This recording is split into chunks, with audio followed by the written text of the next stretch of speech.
Chapter 1 The Devoured Me, Reborn in Despair. First, ad thistami bookshelf tovoid luzenjit ladder. In a frozen world, snowflakes fell endless lie from Theski. Shueching help me. Chen fan waspineto theground by savinarit neighbors, struggling guntulix hauschen rindred immutable tories. Himadian effortalifisht, gazing helpless lie a thrice wife, hisson la hopper stingon heruderinga topersuies people to spare him. However, at that moment, his wife, Mushueching, leaned against Thwelthi Lizaheo, her expression no indifference. Chun fan, everyone I left with no choice. The government they announced that this no disaster will last for no thermonth. If wed no teat soon, we will starve to deadode. Rather than facing death together, I twould but better for Iauto and Duria little. Vu ill for a verba great fool toyu. Ash spoke, a glimmer ofters flashed in Moo's weaking size, seemingly unable to bear the side tana longer, and Sheena sold her face de apply until Lizahea chest. Liza hogent like arrested fumin in his arms, Hishin sliding down her back in a fined casual manner ta grass for hip, discreetly squeezing. Chinger, your heart is too kind you cannot bear tau h this sheen. Why not go inside? Will hand leatherist. Moo's weaking show thymashi glare, pretending to wipe her nose, and begin to walk toward the house. Halfway there, she suddenly halted, turning back to say, "It was you ha drugged him I must alave meet." Chun fanful in touter despair. He said to struggle, allowing the frenzied individu alstus lasanto his flesh. Compared to the excruciating pain non-gathis bones, water minted Himurua's the heartbreaking world. Chun fan cold not comprehend how, despite having Deni Hai Sutmosto assist these people, they could repay his skinness with such treachery. Amithianly one in this world living such a wretched existence? Hasten me death. Tears is trium down his cheeks, freezing before a they could reach the ground. Chin fansen zetsimion could na longer wait hand wazel redie on top of him, direct la festing on his flesh. So cold. Chun fan closed eyes. A this moment, the cold ways a blissing. Hezen felt this ancestral, pain fading away, his consciousness becoming increasingly blurred. Chun fan told himself, at last, this is over. Get your ras up. Something struck him heavily. Chen fan jolted awake, sitting up abruptly, surveying his surroundings, with a bewildering expression. A small department supervisor was standing at the desk, gesturing and shouting Einanger. Sleeping during workers? You can't forget a booty our performance Sibo nust his month. Wehar judo work. I fi aukent, get the lout. Chun fansman dways a blank slate. What is this? Ami. Alive again? Could it be fate, what just transpired washbute a dream? High instinctively to this body. Thuff there where an now wounds, the bonedy epigony weighs a chetty plien his bottalimamori. A wavy of being devoured alive jed thruffum, causing cold sweat to break out all over. No. This sensation is unmistakable real, no tadream. At that moment, Anu's alert popped upon his computer screen. The World Health Organization predicts that Japan's determination to discharge nuclear wastewater into the ocean, despite a global opposition, may trigger a series of severe chain reactions. The high radioactive substance says enthused water could significantly impact marine water quality and polar glaciers, potentially leading to geological disasters. Experts predict that, beginning in August, regions such as Eastern Asia and Western South America will experience a sudden drop in temperature, with heavy snowfallically. Residents synth the affected area sold prepare for the cod. The anticipated duration of this snowfall is approximate. Le 3 days please a stock upon supply of sand do not panic. Chun Fang glanced at the calendar, Heise's widening. July 15th. Have indeed been reborn. If the timeline proceeds normally, Thun precedent tets no disaster will official lit a month from now, on August 15th. Chun Fanchi Archer said vigorously. Hinu that the scope if this disaster was for broader than what the news reported would not be confined to Asia and South America. It was global. The duration of the calamity would fair exceed 3 days.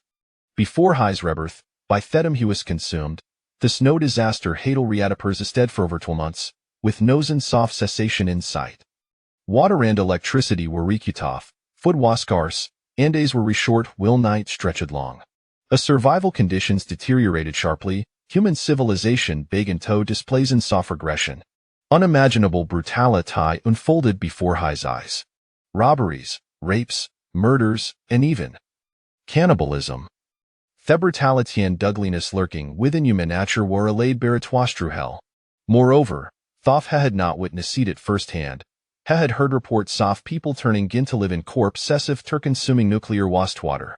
The thought of free living this terrifying Gordielson tackle through Chen Fan, his complexion pale and gaunt, fingers trembling slightly.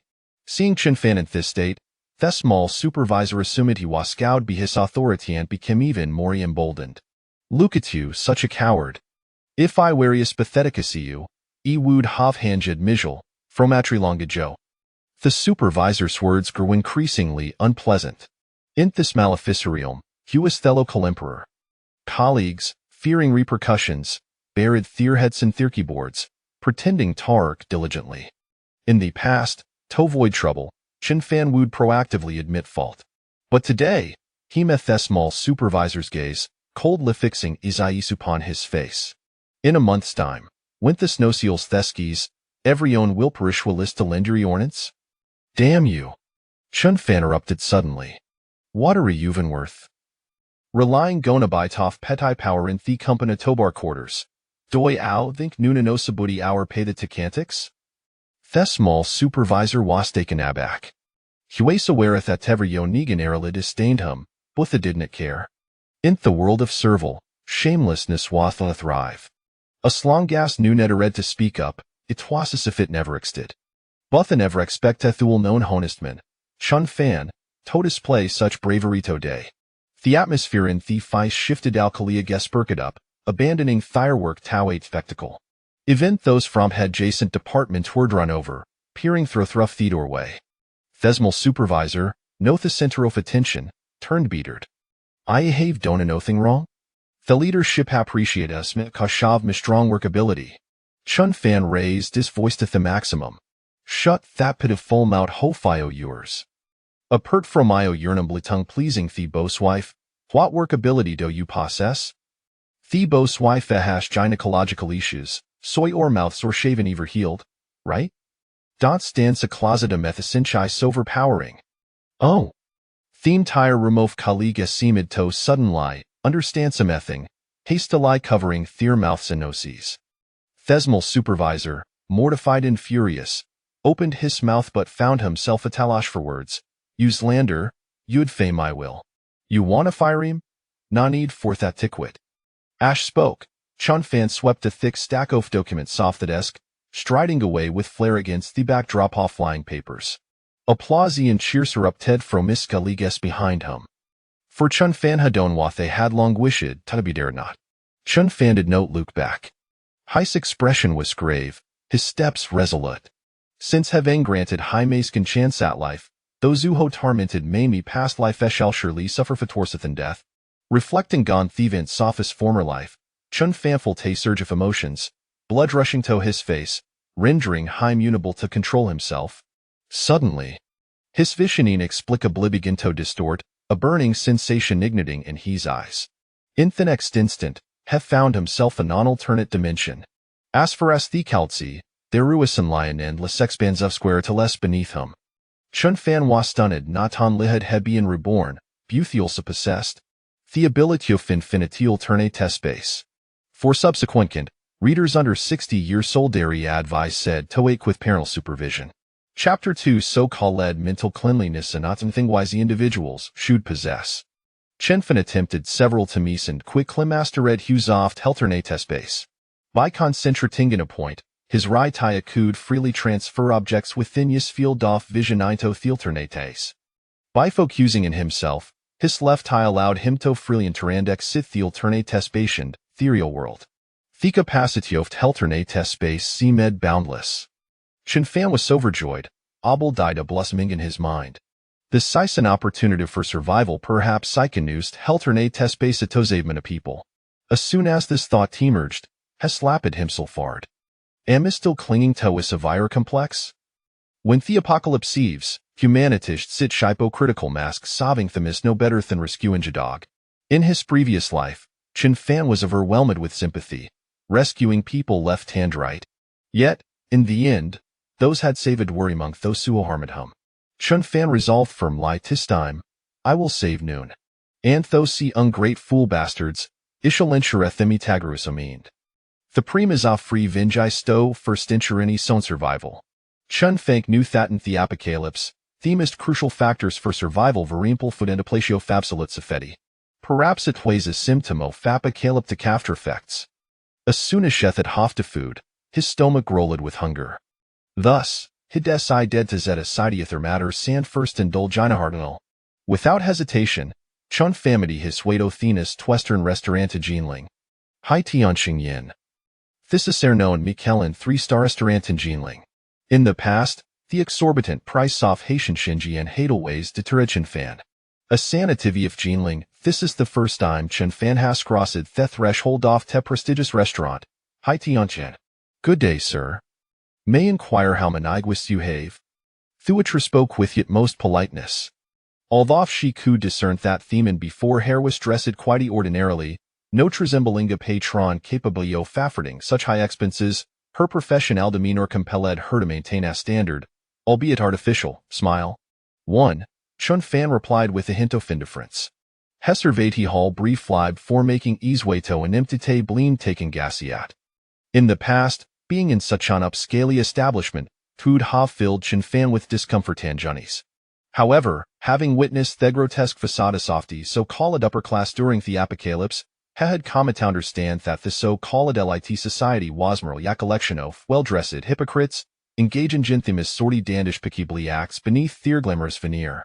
At this moment, Chun Fan felt completelies, knowing hat known present cudens delays and of comfort within him.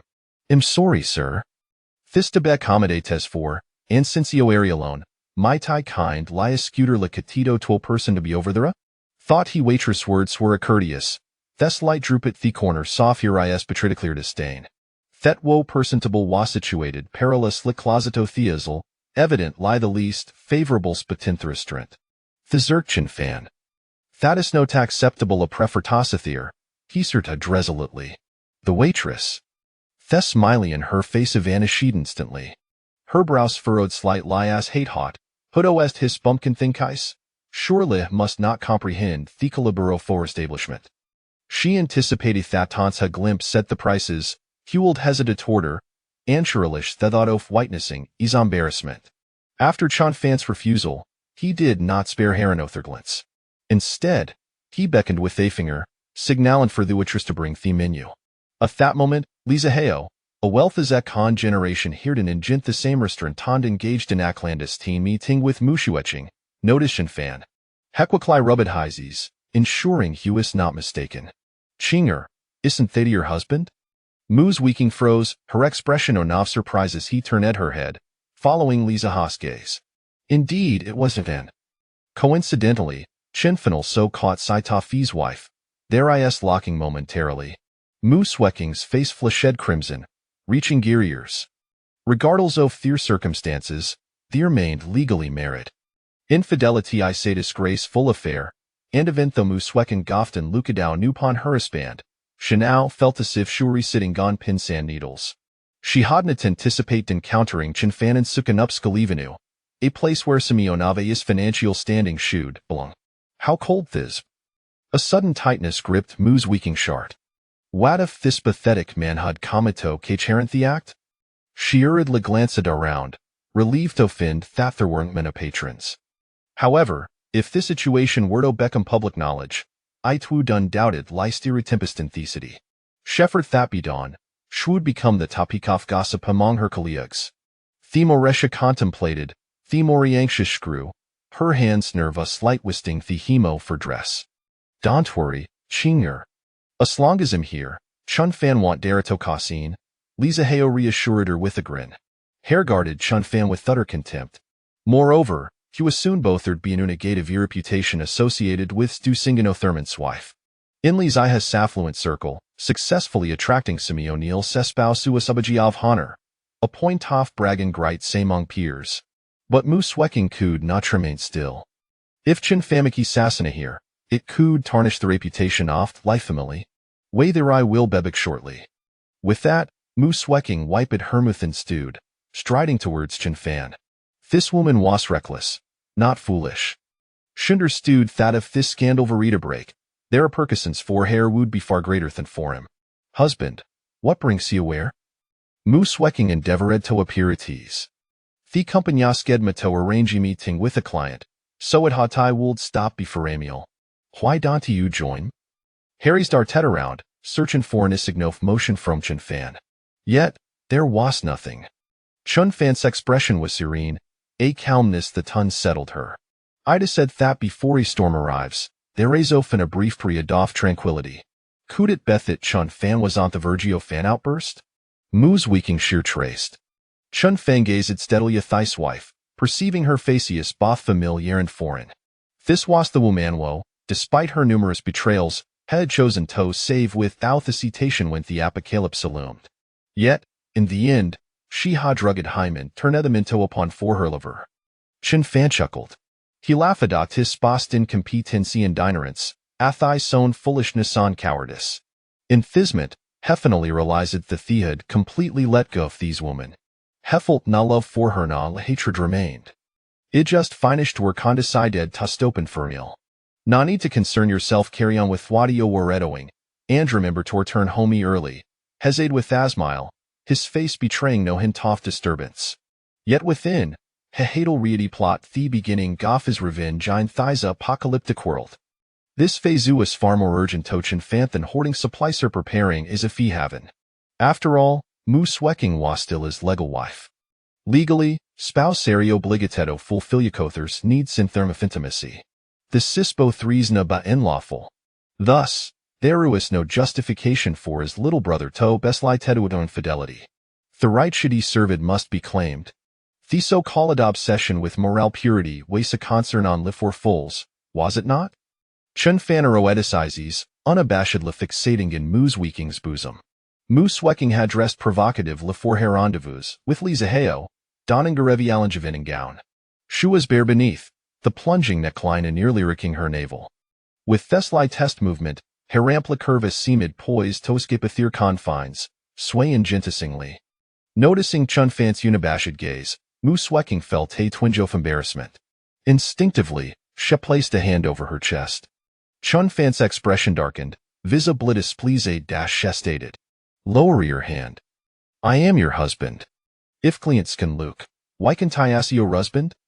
Chapter 3 Caviar served as rice. What kind of family are you from? Mu Shueching expressed her astonishment, feeling an inexplicable aura of authority and mystery emanating from Chun Fan at that moment. This sensation was something she had never encountered in the 3 years of their marriage. How frustrating it was that he still lacked decorum at this age, especially with guests waiting over there. Mu Shueching forced a smile, then tentatively inquired, well, shall I go and accompany the clients now? Chun Fan remained silent, merely nodding with a smile. Confused, Mu Shueching returned to Lisa Heo's side. So soon? What did he say to you? Lisa Heo had encountered such situations numerous times before. Typically, the husband of the woman would either raise a loud ruckus, making the scene quite unpleasant, or demand compensation. Noticing Chun Fan's calm demeanor, Lisa Heo secretly breathed a sigh of relief. This scenario was ideal. Matters that could be settled with money were hardly matters at all. Chun Fan said nothing. He was merely passing through to dine. Was it really that simple? Didn't he ask for money? Lisa Heo stopped pouring the red wine into his glass, astonished. Mu Shueching shook her head and in truth, she was just as puzzled as Lisa Heo, brimming with questions. Her seat faced away from Chun Fan, and for some reason, she felt as though she was being scrutinized by a pair of piercing eyes, leaving her back uncomfortably warm. These were merely Mu Shueching's inner thoughts, stemming from her guilty conscience. In reality, since she had left Chun Fan's table, he had hardly glanced her way. This, and this. Chun Fan focused intently on the menu, casually selecting several dishes. Very well, sir. If you have finalized your selections, I will place the order. The waitress said, a slight smile playing at the corners of her lips. As expected, this man, who had entered with such bravado, ended up ordering so few items. Apart from the few I just ordered. I want everything else, Chun Fan replied calmly. The waitress was taken aback, lowering her electronic order device, looking at Chun Fan in confusion. She thought she might have misheard. Sir, are you saying that you wish to order every dish on this menu? Aside from what you just selected? Chun Fan let out a sigh of impatience, What's wrong? Is my Mandarin unclear? Or are you unable to comprehend? All right, how extravagant! The waitress suddenly realized that this seemingly ordinary guest exuded an undeniable air of nobility. What common person would spend tens of thousands on a meal? Perhaps he was a successful individual sampling life's pleasures. Very well, sir. Please hold on. If you require any further assistance, do not hesitate to call for me. I am at your service. The waitress's tone shifted entirely, her posture subtly adjusting as she gazed at Chen Fan with a hint of allure. Chen Fan understood that with a mere beckon of his finger, this woman would be his for the night. However, tonight was not the night for such pursuits, as he had already planned to communicate his feelings with his beloved wife. One exquisite dish after another was brought to the table. Ignoring the curious glances from other patrons, Chen Fan devoured his meal with fervor. Only those who had endured the apocalypse could truly grasp the terror of hunger. A month after the snow disaster, a single pack of expired instant noodles could be sold for 2,000 yuan. 3 months into the disaster, women were willing to sell their bodies for a piece of moldy bread. By the 4th month, currency had entirely lost its utility, and human civilization was on the brink of collapse. They exhausted every means to consume anything edible. Chen Fan savored the delectable spread before him. Creamy lobster, exquisite abalone, roasted lamb chops, Austrian beef, and caviar. It was simply divine. Chen Fan was nearly moved to tears by the flavors. Other diners cast curious glances in his direction, not only due to his gluttonous eating, but also the lavish array of delicacies spread across his table. Whispers flitted around, speculating about the identity of this peculiar individual. You say he is not from high society, yet he ordered a table full of expensive dishes. But if he is from high society, how can he consume caviar as if it were rice? Such a lack of decorum. What kind of family does he come from? Zaheo, why aren't you eating? Mu Shueqing asked curiously. Since the beginning, Li Zaheo's attention had been diverted from her. Given that Mu Shueqing's seat faced away from Chen Fan, she was unaware of the unfolding drama behind her. Moreover, to avoid meeting Chen Fan's gaze, she dared not turn around. Li Zaheo's expression grew increasingly peculiar. Eventually, he set down his wine glass and cutlery, joining the other guests and focusing intently on Chen Fan. Chinger, did your husband win the lottery? Impossible. If something so fortunate had occurred, he would have reported it to me immediately. That taciturn man would be eager to flaunt any good fortune before me. Why do you ask? He certainly consumed a considerable amount tonight. It was then that Mu Shueqing realized something was amiss. Not only Li Zaheo but other patrons were also glancing toward Chen Fan. Unable to resist, Mu Shueqing turned her head. Upon seeing the towering stack of empty plates before Chen Fan, she was first taken aback, then filled with rage. How dare this inept fool squander so brazenly? Did he no longer wish to live well? Under normal circumstances, with her attitude towards Chen Fan, she would have marched over and dumped the food on his face. Yet, this was not the moment. Being caught in a romantic dinner with her lover left her with little room to confront her husband. Unlike others who savored their meals delicately, Chen Fan swiftly polished off the entire spread. Leaning back in his chair, he tenderly rubbed his protruding belly and let out a satisfied burp. Waiter, check, please. The waitress approached with a slight bow, handing Chen Fan the bill. He glanced at it. 98,500, without hesitation. He produced his bank card and charged a full 100,000. Also, pack 2 roasted lamb kidneys for me to take away. This 100,000 yuan represented Chen Fan's personal savings, his entire fortune at present. Though he had drained years of savings in one meal, he understood that money would soon become nothing more than worthless paper in this world. Moreover, the lamb kidneys were essential, as tonight he had a life-or-death battle planned. As Chen Fan departed, he passed by Mu Shueqing and Li Zaheo's table, politely greeting them. I'm leaving now. Take your time eating, wife. It's unsafe outside at night, so remember to come home early with that.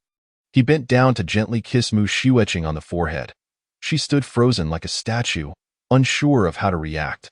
What did this inept fool mean by that?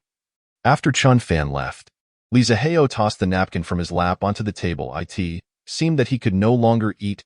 Waiter, he beckoned, summoning the waitress who had just served Chen Fan. He then pulled a 100 yuan note from his wallet and handed it to her. How much did the recently departed guest spend tonight? The waitress glanced around to ensure no one was listening, then whispered, 100, 000. So much. Mu Xueqing couldn't help but cover her mouth in shock. This inept man, who usually pinched pennies even when grocery shopping, had spent so extravagantly. Wait, where did he get that money?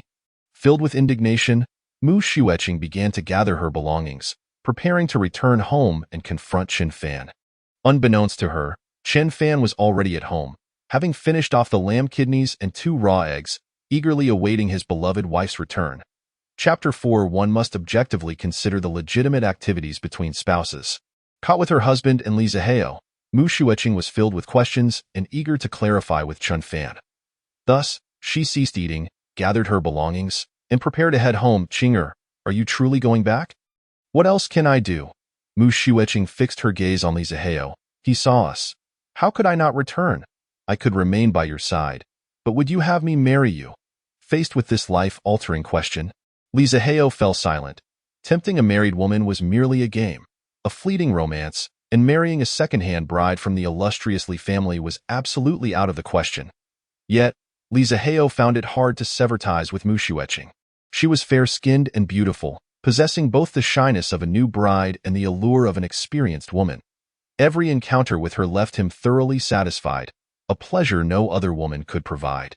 Oh dear, Mu Xueqing noticed Li Zihao's discomfort and playfully leaned closer. I was just teasing you. Today's circumstances are unusual. I'll make it up to you tomorrow, all right? Li Zihao, with a hint of jealousy, replied, You must promise me not to let him lay a finger on you. Qinger, you know my feelings for you. You belong to me alone. Rest assured, you should know that inept fool and I have been apart for over a year.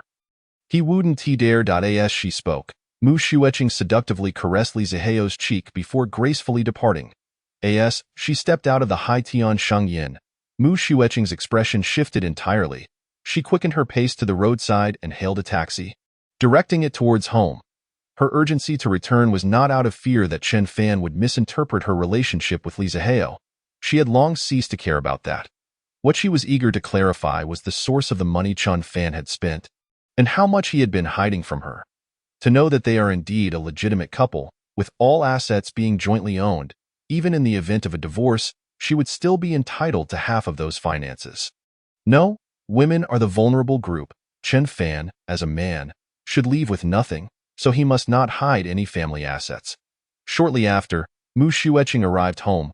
Glancing at the clock, it was still not yet 10:30. Ever since she began her relationship with Li Zihao, she had never returned home this early. Husband? Is there a power outage at home?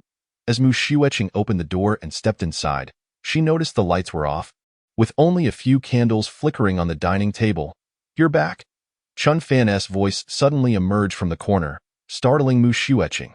Upon closer inspection, she found him quietly seated on the sofa. But he looked somewhat peculiar, as he was clad only in a pair of briefs. What on earth? Why are the lights off in the house? Mu Xueqing set down her bag and felt her way to the switch. Chen Fan abruptly stood up and approached her, gripping her wrist firmly. Don't turn them on. This is so romantic. His voice was somewhat gloomy, causing Mu Xueqing to pause, sensing that her husband seemed different today. Although they were married, a woman's interest in a man diminishes if she looks down upon him. Ever since Chen Fan sensed his wife's infidelity, he felt as though there was an insurmountable barrier within himself, rendering him disinterested. Unknowingly, the two had taken to resting in separate rooms, no longer disturbing one another, effectively becoming a couple in name only. That moment, Chen Fan was entirely bare, save for a piece of cloth covering him. He pressed against Mu Xueqing, his bronze skin glistening in the candlelight, exuding a potent aura of masculinity. Mu Xueqing couldn't help but gaze at him in awe. After years of marriage, she had never fully appreciated the solidity of her husband's physique. Darling, it's been a while since we've been intimate. Chen Fan leaned in, his breath stirring something within Mu Xueqing. However, at this critical moment, she did not forget her primary objective. She hardened her expression and demanded, Chen Fan, you spent 100,000 at the restaurant today. Tell me, where did you get so much money? How much more are you hiding from me? If you don't come clean, don't even think about touching me. After all, having spent a long time together as a couple, Mu Xueqing's disdain and arrogance towards Chen Fan had become habitual.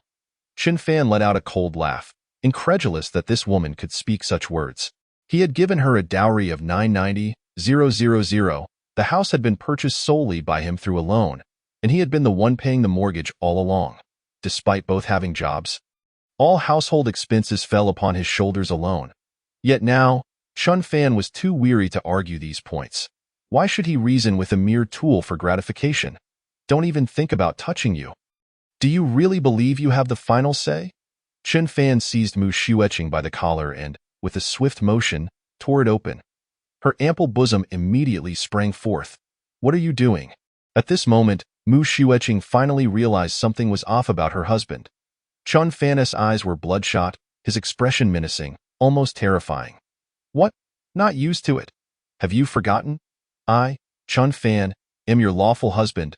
With a forceful throw, Mu Xueqing found herself flung onto the table.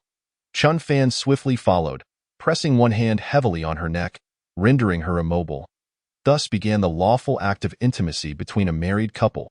The table rocked violently back and forth. The motion sensors in the hallway flickered sporadically in response to Mu Xueqing's cries. Chen Fan unabashedly ravaged his wife's body, releasing long-held affection and the hatred of a past life. After more than 2 hours of flickering hallway lights, Chen Fan finally concluded. He sat back on the sofa, drenched in sweat, while Mu Xueqing lay slumped on the floor, her eyes dazed, her expression replete with reminiscence. After a prolonged pause, she finally picked up her clothes from the ground and approached him. You're insufferably formidable. Husband, can you now tell me how much money we actually have? Mu Xueqing leaned against Chen Fan's thigh, filled with anticipation. Any female creature reveres a robust male, and Mu Xueqing was no exception. Today, she had discovered just how strong her husband truly was. If he could keep one secret, perhaps he could conceal another. If her husband were indeed a hidden wealthy man, wouldn't that be a tremendous windfall for her? What need did she have for that fool Li Zihao? Chen Fan looked down at his seemingly obedient, flushed wife, his heart lamenting how wonderful it would be if she could simply settle down and live a proper life with him, for then she would possess endless wealth and many things that money cannot buy. Alas, there are no ifs. The 100,000 spent at the restaurant was all my savings. There is nothing more left. Chen Fan replied flatly. Mu Xueqing raised her head, her face a mask of disbelief. What kind of joke is this? Husband, you must be teasing me, right? I am speaking the truth. You may check for yourself. With that, Chen Fan casually tossed all his bank cards and ID onto the floor. Mu Xueqing's eyes widened in shock. Suddenly, she sprang to her feet and began to roar. Chen Fan, have you lost your mind? Spending all your savings on a single meal. Are you even living anymore? Have you considered me in all this? My brother recently borrowed money from us to buy a house, and you said there was none. So what is this 100,000? Mu Xueqing rattled off a list of grievances against Chen Fan, enumerating dozens of his supposed crimes. Chen Fan simply listened quietly, his expression calm. His wife's frenzied demeanor was just as it had always been, unchanged. Chapter 5. Philanthropist Wang Dinji in public, she appeared virtuous and enchanting. But behind closed doors with her husband, she wore a different face. Chen Fan was not surprised by Mu Xueqing's behavior. It only solidified his resolve for revenge. If you no longer wish to continue, you may divorce me, Chen Fan stated coolly. What? Mu Xueqing's incessant chatter abruptly ceased. She thought she must have misheard. Was this spineless man actually suggesting divorce? Fine, let us divorce. Whoever doesn't he leave is a fool. I still have Li Zihao. Without me, you'll be a lifelong bachelor. Mu Xueqing dressed quickly, turned on the lights, and sat formally at the table. Divorce is fine, but how will the assets be divided? Chen Fan found it amusing. Everything in this house seemed to be his acquisition. Even the house was technically his premarital property. With no savings left, even if they went to court, Mu Xueqing would gain little. However, to avoid further entanglements with this woman that might hinder his next plan, Chen Fan asked, "What do you want?" Mu Xueqing wasted no time, pulling out paper and pen, stating as she wrote, Chen Fan and Mu Xueqing agree to divorce. The house belongs to the male party, but the female party is to receive 5 million in compensation for emotional distress. Chen Fan nearly burst into laughter. She wasn't foolish. She knew she couldn't take the house, so she opted for money instead. $0.5 million. Was this her way of making him work for her for a lifetime? Nonetheless, it didn't matter. Chen Fan picked up the pen and signed his name. This month, I've exhausted my funds. I'll start paying you back next month. Mu Shuiqing swiftly tucked the promissory note into her bag, pointing a finger at Chen Fan's nose. I warn you. Make sure to pay on time. Don't pull any tricks. You should know Li Xiao's methods. Now that they were divorced, Mu Shuiqing no longer pretended, directly using Li Zihao to intimidate her ex-husband. Chen Fan merely smiled, rest assured. Are you leaving already? Don't you want to take a last look at the home you've lived in for years? Mu Shuiqing stood up, her expression triumphant. I wouldn't want to stay in this dump for even a minute longer. To be frank, in this building, Li Xiao has already bought me a place. There's no need to elaborate on its purpose. Right? Ha, goodbye? No, never to be seen again. Mu Shuiqing deliberately mentioned her and Li Zihao's base of operations to provoke Chen Fan. Chen Fan had proposed the divorce, and Mu Shuiqing was seething with anger. If anyone should be the one to suggest it, it should be her. How dare this useless man take the initiative? But it was fine. She was finally free from pretense. From now on, she could be with Zihao openly. Even without a formal title, at least she wouldn't have to worry about expenses, and surely her mother and brother would support her. Watching his ex-wife strut out like a victorious hen, Chen Fan shook his head slightly. He had wanted her to take a good look at their home. She refused. Before long, this place would become one she longed to return to but could never step foot in again. The first task after his rebirth was to sever ties with his wife, and that was complete. Chen Fan pulled out the prepared checklist and marked a tick next to the first item. The list contained several subsequent tasks, including stockpiling food, purchasing weapons, securing water and electricity, and entertainment facilities, among others. The most crucial item was to transform the house into an impregnable fortress. In the apocalypse, Chen Fan had witnessed firsthand the brutality, depravity, and madness of humanity in their frenzy. Without a safe haven, all other plans for revenge were mere fantasies. Of course, Chen Fan could choose to isolate himself in a different space when the apocalypse struck. However, that would sever all ties with the outside world. What meaning would survival hold then? The memories of being devoured were still fresh in his mind. Those who betrayed and harmed him, Chen Fan vowed to witness them suffer in hell. Living a fate worse than death, he decided that his safe house in the apocalypse would be established right in his own home. Because in this unit, this building, this community, there were faces he would love nothing more than to obliterate. To prepare such an abundance of supplies, the most pressing need at present is to acquire funds. Chen Fan made a rough estimate. According to his envisioned plan, the overall expenditure would amount to around 50 million. Of course, Chen Fan already possessed an alternate dimension where many items could actually be procured at no cost. However, with nearly a month remaining before the impending snow disaster, he could not afford to attract attention or create disturbances too early. How could he secure 50 million in the shortest possible time? The most valuable asset in his possession was this house, which still had an outstanding mortgage. If he were to mortgage it to the bank, he could only obtain a maximum of 1 million. Borrowing from loan sharks was indeed an option, yet they were not fools either. Without a reliable introduction, they would not lend him 50 million outright. As for other borrowing methods, such as Huabei or credit cards, those were out of the question, as Chen Fan was merely an ordinary individual with limited credit. At that moment, the television was broadcasting news. Mr. Wang Dingya, a renowned entrepreneur from Jinling City, had donated 3 public hospitals to the city, providing free medical services for the elderly and left-behind children. Mr. Wang's benevolence had touched all sectors of society, with many expressing their intent to follow his example and contribute to vulnerable groups. Following this, a barrage of praise ensued, which Chen Fan scoffed at. He knew that the wealthiest man in Jinling, Wang Dingya, despite appearing as a philanthropist, was quite shrewd in his dealings in business. There are no honest players. Wang Dingya had anticipated that the snow disaster a month hence would not pass as easily as the news suggested. Thus, under the guise of charity, he constructed hospitals, enabling him to stockpile prescription medications with impunity. Should the disaster unfold as officially reported and dissipate quickly, he would garner social acclaim and enjoy tax exemptions granted to philanthropists. Conversely, if the situation deteriorated unexpectedly, The vast quantities of medications he hoarded would yield him immense profits. Sighing deeply, Chun Fan lamented the depth of the wealthy's cunning. Had he not experienced such a scenario once himself? He would never have guessed the convoluted motives behind this charitable endeavor. He vividly recalled that 2 months after the snow disaster, a box of ibuprofen had skyrocketed to 600,000. In the 3rd month post-disaster, someone had been willing to exchange a property in the city center for a vial of azithromycin. At that time, Wang Dingye showed no semblance of a philanthropist. As the number of sick individuals surged, he closed the hospital, remaining impervious to pleas for help. Chun Fan distinctly remembered a viral news story on Weibo. A mother, cradling her feverish child, had knelt before Wang Dingye's hospital, begging for just 2 fever-reducing pills. Yet, the hospital doors remained shut until the child succumbed to illness, and the mother perished from the cold and the blizzard. As the apocalypse loomed, governmental operations nearly ground to a halt. And no one paid heed to such trivial matters. During this period, Wang Dingye amassed trillions by hoarding medications. Indeed, those who lack scruples in wealth accumulation are the only ones capable of striking it rich.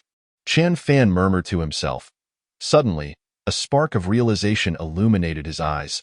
Hadn't he just found a solution to his monetary dilemma? Gazing at Wang Dingye's plump face adorned with a receding hairline on the news, Chun Fan narrowed his eyes, a sinister smile creeping across his face. Chapter 6. Take as much as you can, as you have suggested. In the heart of Jinling City, an area where every inch is precious, stood a towering 50-story building. Atop the edifice hung the name Dingye in bold crimson letters, every detail reflecting the owner's illustrious status. Dressed in a tracksuit, sporting a cap and sunglasses, Chun Fan made a conscious effort to obscure his identity. He entered the Dingye building and approached the front desk. I would like to meet Mr. Wang Dingye. Please inform him of my arrival. The receptionist looked up, scrutinizing the peculiar man before her with suspicion. Do you have an appointment? She inquired. Chun Fan shook his head. I'm sorry, sir. Mr. Wang's schedule is fully booked today. If you don't have an appointment, please come back another day. Chun Fan was well aware that Wang Dingye was not easily accessible, a fact he had prepared for. He produced a note from his pocket and placed it on the counter. Please, hand this to Mr. Wang. If he refuses to see me, I will leave immediately. The receptionist hesitated for a moment. The man before her appeared mysterious, yet not wholly deranged. Could he possibly be a private investigator hired by the boss? After contemplating, she decided to take the note inside, on the top floor. Wang Dingye's office spanned 500 square meters, where he sat in his executive chair, perusing the newspaper. At that moment, his male secretary entered. Mr. Wang, the receptionist says someone is downstairs looking for you and brought you this. Wang Dingye adjusted his glasses, frowning as he took the note from the secretary's hand. The note read, "The snow disaster will not pass quickly." Wang Dingye's expression shifted dramatically as he abruptly rose from his chair. Where is this person? Waiting at the front desk. Quickly, bring him up. Use the service elevator at the back. We mustn't let anyone see. Witnessing his usually composed boss so agitated, the secretary did not dare to delay and hurriedly went to fetch the visitor. Before long, Chun Fan stood before Wang Dingye. The latter scrutinized the seemingly ordinary young man before him, feeling slightly relieved. Was this fellow attempting to con him? Yet, how did he know about the snow disaster? Answer me 3 questions. Who are you? Why have you come to see me? And what do you mean when you say the snow disaster will not pass quickly? Wang Dingye asked in a grim tone. The male secretary casually closed the office door behind them, leaving only Chun Fan, Wang Dingye, and the secretary in the expansive office. Chun Fan glanced back at the door, noticing the secretary had tucked a hand into his suit jacket pocket, his expression menacing. Meanwhile, Wang Dingye lounged against the leather sofa, adopting the demeanor of a mafia boss, and no need to look. There's no one else on this floor. Moreover, my office has been specially remodeled by Xiaolong Security. Even an explosion would go unheard outside. Wang Dingye crossed his legs and leaned back, casting a sidelong glance at Chun Fan. Chun Fan had anticipated this attitude, yet he was surprised that Wang Dingye was so direct. Skipping any pleasantries, it seemed the affluent truly valued efficiency. Mr. Wang, you don't need to concern yourself with who I am. You should only care whether what I say is the truth. I not only know that the snow disaster will last longer than expected, But I also know you plan to profit from it. Your charitable hospitals are merely a facade, a means to sell prescription drugs and reap profits. With a click, even before Chen Fan finished speaking, the secretary drew a gun from his pocket and aimed it at Chen Fan's head. Although he was dressed impeccably like an office secretary, Chen Fan could tell from the secretary's fierce gaze that his true role was likely that of Wang Dingye's personal bodyguard or assassin. Wait, Wang Dingye raised a hand. Let him finish his statement. Chen Fan remained composed, sitting steadily across from Wang Dingye. Mr. Wang, you need not worry. Since I have come to see you, it is with the intent to conduct business. If I wanted to cause trouble, I would have reported you directly to the authorities. Oh? Business? Wang Dingye, intrigued by the young man's calm demeanor in the face of the gun, encouraged him to elaborate. It's simple. Give me 50 million, and your secret will remain safe. Furthermore, I can't provide you with the precise duration of the snow disaster. I can assure you that the information I offer will be far more accurate than so-called official news. Wang Dingye erupted into laughter. Do you take me for a 3-year-old? Why should I believe that your information is accurate? I have many friends within the government. If there were any insider news, they would inform me immediately. And your friends, do they know the true purpose behind your hospitals? Chen Fan replied nonchalantly. Wang Dingye's smile vanished abruptly. It was true. His current undertakings amounted to profiting from national calamity, and if exposed, no one could protect him. Thus, he was exceedingly cautious and had disclosed nothing to anyone. Yet, this young man seemed to know everything with uncanny clarity. Chen Fan smiled slightly and continued. The information I can provide is known to no one else in this world. No one in Jinling would be foolish enough to attempt to extort you.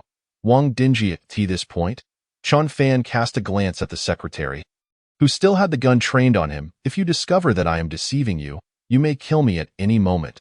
That should not be difficult for you. Wang Dingye stared intently into Chen Fan's eyes for a full minute. Although he found it hard to believe that someone could predict the snow disaster, this person was undeniably peculiar. The fact that he was aware of such a confidential business plan was far from ordinary. Perhaps he truly knew how long the disaster would last. If he could ascertain the precise duration of the calamity, it would allow him to prepare strategically and maximize his profits, compared to the potential for enormous profits. 50 million was but a trifling sum. Wang Dingye steeled himself. Very well, I will trust you this once. But remember, no one can play tricks in front of me. Wang Dingye, if I discover any dishonesty on your part, I have 100 ways to eliminate you. In response to Wang Dingye's threat, Chen Fan merely chuckled. No problem. So, Mr. Wang, how long will you need to prepare the 50 million? I find myself in urgent need. The quicker, the better. Wang Dingye remained silent, rising from his seat and moving towards a bookcase against the wall. He extended his hand to select a book from the shelf, gently pulling it out. To his astonishment, the book revealed itself to be a mechanism. With the sound of pulleys and tracks grinding against one another, the entire wall of the bookcase slid open automatically. Chen Fan was taken aback. Behind the bookcase lay an abundance of cash. Do I, Wang Dingye, really require time to prepare 50 million? Here lies 200 million. Take as much as you can. Wang Dingye looked at Chen Fan with disdain. A stack of 1 million 100 yuan bills weighs approximately 23 kilograms. 50 million amounts to about 115 kilograms. Are you not in urgent need? Let us see how you intend to carry it away. Observing the stupefied expression of an ordinary person confronted with immense wealth is one of the greatest pleasures for the affluent. In such moments, Wang Dingye often experienced an indescribable sense of satisfaction. Unbeknownst to him, at that very moment, Chen Fan gazed at the mountain of cash, his satisfaction rivaling that of Wang Dingye. Chen Fan looked at Wang Dingye and flashed a grin, revealing 8 gleaming teeth. Take as much as you can. After all, you said so. Chapter 7. You may be a good person, but I am not. Chen Fan activated the spatial ability of his right eye, and the towering 200 mil Chen Fan smiled with satisfaction. Extending his right hand, it's a deal. This is a staggering 45 million. Neither too much nor too little. Steve appeared unperturbed, yet internally he rejoiced, having fulfilled this month's KPI. Chen Fan grasped Steve's hand and did not release it immediately. Instead, he subtly drew him closer and whispered, "Since your company specializes in security, I presume you could assist in procuring some of this." As he spoke, Chen Fan made a motion with his left index finger. mimicking the act of pulling a trigger. Steve was momentarily taken aback, but soon comprehended the guest's implication. He feigned a troubled expression. "I'm sorry, sir, but if this were in our country or elsewhere, I could certainly help. However, in China, I truly cannot. Even if you were to cancel the order over this, I would be powerless to assist." Observing Steve's demeanor, Chun Fan recognized the truth in his words. Yet, he could not divulge the impending apocalypse to him. When that time came, the government would be in disarray, leaving little room for such matters. Chun Fan had to devise another plan. "Very well, our collaboration remains unchanged. I shall find another way regarding the weapons." Steve was grateful for the customer's understanding. After some contemplation, he retrieved a small booklet from his drawer. "Sir, if you merely require weapons for self-defense, it need not necessarily be firearms, correct?" As he spoke, Steve pushed the booklet towards Chun Fan, casually flipping it open to a page. "There is an age-old adage in China. It is better to teach someone to fish than to give them fished, Mr. Chin. This is our internal work manual at Xiaolong Security, detailing simple methods for crafting cold weapons. I believe with your intellect, you will grasp it effortlessly." Chun Fan's eyes lit up as he hastily picked it up and began to peruse. He found instructions for crafting daggers, bows, crossbows, and even methods for concocting poisons. Chun Fan exclaimed internally, "What on earth is this?" In a time devoid of firearms, this would be an ancient martial arts manual. He glanced at Steve, puzzled. "Is this even legal?" A sly smile crept onto Steve's face. "Mr. Chun, this is merely an unremarkable handbook on scientific knowledge, completely legal." Chapter 8. If you have that kind of money, why not lend it to me? After discussing some details regarding the construction of safe houses, Chun Fan emerged from Xiaolong Company as night fell. The streetlights flickered to life, and as the workday ended, the streets became increasingly crowded. Chun Fan suddenly felt a pang of hunger, whether by habit or coincidence. He found himself unconsciously wandering back to the vicinity of his former workplace. Looking up, he realized he had returned to the same establishment where he had dined last time, Haitian Xingyan. However, at this moment, Chun Fan felt little interest in the Michelin 3-star cuisine. He yearned for the street-side fried rice. With the apocalypse looming, he wished to relish this rare atmosphere of human warmth. Chun Fan understood that in a month's time, he would still be able to savor various culinary delights. Yet, the bustling streets and the small roadside stalls brimming with hex technology would be forever lost. "Boss, 1 serving of fried rice, please." "All right, fried rice is 10 yuan. Would you like some coriander?" Before long, a fragrant serving of fried rice was placed before Chun Fan in a plastic container. He closed his eyes and inhaled deeply, savoring the aroma. Bang, bang, bang. "Brother-in-law, brother-in-law." A familiar yet detestable voice pierced through the air, shattering Chun Fan's moment of bliss. Reluctantly, he set down his box of rice and turned to face the source. Indeed, his former brother-in-law, Mu Fei, was at Haitian Xingyan, rapping on the glass window while greeting him. What an unfortunate stroke of luck. Among all the people Chun Fan despised, Mu Fei undoubtedly ranked in the top 3. This brat had been excessively spoiled by his parents since childhood, graduated from a mediocre university, and had never held a job, living off his family. Eventually, as he reached marriageable age, the bride's family insisted on a house before they would agree to the union. Unable to scrape together the funds, his mother-in-law and Mu Shueqing conspired to pressure Chun Fan for financial assistance. Yet Chun Fan was merely an ordinary worker, struggling to maintain his own livelihood, let alone support his brother-in-law. Because of this, Chun Fan had lost all standing in the eyes of Mu's family. Each encounter was rife with veiled jabs and mockery from them, and Chun Fan, being inherently mild-mannered, tolerated it time and again due to their familial ties. But that was in the past. Now, he would not indulge their antics any longer. Chun Fan had no intention of engaging with Mu Fei, that fool who once braved sub-zero temperatures to fetch hot coffee, only to freeze himself and nearly endanger others. He pretended not to see Mu Fei, intending to continue relishing his delectable fried rice. However, Mu Fei audaciously sauntered out of the restaurant. "Brother-in-law, wait, I mean former brother-in-law." Chun Fan shot him a glance. He was still sporting that infuriatingly annoying expression after all this time. "What brings you to dine at such a roadside establishment?" Chun Fan replied dismissively. "Well, you've seen it for yourself." Come on, what is so great about this? Let me treat you to Haitian Xingyin. He gestured grandly. Look, Michelin 3-star. Chen Fan wished to ignore him, but Mu Fei, unfazed, casually draped his arm over Chen Fan's shoulder, pulling him along. With pedestrians bustling about, it would be unseemly to resist in the street, so Chen Fan reluctantly followed him inside, clutching his box of rice. Chen Fan was puzzled. This guy usually couldn't even afford a decent meal. Where did he find the funds for such an upscale place? Mom, sister, you'll never guess who I just saw. Upon entering a large table, Chen Fan realized his ex-wife, Mu Xueqing, and former mother-in-law, Niu Zuixia, were also present. The new partner, Li Zihao, was there too. Now it all made sense. Chen Fan understood that Mu Fei had ulterior motives. How could this insufferable brat treat anyone to a meal? It turned out Li Zihao was footing the bill, perhaps intending to host a hidden agenda. Mu Xueqing looked somewhat awkward upon seeing Chen Fan, primarily concerned that her beloved Zihao might misinterpret the situation. Niu Zuixia shot her son a sharp glare. You troublemaker. We're no longer family. What is the point of gathering together? Indeed, I wouldn't want to intrude upon your family dinner, Chen Fan remarked as he prepared to leave, but Mu Fei once again grabbed hold of him. Mom, sister, they say business is business. Even if we aren't family, we can still be friends. Why not treat my former brother-in-law to a meal? Look at him, reduced to eating 10 yuan fried rice by the roadside. How pitiful.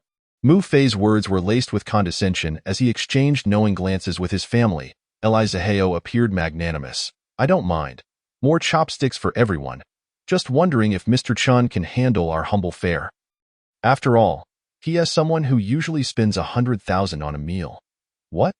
Chen Fan spends 100,000 on a meal? Mu Fei exclaimed, astonished and slightly irate, as if that money had been plucked from his own pocket. If you have that kind of money, why not lend it to me? I urgently need it for buying a house. Chen Fan, you're quite something. No wonder my sister couldn't stand living with you. Who could tolerate someone so selfish? I even thought of you while enjoying my meal. You have thoroughly chilled my heart today. By the way, do you still have any money left? Can you lend me some? I promise to pay you back next month. Chen Fan was at a loss for words. What kind of celestial elixir had Niu Zuixia consumed to produce such a prodigious offspring? If he were sent to perform stand-up comedy at Yunsha, he might just have a shot at success. Mu Fei, stop messing around. Chen Fan only has so much. If he spent it all on one meal, would he be eating fried rice by the roadside? Mu Xueqing glared at Chen Fan, recalling how he had hidden his savings from her, which only fueled her resentment. So it turns out he is genuinely broke. I thought he was some invisible tycoon. Mu Fei slumped down, dejected. Niu Zuixia glanced at Chen Fan with the box of rice in hand. Perhaps recalling that he had once been her son-in-law, she reluctantly said, forget the past. It's all behind us. Chen Fan, we hold no grudges against you. Now that Xueqing is with Li Xiao, perhaps Niu Zuixia intended to convey that Mu Xueqing and Li Zihao were quite well off together. But upon realizing that Li Zihao had not formally proposed to her daughter, she decided to refrain from finishing her thought. In any case, let us enjoy this last meal together happily. We'll each go our separate ways afterward. I believe you too will find your own happiness. With that, Niu Zuixia lifted her wine glass. Gazing at her insincere and affected demeanor, Chen Fan felt a wave of nausea wash over him. There were too many points to critique, and he didn't even know where to begin. Hold a grudge against me? On what grounds? Among those who once shared in my fortunes, you, old hag, had your share too. You may not harbor resentment, but I shall not easily forget you. You believe I will find my happiness? Of course, I believe so, for my happiness is currently under construction, and when the apocalypse descends, in my moment of greatest joy, all of you shall find yourselves trapped in a hellish nightmare. Chen Fan, what is wrong? Why aren't you toasting with Auntie? Niu Zuixia, noticing Chen Fan's strange expression, assumed she had bruised her former son-in-law's pride and felt a sense of satisfaction.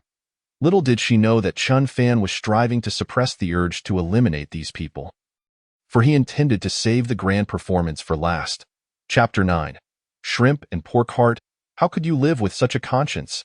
Observing the atmosphere grow awkward, Li Zihao stepped in to ease the tension. Aunt Niu, Chen Fan might not say it, but he surely still cares for Xueqingji as he spoke. He took Mu Xueqing's hand and placed it in his palm, gazing at her with deep affection. Chen Fan, rest assured, I shall treat Qing'er with utmost care. I will ensure she becomes the happiest woman in the world. Upon witnessing this scene, Mu Fei felt an indescribable sense of satisfaction. When it comes to shrimp and pork heart, my current brother-in-law truly excels. Brother-in-law, I admire you immensely. Is Chen Fan not furious enough to spit blood and perish upon returning home tonight? However, at that moment, Chen Fan's heart remained entirely undisturbed by the unfolding spectacle. Previously, it was someone else who had taken his wife. Now, it was merely someone else picking up the remnants of a woman he had cast aside. His mindset was, of course, entirely different. Chen Fan replied calmly, Yes, you must take good care of Xueqing, especially in the coming days. Li Zihou interjected. What do you mean by that? What is happening in these days? Why hasn't Xueqing informed you?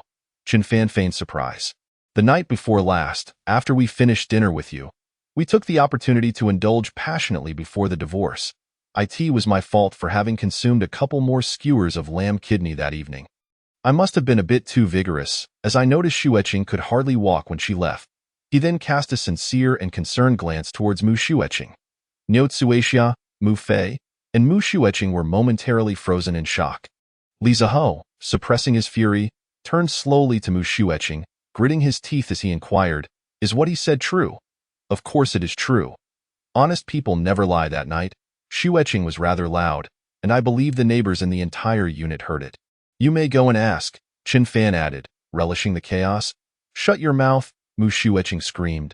Zihou, let me explain. I was drunk that night, and I was coerced. Yes, I was forced. It was Chen Fan who assaulted me. Chen Fan, I will report you to the police.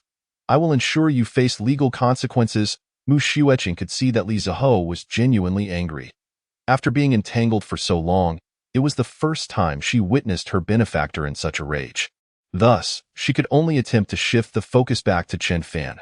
What a farce. Faced with Mu Xueqing's accusations, Chen Fan could hardly be bothered to explain. Assault. Do you have any evidence? Let us not forget that we were still husband and wife at that time. Legally bound.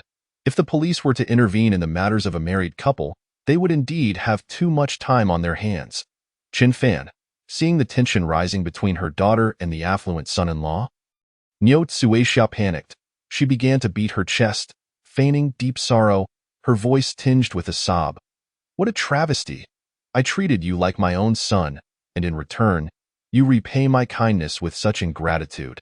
Even after your divorce with Qing'er, you still seek to tarnish her reputation. How can you sleep at night? Niu Tsuixia's acting skills had been honed through decades of experience, reaching a level of mastery. She appeared to collapse weakly to the ground, prompting Mu Fei to rush over to support her. He then turned to Chen Fan, seething with anger. You ungrateful wretch! If my mother suffers any ill effects from this, I will not let you off lightly. Mu Xueqing, seizing the opportunity, hurriedly bent down to tend to her mother. The other patrons in the restaurant cast peculiar glances in their direction. The situation had swiftly devolved into a melodramatic spectacle of a callous ex-son-in-law repaying kindness with malice, persecuting his former wife's family. Yet, Chen Fan remained unfazed, sitting there as Niu Tsuixia pounded the ground in distress, unaffected by her theatrics. Li Zihou, despite being a scion of a wealthy family and having received elite education, was not a fool but merely a man of indulgent pleasures. He quickly discerned the ulterior motives behind the uproar from the Mu family. Embarrassed in front of so many, he did not wish to linger. So he tossed a stack of cash onto the table to settle the bill and, disregarding Mu Xueqing's pleas, decisively left the establishment. Once the audience departed, the actors no longer had any reason to continue their performance. Niu Tsuixia soon composed herself and stood up. Chen Fan, remember this. Our family is not so easily bullied. This debt will be settled in due time. With a final fierce declaration, Niu Tsuixia strode out with conviction, her steps exuding the vigor of someone who had once been part of the Red Guards. Yu Xueqing glared at Chen Fan with venomous eyes before following her mother outside. Yu Fei had initially intended to follow Niu Tsuixia, but suddenly recalled something and turned back. He picked up the bill on the table, glancing at it. Waiter, settle the bill and give me the change. Tip? What tip? There's no such thing. Hurry up with the change. And also, bring me several free takeaway boxes for the leftovers. Chen Fan observed the other patrons shaking their heads at Mu Fei's antics. The waiter, having lost interest in dealing with such a character, tossed him a few plastic bags without expecting a tip. Mu Fei contentedly packed the uneaten remnants into the bags. After all, it was Michelin 3-star cuisine. He planned to present it beautifully at home, perhaps taking a few pictures to post on social media the following morning. Captioned, "Woke up not knowing what to eat, suddenly remembered that the takeout from Haitian Shengyin was quite good. Oh, another energetic day awaits. Come on, a Fei." Once Mu Shuiqing's family departed, Chen Fan felt as if the world had finally regained its tranquility. He remained seated, staring at the pile of empty plates that Mu Fei had left behind. Just days prior, he had indulged in a lavish meal here, and the staff still recognized him. "Sir, would you like to change tables? We can tidy this one up for you," a familiar waitress inquired as Chen Fan looked up. Her demeanor was markedly warmer and more polite than during his last visit. After all, he had spent an extravagant sum of 100,000 on the previous occasion. No one could believe that such a customer could be ordinary. Chen Fan smiled and replied, "Sure." He then moved to a nearby table with his takeaway. The waitress had learned her lesson and did not judge him by appearances this time. She eagerly helped him unpack the meal and offered him utensils. Chen Fan nodded. This was the standard of service one should expect in a fine dining establishment. As he quietly enjoyed his meal, the waitress stood beside him, watching in silence. Her curiosity was piqued. Having worked as a server for many years, she had encountered countless customers, but none had been quite like him. After a while, Chen Fan finished the last grain of rice in his box, leaning back with satisfaction. Ah, that was delightful. He even thought that the fried rice from the street vendors should be included on the menu of a Michelin 3-star restaurant. "What is your name?" Chen Fan turned to the waitress. This woman stood tall with straight legs, her figure more statuesque than other girls. Her features were sharp and distinct, and upon closer inspection, she could be considered an attractive woman. "Though in a different league from the delicate Mu Shuiqing. My name is Selina," she replied, her eyes glimmering. Selina Liu. Chapter 10. The client's request was simply too reasonable. After a brief conversation, Chen Fan learned that Selina was of Eurasian descent. No wonder she was taller and had fairer skin than most women. "Selina, the set meal I had last time was delightful, and in a few days, I need to host a banquet at home, and I would like to reserve 200 sets from Haitian Shengyin," Chen Fan stated calmly. The mixed-race beauty thought she had misheard. "You mean the 100,000 per table meal? You wish to reserve 200 sets?" Chen Fan nodded unperturbed. Selina quickly counted on her fingers, mumbling to herself, 100,000 per table, 200 tables. Just a moment. She dashed to the front desk and grabbed a calculator, tapping away with urgency. 1 million multiplied by 200 equals 20 million. 20 million, Mr. Chen. This requires a substantial sum. Are you serious? Selina's breath quickened, her ample bosom rising and falling with excitement. The restaurant rewarded servers for bringing in major clients, and if Chen Fan truly spent 20 million at once, Selina could afford a small apartment in the city.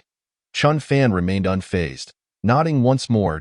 Selina's fair complexion flushed with exhilaration as she hurried to inform her superiors. Moments later, the manager of Haitian Shengyin appeared, striding briskly towards them. "Good day, sir. I am the manager of this restaurant. If you wish to reserve 200 sets of our full menu, we require a deposit of 5 million up front. What do you think?" The manager feigned nonchalance, but his voice trembled with barely concealed excitement. "Not a problem," Chen Fan replied, maintaining his calm demeanor. "I have but one request. All dishes must be prepared and delivered to my home within 25 days. The manager, elated, nodded vigorously. "Absolutely. We guarantee to deliver all your ordered dishes on time and with the highest quality." "Very well then. Let this young lady accompany me to retrieve the 5 million deposit from my home." Retrieve it from home? The manager's mind raced. In this day and age, who still used cash for transactions? The customer's request surely had an ulterior motive. He glanced at Selina, noticing her uniform straining against her generous curves, and suddenly understood. The client's request was indeed exceedingly reasonable.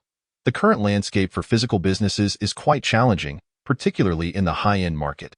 Numerous enterprises engaged in car and real estate sales have long since adopted marketing strategies that involve placing orders with enticing special services. We, too, should evolve with the times. Moreover, when a client places an order worth 20 million, whether it involves having Selena accompany him to retrieve funds or simply my presence alongside him, I am entirely amenable. The manager chuckled, casting a playful glance at Selena, suggesting she should put in some effort to provide excellent service, assuring her that the company would not overlook her contributions. He even winked at her with a knowing smile. Selena, quick to comprehend, was already captivated by Chun Fan's extravagant demeanor, and even if it weren't for the company, she was eager to draw closer to him. Hence, she swiftly changed out of her work attire and followed Chun Fan out. Upon seeing her in casual wear, Chun Fan noticed that the neckline of her outfit was even lower than her work uniform. Unsure if it was intentional, the pure black DV undershirt paired with a white blazer accentuated her figure splendidly. A gentle breeze wafted by, carrying an alluring scent of perfume that tantalized Chun Fan's senses. When he glanced at Selena, she was already meeting his gaze. The demeanor of half-Western women contrasts with that of their Eastern counterparts. They express their desires with unabashed clarity. Chun Fan smiled knowingly, sharing an unspoken understanding that in truth, when he had requested the restaurant to send someone to collect the deposit, he had not considered any such implications. His main concern was to avoid the peculiar spectacle of withdrawing 5 million in front of others, which could lead to unnecessary commotion. Unexpectedly, both the restaurant manager and Selena had misconstrued his intentions. However, Chun Fan was unperturbed by this misunderstanding. The two entered Chun Fan's residence, and Selena surveyed her surroundings with a hint of surprise. She had anticipated that a man of Chun Fan's extravagant spending would reside in a lavish villa. If not an opulent penthouse, to her astonishment, it turned out to be a modest apartment of less than 100 square meters. What's wrong? Did you not expect my home to be so unremarkable? Chun Fan inquired with a smile, noticing Selena's confusion. She quickly waved her hands, stating, No, no, no. I merely did not anticipate that someone as successful as you would lead such a low-key lifestyle. Chun Fan smirked internally, realizing that this half-Western woman had not quite mastered the nuances of language. Her words seemed to convey a different meaning. Please wait a moment, he said, stepping into his bedroom and closing the door behind him. He casually arranged the quilt on the bed aside and then opened the portal to his otherworldly space. As an abstract vortex materialized, 5 million in cash instantaneously covered the entire bed. All right, please come in, Chun Fan beckoned to Selena, gesturing for her to enter. Selena, noticing it was the bedroom, initially thought Chun Fan was going straight to the point. A playful smile crept onto her lips as she boldly removed her jacket and tossed it onto the sofa. Preparing to leap towards Chun Fan. However, just as she reached the threshold of the bedroom, she froze in her tracks. Why goodness. So much money. He really did mean for me to come back to get the cash. Chun Fan relished the astonished expression on her face, grinning as he stated, 5 million. All accounted for. If you can't take it all tonight, you're welcome to stay over, and we can arrange for more help from the restaurant tomorrow. The implication was unmistakable to Selena. A mountain of cash, a handsome man, and a spacious bed. This scene had all the elements to ignite a woman's primal instincts, unable to contain her overwhelming desire any longer. Selena lunged at Chun Fan, pushing him onto the bed. Caught off guard, Chun Fan found himself overwhelmed by her fervor. Wait, wait, wait. He gasped as he finally freed his head from beneath her, struggling to catch his breath. I nearly choked. Good heavens, his grand plan for rebirth and revenge almost met its end here. After a moment of readjustment, Chun Fan prepared for round 2, and the intensity of their encounter escalated dramatically. Selena, uninhibited by societal norms, expressed herself with wild abandon, her cries echoing throughout the what transpired, you ask? One would think that Shao Qin's wife leaving him would not provoke such a reaction. Are you unaware? It is not merely a matter of being jilted. Even before their divorce, his wife was involved with another man, reportedly a second-generation wealthy individual. That man even purchased an apartment for her in our building. Can you believe it? It is akin to defecating on Shao Qin's face. What a blatant act of humiliation. Oh, do refrain from such nauseating expressions. What, do you not believe it? Just yesterday, I encountered that woman taking out the trash. Clad in nothing but a flimsy tank top, with bite marks adorning her neck. Goodness, continue. This is utterly exhilarating. What is there to say? You all should observe for yourselves. Some things are better left unsaid. But that woman is truly provocative, igniting a yearning in my heart. Please be mindful of your language.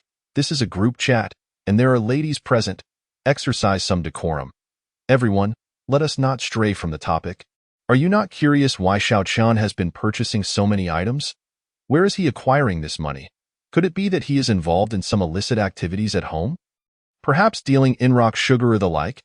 If that is indeed the case, we must unite to safeguard our harmonious and beautiful community. The last speaker was the community director, Gao Lihua, a 54-year-old lady on the brink of retirement.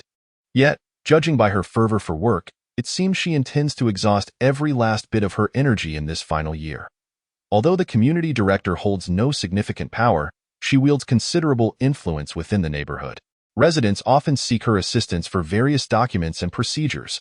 When Director Gao speaks, countless supporters rally around her. What Director Gao asserts is undeniably true.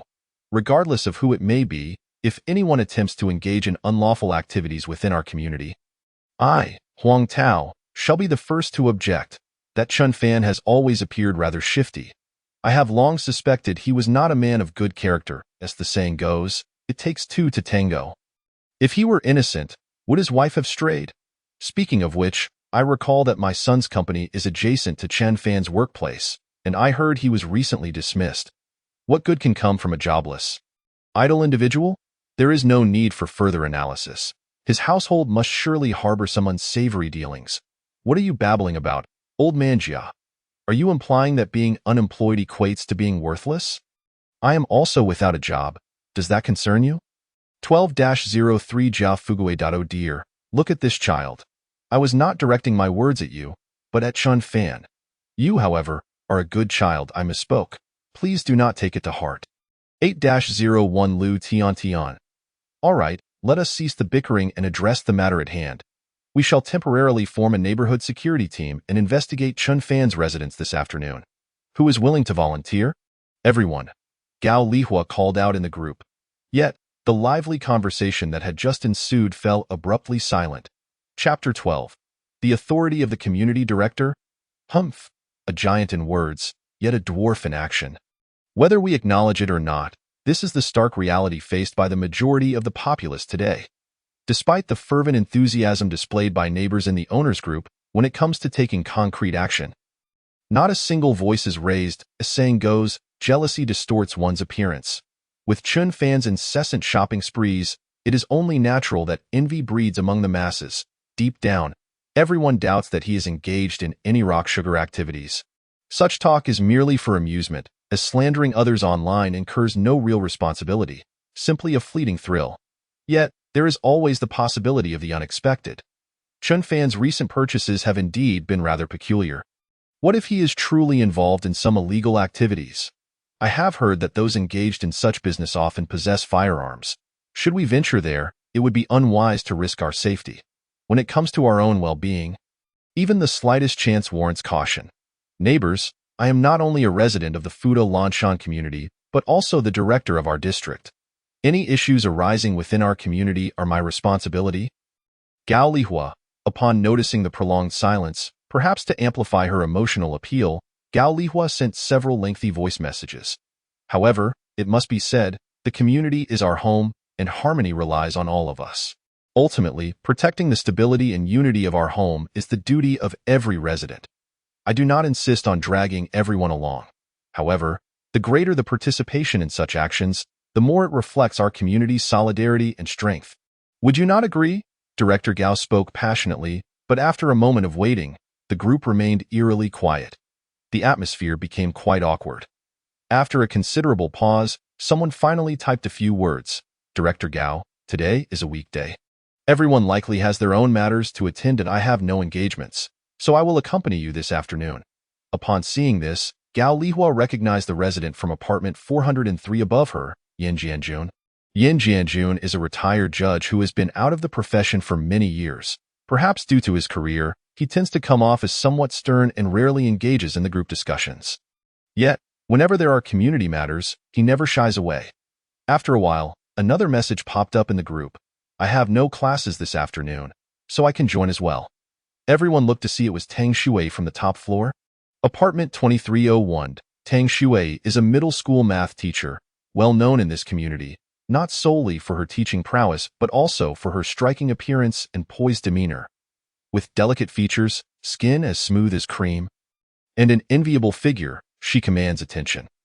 Although she tends to appear somewhat aloof and rarely converses with her neighbors, all the male residents of Fuda community are utterly enamored by her, while the females often gossip about her.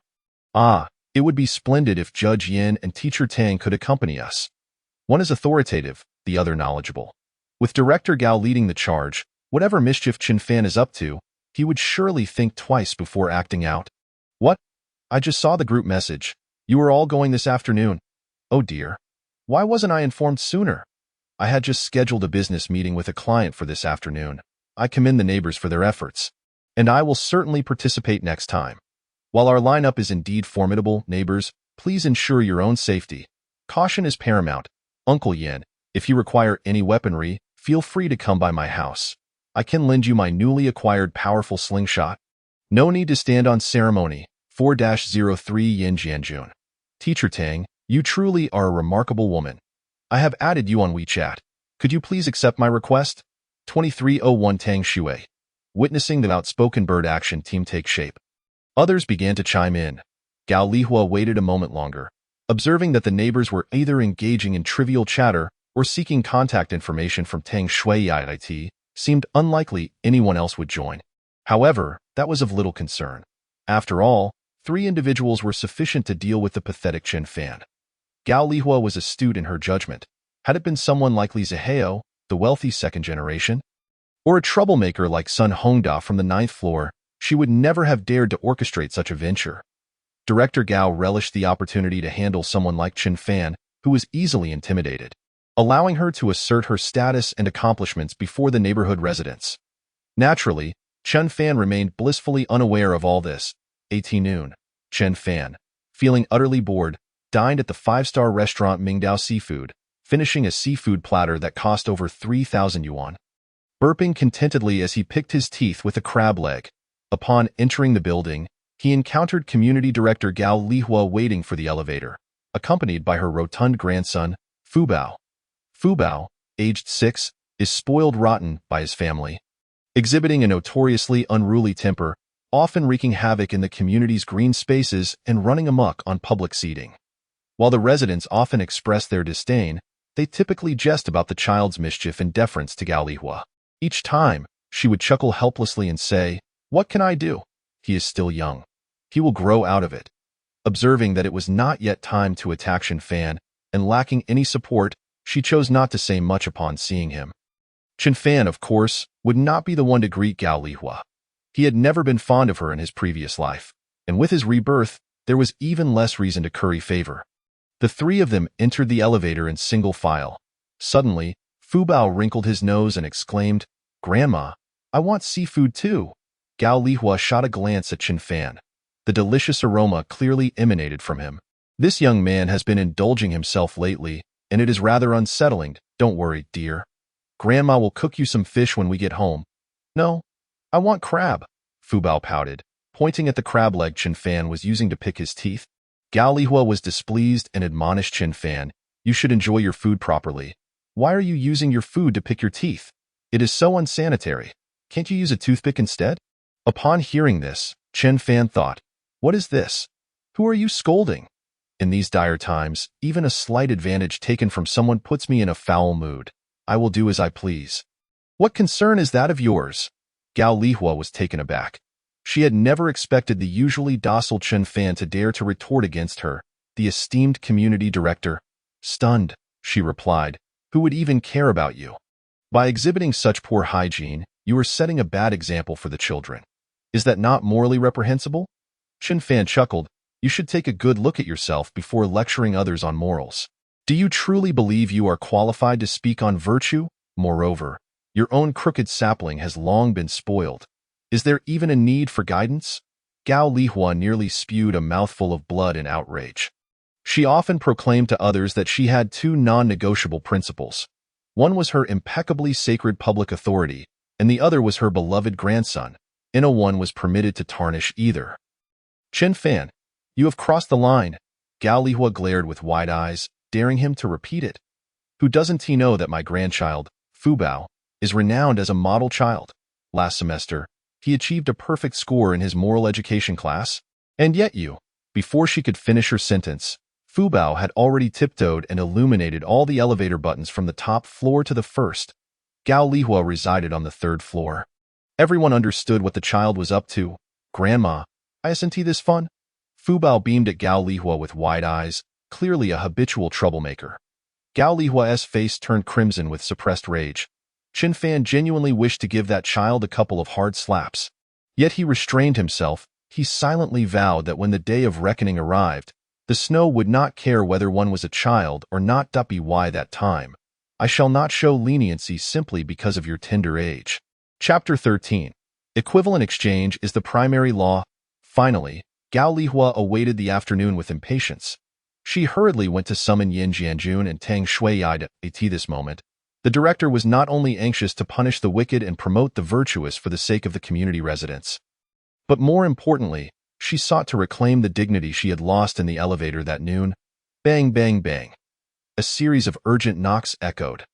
Chen Fan frowned, wondering who lacked the courtesy to ring the doorbell and instead pounded on the door as if someone had died inside. Reluctantly, he rose from the sofa and walked to the door. Gao Lihua's furious visage greeted him. Chen Fan was taken aback. How had both Yin Jianjun and teacher Tang also arrived? What brings you here? Before he could finish his sentence, Gao Lihua brushed past him and strode directly into the room. Yin Jianjun and Tang Shuiyai were momentarily stunned by Gao Lihua's lack of decorum. Why apologies? Xiao Chun, we recently heard about some changes in your family. The community was concerned, so we organized a few neighbors to come check on you. It's purely out of concern. Please don't think too much of it, Yin Jianjun attempted to explain. Feeling that Gao Lihua's actions were indeed inappropriate, Tang Shuiyai, however, was quite irritated. She regretted joining Gao Lihua's side at that moment. How could they barge into someone else's home without even a greeting? Chen Fan's home was not large. Standing at the door, one could see the entire state of affairs within. After a brief glance, Tang Shuiyai noted that while it was a bit messy, there was nothing alarming. I apologize, Mr. Chen. It seems you've recently acquired too many items, causing the neighbors to worry. That's why we sent a few representatives to check on you. Director Gao, there's nothing amiss here. Let us leave. Chen Fan understood after hearing Yin Jianjun and Tang Shuiyai's words. These two fools had evidently allowed Gao Lihua to use them as pawns. Xiao Tang, what do you expect to see from there? If there were anything questionable, it would surely be hidden. Here is the plan. I'll search the living room, you check the bedroom, and old Yin, you can take a look in the bathroom. Gao Lihua was not only dismissive of their advice, but seemed to grow more emboldened. Naturally, Yin Jianjun and Tang Shuiyai did not move. They stood rooted in place, their minds racing with 1,000 curses. Today had truly been a lapse in judgment to agree to accompany her. However, no one anticipated that Gao Lihua, the community director, would resort to such shockingly low tactics. This was no longer a matter of etiquette. If Chen Fan called the police, this would be deemed trespassing, enough grounds for arrest. Gao Lihua was not legally blind. She had not intended to be so brazen. But how could she tolerate Chen Fan's defiance against her precious grandson in the elevator earlier? More importantly, Director Gao felt her sacred and inviolable official dignity had been challenged by a commoner, and that was a matter of principle. Today, she must ensure that Chen Fan learned a lesson. What? Trespassing. Call the police. Go ahead. I'm sorry. Did I not mention that my son is the Deputy Chief of the Economic Investigation Unit at the Municipal Public Security Bureau? The officers dispatched could very well be his subordinates. Gao Lihua, emboldened by her familial connections, acted without fear. She didn't even change her shoes, leaving a trail of footprints all over the house. Chen Fan's expression darkened gradually. He unconsciously glanced at the bone-cutting knife on the kitchen counter, then coldly regarded Gao Lihua, pondering whether to end her today. Stop. Just as Chen Fan was about to erupt, a voice preempted him. It was Yin Jianjun, the usually affable judge, unable to bear the scene any longer. Is Gao Lihua going through menopause or something? How can she behave this way? After all, I came along with her today. If word gets out, how will others perceive me? She may be shameless, but I still have my reputation to uphold. If she wishes to cause a scene, Let her do so another day today. I came here with Xiao Tang, and if you act like this, people will think we are all in cahoots. Yin Jianjun rarely displayed anger. And Tang Shui furrowed her brows in agreement. Gao Lihua glanced at them, feeling a twinge of unease. Setting Xiao Tang aside, this Yin Jianjun, though retired, was an old cadre from the judicial system with connections and influence. If he wished to stir trouble, her deputy chief's son might not be able to handle it easily. Realizing this, Gao Lihua cleared her throat twice, then, let us call it a day. But Chen Fan, you better watch yourself. Do not let me catch you slipping up, or I will certainly have my son gift you a silver bracelet. With that, she turned on her heel and departed in a huff. Yin Jianjun sighed deeply. Xiao Chun, I apologize. We should have considered this more carefully. Although he knew Yin Jianjun meant no harm, Chen Fan was still fuming and did not return his gaze kindly. Yin Jianjun shook his head, sensing the atmosphere, and wisely took his leave. Why are you still here? Do you intend to continue searching? Chen Fan inquired curiously, noticing that Tang Shui remained rooted in place. Chen Fan was already quite familiar with Tang Shui in the Fuda community. There was not a single man who did not take note of her. Such a stunning woman, she looked like a living painting. In his previous life, Chen Fan, like the other men in the community, would steal glances at her when he had the chance, indulging in fantasies. Now, facing her at such a close distance, he found it hard to believe. I am sorry. I must apologize for today's events. After all, I've made a mess of your home, and I cannot just leave it like this. Let me help you clean up. Chen Fan initially thought it was no big deal. It was merely a few extra footprints on the floor that could be wiped away. But upon seeing Tang Shui's face, he thought, how could I refuse a woman of such beauty offering to clean my home? Tang Shui, seeing that Chen Fan did not reject her offer, stepped into the bathroom and began gathering cleaning supplies. Chen Fan returned to the sofa and turned on the television, though it served merely as a pretense. His gaze never strayed from Tang Shui's figure. What a pity! In just a few months, even such an exquisite woman would cease to exist. What? Can I save her? Of course, but why should I? Just because she is beautiful, I should act like a sycophant, eagerly offering my services? Ha! What nonsense! I would never entertain such thoughts. To expect something from me without offering something of equal value in return is a notion firmly dismissed. This is the first ironclad rule I established after my revival. After some time, Tang Shui had tidied the room to a pristine state, even cleaner than when they first arrived. Chen Fan was taken aback, realizing that not only was Tang Shui beautiful, but she was also quite adept at household chores. His mind conjured an image of her dressed in a Japanese-made outfit, kneeling on the floor to scrub it. Mr. Chen, is this satisfactory? Tang Shui's voice brought Chen Fan back to reality. Ah? Oh, yes, that's fine. Thank you. Although his heart raced, Chen Fan maintained a facade of calm. He did not even invite Teacher Tang to take a break. Noticing Chen Fan's indifferent demeanor, Tang Shui frowned slightly. She silently stepped outside, and as she closed the door behind her, she couldn't resist glancing back at the man on the sofa. Chapter 14. He is still a child, so don't let him off the hook. After this incident, Yin Jianjun reported the outcome to all the residents in the Fuda community group. Everything was normal at Chen Fan's home, and there were no illegal activities occurring. This result was anticipated by all. In truth, no one was particularly concerned about whether Chen Fan was engaged in unlawful activities. They were merely curious about the source of his funds for purchasing goods, with no faults to point out. The residents group targeting Chen Fan was subsequently disbanded. Tang Shui was the first to leave the group, doing so without uttering a single word. It was likely she would not participate in any future activities called by Director Gao. Shortly thereafter, Gao Lihua inexplicably issued an announcement in the community group to all residents of Fuda Blue Mountain community in order to enhance the quality of our living environment and foster a warmer atmosphere. Please pay attention to improving your conduct, especially in maintaining a commendable image in front of our children, setting an example for the next generation of our nation.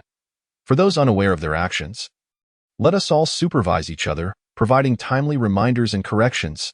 Fuda is my home, and its maintenance relies on all of us. Many residents are unaware of what has transpired, based on muscle memory. Regardless of what Director Gao posts in the group, they will simply like it first and comment later. Director Gao is absolutely right. Children represent the future, and they embody hope. It is the responsibility of everyone to foster a nurturing living environment for the next generation of our nation. It is not mere sentimentality on my part. The residents of our community are indeed fortunate to have a neighbor like Director Gao, a leader of both capability and accountability. We have all benefited from his presence. However, Director Gao, please do take care of your health and ensure a good balance between work and rest. We certainly do not wish for you to overexert yourself. Chen Fan observed the incessant flattery appearing in the group chat with disdain. He noted that this time, both Yin Jianjun and Tang Shui remained silent. Initially, Chen Fan had no intention of engaging with Gao Lihua, but suddenly he recalled having stored a few photographs on his phone. These were snapshots he had taken on a whim when he witnessed Gao Lihua's mischievous grandchild causing a ruckus. Previously, Chen Fan had refrained from sharing these images with others, adhering to the philosophy of avoiding unnecessary trouble. Now, however, they proved to be quite useful. He swiftly retrieved the photos from his phone and shared them directly in the group chat. Ding ding dang. Over a dozen images suddenly populated the chat of the 500-member Fuda community.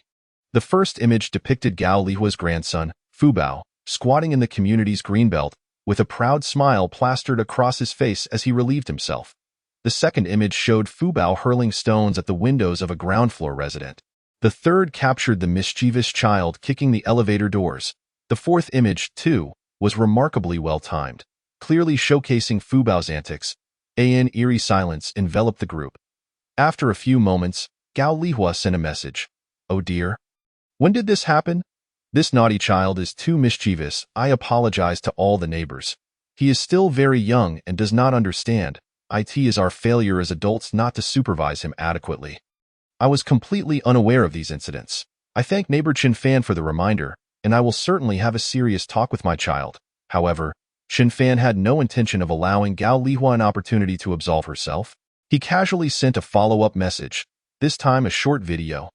The video, dimly lit, appeared to have been recorded as dusk approached. Fu Bao seemed desperate to relieve himself, while Gao Lihua instructed, "Hush, my dear grandson, don't shout. Just squat here and go. It's getting dark, and no one will see." Upon closer inspection, the location of convenience was none other than the fitness plaza on the south side of the community. Some residents could no longer contain their outrage. Elderly individuals who exercised there daily were particularly incensed. Typically reticent, they chose to voice their displeasure through audio messages. "I remember that feces. I was wondering who could be so depraved as to defecate beside the fitness equipment. I stepped in that foul mess. After all this time, it turns out to be your grandson. Director Gao, you must discipline your child. If this continues, it will be quite alarming when he grows up. Director Gao, how could you teach your child to behave in such a manner? Did you not say that this community is our home and harmony relies on everyone? Would you allow your child to relieve himself in your own home as well?" These elderly residents, usually indifferent, transformed into fierce advocates when their personal interests were at stake, akin to tigers seizing discounted eggs. Such formidable resolve would even cause Director Gao to tread carefully. Although separated by a digital screen, one could only imagine the displeasure etched across Gao Lihua's face at that moment. A smirk tugged at the corners of Chen Fan's mouth as he casually tossed aside his phone. The ensuing dialogue was predictable. "Gao Lihua, do not presume that today is your most humiliating day. This is merely the beginning, and I have more entertainment planned for you, Mr. Chen. The materials are ready and can be delivered at your convenience. When would you like us to proceed?" Steve from Xiaolong Company called. This was the message Chen Fan had eagerly awaited. He had long since organized his home, storing useful items in a separate space while parting with unnecessary belongings, such as wedding photos. Now was the perfect time, Chen Fan readily replied. His expectations for the safe house were high, and Xiaolong Company had never handled such an order before, which extended the preparation time. However, once the materials were ready, the assembly process would be swift. According to the original plan, completion was expected within 10 days. Chen Fan glanced at the calendar on the wall. It was August 1st, plenty of time. That very day, Chen Fan moved into the Hilton Hotel by the river, booking a presidential suite. Xiaolong Company's efficiency was impressive. Shortly after Chen Fan's departure, workers arrived en masse at the community. For a renovation of less than 100 square meters, a staggering 10 trucks laden with materials arrived. Such a spectacle was unprecedented for the neighbors, and naturally, no one dared to intervene. Meanwhile, the The community's director Gao had already turned off her phone. The homeowners group chat erupted once more. My goodness, what is happening? Are we being demolished? I haven't received any notification. Neither have I. Me neither. Wait, this can't be a demolition. The government would surely inform us first. Besides, those trucks don't seem like they're for tearing down houses. I took a peek, and it looks like they're bringing in materials for renovations. Where is the community director? Someone needs to explain what is going on. Gao Lihua, I just called her. Her phone is off. She turned it off at such a critical moment? Doesn't she realize this is when the community needs her to clarify the situation? What on earth is going on? The group buzzed with messages like fireworks. Leaning against the expansive floor-to-ceiling window of his hotel, Chun Fan simply replied, Apologies, neighbors, but I am renovating my home. Chapter 15. Whatever you need, I have in abundance. Whatever you possess, I can lend you. Chun Fan. Once again, it was Chun Fan. Recently, he seemed to be pressing upon the sensitive nerves of the residents of Fuda community, stirring their curiosity at every turn. What kind of renovation could possibly require such an abundance of materials? Although they could not discern the material's quality, the prestige of this renovation company hinted at a considerable expense. Thus, where did Chun Fan acquire such funds? It was truly enviable. All of this did not escape the notice of Mu Xueqing and Li Zihao. Aware that he could not offer Mu Xueqing marriage, Li Zihao generously purchased both units 2201 and 2202, merging them into a spacious abode. Consequently, Mu Xueqing's mother, Niu Tsuexia, and her brother, Mu Fei, also settled in. Li Zihao, of course, had no objections. This was merely a place for his occasional leisure. Moreover, each time he visited, the Mu family would discreetly take a walk, ensuring that their benefactor enjoyed the best experience. As fellow homeowners, Mu Xueqing's family was also part of the homeowners group. They had been keeping a close eye on Chun Fan's every move. Although she was curious, following her chastening experience at the Haitian Shengyan, she no longer dared to speak with Chun Fan in an effort to placate Li Zihao. Mu Xueqing had exhausted her repertoire of tea ceremonies, and after much effort, they had reconciled. She could not afford to let any misunderstandings arise again. Li Zihao had recently grown increasingly intrigued by Chun Fan. Although he did not visit often, each time he did, he noticed large boxes of goods being delivered to Chun Fan's residence, piquing anyone's curiosity. More importantly, Li Zihao had not forgotten the humiliation he felt at Haitian Shengyan, where Chun Fan had embarrassed him. Although Chun Fan had made it clear that when their relationship had occurred, he and Mu Xueqing were still legally married, and thus there was no issue, Li Zihao perceived it as an affront. It was akin to someone borrowing money and, after a significant period, developing the delusion that the funds rightfully belonged to them. If, at that moment, the lender demanded repayment, it would be an unwelcome shock, leading to the emergence of many debtors. Li Zihao felt the same way. If he did not impart some lesson to Chun Fan, it would be challenging for him to maintain his composure when dealing with Mu Xueqing. After much contemplation, Li Zihao sought out Brother Long, a business associate of his family. Long, whose real name was Yu Dalong, was a somewhat renowned figure in Jinling's underground scene, rumored to have access to anything one could desire. One day, after finishing his lunch, Chun Fan stepped outside for a stroll. Three bald men approached him. The central figure sporting a particularly shiny head, sunglasses, and a gold chain thicker than a dog collar. The trio blocked Chun Fan's path. Chun Fan raised his gaze to assess the three men, instinctively taking a step back to create some distance. His hand was poised, ready to draw the prepared 1.5-meter-long machete from his concealed space. You are Chun Fan? Yu Dalong inquired. Chun Fan nodded. And you are? Yu Dalong. In our circle, we refer to one another as Brother Long out of respect. Yu Dalong leaned casually, one leg shaking nervously. Chun Fan momentarily lost focus, recalling a news story about a Long who had been murdered. Why is it that individuals with this name always seem so arrogant? We've come to seek you, however. If you, my brother, choose not to cooperate, then it would seem you do not regard me. Along as a friend, oh, not blame me for turning hostile. Yu Dalong, with a smile that does not reach his eyes, fixed his gaze on Chun Fan, while the two flunkies beside him subtly adjusted their jackets, revealing the daggers concealed at their waists. This, indeed, was Li Zihao's scheme. Chun Fan, you are capable of purchasing goods, So let us compel you to buy until you can no longer afford it, forcing you into the jaws of usury. And see if you dare to remain so ostentatious thereafter. Once you borrow from loan sharks, the interest will accumulate inexorably, and you shall never rise again. Chun Fan grasped the situation. This home visit was undoubtedly a pretext, and should he refuse, they would find a reason to make trouble. On the contrary, if he cooperated, all would be well.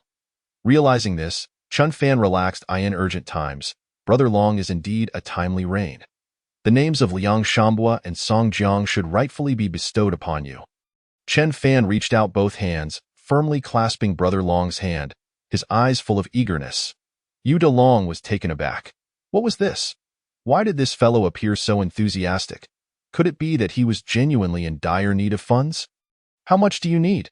Seeing Chen Fan's demeanor, Yu De Long felt a flicker of uncertainty. How much can you lend me, Brother Long? Chen Fan inquired. Damn, what an audacious request. Yu De Long thought to himself. Is this fellow trying to bluff me? That won't work. Whatever you ask for, Brother Long. I can provide, Brother Long. Whatever you have, I shall borrow. Yu De Long and his flunkies. 1 million. Yu De Long gritted his teeth as he spoke. Today would reveal whether this brat dared to accept. Chen Fan's expression dimmed slightly. Was that all? Very well. I assure you I shall repay you the principal and interest within a month.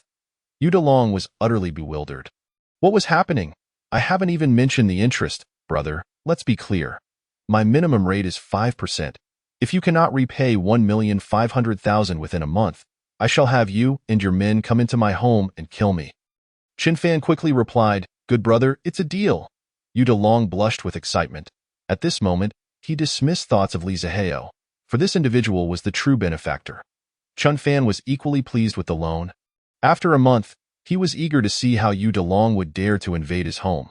Brother Long, could you do me a small favor? I do not wish to take this loan in cash. Could you assist me in converting it directly into goods? Upon hearing this, Yu De Long became even more invigorated. Chun Fan's proposal offered him greater security. Even in usury, one fears those who might refuse to repay. However, if a client exchanged money for goods, it would be different. Should repayment become impossible, at least some materials could be reclaimed as compensation. You have come to the right person. You may inquire around. There is nothing Long, cannot procured. As he spoke, Yu De Long made a gesture of skating. Chun Fan hurriedly waved his hands. No, Brother Long, you misunderstand. The items I require are not so difficult to obtain. Saying this, Chen Fan produced paper and pen, presenting Yu De Long with a list of items. The list consisted of various supplies he needed to prepare, based on the work manual gifted by Steve, including 100 boxes of various prescription medications, 20 bows and crossbows of specified regulation, 200 types of controlled knives, 2 tons of saltpeter, 500 pounds of arsenic, 400 barrels of concentrated sulfuric acid, among others. After a moment's consideration, Chun Fan concluded these items would not cost much. So he continued. 10. 000 barrels of instant noodles, all spicy beef flavor, 500 boxes of assorted snacks, 3,000 pounds of various jerky, and 50,000 barrels of purified water. The lengthy list comprised over 100 items. Perhaps his hand had grown weary from writing. Chen Fan took a deep breath and decided, let us leave it at that for now. Thank you, Brother Long. Yu De Long picked up the list, increasingly perplexed. The items this fellow requested were rather peculiar. While some were not commonly found in the market, they were not unattainable.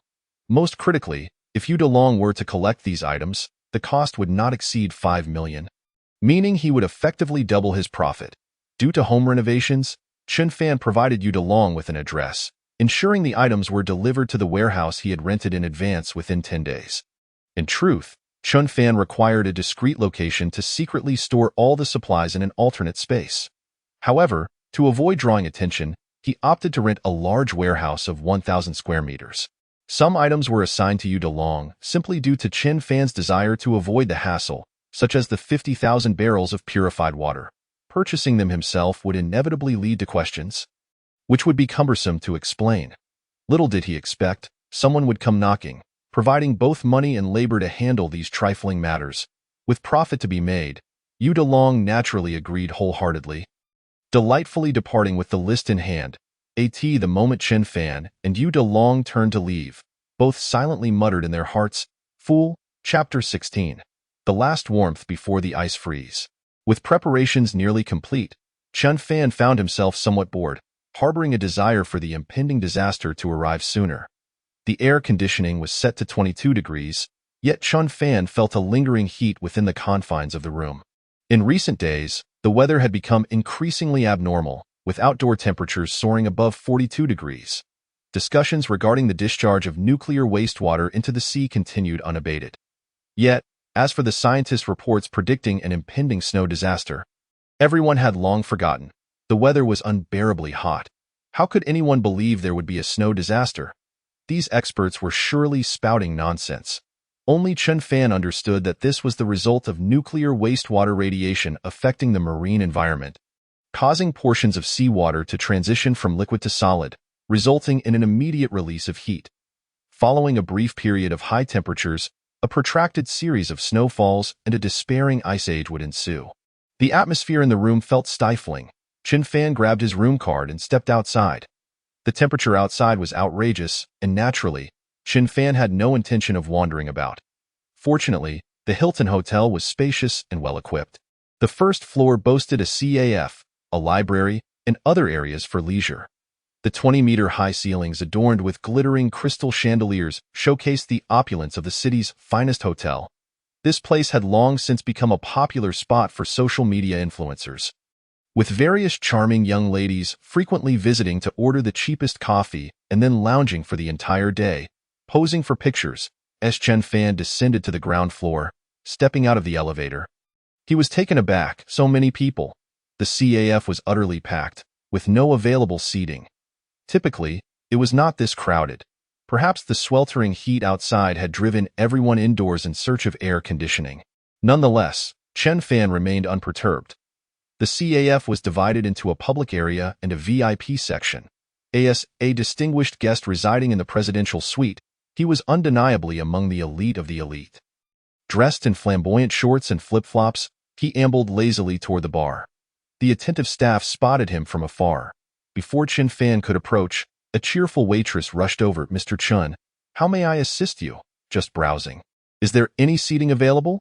Chun Fan surveyed the bustling crowd, seemingly unsatisfied with the cacophony around him. "But of course, we have a reserved VIP seat for you over there. If you find it too noisy, we can also bring what you need to your room. No need. I'll just sit in the main hall." Chun Fan strode forward, with the waitress respectfully following behind. This scene instantly captured the attention of numerous young ladies. It is worth noting that the Hilton staff encountered many prominent figures daily. Thus, they were generally indifferent to average successful individuals or nouveau riches. As for ordinary influencers or business people, they barely gave them a second glance. However, before Chun Fan, this seemingly ordinary waitress displayed utmost respect. Every detail emphasized Chun Fan's unique status and identity. Who was this person, dressed so casually in such an upscale place? How can one only wear shorts and flip-flops? It truly disrupts the ambience. Are you blind? Can't you see he's heading straight to the VIP section? You may be dressed formally, but for him, coming here for coffee may simply be a casual refreshment. Do not measure others' everyday habits by your highest standards, sister. Wow, he really has a unique style. Even his casual demeanor stands out. Are you infatuated? How can being casual and stylish even be compared? Still, I would love to get to know him. Ah, Xueqing, isn't that your husband? Amidst the crowd, a sudden scream pierced the air, drawing everyone's gaze. The speaker was Lin Xiaoxiao, a yoga instructor residing next door to Mu Xueqing in apartment 2203. Lin Xiaoxiao had been Mu Xueqing's close confidant for over a decade. Their bond as sisters deeply intertwined. When Li Zihao suggested that Mu Xueqing choose a residence, she promptly opted for the one adjacent to Lin Xiaoxiao's, while she claimed it was to be closer to her dear friend. The 3 apartments in the unit were identical in size. Li Zihao had purchased 2 units and connected them, gifting them to Mu Xueqing, thereby making her dwelling twice the size of Lin Xiaoxiao's. Their daily comings and goings inevitably led to encounters, and though unspoken, Lin Xiaoxiao harbored an unsettling feeling within. Their family circumstances and appearances were quite similar. Why did Mu Xueqing get to reside in a spacious home so effortlessly, while she struggled with a modest one and still faced mortgage repayments? Were today's affluent heirs truly blind, forsaking a virtuous woman like herself for someone who had been divorced. Did that mean the other woman was somehow more knowledgeable? Yet, such thoughts remained locked within Lin Xiaoxiao's heart, never to be voiced. When Chun Fan began hoarding supplies in a frenzy, Lin Xiaoxiao felt a surge of exhilaration. It seemed her friend had misjudged him. Chun Fan might very well be a concealed millionaire, and Mu Xueqing had allowed a golden goose to slip away. However, every time Chun Fan was mentioned, Mu Xueqing steadfastly maintained that he was merely a wastrel, incapable of possessing any real wealth. The reasoning was simple. If he truly had the means, why not upgrade to a villa instead of reworking a small apartment of over 80 square meters? Yet today, at this moment, they found themselves amidst the throngs of ordinary patrons when Chun Fan boldly strolled into the VIP area. Lin Xiaoxiao felt a rush of adrenaline. See, I told you he is not ordinary. Mu Xueqing rubbed her eyes, squinting to confirm it was indeed her ex-husband. Although she was aware that Chun Fan's home was under renovation, she wondered how he came to be at the Hilton. Being Mu Xueqing's close friend, Lin Xiaoxiao and Chun Fan were already acquainted. Without seeking Mu Xueqing's approval, Lin Xiaoxiao called out loudly, rising to wave energetically at him. Chun Fan, we're over here. The ordinary area was swarming with people, and the women seemed to have conspired, all adorned in heavy makeup and revealing outfits, their skin shimmering in the sunlight. Chun Fan, however, didn't even glance in their direction. The brightness was blinding. Upon hearing his name, he turned and finally spotted Lin Xiaoxiao amidst the crowd, in his mind. He mused, oh, it's this woman, in his previous life. During times of scarcity, Lin Xiaoxiao had willingly joined Li Zihao's harem for the sake of food. Faced with survival pressures, Mu Xueqing had refrained from voicing any objections, leading to a scene reminiscent of a royal court on the 22nd floor of Building 12 in the Fuda community. Noticing Chun Fan's gaze upon her, Mu Xueqing instinctively turned her face away to evade his scrutiny.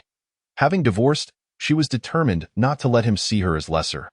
Lin Xiaoxiao, oblivious to her friend's discomfort, excitedly urged, Chun Fan, let us move over.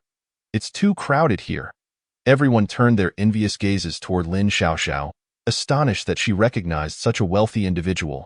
What a remarkable social circle. The waitstaff were also keenly observing Chun Fan, prepared to invite the two women to join him. Yet, Chun Fan calmly replied, no, the atmosphere grew somewhat awkward. It was Lin Xiaoxiao's exuberant call that had drawn attention, and now she and Mu Xueqing had become the center of attention in the hall.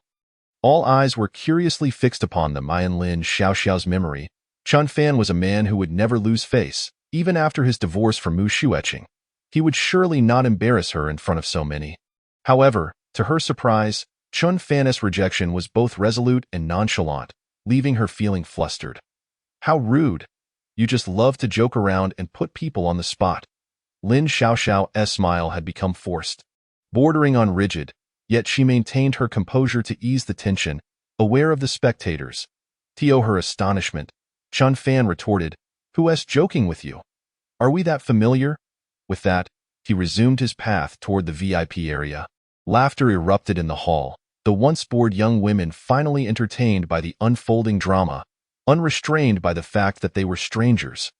Unable to contain herself any longer, Mu Xueqing sprang to her feet. Chun Fan, don't go too far. Just because you've hidden a bit of money doesn't make you impressive, Lin Xiaoxiao interjected. We don't need his invitation. We are independent women of the new era, not relying on men. With that, Mu Xueqing adjusted her Louis Vuitton bag gifted by Li Zihao and approached the waiter, exuding confidence. My friend and I would like to go to the VIP area for coffee. Do we need a card or is there a minimum spend? Like many women present, Mu Xueqing occasionally visited the Hilton for a photo op, and she had never considered the intricacies of the VIP area's regulations. The waiter smiled politely, responding, ma'am, our VIP area does not require a card or a minimum spend. It is exclusively accessible to guests staying in our ambassador suites and above. Mu Xueqing was taken aback. So you're saying Chun Fan is staying at the Hilton? The prices for all rooms were clearly displayed on the front desk's electronic screen, and it was evident that a night in an ambassador suite cost 128,000. Are you saying Chun Fan has booked an ambassador suite? Mu Xueqing's eyes widened in disbelief as she sought confirmation from the waiter. Oh no. The waiter continued courteously, Mr. Chen is staying in our most luxurious accommodation. The presidential suite? Chen Fan had already moved on, leaving the waiter to follow him, while Mu Xueqing remained frozen in place, as if someone had pressed the pause button. This time, the hall fell silent. The other patrons no longer found amusement in the antics of Mu Xueqing and Lin Xiaoxiao. All attention was now focused on Chen Fan. Did you hear that? The presidential suite? Isn't that expensive? Of course, it sounded extravagant. Just look at the price list, 28,800 for a single night. Can anyone even sleep there? Don T shout, don't disturb my idol while he enjoys his coffee. When did he become your idol? Xueqing, shall we leave? This place has become rather dull. It was only when Lin Xiaoxiao prompted her that Mu Xueqing snapped back to reality. Yes, let us go. It is indeed quite boring. The two women exited the Hilton Hotel, and as they stepped outside, the sweltering heat of over 40 degrees enveloped them. Mu Xueqing felt as though even the air she exhaled was scorching. Unconsciously, they turned back to glimpse Chen Fan, comfortably sipping his coffee by the grand floor-to-ceiling windows, and a sudden pang of bitterness washed over them. Xueqing, did you settle the division of assets when you divorced Chen Fan? Mu Xueqing nodded, of course, but there wasn't much to divide. No savings, just a small apartment still under mortgage. Chen Fan did give me a promissory note for 5 million, promising to start repaying me next month. Foolish sister, you can't possibly be letting him deceive you, can you? Look at Chen Fan's recent demeanor. Does he seem like a man without money? Has he been hiding it from you? Mu Xueqing shook her head. I am not that naive. Later, I had Zaheo investigate Chen Fan's financial status. He truly had no savings in the bank, nor did he possess any stocks or assets in his name. How could I let him off so easily otherwise? Lin Xiaoxiao bit her nails. That is rather peculiar. Does that mean all his money was earned after your divorce? It sounded almost too incredible to believe. With the sweltering heat and nowhere else to go, they each returned to their own homes. Upon entering her apartment, Lin Xiaoxiao didn't even change out of her clothes. She hurriedly took out her phone and found Chen Fan's WeChat, carefully crafting a message to send. Chen Fan, it was delightful to run into you today. Xueqing never mentioned your divorce, so I hope you'll forgive my forwardness. While you and Xueqing are no longer husband and wife, we are still friends, aren't we? I hope we can share a coffee together sometime. Oh, after sending the message, Lin Xiaoxiao changed into a seductive black satin nightgown, the delicate straps resting loosely on her shoulders, as if they might slip down at any moment. She leaned forward slightly, angling herself to create a deeper cleavage. Then he took a photograph and sent it to Chen Fan. Beep, beep. Chen Fan's phone chimed with a notification. He picked it up and saw a message from a girl with the nickname Pure and Flawless on WeChat.as. He opened the chat. He recognized the photo and remembered it was Lin Xiaoxiao. After reading Lin Xiaoxiao's suggestive message, Chen Fan let out a soft sigh and quietly set his phone down. In the past, receiving such a message would have sent his heart racing. After all, Lin Xiaoxiao was quite attractive, not to mention she was a yoga instructor. You know what that implies? She could perform many challenging poses. However, at this point in his life, Chen Fan had grown numb to such things. It wasn't due to a disillusionment with love or a severance of emotional ties. Rather, he understood that with wealth, all these other desires became easily attainable. To win a woman's affection, one need not spend excessively. Merely allowing her to see the extent of one's wealth sufficed. Beep, beep. The WeChat notification sounded again. Chen Fan frowned slightly. How long would Lin Xiaoxiao continue this? He had no fondness for women lacking in decorum. Upon checking his phone, he discovered it was a message from Steve. Mr. Chen, your safe house has been renovated and is ready for inspection at your convenience.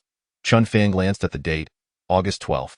True to their word, the Xiaolong Company had completed the project within the agreed time frame.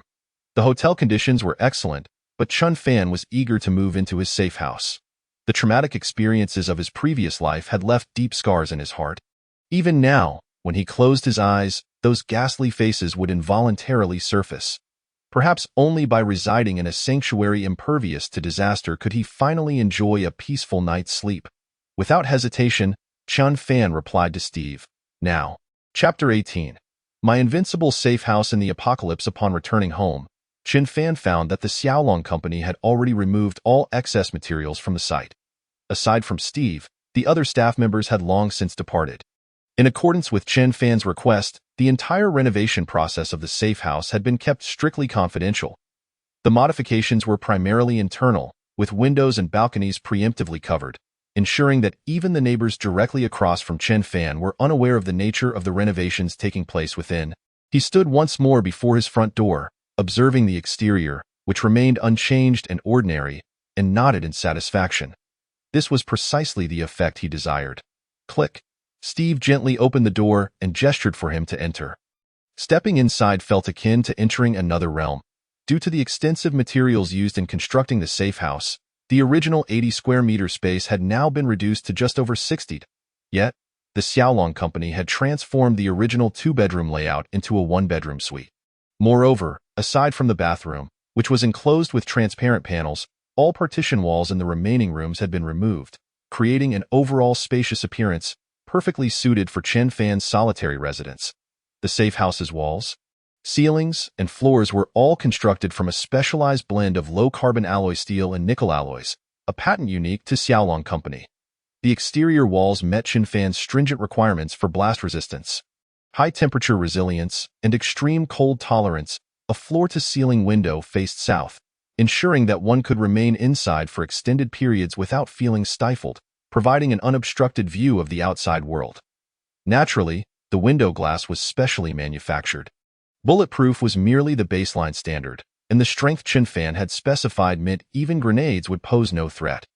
The safe house was equipped with the most advanced air purification system available globally. Even amidst a volcanic eruption outside, the air he breathed inside would be as fresh and invigorating as that found in the forests of Zishuangbana. Xiaolong Company had also installed a temperature regulation device that would maintain any desired temperature within the house, provided there was sufficient power supply.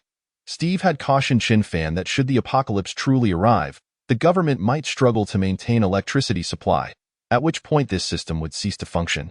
However, unbeknownst to him, Chen Fan had secretly stockpiled 20,000 sets of super batteries in a separate dimension. These batteries, specially ordered from Tesla, were sufficient to keep all the appliances in the safe house running for over 5 days.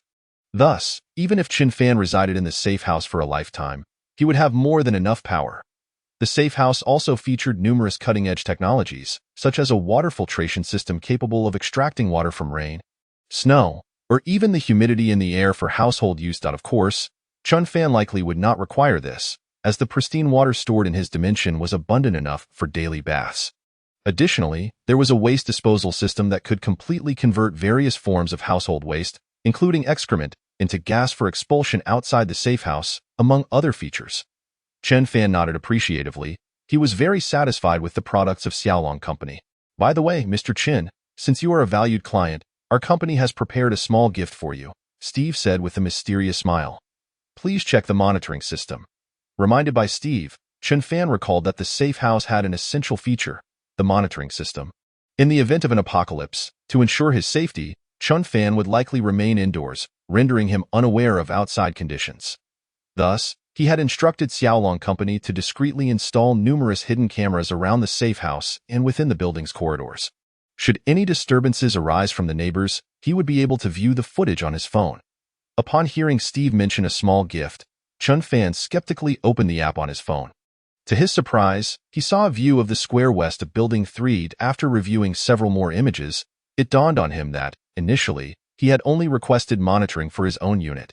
Yet Xiaolong Company had installed hidden cameras throughout all public areas of the entire community.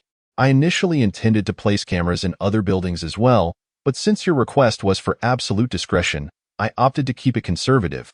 Given the crowded nature of the community, I feared detection. Thus, the monitoring coverage is limited to public areas, Steve explained with a smile. This exceeded Chen Fan's expectations. Although the monitoring range encompassed only public areas, it meant he would be able to observe any actions taken by neighbors in other buildings the moment they stepped outside their units. This function was incredibly practical. Thank you. Your work has been exemplary. I will add an additional 2 million to your company's account, Chen Fan declared generously. Upon hearing this, Steve's face lit up with joy as he expressed his gratitude repeatedly before departing. Chen Fan watched Steve's retreating figure and slowly closed the door. He realized that although August 15th was still 3 days away, with this door shut, he would most likely not venture outside again. Chen Fan had prepared all necessary items. Money had become irrelevant. Whether it was 2 million or 20 million, They were merely numbers. He approached the expansive floor-to-ceiling window and gazed out at the world beyond. All that remained for him to do was wait. August 13th. The sweltering heat finally began to relent, prompting people to emerge onto the streets. With the temperature now comfortable, conversations flourished, and the community chat became lively once more. Ah, finally, it's a bit cooler. This dreadful weather.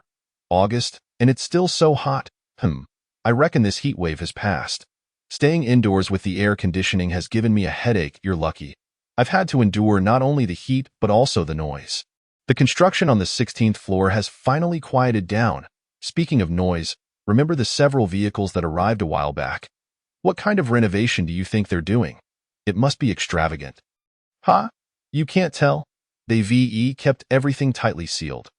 They never opened their door, and from the outside, it looks unchanged. Not even the front door has been replaced. I doubt it's anything special inside. After all that fuss, it seems they were just putting on a show. If they were truly impressive, they wouldn't still be living here. Who are you kidding? If they were impressive, they would have moved on long ago. They were just pretenders. Suddenly, a government notification appeared. Attention residents, there may be a short-term heavy snowfall in the near future. Please stock up on essential supplies and arrange important travel plans accordingly. Oh, isn't that Director Gao? It's been a while since you've been active in the group. Since the last time she had been thoroughly embarrassed in the group by Chen Fan, Gao Lihua had not shown her face again. However, as the community director, she still had to carry out her duties assigned by her superiors. Although the internet lacks memory, her incitement of her grandson to misbehave remained fresh in many residents' minds. Just after sending the notification, someone began to chime in. Indeed, everyone should heed the government's advice and take care of their important matters. If you need to relieve yourself, it's best to do so at home before heading out. Damn, it just cooled off a bit. Why are we talking about heavy snow? Can't we get some useful information for once? Exactly. If it really snows, I'll be sure to thank you. Observing the chatter in the group, Chen Fan shook his head slightly. The government's credibility had been utterly shattered due to a single incident involving her grandson.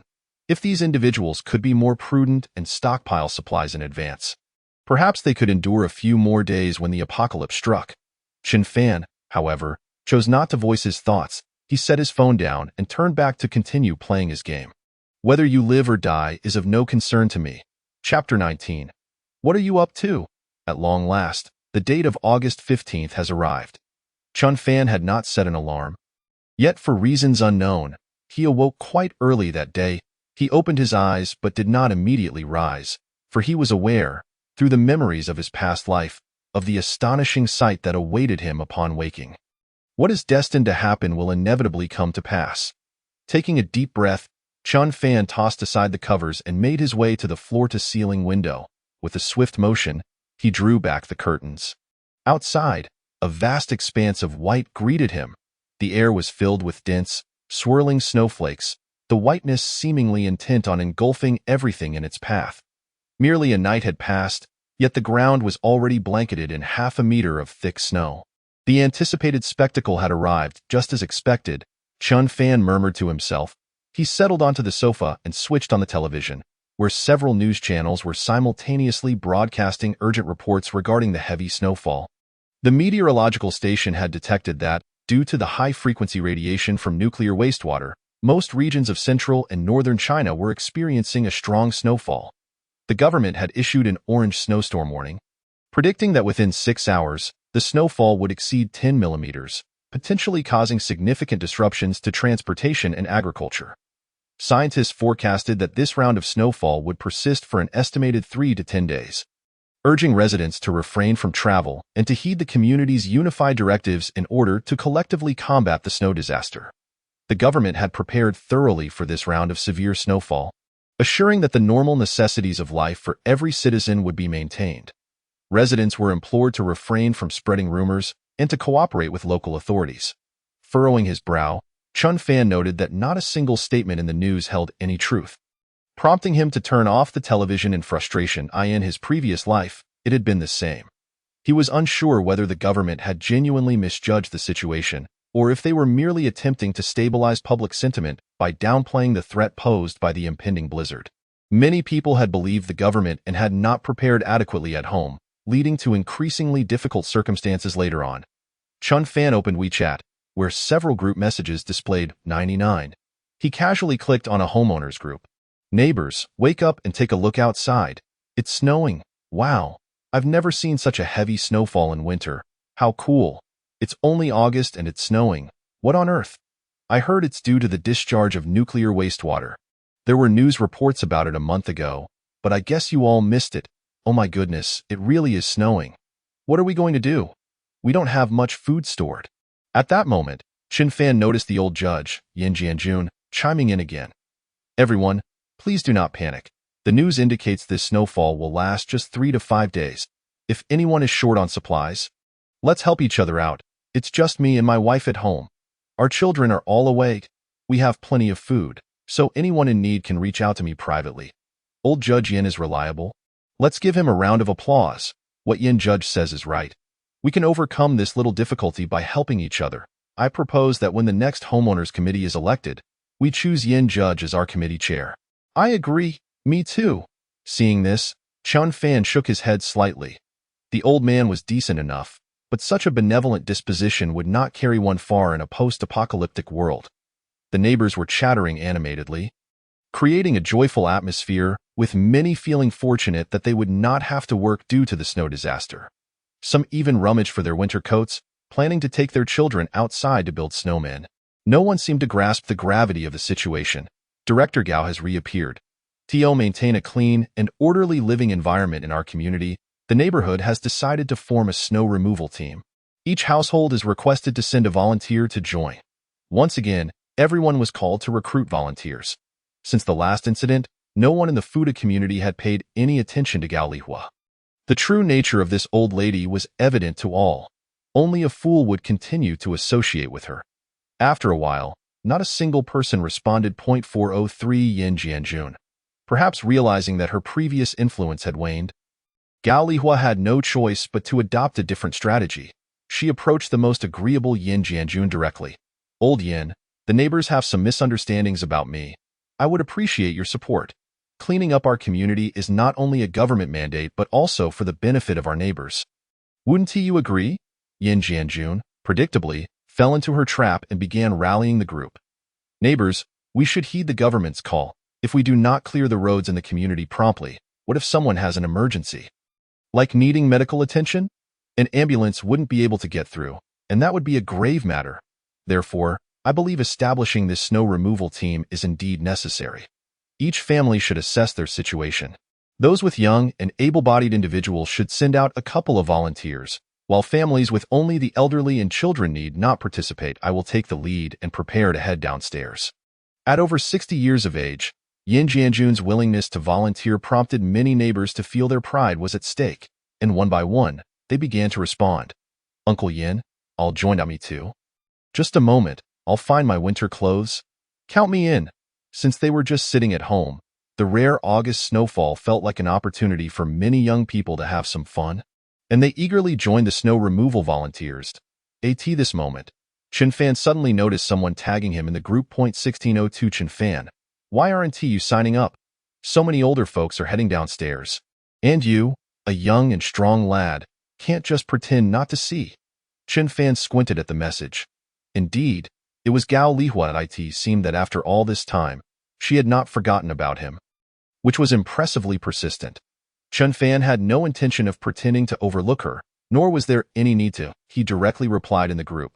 Don't just pin this on me. 2201 Mu Fei and Li Zihao Haven T signed up either. And what about 1203 Old Man Jia? He is still in good health and could certainly lend a hand. And 903 Sun Hongda. Shouldn't you give him a nudge? He never participates in community activities. But this time he should contribute, right? A flurry of messages left Gao Lihua and the other neighbors quite bewildered. From the memories of his previous life, Chun Fan knew that at this moment, Li Zihao was indeed at Mu Shueching's house. Old Jia Fugui was a notoriously chatty middle-aged man, in his 50s, unemployed, and perpetually nagging in the homeowners group. Today, however, he had fallen silent. As for 903 Sun Hongda, he was the one who instilled fear in the neighbors. Sun Hongda was a former convict, infamously nicknamed Sun the Tiger. He had spent 10 years in prison for seriously injuring someone, and upon his release, his wife and children had left him. This had transformed him into an even more violent individual, earning him the reputation of being not to be trifled with in the Fuda community. Neighbors would cross the street to avoid him, and even Gao Lihua had never dared to provoke him. Yet today, Chun Fan had the audacity to call him out in the homeowners group. The news sent shockwaves through everyone. After a considerable pause, Sun Hongda finally spoke in the group. "Director Gao, do you need me to come downstairs?" Upon seeing this message, Gao Lihua was taken aback, instantly filled with anxiety. "What on earth? Chun Fan tagged you, not me. What do you want with me?" Chapter 20. Come down for a one-on-one showdown, you thief. This was the homeowners group, and all the neighbors were watching. Gao Lihua's position was precarious, and if she wished to regain her credibility, she could not afford to falter now. Thus, the lofty Director Gao, with a forced confidence, replied, "Maintaining the community is the responsibility of every homeowner. As you can see, everyone is participating. If it's convenient for you, why not come downstairs for some exercise?" Sun Hongda responded, "Let me ask you, is this a favor? You really dare to order me around? You should spend more time managing your own grandson. If you can't handle that, just wait until I have time to deal with it." A few exchanges left Gao Lihua shaken, her fingers trembling. "This is bad. How did I provoke this living nightmare? What if he actually harms my family's Fubao? This is all that scoundrel Chun Fan's fault." Sun the Tiger would surely not let Chun Fan, who had summoned him in the group, off the hook. Following that, he promptly addressed Chun Fan. 1602 Chun Fan. "You've got guts, huh? Daring to challenge me in the homeowners group? Is it my fault that I haven't contributed enough to the community? Fine, I'll sign up. I'm heading downstairs right now. You better hurry down so we can have a face-to-face chat." These words delighted Gao Lihua. "Just desserts? Let you show off, and now Sun the Tiger has set his sights on you. You're in for a rough time." The neighbors remained silent, not daring to interject, not even to mediate. Chun Fan saw the message and chuckled, promptly replying, "All right, you hurry downstairs and wait for me. Don't leave if you can't wait." Everyone was stunned. Was Chun Fan out of his mind to dare confront Sun the Tiger? Whether this snow disaster was the end of the world or not, Chun Fan's demise seemed to be approaching swiftly. Of course, Chun Fan had no intention of stepping outside. Home was far too comfortable. Only a fool would venture out into the elements. He understood well that people were overlooking another significant challenge accompanying the blizzard, the biting cold.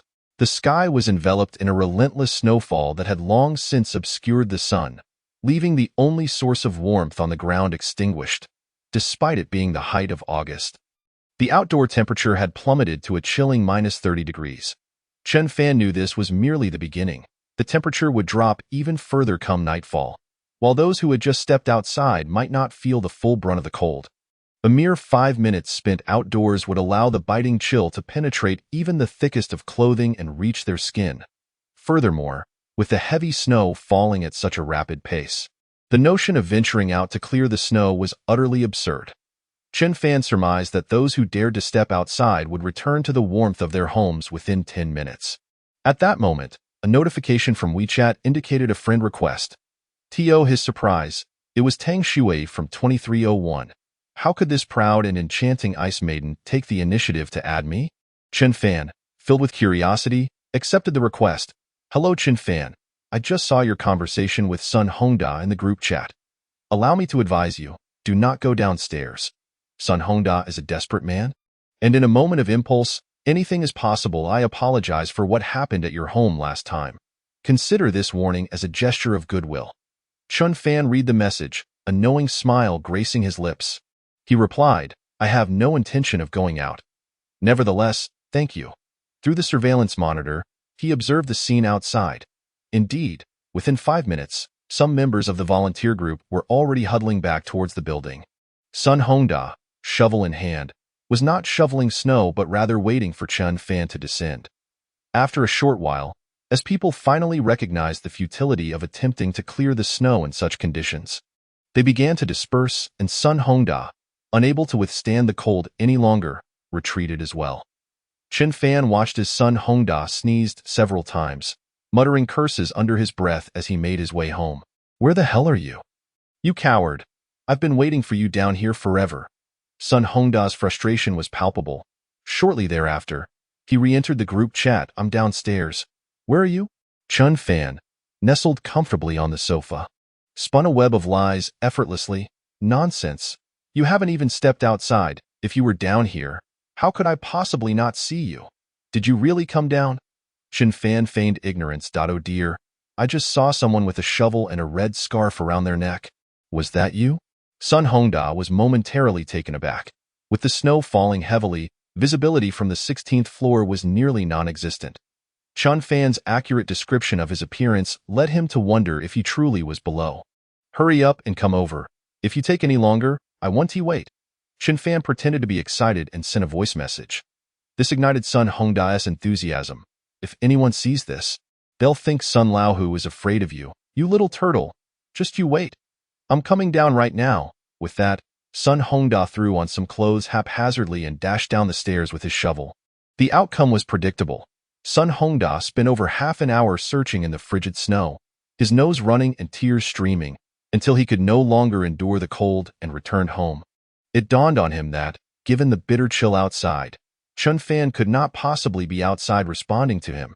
Chun Fan, you wait for me. Just you wait. If I catch you, you will regret it.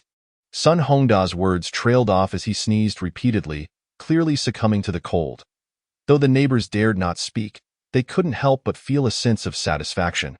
Who would have thought that the notorious Sun Laohu could be subjected to such humiliation? And as for Chun Fan, he had truly pushed his luck.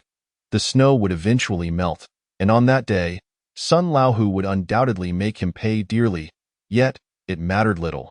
The neighbors had long since grown weary of Chun Fan, and they relished the misfortune that befell either him or Sun Hongda. In a corner of the group chat, Tang Shui quietly observed the unfolding drama.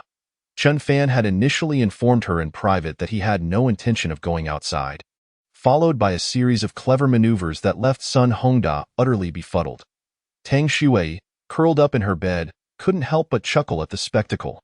This man, Chun Fan, was indeed quite remarkable. Despite the windows being tightly shut, the chill was beginning to seep into her home. Instinctively, Tang Shui pulled her blanket tighter around her. Residing on the top floor, her apartment boasted the finest view in the entire complex on ordinary days. She could gaze far beyond the bustling city of Jinling, even catching glimpses of the distant suburban forest park. Yet now, it seemed as though the entire world had been transformed into a bleak, white expanse. A sense of inexplicable dread welled up within her, a gut feeling that this snowstorm was unlike what had been reported in the news.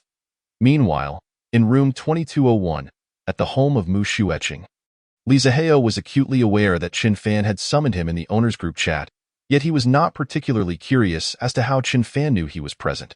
What truly gnawed at him now was a different concern. Yesterday, his interest had been slightly heightened, leading to a couple of rounds of sparring with Mu Xueqing, after which he felt quite exhausted and decided to stay the night, planning to leave in the morning.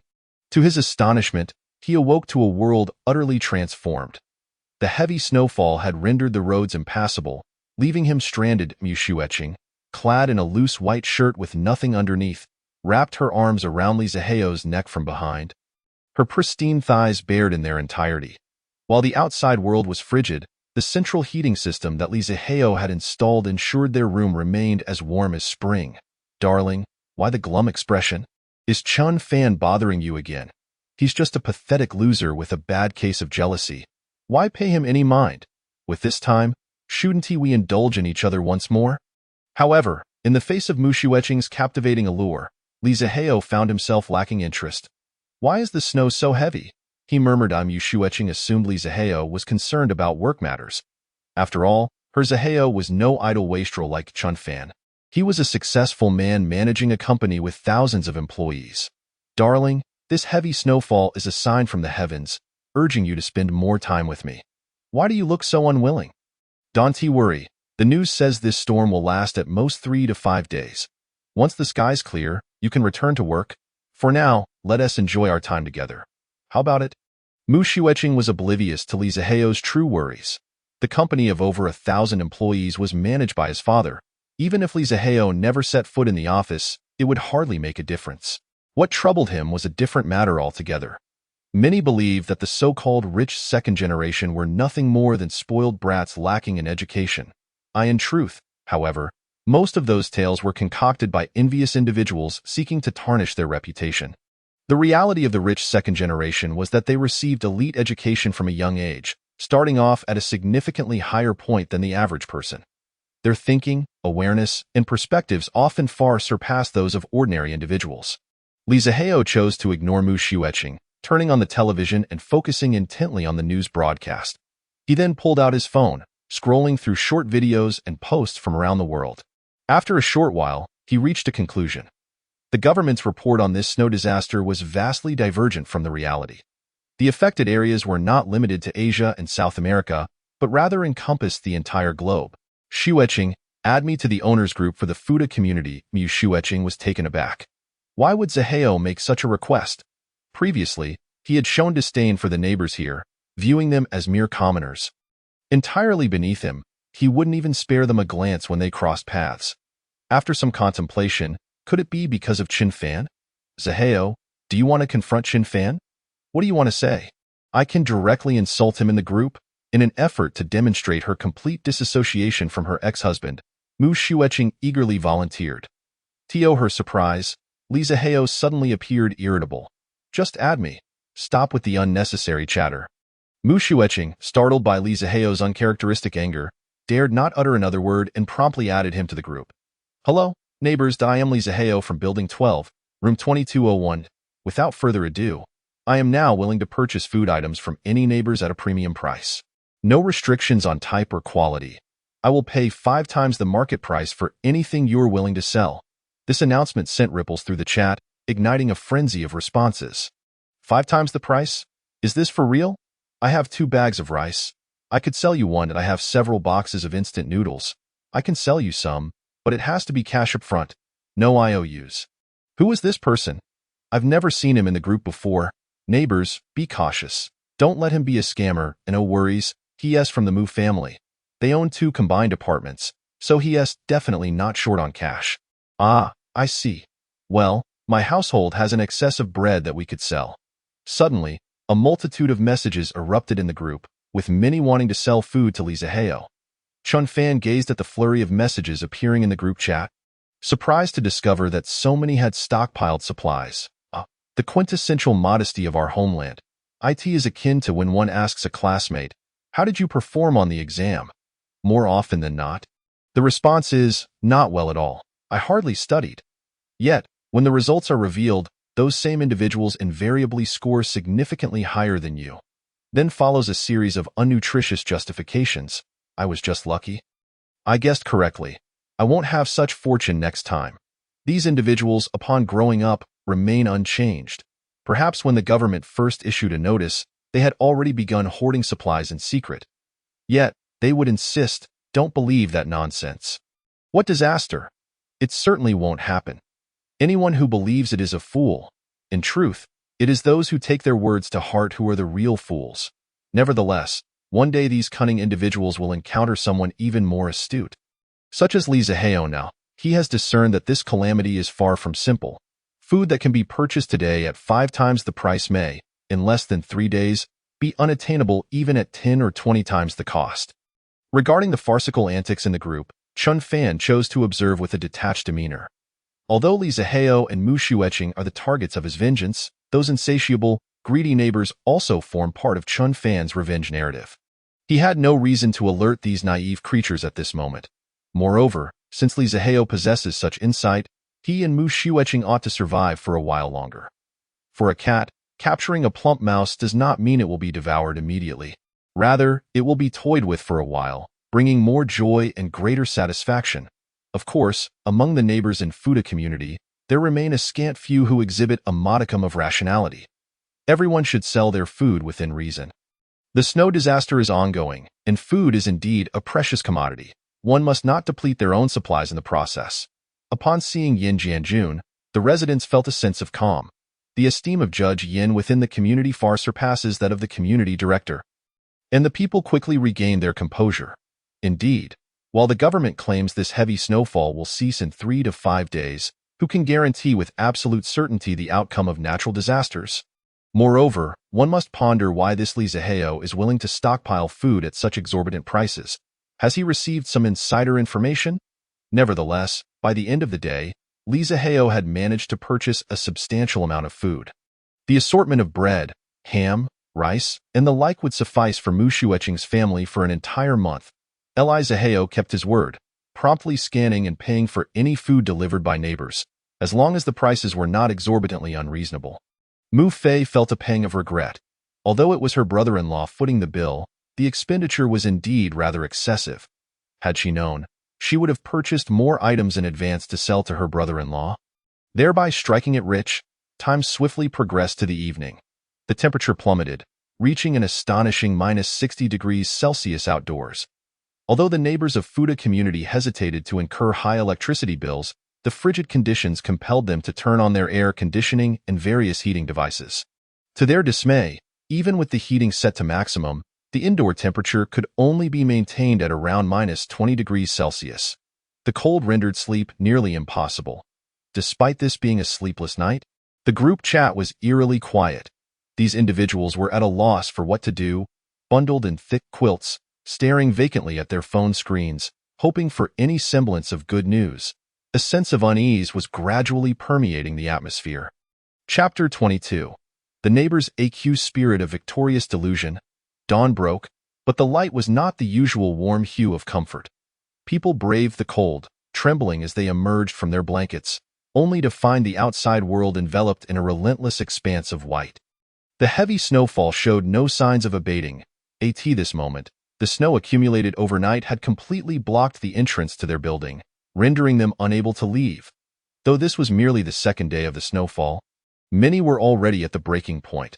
The disparity between imagined scenarios and lived experiences was stark. Why does this snow refuse to cease?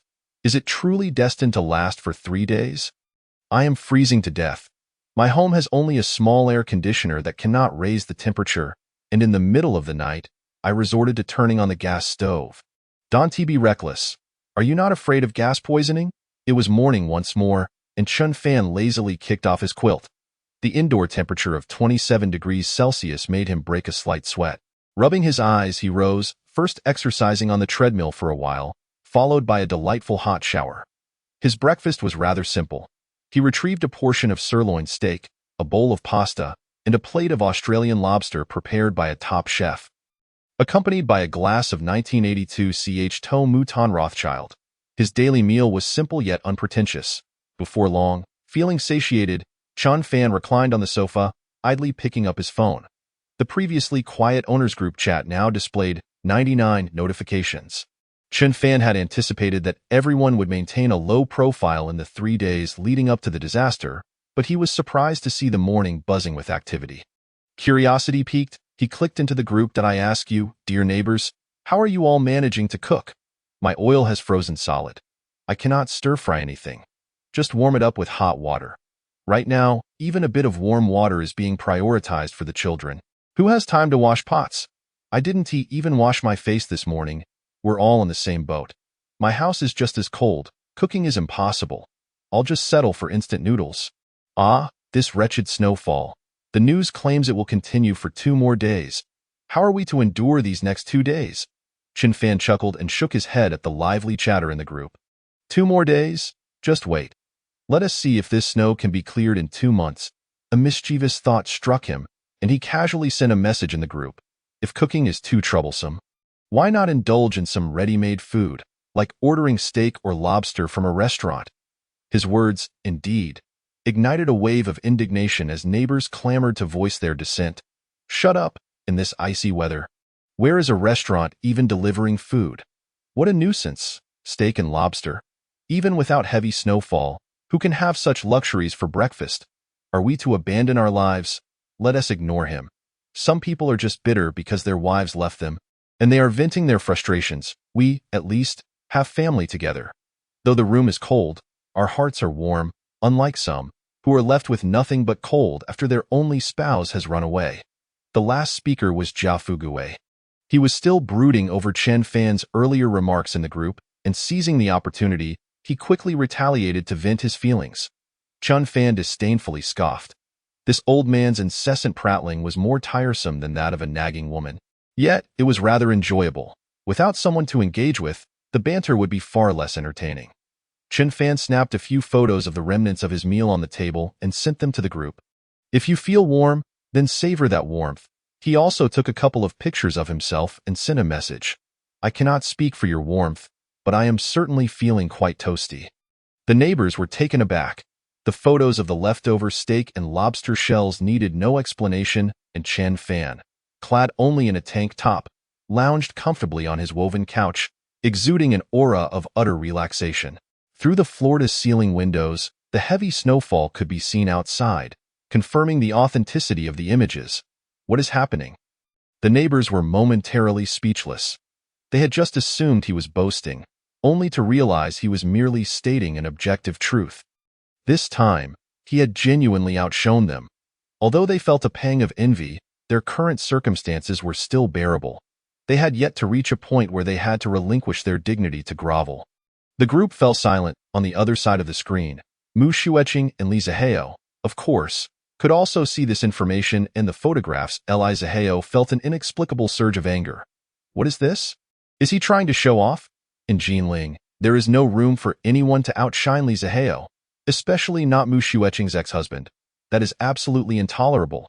After a brief discussion, Li Zihao and Mu Xueqing turned their central air conditioning to the highest setting. Yet, even so, the indoor temperature barely reached 10 degrees Celsius.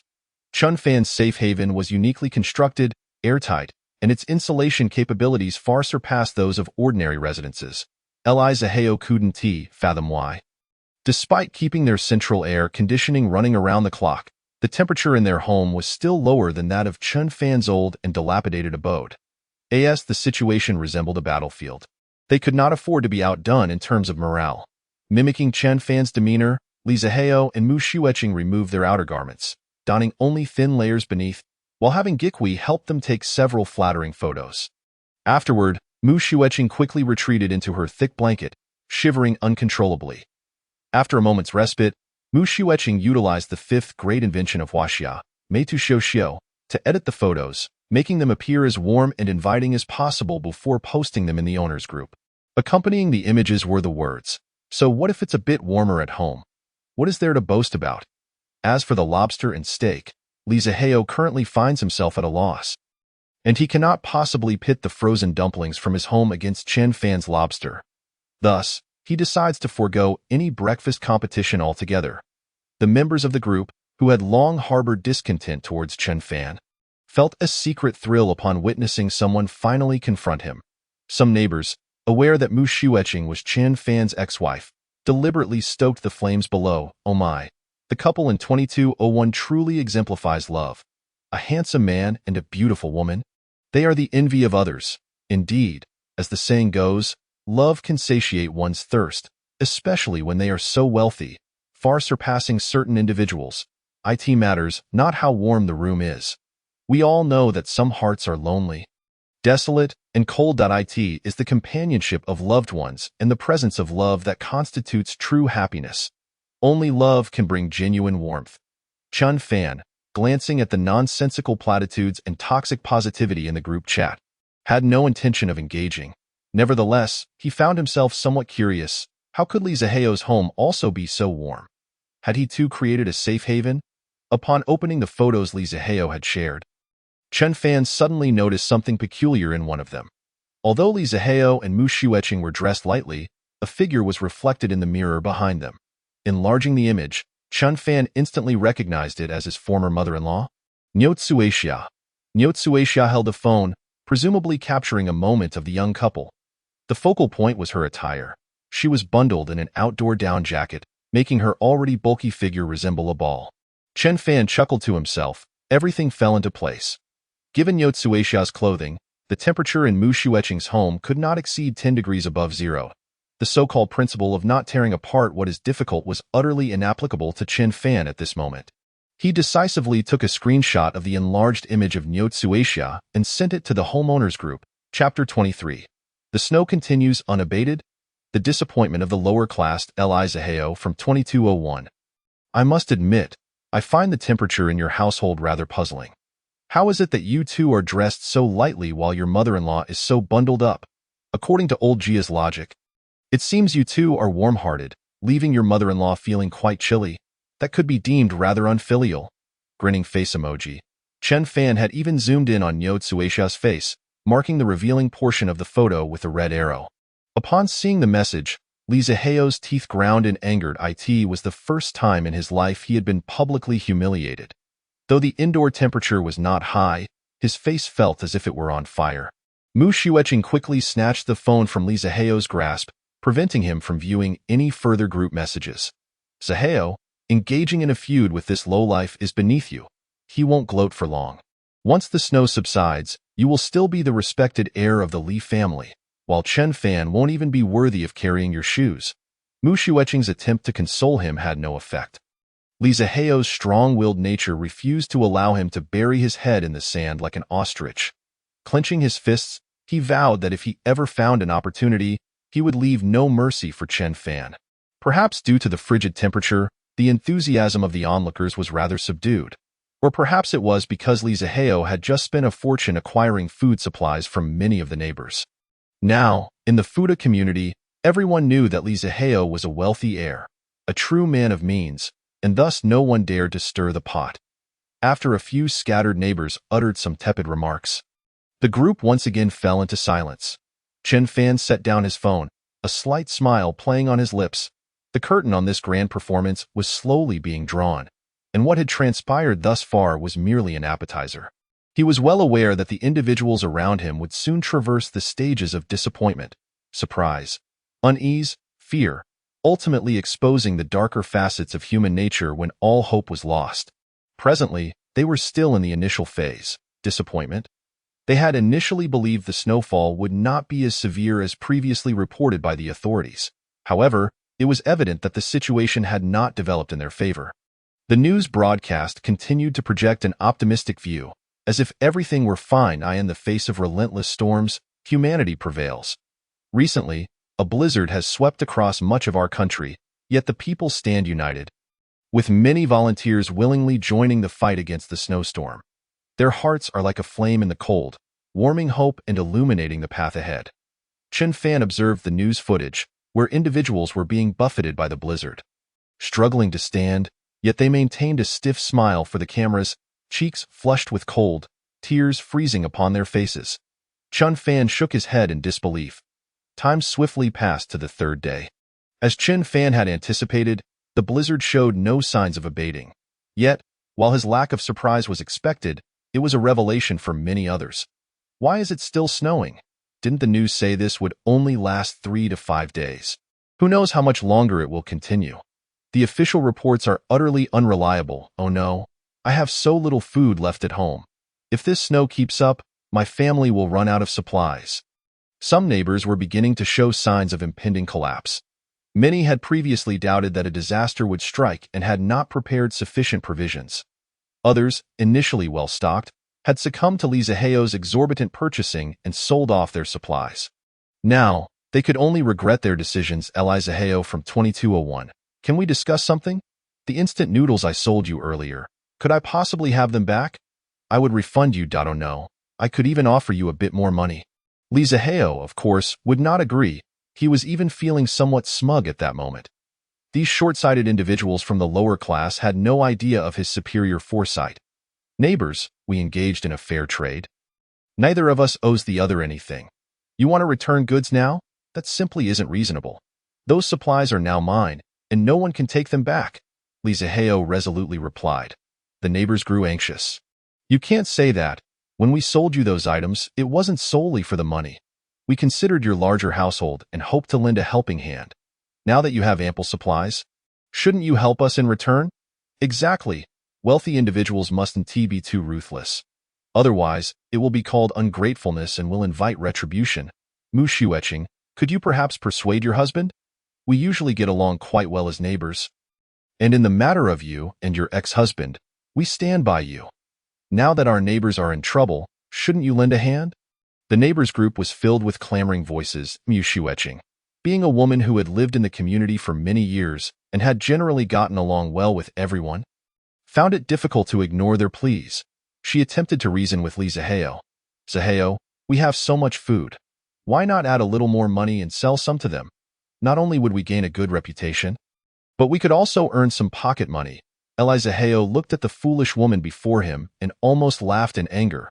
No wonder Chen Fan could hide so many secrets from her. She was evidently not the brightest. Xueqing, this blizzard may last indefinitely, and the official information is no longer reliable. Moreover, our family is large. There's you, me, your brother, and your mother. Whether we have enough supplies is a concern. We absolutely cannot spare even a little. This is no longer a matter of money. Do you understand? Mu Xueqing was taken aback. She had always admired Li Zaheo and trusted everything he said, so she ceased to press the issue of selling food. However, being confined in the same building with so many neighbors, it was untenable to let everyone criticize them. What if her own family encountered difficulties and needed the neighbors' assistance? Rest assured, Li Zaheo replied with a sly smile, I have a plan. He picked up his phone and sent a message to the group. Dear neighbors, to speak from the heart, it's not that I don't want to help you. It's just that you know our situation. While we have some supplies, we also have many mouths to feed. My brother-in-law eats like a horse, downing 8 buns in one meal. So, in truth, our supplies are insufficient as well. If you wish to buy from me, I find myself wanting to purchase more from you. To be honest, the attention is misplaced. Am I truly the one with the most abundant supplies in our community?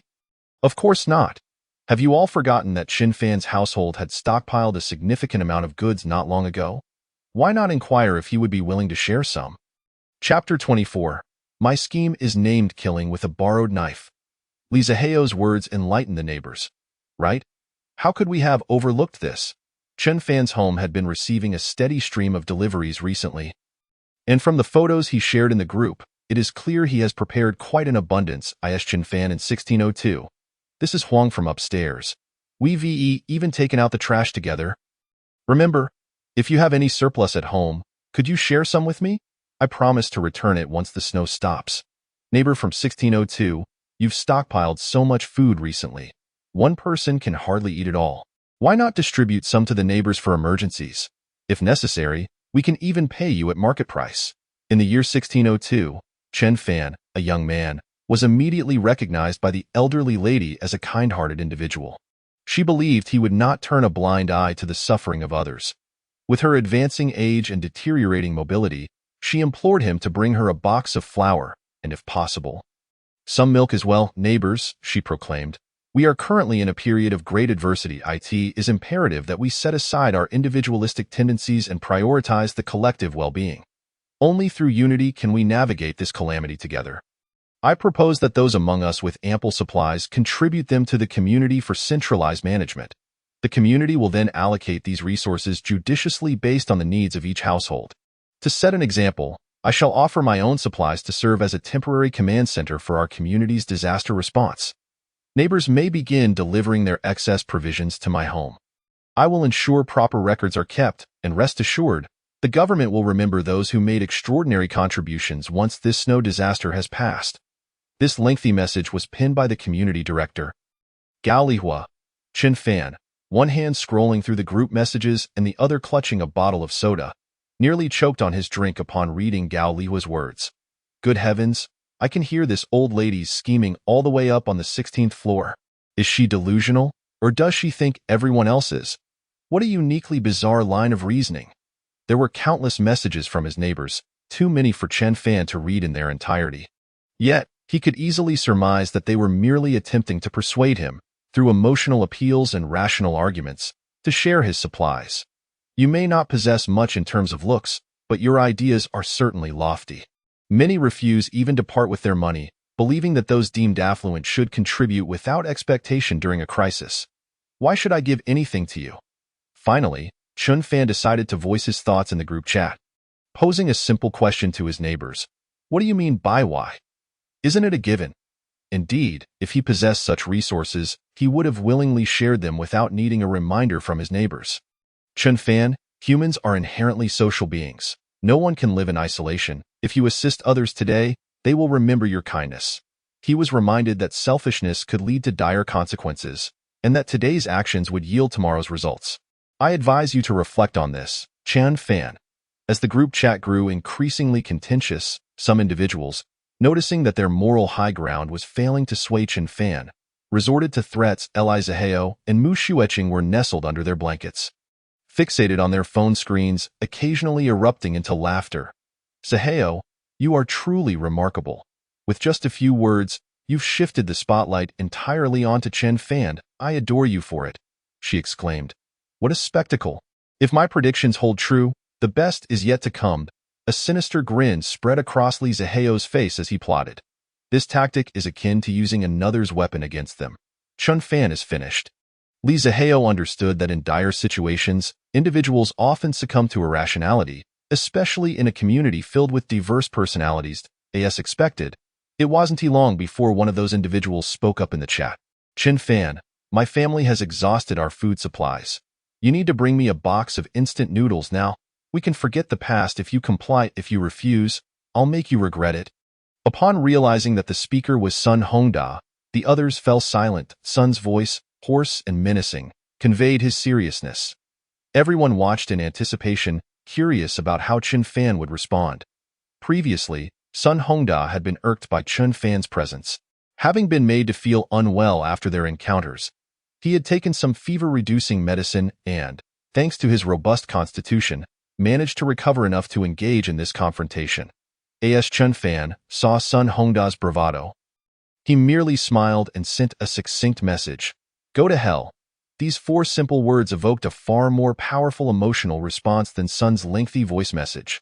The neighbors were astonished. Chen Fan was truly a man who valued his life over his possessions. Even Sun Hongda was unable to procure supplies, indicating that further discussion would be futile. On the other side of the screen, Sun Hongda was enraged by Chen Fan's insults. He grabbed a heavy iron rod from his bedside and stormed out. This rod, weighing around 20 pounds, had been his companion for over 2 decades. In his youth, Sun had gained a notorious reputation for single-handedly confronting over 30 ruffians in the marketplace with this very weapon. From that day onward, few dared to challenge him. Yet today, he had been humiliated by Chen Fan, a mere nobody, in front of a large group, unable to wait for a more opportune moment to settle the score. Sun Hongda angrily ascended to the 16th floor to confront Chen Fan. Chen Fan, meanwhile, had been monitoring the situation through security cameras and remained unfazed. He had no intention of rising from his comfortable sofa. If the security measures installed by the Xiaolong Company could not withstand a mere iron rod, then Steve and his colleagues might as well give up. Within 3 minutes, there came a series of loud knocks on the door. Chen Fan calmly pulled up the footage and couldn't help but marvel at Sun Hongda's strength, as he was able to lift such a hefty iron rod. Outside, Sun wasted no time and proceeded to strike the door with the rod, fully aware of its capabilities, having previously shattered safes with it. After several blows, his hands began to feel numb, yet the door remained intact, showing only a minor dent. Sun Hongda was momentarily taken aback. What is happening? How can this door be so durable? However, his fury would not allow him to relent, and after a brief pause, he resumed his assault. Inside, Chen Fan was not concerned about the integrity of his safe house, but the incessant banging was becoming quite bothersome. After some time, seeing no sign of Sun Hongda stopping, Chen Fan furrowed his brow in irritation and decided to pour a bucket of cold water out of the hidden mechanism above the door.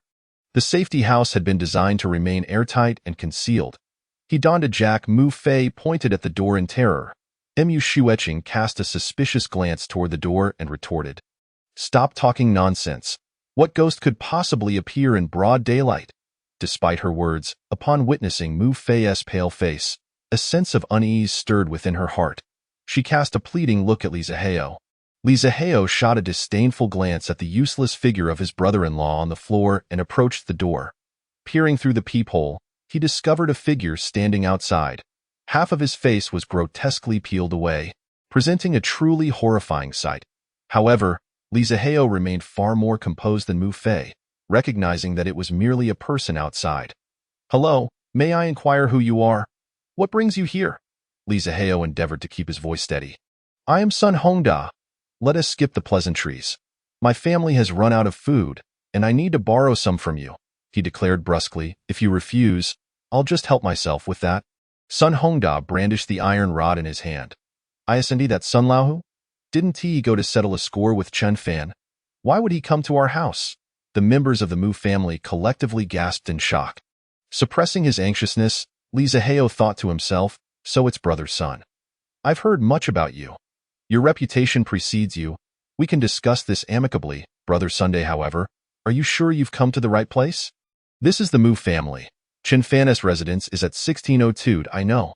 I'm looking for your house. Enough with the trivialities. I want to take anything for free. I promise to return what I borrow. And I'll ensure that my protection extends to your family, guaranteeing that no one else will dare to disturb you. You've collected quite a bit of supplies in the group. You want to miss this little bit? Hurry up, don't dawdle. A chill ran through the hearts of the Mu family.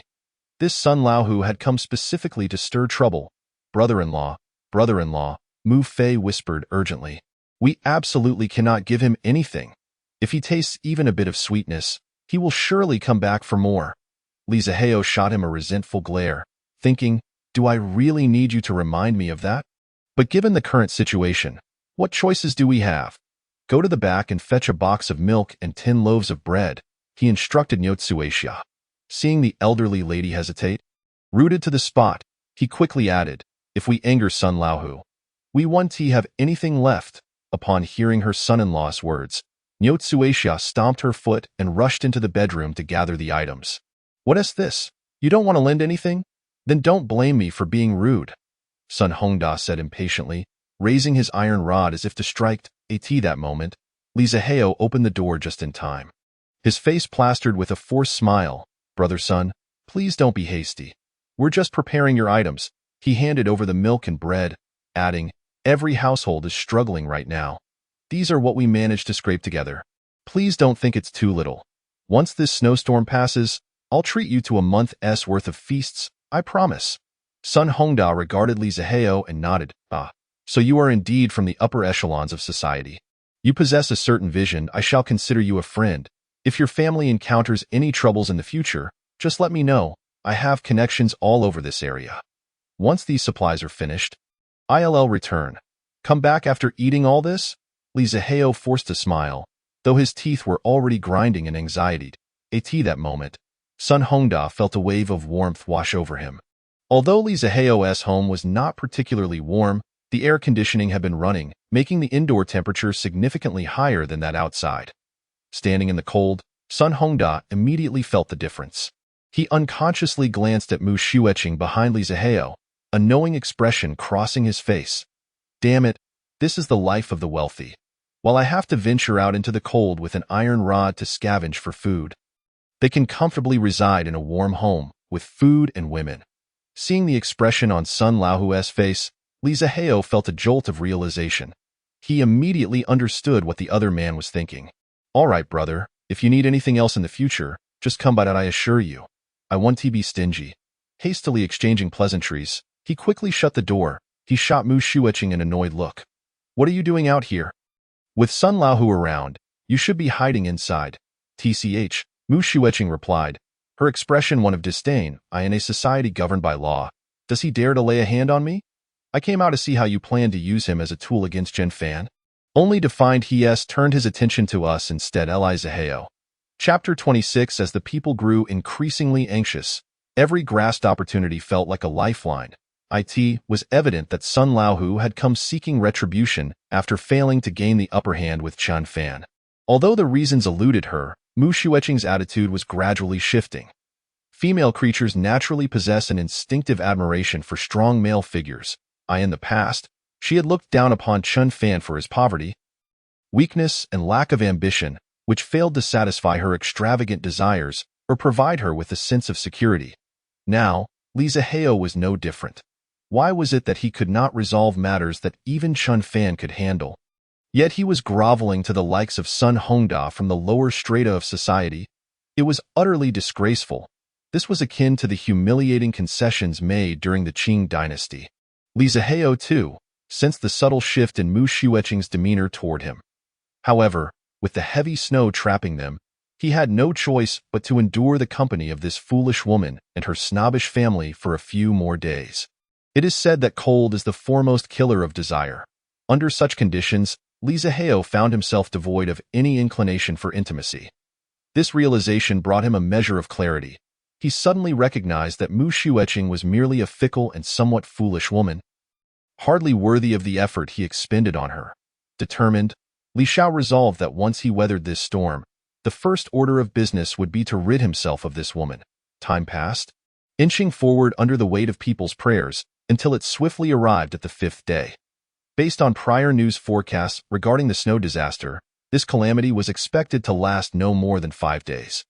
And people believed they had finally endured to the end. Yet, harsh reality delivered a resounding slap to their hopes.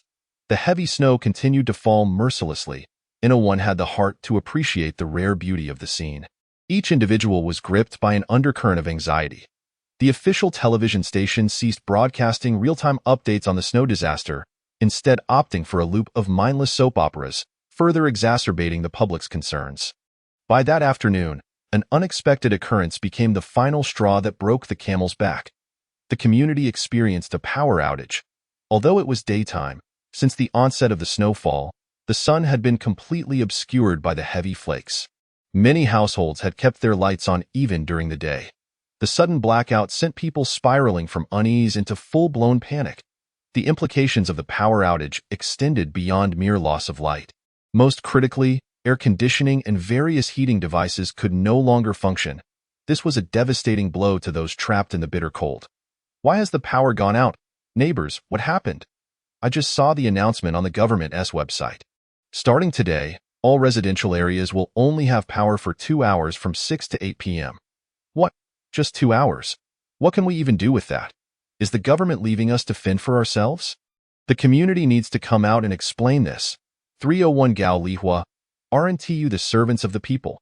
Now is the time for you to step up and communicate our concerns to the government. Don't be a turtle hiding in its shell. Come out. The citizens' hotline and various official channels had been busy for the past 2 days, leaving them unable to connect in their panic. The neighbors had no other recourse but to grab hold of the community director for answers. Little did they know, Gao Lihua was just as frantic. She had only just learned of the power outage and had immediately attempted to contact her superiors.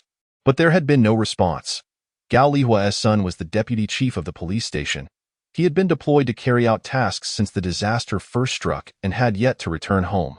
Now, she had no idea whether he was alive or dead. The only ones left at home were her and her beloved grandson, Fu Bao.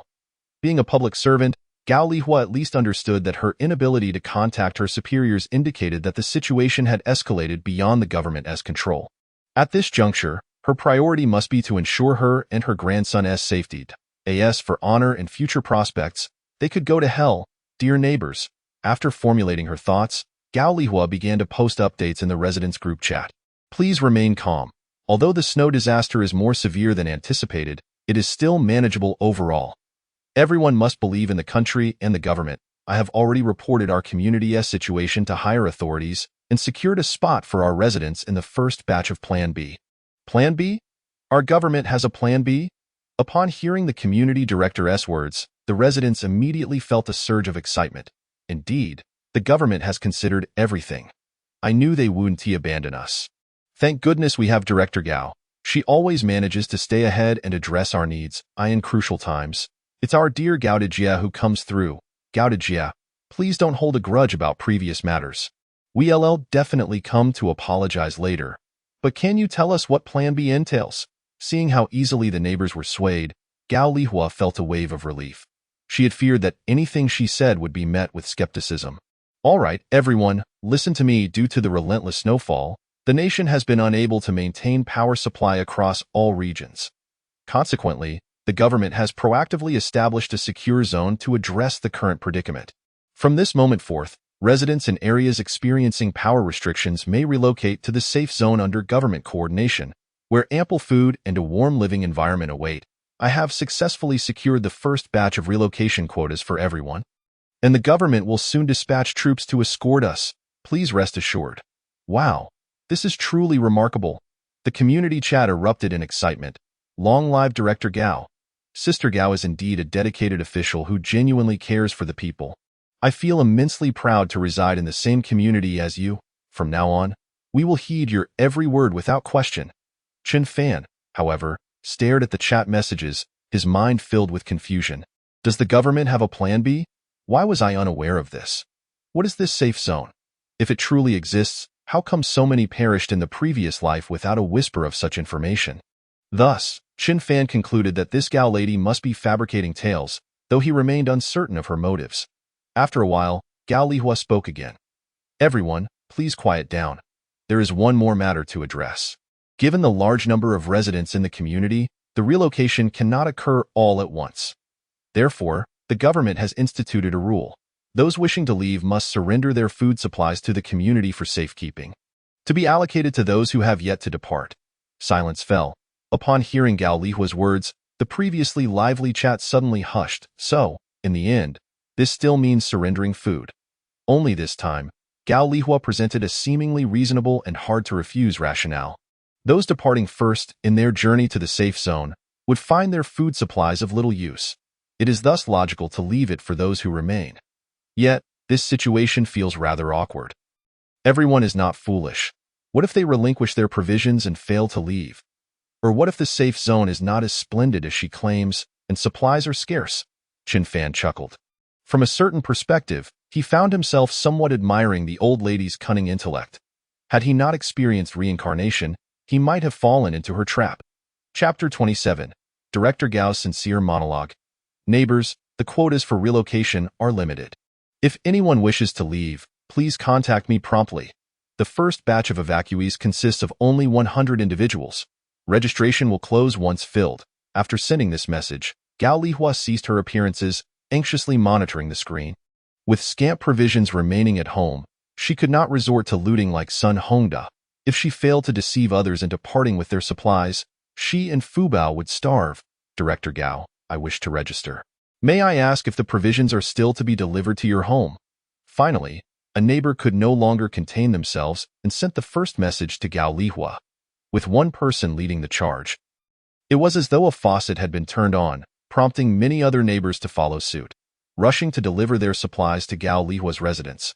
What was once a quiet scene in front of Director Gao's home suddenly became bustling. Director Gao's heart soared with joy, though her exterior remained composed.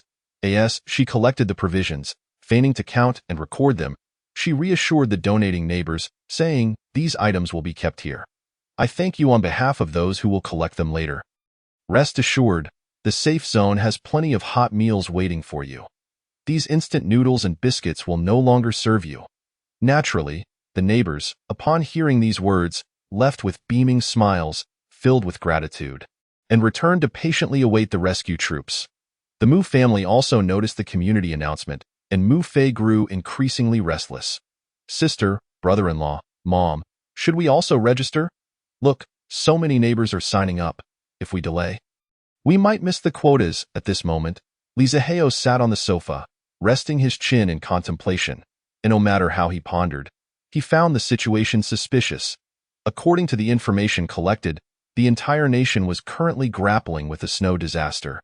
That amounted to over 1 billion people. How could the government construct a safe zone large enough to accommodate such numbers? And to dispatch troops for the reception was even more far-fetched. The government could barely maintain basic power facilities. How could they spare manpower for relocation efforts? After much reflection, Li Zihao concluded that there was likely something amiss. Since his family had a relatively ample supply of provisions, they were not in a hurry to leave. It would be prudent to observe further. If the first batch of neighbors successfully relocated, they could always register for the second batch later. Li Zihao's reasoning was sound. Yet Mu Fei, the pampered son, suddenly began to act impulsively. "I don't care. If you all want to stay in this freezing place, then so be it. I can't endure it any longer. I want to sleep in a warm bed and eat hot meals. If you won't go, then I'll go alone." With that, Mu Fei stormed into his bedroom, grabbing a substantial amount of food to seek out Gao Lihua. "What are you doing?" Li Zihao rushed over, gripping Mu Fei by the collar.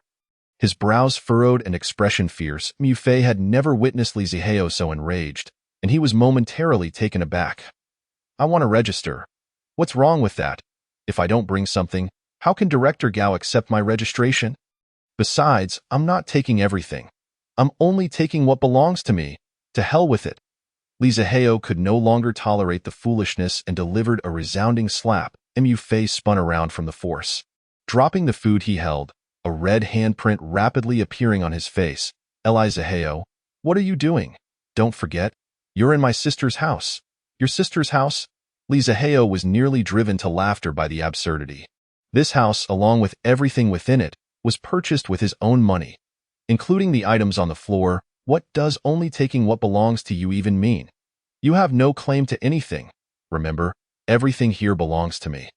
Li Zihao roared, his demeanor terrifying, causing even Mu Xueqing, who stood by, to remain silent. Though Li Zihao was no longer the invincible hero in her eyes, in their current predicament, the family still needed to rely on his judgment. Niu Xuexia, witnessing her treasured son being struck, felt great anguish but suppressed her emotions to advise her son-in-law, Zihao, it's just that little Fei is being thoughtless. Don't hold it against him. Everything here is indeed yours, purchased with your hard-earned money. Yet given the uncertainty of how long this snow disaster will persist, and with only 2 hours of electricity available daily, this house, no matter how splendid, is not a place to linger, right? Since little Fei is willing to take the risk, could you do Auntie a favor and let him take some supplies to scout the route? Or perhaps, as a gesture for how my daughter has cared for you, could you give little Fei some items? Please? Li Zihao cursed inwardly, realizing how persuasive the old woman could be. For someone of her age to articulate such reasoning made it difficult to refuse. He glanced at the food scattered on the floor, selecting the most filling items like biscuits and jerky, leaving behind only chips and other children's snacks. Take what you find here. I'll say this up front. The items you take are my final goodwill. If you are deceived, do not expect to return to this house for more free meals. Upon hearing Li Zihao's words, Mu Fei's face lit up with delight. I'm about to go to the safe zone for hot meals. Who knows? There might even be hot pot and barbecue. Your stale bread and instant noodles will have to beg me to return before I even glance at them. Mu Fei quickly gathered the food from the floor and hurried toward the door. Mom, sister, I'll send you a message once I reach the safe zone. Just as Niu Xuexia prepared to say something, Mu Fei was already out the door in less than half a day. The food that Gao Lihua had deceitfully gathered filled half the living room. She sat on the sofa, cradling Fubao, relishing her spoils. Grandma, why did the neighbors bring so much delicious food? Fubao asked gleefully. Though only 5 years old, he was wise beyond his years. Previously, Fubao had ruled the community, aware that his father and grandmother were officials whom others dared not provoke. Later, for reasons unknown, his grandmother faced ostracism from the neighbors, leading Fubao to temper his behavior. Now, with so many neighbors bringing treats, he shared in his grandmother's joy, realizing he could once again act with impunity in the community. Gao Lihua gently patted Fubao, beaming with pride as she said, Dear grandson, remember, there are only 2 types of people in this world, the clever and the foolish. Foolish people are born to be deceived by the clever. Those who brought these items are simply fools defeated by Grandma's wisdom. They deserve their fate. Suddenly, a sound echoed from outside. Gao Lihua's heart skipped a beat. She had assumed that everyone wishing to register had already come. Why was there still someone at this late hour? She hurriedly put down Fubao and approached the door. Outside the living room, Mu Fei stood, having appeared there without her notice. Given the influx of individuals delivering food and seeking registration throughout the day, Gao Lihua had casually left the door ajar. Caught up in her triumph, she had forgotten this detail. Mu Fei, entering freely, happened to overhear Gao Lihua's sincere monologue. Oh, it's little Fei. Are you here to register as well? Gao Lihua wore a forced smile. After all, they resided in the same unit, and she had known Mu Fei for quite some time. However, at that moment, Mu Fei's expression was anything but normal.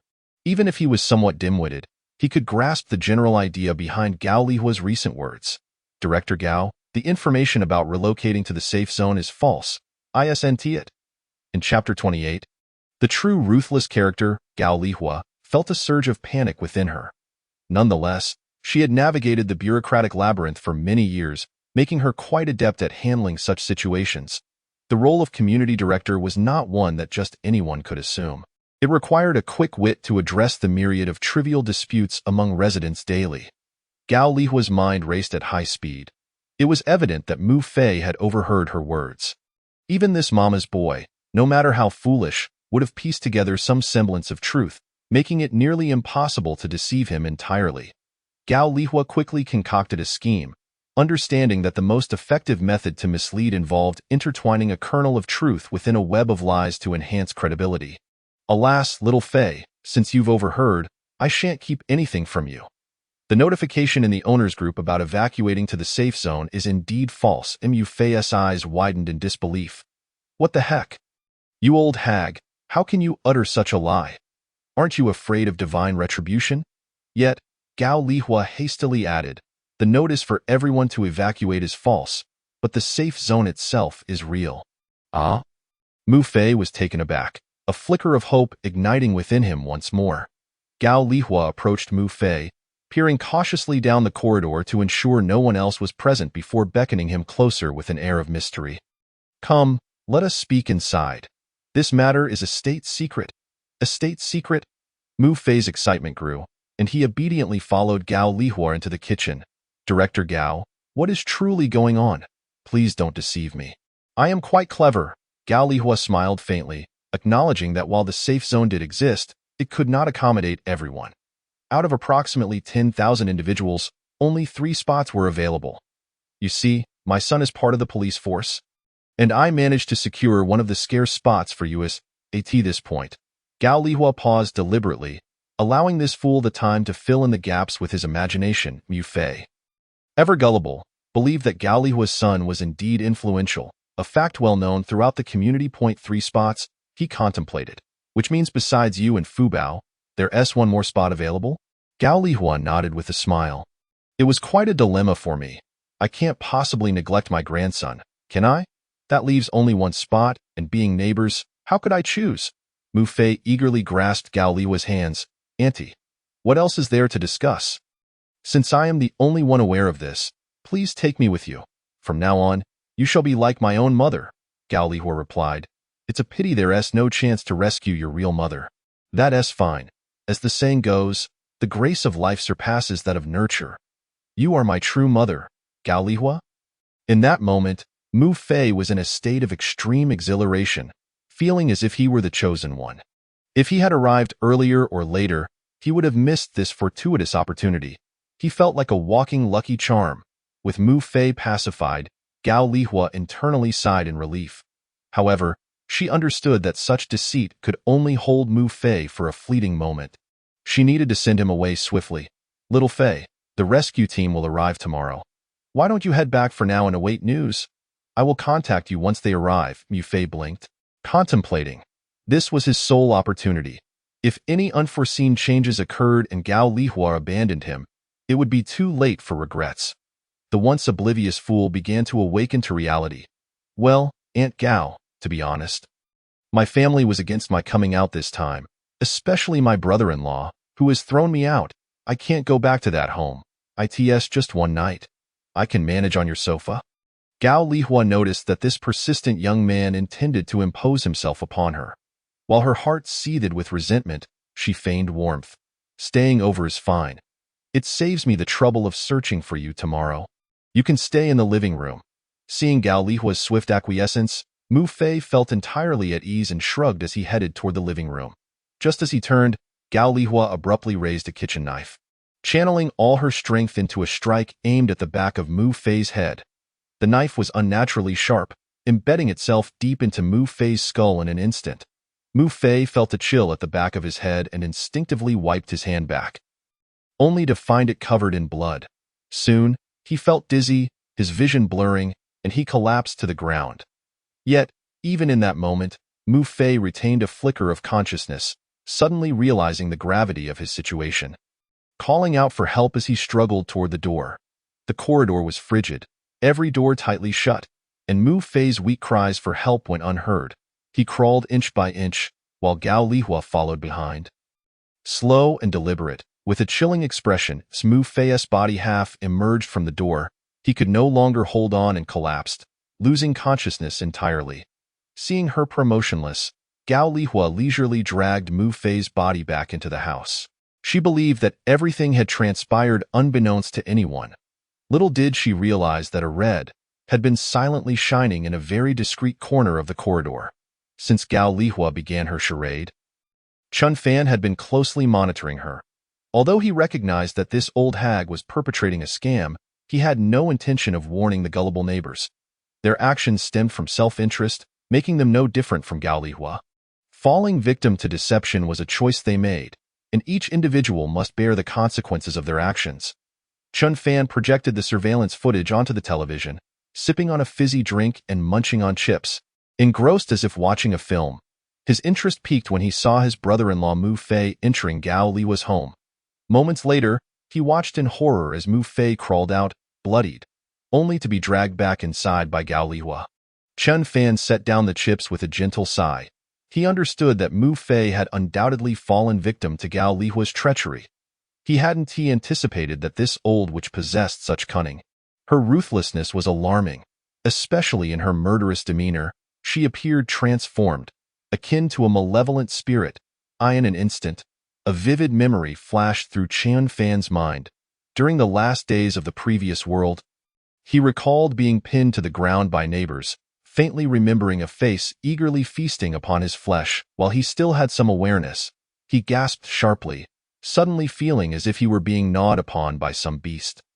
Discomfort washing over him as he frantically rubbed his hands across his body. Clenching his fists, Chun Fan vowed, "Gao Lihua, you are nothing but a beast. I can grant everyone a peaceful end. But you shall not escape." Days passed, and initially, some neighbors inquired about the safe zone's relocation time in the group chat. Gao Lihua managed to respond intermittently, but soon her replies dwindled to nothing. By the third day, she had outright exited the group chat. It was then that everyone finally realized they had been deceived. Some were nearly driven to madness. The supplies they had entrusted to Gao Lihua were vital for survival. In Chapter 29, chaos ensued as neighbors cried out, "Stop! Someone has been killed! Neighbors, we have been deceived. Gao Lihua is a fraud." They rallied together, declaring, "We cannot let her go unpunished, even if the goods are irretrievable. This beast must face justice. How utterly vile! Is there no law?" Chun Fan watched as the neighbors finally grasped the reality of their situation, thinking to himself how slow-witted they had been. Recognizing that the moment had come, he decided to escalate matters. He casually shared the footage of Gao Lihua dragging Mu Fei's body into her home in the group chat. The neighbors were stunned upon viewing it. My heavens! Is this murder? The bloodied figure on the floor appears to be the young man from the 22nd floor. Indeed, a murder. Gao Lihua has killed. She is a monster with a human face. The group chat erupted into chaos. Niu Tsuexia, upon seeing her son's tragic fate, completely broke down, wailing, "My little Fei, how am I to live without you? Gao Lihua, you heartless wretch, I will kill you. I will flay you alive." Chun Fan felt no emotion. He silently closed the group chat, switching on his hi-fi system as Beethoven's Fate resonated through the room. He understood that with the onset of violence, the true curtain on the apocalypse was being drawn. From this moment forth, human civilization would begin its regression. A multitude of neighbors, numbering between 40 to 50, had been deceived by Gao Lihua. Although they felt a pang of dread upon witnessing the gruesome act of murder, the gnawing fear of starvation, exacerbated by the scarcity of food, instilled a greater terror within them. Much like Gao Lihua, these individuals gradually descended into madness. They congregated at her doorstep, vociferously hurling insults while forcefully pounding on her door. Naturally, Gao Lihua remained silent within, fully prepared for the impending confrontation. Over the past couple of days, she had meticulously barricaded her entrance with thick wooden planks. As the community director, she possessed a fair understanding of her neighbors' circumstances. None of them were equipped with formidable tools for breaching her defenses. In such frigid conditions, it was utterly unfeasible for them to pry open her fortified door with mere kitchen knives and rolling pins. Although the clamor outside was somewhat disruptive, Gao Lihua's spirits were remarkably high. She covered Fu Bao's ears with her hand, gazing cheerfully towards the door, perceiving the shouts as mere tributes to her cunning intellect. "Alas, this security door is too robust. If this continues, we will freeze before we can even breach it." One of the frustrated neighbors exclaimed, "Damn it, I'd rather freeze to death here than not take down Gao Lihua today." Let us not act rashly. The reality of the situation is evident. Worrying alone will yield no results. I believe we should return for the time being and strategize, another suggested, as the cold began to sap the neighbor's resolve. Just then, someone shouted, "Look! Chen Fan has messaged in the group, saying there are tools available on the 16th floor." The crowd hastily checked their phones, confirming the message's authenticity. Chen Fan, fearing disbelief, had even shared several photographs.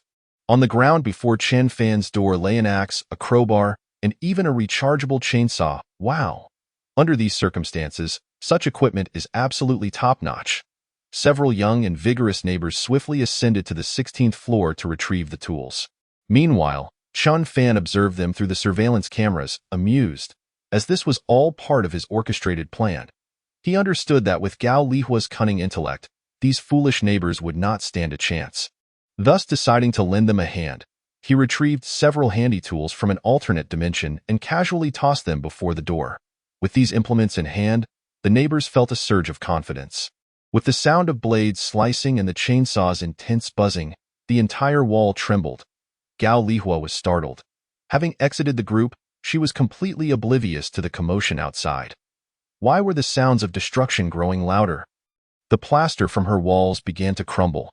Suddenly, with a sharp crack, one of the thick wooden boards sealing her door was cut through by the chainsaw, and it dawned on her that her carefully constructed fortress was crumbling.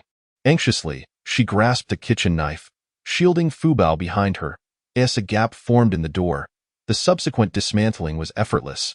Before long, the neighbors surged into her home like ravenous beasts. Upon entering, however, they did not immediately direct their wrath towards Gao Lihua. Instead, they fixated on the pile of food strewn across the floor. In such dire circumstances, each person was acutely aware of their true desires. Witnessing her provisions being snatched away incited a fierce urgency within Gao Lihua. Not only did it contain the food she had deceitfully acquired, but it also included the last remnants of her own supplies. Should these resources be pilfered, she and Fu Bao would be left to languish in starvation. With no options left, Gao Lihua lunged into the fray, knife in hand, grappling with her neighbors. Although the intruders were not united in purpose, Gao Lihua, being an older woman, was at a significant physical disadvantage. Within mere moments, her knife was knocked from her grasp, and her face bore the marks of their blows. Fu Bao, displaying remarkable bravery, rushed into the throng in a bid to assist his grandmother, unaware of the peril. The room erupted into chaos, filled with the cacophony of shouts and scuffles. Time seemed to stretch indefinitely until someone suddenly cried out, "Stop! Someone's died." At that moment, most had managed to seize some food. Battling in such frigid temperatures had quickly exhausted their strength. With this exclamation, an eerie calm fell over the crowd as they ceased their frenzied grappling. "Someone's dead? Who died?" they all inquired, scanning their surroundings. Gao Lihua, her rage previously uncontainable, felt a strange elation upon hearing of a death. "Serves you right. You barged into my home. You deserve this fate." In that instant, following the gaze of the onlookers, Gao Lihua noticed Fu Bao leaning against the table. Somehow, he had struck his head against the corner, blood streaming from his forehead. Her pupils dilated in shock as she trembled, scrambling towards him, cradling her grandson in her arms. "Fu Bao? My dear grandson? Oh no! You wretched beasts!" Gao Lihua cried, her voice breaking with despair. The neighbors exchanged glances. They were all too aware that Gao Lihua was a murderer, and they had come with the intent to kill her. Yet, the reality of taking a life was starkly different from the mere intention. With the food now in their possession, witnessing Fu Bao's condition instilled fear within them. But Fu Bao's father is a policeman. If the authorities come knocking after this blizzard, what will become of us? I'm not involved. I merely came to reclaim my belongings, nothing more. I had nothing to do with it. I was just helping old Chen. The once aggressive crowd began to retreat, clutching their stolen food as they exited Gao Lihua's home. At that moment, she suddenly realized that Fu Bao still had a faint pulse, a glimmer of hope ignited within her. Though her food was gone, as long as her grandson lived, there remained a chance. What she needed most urgently was to find medicine and a warm, safe place for Fu Bao. Chen Fan. The thought struck her, recalling the photos he had shared in the group. Not long ago, he had acquired a plethora of supplies, and she vaguely remembered seeing medical labels among them. Furthermore, Chen Fan's home was warm and inviting. If she could get Fu Bao there, he would surely survive. Meanwhile, Chen Fan silently observed this entire scene through the surveillance footage. Chapter 30. To think she would attempt to morally blackmail me, as if I lacked the resolve to resist. The residents of Fuda community were taken aback as they noticed that Gao Lihua had rejoined the group chat. Confusion swept through them. This old woman had truly lost her sense of shame. How could she dare return after everything that had transpired? Was she plotting yet another scheme to manipulate them into surrendering their food? Did she truly underestimate their intelligence? Silence enveloped the chat as everyone awaited her next move. Before long, the neighbors were astonished to see Gao Lihua initiate a group video call. What the hell? This old hag is quite something. She even wants to live stream?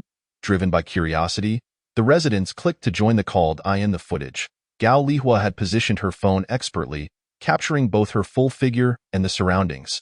The doorplate of Chen Fan's home, 1602, was prominently displayed.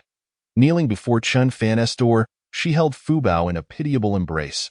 Chen Fan, my grandson is on the brink of death. I know you have medicine. I implore you, have mercy and save him. It's all the adult's fault. The child is innocent. Please, I beg you, show compassion and save my grandson. I know you harbor hatred towards me. Should you save my grandson? I will throw myself at your doorstep and take full responsibility for my actions. Please, I beg you. As she spoke, she lowered her forehead to the ground in a desperate gesture. The onlookers were left aghast. This woman, who usually wielded her authority as the community director to oppress her neighbors, was now prostrating herself in such a demeaning manner, broadcasting her humiliation to the entire community. Chen Fan, of course, was fully aware of the unfolding situation. He chose not to accept Gao Lihua's video call, yet he had already monitored her every move through the surveillance cameras. When she arrived at his doorstep, she did not immediately initiate the group chat. Instead, she activated the camera, repeatedly adjusting her angles and poses until she settled on a final presentation. Chen Fan chuckled to himself, amused by her antics. It was clear what Gao Lihua intended. She aimed to position herself on a moral high ground, coercing him into acquiescence. Her logic was blunt and straightforward. Even if I, Gao Lihua, have committed fraud and murder, the child bears no guilt. If someone were to stand idly by while a 5-year-old child perished, they would be devoid of humanity, heartless, and more beastly than a brute. With a hand propping up his chin and the other indulging in spicy snacks, Chen Fan observed Gao Lihua on the monitor.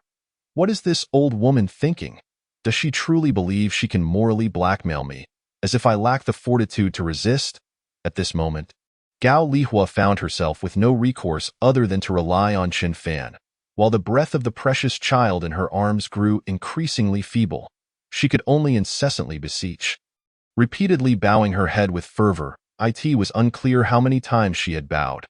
Her forehead had long since been worn raw, blood trickling down her nose, staining her chest crimson. Her voice, too, had turned hoarse from her cries. As time ticked by, the neighbors watching the live stream began to lose their composure. Such peculiar beings as the self-righteous often exhibit an overwhelming sense of compassion, regardless of the object of their sympathy. As long as sufficient vulnerability and plight are displayed. Director Gao, please stop bowing. You won't be able to endure much longer. Indeed, why not simply converse? Chen Fan has not outright refused assistance. Certainly, no matter how grave the errors of adults, they ought not to extend their calamities to innocent children. If one possesses the ability, they should lend a hand to the precious child, asked Chen Fan in the group. The child is in dire straits. If possible, kindly extend your benevolence and assist them. The sentiment within the group began to shift gradually, with a minority rallying a wave of compassion towards Chen Fan. Chen Fan, having finished the last spicy strip from his bag, wiped his fingers clean and replied, "If you wish to help, why not invite Gao Lihua to your home? Why should her plight concern me? Did I invade her home? Am I the one who harmed her?" The onlookers were momentarily silenced by his retorts. Suddenly, Gao Lihua let out a heart-wrenching scream. Her body convulsed as she collapsed to the ground, clutching the lifeless form of the precious child. Through the screen, It was evident to all that the child's complexion was ghostly pale, unmistakably lifeless. In that instant, the air seemed to freeze. For those accustomed to tranquil lives, this scene was a clear tragedy of humanity. Everyone held their breath, their eyes riveted to the screen. After more than 10 minutes, Gao Lihua finally stirred. She lifted her head, still clutching the corpse of the child, her face contorted into a chilling smile. "Oh, precious child, Grandma will buy you candy. Come, let us go home. Today, Grandma will make hot pot for you." The neighbors in the community were taken aback. Director Gao had indeed lost her mind, although Gao Lihua was not well liked. Especially after certain actions that incited the neighbors' ire, many felt a sense of empathy. They derived little satisfaction from her plight. Instead, they became increasingly anxious. Ultimately, it was the despairing and suffocating disaster that troubled them. Today, it was Gao Lihua. Tomorrow, it could just as easily be themselves. Time swiftly progressed to the 10th day of the heavy snowfall. The populace had lost hope in government assistance, as even the previously promised 2 hours of daily electricity could no longer be guaranteed. The average daily electricity supply had dwindled to less than an hour and a half, with everyone utilizing this scant time to charge their phones, ensuring they missed no critical information. Those residing on higher floors fared better. However, the families on the first and second floors had been completely buried beneath the snow, devoid of light, unable to discern day from night. "Help! Who will come to our aid? Sun Laohu is robbing us." A voice message suddenly echoed in the homeowners group. Upon checking the group notes, it was revealed to be from the female occupant of Unit 103. This unit housed a young couple, freelancers who made a meager living by playing games and selling equipment. Due to their tendency to remain indoors, they had developed a habit of stockpiling instant noodles and sausages. It was likely that Sun Hongda had noticed this, prompting his choice to target this couple. In truth, there were still some supplies left from the last food he had extorted from Li Zihao, but Gao Lihua's situation served as a catalyst for everyone. Even Sun Hongda had to contemplate his next steps, preparing for the arduous days ahead. His method was straightforward, brute force. Sun Hongda had resolved that even if everyone were to perish, he would be the last to die. Before that, he would not hesitate to eliminate anyone in his path. Upon witnessing the female occupant of the robbed household send a voice message for help, he erupted in fury. Wielding an iron rod, he struck down the couple before him. Subsequently, he audaciously took a selfie and uploaded it to the group, declaring, "I did this. Who dares to object?" Upon hearing Sun Laohu's voice message, the neighbors were filled with trepidation. No one dared to step forward to seek justice. Rather, they began to fret over the safety of their own homes. Chapter 31. The Absurdity of Human Nature. Chen Fan observed Sun Hongda's malevolence with indifference. Such behavior was entirely anticipated. Even if it had not been Sun Laohu initiating it, someone else would have inevitably done so. Suddenly, a message popped up on his phone. Chen Fan glanced at it and saw that Yin Jianjun had invited him to join another group. Amused, he clicked to enter. When he arrived, the group was already bustling with neighbors. Yet Sun Hongda was conspicuously absent. Chen Fan surmised the purpose of the gathering. It appears everyone from our unit has gathered. Let us now discuss serious matters. Yin Jianjun began to preside over this impromptu meeting. Neighbors, Sun Hongda from Unit 903 is far too brutal. Just moments ago, he committed robbery and murdered a couple from Unit 103. It's utterly inhumane, devoid of any sense of justice. Today, I remain an indifferent bystander to others suffering. But tomorrow, when I find myself in peril, who will be there to assist me? Neighbors, we must unite and bring this criminal to justice. Indeed, as the saying goes, 2 fists cannot contend against 4 hands. Even if Sun Laohu is formidable, if we unite, we can surely bind him tightly. The group was suddenly filled with fervor, as if any random neighbor could take on Sun Hongda. Yin Jianjun, clearly taken aback by his own persuasive power, felt a surge of excitement. Excellent. If that is the case, let each household send one person, armed with whatever they can, and let us assemble at Sun Hongda's doorstep in 10 minutes. The atmosphere abruptly fell silent. What's wrong? Why is everyone silent? Yin Jianjun inquired. Mr. Yin, this seems unreasonable. I live alone. How can I, a young girl, be involved in such violent affairs? Oh, that's not how it works. Every additional person, even for show, is better. Besides, what's wrong with being a woman? Haven't we been advocating for gender equality? I'll make it clear. If the household from Unit 801 doesn't participate, then neither will I. Pa. Is that what you call rational discourse? You, a grown man, are comparing yourself to a young girl. Shouldn't men step up to protect women in times like these? If you can't even manage that, how can you claim to be a dignified, upright being? Who are you cursing? I am cursing you. What followed was a long string of vociferous female voices, each word articulated with clarity and vigor. Chen Fan recognized that the one leading the tirade was Lu Tiantian, the internet celebrity residing in Unit 801. This young woman, with her screen name When Will Women Stand Up, typically streamed content focused on empowerment and self-reliance for women. Chen Fan occasionally stumbled upon her broadcasts and found her discourse nonsensical. A quintessential disruptor of modern relationships, Yin Jianjun's painstakingly organized meeting had been utterly dismantled by the feminist fervor. Everyone, calm down. Let us focus on how to deal with Sun Hongda. Why are we turning on each other? Miss Lu from Unit 801 has a point. We agreed that each household would send one person. If your household doesn't participate, it would be inappropriate. This way, you can hide behind Uncle Yin, ensuring you remain unharmed. Right? Yin Jianjun kindly suggested. However, the feminist was entirely ungrateful. Mr. Yin, you need not play the Good Samaritan here. Others respect you as an old judge, but I don't care about that. Do you think I'm unaware of your ulterior motives? Sun Hongda is clearly sweeping down from the upper floors, and your unit is on the 4th floor. If misfortune strikes, your household will be among the first. You simply want us to serve as cannon fodder. Ha! Dream on. If you refuse to confront Sun Hongda, we'll simply remain where we are. After all, my home is on the 8th floor. There's still time. This woman was exceptionally eloquent, her words flowing like a rapid-fire barrage. Leaving Yin Jianjun no opportunity to interject, the old judge, with decades of experience, had never encountered a lawyer with a tongue as nimble as Lu Tiantian's. His goodwill was met with disdain, and the old man was nearly driven to his grave with frustration. It was baffling where this woman had acquired her foresight. Since Sun Hongda's first victim had been from the 1st floor, she presumed he would methodically rob each floor. Absurd. In a fit of anger, Yin Jianjun disbanded the group.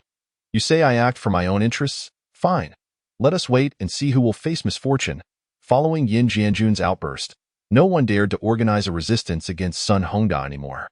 Deep down, everyone understood that sooner or later, they would inevitably fall victim to the tyrant's aggression, yet no one wished to be the pioneering bird.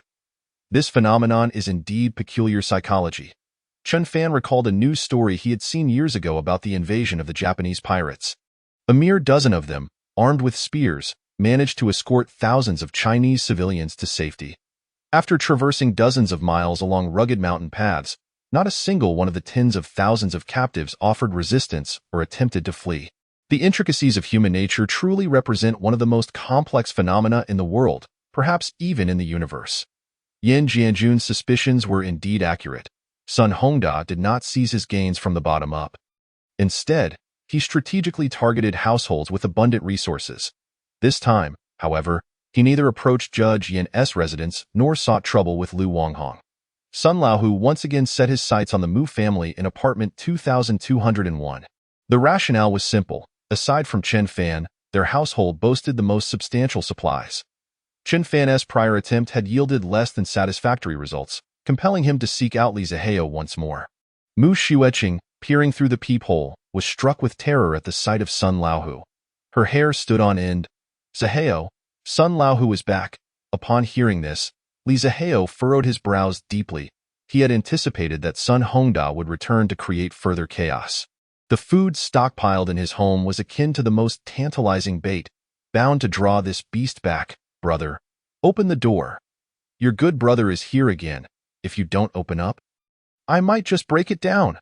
Sun Hongda pounded on the door, his tone devoid of any shame. Li Zihao exchanged a knowing glance with Mu Xueqing and nodded solemnly.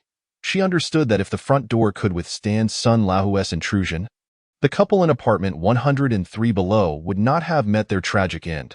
Previously, when he had come knocking, Mu Xueqing had felt reassured by the presence of legal constraints, believing that Sun Hongda would not dare to act recklessly. However, witnessing the blood on Sun Laohu's hands made it painfully clear that the law had lost its grip on authority. To avoid provoking this harbinger of doom, Mu Xueqing could only tremble as she reluctantly opened the door. Once inside, she swiftly hid behind Li Zihao, casting a fearful glance at Sun Hongda. Heh, why is my dear sister-in-law looking at me like that? Fear not, we are family. I assure you I shall not treat my own kin as I do with others. Sun Hongda winked flirtatiously at Mu Xueqing. Li Zihao suppressed his simmering anger, choosing not to react. He could discern that when Sun Hongda referred to others, he meant the unfortunate couple who had perished just days prior. This was an unmistakable threat and warning. Brother Sun, I apologize for my oversight.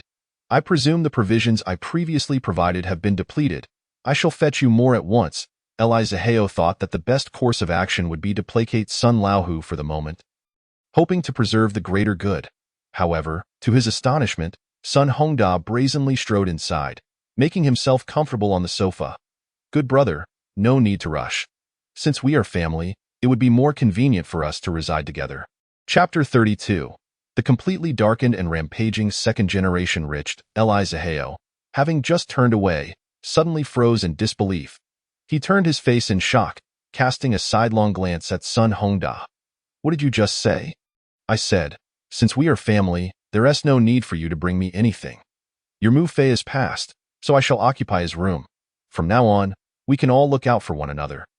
Mu Xueqing and Niu Tsuixia stood dumbfounded, unsure how to respond to this outrageous demand.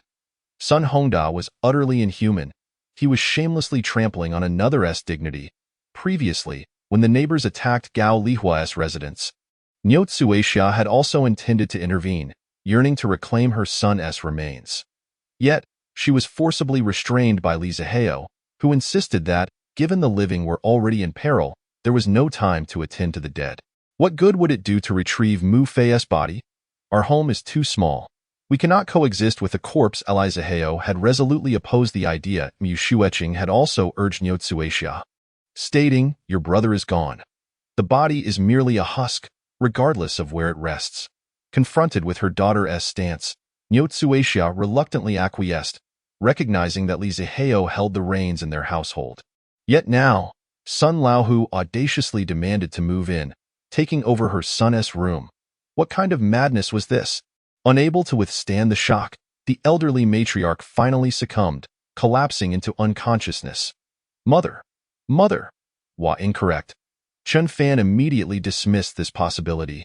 Given Sun Hongda's character, if he possessed such a powerful weapon, he would undoubtedly have utilized it the last time he came to trouble him. There would be no need to rely entirely on that heavy iron rod to clear the way, only to end up with blood on his face. If it weren't for Sun Hongda, then only one person remained who might be hiding a gun. Li Zihao. At this moment, Chen Fan felt a slight sense of relief. It was fortunate that he had managed to stay hidden. Had he acted impulsively and confronted the illicit couple, he might have found himself at the mercy of Li Zihao's firearm. It seems the ancients were indeed wise. Too much of a good thing can be detrimental. And patience prevails. Young Master Li, I must admit I underestimated you in the past. Chapter 33. Excrement does not transform into gold merely due to quantity. Did you hear that? I believe I just heard gunshots. I heard it too. 3 loud bangs startled me. Don't be ridiculous. Possessing firearms without permission is a serious crime. Perhaps some mischievous child is just playing around. No, wait. That sound is familiar. If someone indeed has a gun, they should swiftly deal with the tyrant Sun Hongda and eliminate this menace. The gunfire echoed throughout the quiet apartment building, and many neighbors took notice. Discussions erupted among them, increasingly anxious about the complex living conditions. If someone truly wielded a firearm, it posed a significant threat to the safety of the residents. The chatter escalated as fear spread. Li Zihao observed their conversations, intentionally delaying his response to amplify their unease. When he deemed the moment ripe, he suddenly shared 2 photos of corpses in the owner's group chat. Previously, Sun Hongda had flaunted images of the murdered resident on the first floor, and rather than inciting outrage, the owners only grew more fearful of the tyrant Sun. This provided Li Zihao with ample inspiration. In a world on the brink of collapse, if one is to show off, one must do so entirely. There is no need to hold back. The neighbors clicked on the photos and gasped. Was that not the despot Sun Hongda? In the image, Sun Hongda appeared pale, his lips blue, and frost clung to the corners of his eyes. He was unmistakably dead. Fear not, it was I who fired the shot, and Sun Hongda has been eliminated, Lee Zaheo declared audibly. There is no reasoning with a man like him. The only way to silence him was through force. He mimicked Marlon Brando's lines from The Godfather, deliberately lowering his tone and slowing his speech to project an air of mystery and grandeur. However, only he perceived it as such in ordinary circumstances. The neighbors would certainly deem him unhinged, perhaps needing to consult an ENT specialist for a throat ailment. Yet, at that moment, no one dared to voice such thoughts, for Lee Zaheo was armed on the other side of the screen. Even Chen Fan furrowed his brow. Lee Zaheo wielding a firearm was far more formidable than Tin Sun Hongda's brandishing iron rods. This unexpected development posed a dilemma for him as well. Initially, Chen Fan had intended to leave the safe house and advance his revenge plan, but with the emergence of a potentially harmful weapon outside, he was compelled to reconsider his strategy. Although he too possessed a firearm, and his equipment far surpassed Lee Zaheo's, Chen Fan was unwilling to take that risk. His life was far too precious. Even a 1 in 10,000 chance of injury was enough to keep him inside. Hero. He is truly the hero of our building. After a brief silence, someone finally spoke up in the owners group. Chen Fan recognized the voice of the garrulous Jia Fuguite Lee Zaheo. Your act of eliminating Sun Hongda is nothing short of a heroic feat. Saving the lives of many. On behalf of all the neighbors, I extend my gratitude. Chen Fan felt a shiver run down his spine. Jia Fuguite was a fence-sitter. Whoever was in power, he would be the first to curry favor. He had previously sought to align himself with Sun Hongda as a lackey, but even a villain like Sun Hongda found Jia Fuguite's opportunistic nature unworthy. Now, witnessing Sun Hongda's downfall at the hands of Lee Zaheo, Jia Fuguite quickly rushed to ingratiate himself. Though the neighbors were disapproving of Jia Fuguite, it was evident that they needed a leader, a pillar of support. Most importantly, Lee Zaheo was armed and had eliminated Sun Hongda. He was undoubtedly the strongest force in the building. Aligning with Lee Zaheo would at least ensure their own safety. Brother Lee is truly remarkable, rising to slay the villain and bravely confronting the tyrant. You are our role model. Yes, I propose that Lee Zaheo should become the leader of our building. Let us rally around our leader, standing together through adversity. I wholeheartedly agree. I concur. My entire family supports this. Voices of agreement echoed throughout the group. Chen Fan surveyed the crowd, noting that only Yin Jianjun and Tang Shui had refrained from joining the sycophants. He chuckled softly, shaking his head at the flurry of fawning comments. Disparate droppings gathered together only form a larger pile of refuse. Excrement does not transform into gold simply because of increased quantity. Is that not the case? Do they truly believe that huddling around Lee Zaheo will guarantee their safety? Absurd.at that moment, Lee Zaheo spoke up in the group once more. Thank you all for your trust in this time of crisis. I am more than willing to take on the role of leader. Guiding everyone through this calamity, I promise that if I become the leader, I will treat everyone with fairness and justice. However, such a decision requires the consensus of all, does it not? Lee Zaheo's words were clearly aimed at someone. He had already established a certain influence within the building. As soon as he spoke, others immediately rallied to support him. Of course, we all agree. Who would dare oppose Brother Zaheo as our leader? Is there anyone who hasn't expressed their support in the group? Speak up. 403 Yin Jianjun, 2301 Tang Shui, 1602 Chen Fan. Only the three of you have yet to voice your opinions. Hurry and say something. A few attentive neighbors had even identified the three silent households, prompting them to respond individually. Yin Jianjun had previously called for action in the group, and he was concerned about appearing to compete for the leadership position. Although he found it absurd that Lee Zaheo could be deemed a leader just for killing someone, he still replied, I have no objections. This left only Tang Shui and Chen Fan. Chen Fan remained unhurried, quietly observing the screen, curious about how the proud beauty Tang Shui would respond. As more neighbors joined the group, perhaps growing weary of the situation, Tang Shui finally sent a message. I do not wish to participate. The neighbors were displeased. What kind of attitude was that? How could she show such disrespect to our chosen leader? If you choose not to participate, do not expect to share in any future benefits. Indeed, if you find yourself in danger later, do not blame the leader for failing to protect you. However, no matter how they pressed her, Tang Shui remained silent after her initial response. Qin Fan couldn't help but smile slightly, thinking, this girl truly has some spirit. What do you have to say? 1602 Qin Fan, surprised. Qin Fan realized it was Li Zihao addressing him directly. He understood then that Li Zihao's earlier remarks had been directed at him, with Yin Jianjun and Tang Shui merely incidental. How dare you? Qin Fan felt a surge of indignation rise within him. Just because these opportunistic neighbors showered you with praise, do you really think you're someone significant? You dare to call me out? Qin Fan swiftly typed a response. I suggest you take your nonsense elsewhere. Chapter 34. A speech that compels one to urinate. Li Zihao had come to a realization. This disaster had no end in sight.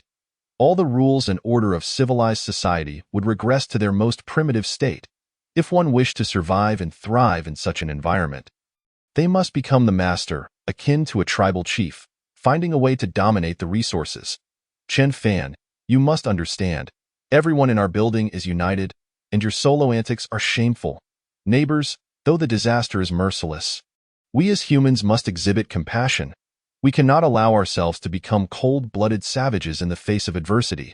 That would make us no different from animals. Currently, some of our neighbors are running dangerously low on food. Without assistance, they will soon starve. How can we stand idly by while our friends, with whom we share our daily lives, suffer such hardship? I propose that we pool our resources and distribute them evenly among everyone. This is the essence of being truly humane. I will lead by example. If everyone agrees, I will be the first to contribute. Li Zihao delivered an impassioned speech in the owners' group, igniting the enthusiasm of the neighbors. Everyone knew that Li Zihao possessed far more resources than they did. If he truly shared them equally, he would incur substantial losses. Such an act of selflessness was genuinely moving. Your actions have left me speechless. I am so touched. I never imagined you would be so righteous. I have nothing more to say. From now on, I will follow Brother Zihao. I wholeheartedly support Li Zihao as our leader. Li Luzhong. I concur with the notion of equally distributing the supplies. Indeed, I am in agreement as well. My entire family shares this sentiment. Following this, yet another round of relentless praise ensues. This was entirely anticipated by Li Zihao, who, in truth, holds little concern for the opinions of these individuals. Naturally, the neighbors would agree, for it essentially amounts to a free gift of resources to them. Only a fool would dissent. What truly preoccupies Li Zihao's thoughts is how Qin Fan will respond. Of course, Li Luzhong is not altruistic enough to willingly surrender his own supplies. His actions are, in fact, a veiled maneuver to achieve ulterior motives. Li Zihao has calculated that although his household possesses a greater reserve of supplies than his neighbors, it will all be depleted within 2 months. Thus, he must procure additional food before that time arrives. It is impossible to acquire more from the neighbors at this juncture. Firstly, everyone has become acutely aware of the situation, recognizing that the calamity will not pass swiftly, and food has become more precious than anything else. Secondly, the neighbors scarcely possess any supplies themselves, and even if he were to resort to coercion, he would not obtain much. After much contemplation, Li Zihao has decided to target Qin Fan. This lad had amassed a considerable stockpile of goods just before the snow disaster. Could he have anticipated this catastrophe in advance? Regardless, Qin Fan currently stands as the wealthiest among them, and it is imperative that his resources are extracted. Once nearly everyone has voiced their opinions, Li Zihao turns to Qin Fan once more. Qin Fan, my brother, everyone has expressed their stance. What say you? Upon seeing the message, Qin Fan nearly erupts with laughter. Do you take me for a fool? You want me to respond? Fine, Li Zihao, divide the supplies as you wish. I have no interest in your goods, so kindly refrain from involving me. Qin Fan has completely discerned Li Zihao's tactics. It is nothing more than an effort to unite all the neighbors and exert pressure on him, compelling him to open his door and share his resources. But to hell with that. What a ridiculous notion. Just how much false camaraderie must one consume to entertain such delusions? After Qin Fan's reply, before Li Zihao can utter a word, the other neighbors express their discontent. They immediately launch into a renewed tirade against Qin Fan. I have never encountered such shameless individuals. How can one lead a life so self-centered and greedy? We all witnessed it. Chun Fan hoarded supplies prior to the snow disaster, which he will never deplete. He would rather let them go to waste than assist his neighbors. What kind of character is that? Indeed, this is a complete moral decline, a grotesque distortion of humanity. Chun Fan, we are all neighbors. Do you truly lack any sense of kinship? Let us not forget, I once assisted you with the elevator. Young Chen, heed Aunt Lu's advice. We have finally found a unifying leader in Li Luzhong. At such a critical juncture, you cannot afford to falter. You are alone in your household, and you cannot possibly require all that you possess. Do lend a hand to the community, and your neighbors will be grateful. We are all young. How can there be such a disparity in character? Learn from Li Zihao, who embodies integrity and altruism. And then look at yourself. What a disgrace. While neighbors are starving and freezing, can you truly find peace in your sleep at night? These individuals bombard Chun Fan with their incessant accusations, and before he can even finish reading their tirades, a new wave of messages floods in. Clutching a bottle of ice-cold beer, he scrolls through his phone, reveling in the absurdity of it all. It feels akin to watching a clown perform at a circus. It seems these self-proclaimed moral guardians are genuinely attempting to invoke a sense of guilt within him to compel him to share his provisions. However, apologies, but guilt or shame are sentiments I have long since forgotten the taste of. Overwhelmed by the barrage of messages, Chun Fan grows weary of responding to each one individually. Instead, he records a brief video for himself. In the video, Chun Fan dons a smooth silk pajama set, lounging lazily on the sofa. His legs are casually draped over the edge of the coffee table, projecting utmost comfort. The table itself is laden with an array of luxurious snacks, nuts from 4 squirrels, truffle chocolates, abalone crisps, venison jerky, duck liver PT, and more, all present in abundance. Taking a swig of his cold beer, he boldly declares, "You are not mistaken. I indeed possess a substantial amount of supplies. No, I should say an exorbitant amount. So much that I could never exhaust it in this lifetime. But I simply do not wish to share with you. What can you do about it?" The neighbors watching on the other side of the screen are left in a state of bewilderment. They click on Chun Fan's video, incredulously pausing and replaying it frame by frame to take in the entirety of his lavish abode. Without delving into specifics, even the snacks on the coffee table are beyond their means. Even in normal times, initially, the neighbors were merely aware that Chun Fan had stockpiled a considerable amount of goods and speculated that his living conditions might be somewhat better than theirs. Yet they could never have imagined that while they languished in hunger and cold like wild dogs, Chun Fan was enjoying such a luxurious and delightful existence. Oh, look, this is peculiar. Suddenly, someone points out an anomaly. The lights in Chun Fan's home are still aglow. Why does he still have electricity? Upon this revelation, the others quickly rewind the video for a second glance. Indeed, in the background, Chun Fan's home is illuminated, with lights, air conditioning, the television, and even ambient lighting all in operation. Yet at this hour, all of our homes are plunged into darkness. Chapter 35. A bold start. The yoga instructor's endeavors, if, from a great distance, a beggar, unrelated to oneself, suddenly won a lottery worth 80 million. Most people would regard it as a mere topic for casual conversation and move on with a chuckle. However, if it were someone familiar, who had previously lived an unfortunate life, but suddenly found their quality of life vastly superior to one's own, a peculiar sense of resentment may arise in many hearts. Such envy is often pure and visceral, leading one to wish for nothing less than swift retribution. Chun Fan, beset by professional woes, abandoned by his wife, and approaching his 30s without any accomplishments, was once the quintessential cautionary tale in the Fuda community. Many elderly residents would gossip about him behind his back, using him as a lesson for their own children. See, if you do not study diligently, you may end up like that good-for-nothing. No one held him in esteem. Yet, at this very moment, this so-called good-for-nothing was living a life they could not even dare to dream of. Why does Chun Fan have electricity while the rest of us do not? Xiao Chun, I am not trying to scold you, but did you steal electricity from your neighbors in the community? How could you do such a thing? Chindagu, my phone is nearly out of battery. May I come over to charge it for a bit? Is that too much to ask? Chen Fan, given how precious electricity is right now, you dare to leave all the lights on during the day. How shameful. Such wastefulness is an egregious offense. Even if you pay for your electricity, power is a public resource.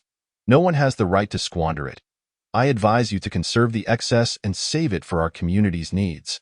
That is what a responsible person ought to do. Another round of chaotic condemnation follows. Chen Fan, observing the scene, cannot help but chuckle. These neighbors possess some truly peculiar thought processes. They are not only ignorant but also lack common sense. They actually believe he is stealing electricity from them. At this moment, Chen Fan's WeChat begins to receive a flurry of friend requests from the group. He finds it curious.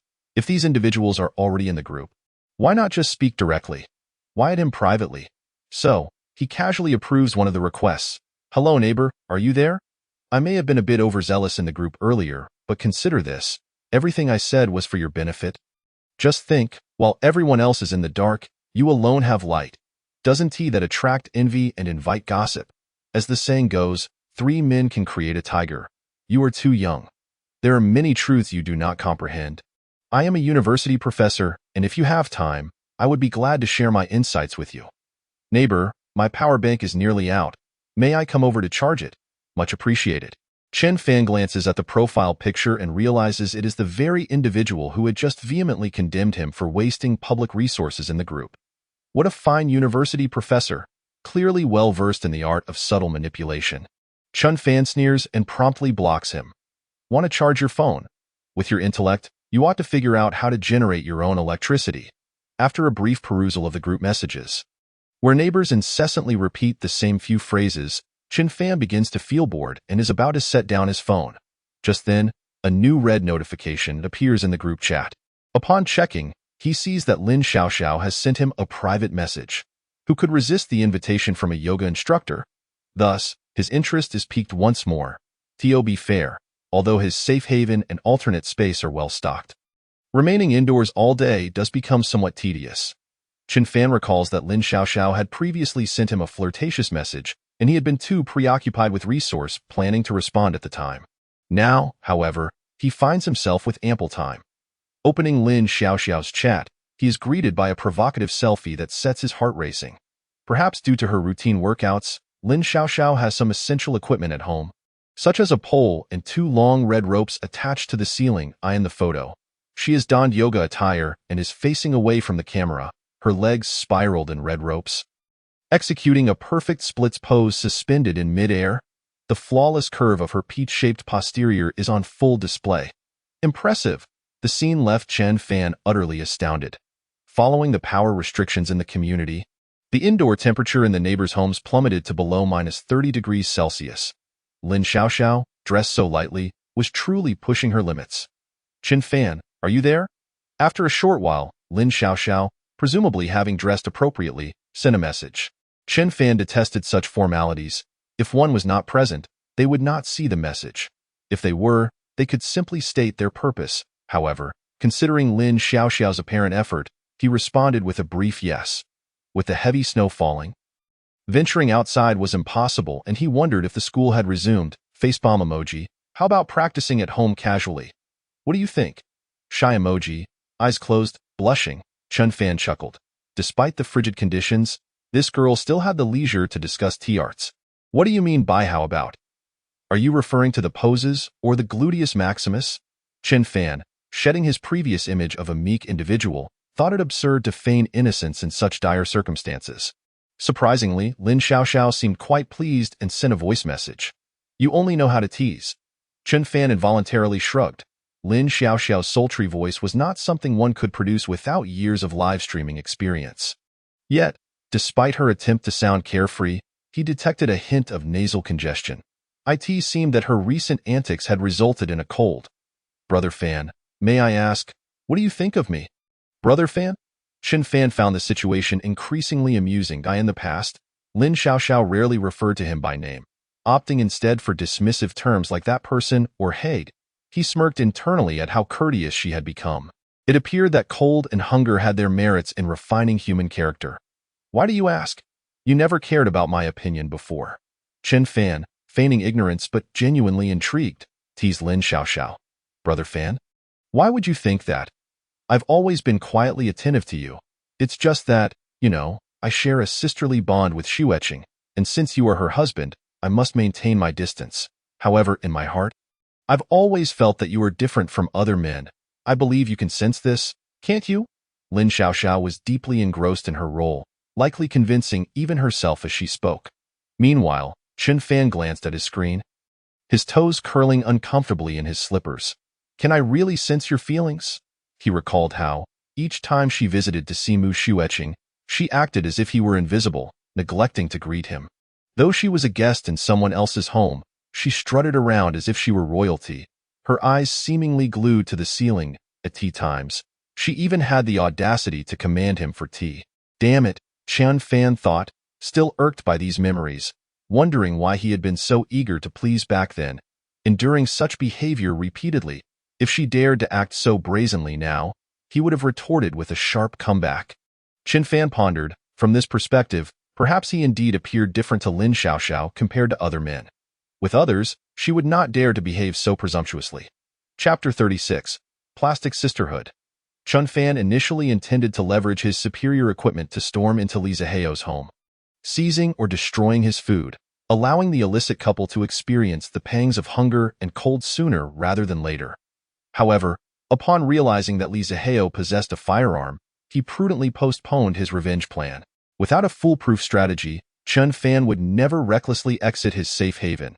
He understood Lin Xiaoxiao's intentions as she drew closer, and an idea suddenly sparked in his mind. Perhaps there was a way to disarm Li Ziheo. It was worth a try. Xiaoxiao, I never imagined you harbored such feelings for me. To be honest, I am somewhat touched. I too have an indescribable affection for you, but I struggle to express it. Chen Fan replied, smiling as he sent the message. In his previous life, he had been a straightforward person, having encountered few women, so his flirtation skills were rather limited. Yet, he was aware that in this context, no matter how insincere or cheesy his words might be, Lin Xiaoxiao would undoubtedly believe him. As expected, once the message was dispatched, Lin Xiaoxiao bombarded him with a flurry of replies. Brother Fan, my instincts were right. We truly share a deep connection. Circumstances have led us to miss out on the most genuine versions of ourselves at the best of times. But I believe it is not too late. Heaven has favored us, allowing us to express our true feelings. Brother Fan, with this snowstorm, who knows when it will pass? We should cherish this final moment and bravely love once. I'm heading downstairs to find you. Chen Fan nearly spewed his fizzy drink in disbelief.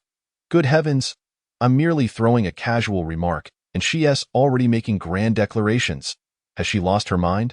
Xiaoxiao, please calm down. We cannot be together just yet. Chen Fan, clutching his stomach from laughter, typed a response with one hand. Why not, Brother Fan?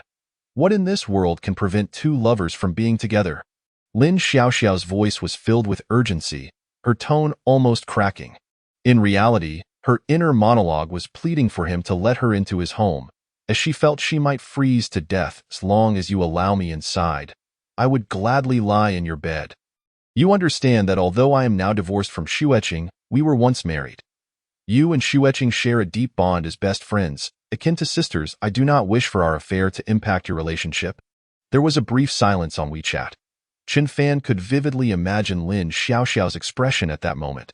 Once, she had vowed while embracing Mu Shueqing that she would rather die than lose her as a friend.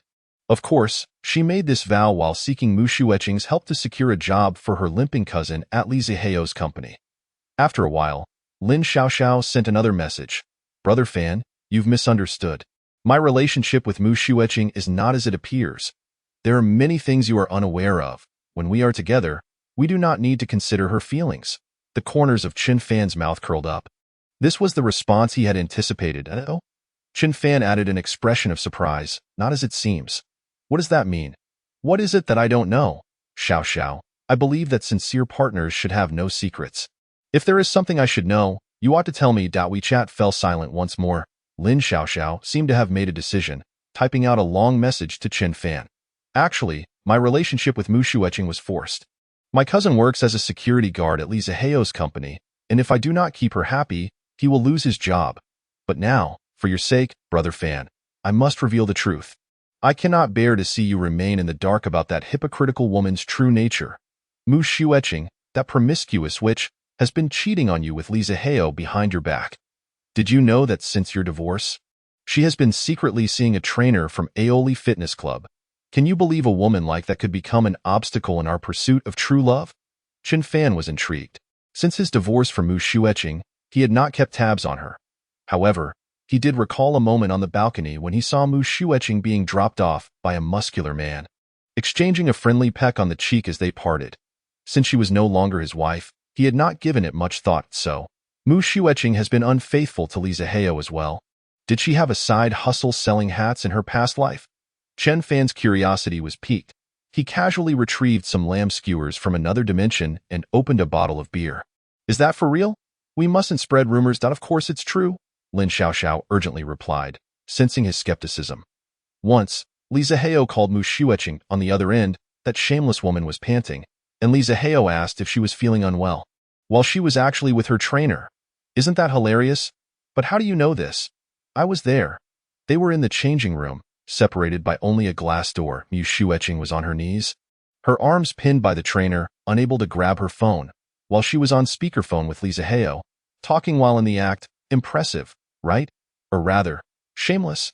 Chen Fan was taken aback. Just then, Lin Xiaoxiao sent a video.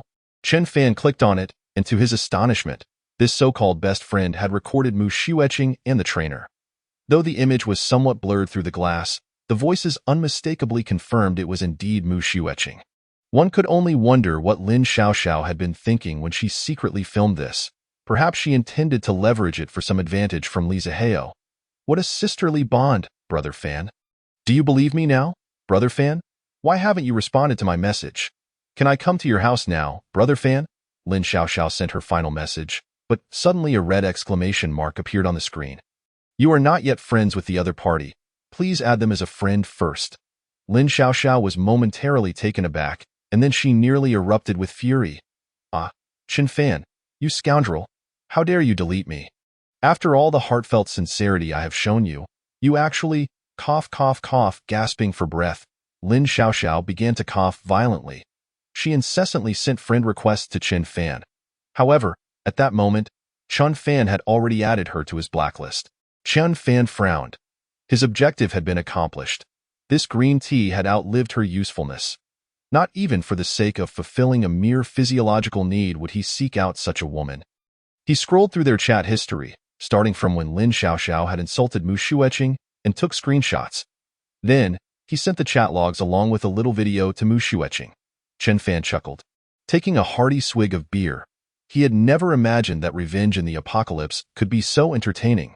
He began to understand why cats, when catching mice, do not immediately kill their prey but rather toy with it, letting it go and then capturing it again, until the mouse is utterly despondent and no longer wishes to escape. The feeling of having everything under control was simply exhilarating. Now, he could only wait to see how his ex-wife would react. Chapter 37. The Battle of Claws. Bang, bang, bang. Bang, bang, bang. Lin Xiaoxiao had been played by Chen Fan and was seething with rage. That moment, someone unexpectedly knocked forcefully on her door.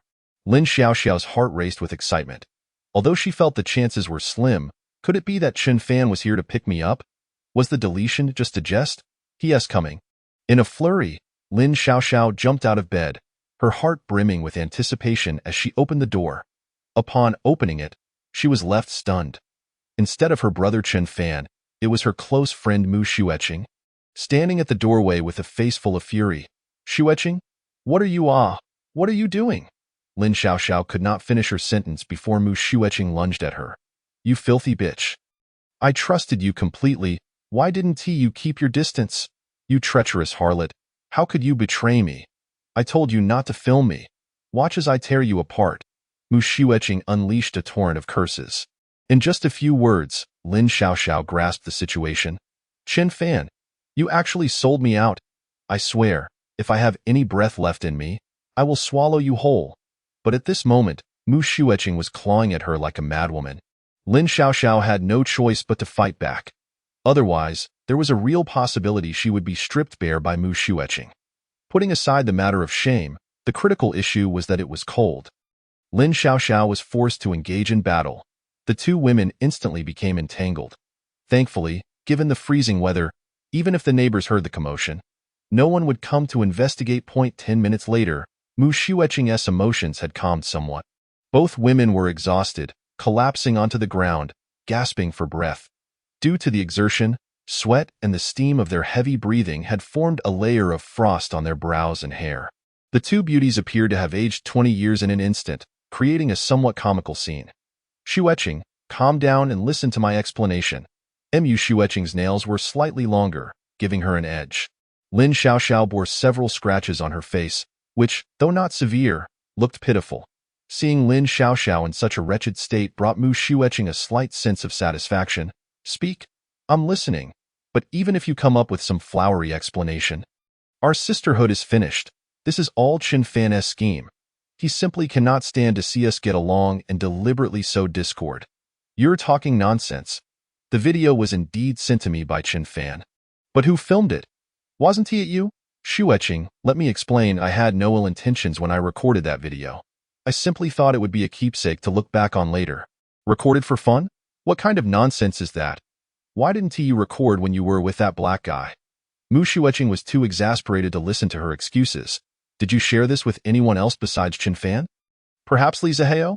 Mu Xueqing was not only here to settle scores with Lin Xiaoxiao, but also to ascertain whether Li Zihao was aware of this situation.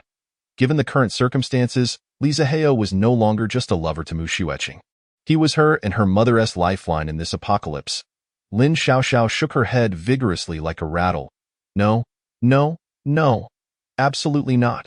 I swear to the heavens, even if I were foolish, I would never send this to Li Zihao. But whether Chen Fan would spread it is another matter. Mu Xueqing was taken aback. Having just seen those screenshots and videos, in a fit of rage, she had rushed over to confront Lin Xiaoxiao without considering anything else. She had completely overlooked why Chen Fan would send these to her. Could it be that he sought revenge? Realizing this, Mu Xueqing hurriedly opened her phone. Although Chen Fan did not have Li Zihao's WeChat, if he truly wanted to ruin her, he could easily post the video in the homeowners group, where everyone, including Li Zihao, would see it. In that case, her social death would be trivial, but enraging Li Zihao could lead to significant trouble. Since witnessing Li Zihao kill Sun Laohu, Mu Xueqing felt not only admiration but also fear towards him. If she provoked him now, that wealthy heir could do anything. Lin Xiaoxiao also came to the realization and quickly took out her phone. Checking the homeowners group, nothing was there. Phew. Both women sighed in relief. If Chen Fan had truly done that, Mu Xueqing would likely have confronted Lin Xiaoxiao to the death right then and there. Xueqing, that scoundrel Chen Fan must have some ulterior motive for doing this. Let us put our grievances aside for now. The most important thing is to discuss how to deal with Chen Fan. Lin Xiaoxiao bit her lip, speaking each word with sincerity. Mu Xueqing looked at Lin Xiaoxiao with confusion. What? You sold my video to him, and now you're not on his side? Lin Xiaoxiao displayed a rather awkward expression, unsure of how to respond. Mu Xueqing glanced around. Lin Xiaoxiao's living conditions were far worse than her own. The scattered instant noodle packets and bread wrappers on the floor clearly indicated her current plight. If Lin Xiaoxiao had truly latched onto Chen Fan, she wouldn't be in such a dire state. It seemed this good sister had been played by Chen Fan. Xueqing, first send Chen Fan a message asking him what he means by sending you these things. You sent them to him first? Why don't you just ask him directly? He blacklisted me. Lin Xiaoxiao said with difficulty. Mu Xueqing was momentarily stunned, then looked at her pitiful state, almost bursting into laughter. Lin Xiaoxiao, what kind of foolishness have you done? Even if Mu Xueqing is the sharpest tool in the shed, she can piece together the gist of this. This is undoubtedly a tale of betrayal for personal gain, only to be abandoned by one's allies. However, given the situation, Mu Xueqing knew that mocking Lin Xiaoxiao further was pointless. The pressing matter was Chen Fan. Mu Xueqing found Chen Fan's WeChat and sent him a message. Chen Fan, since we were once husband and wife, can't we part amicably? Why must you resort to such despicable means to entangle me? Lin Xiaoxiao admired Mu Xueqing's message in her heart. In just a few sentences, it expressed a hope that Chen Fan would spare her, considering their past, without appearing overly submissive or begging. Clearly, she had much to learn from Mu Xueqing in the art of tea. However, after waiting for a while, there was no response from Chen Fan. Unsure of Chen Fan's intentions, Mu Xueqing could no longer hold back.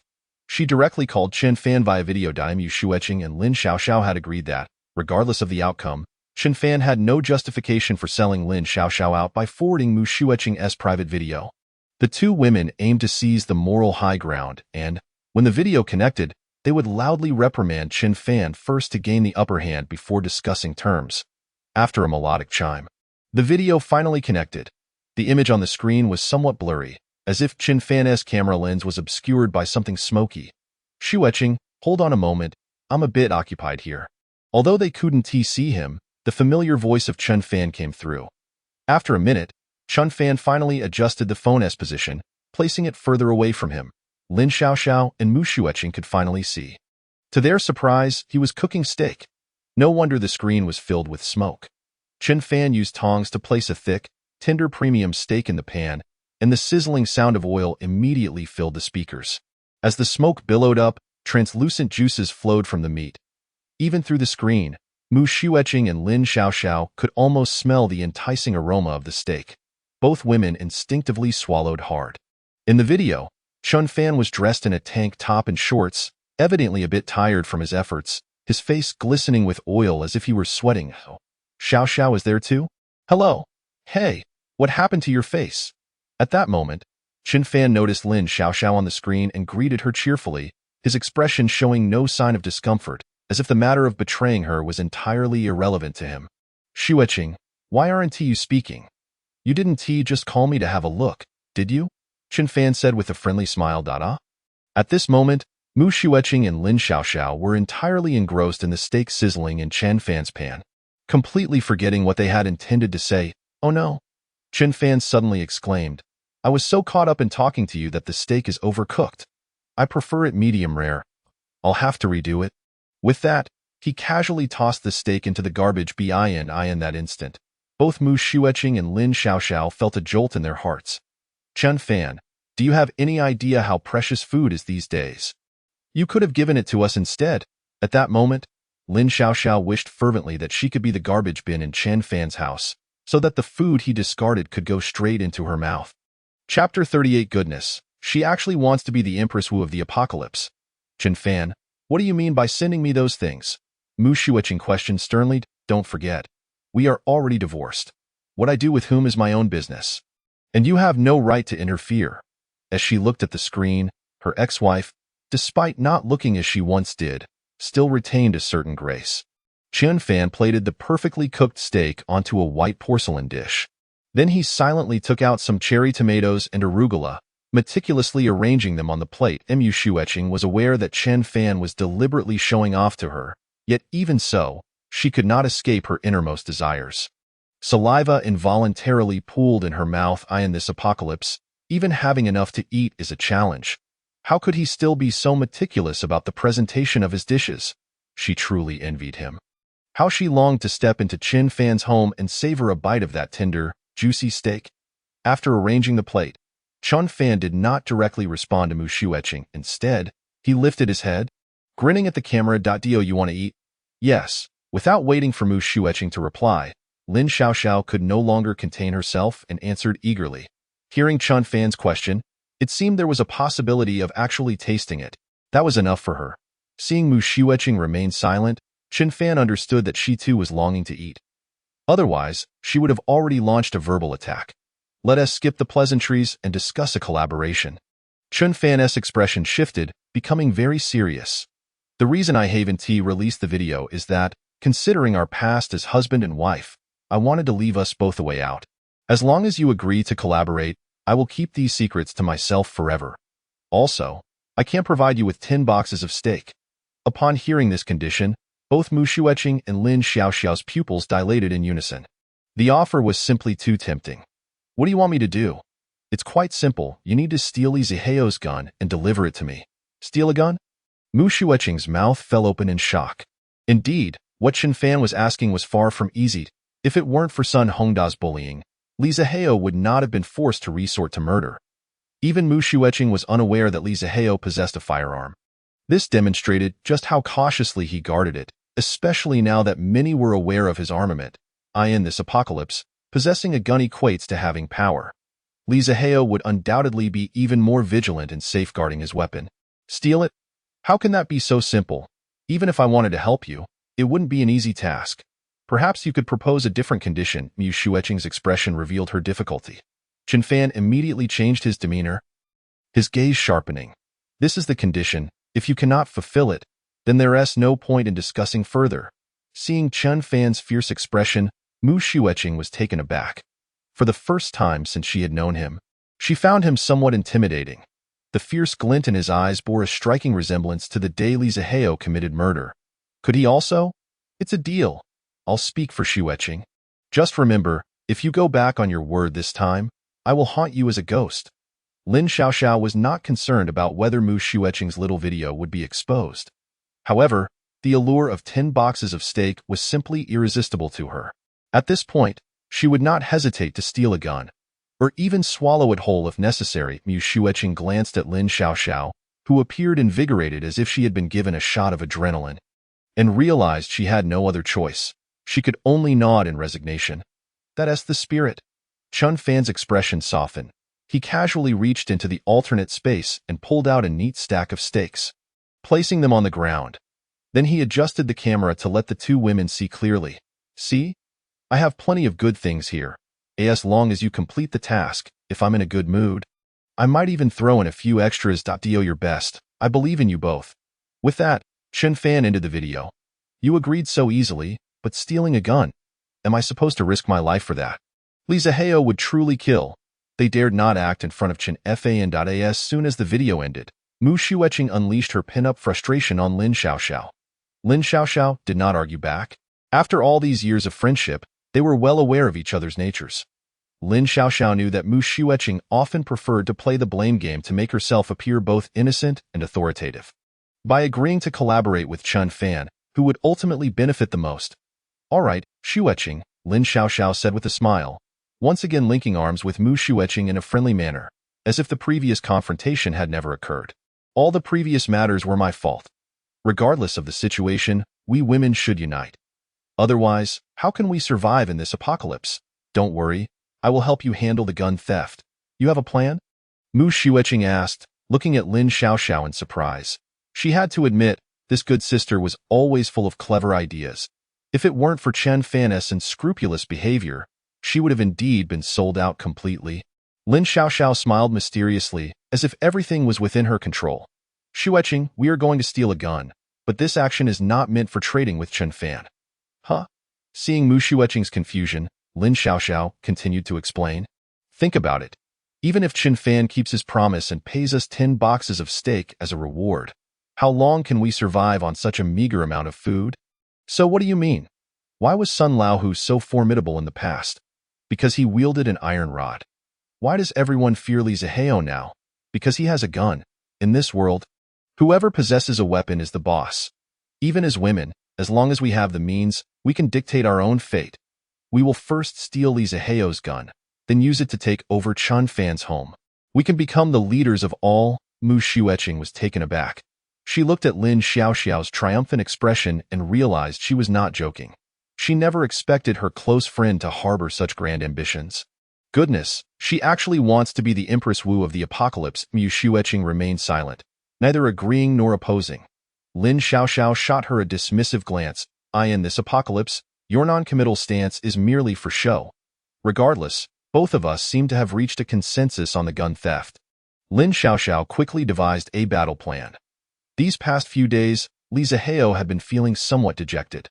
Although he had smoothly ascended to the position of building leader, becoming the highest authority in this unit, the subjects he most wished to conquer, namely Chen Fan, had yet to submit.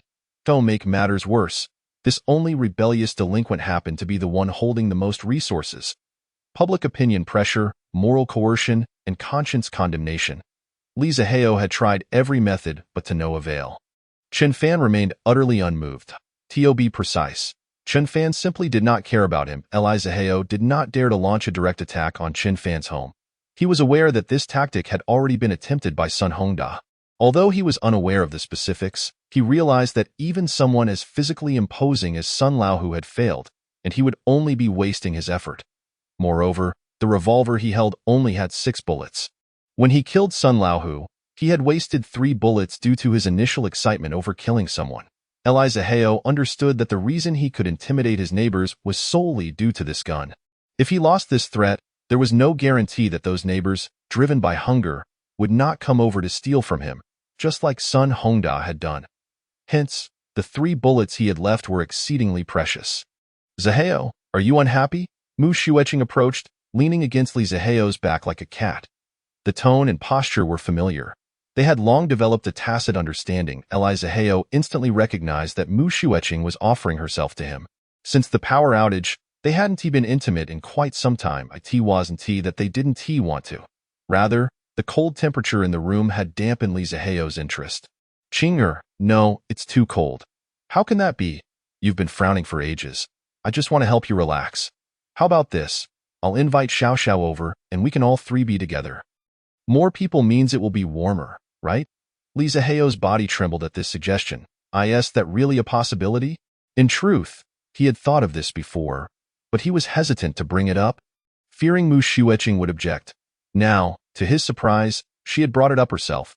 Baby, you truly understand men. Chapter 39 with a heart as cold as a snake's.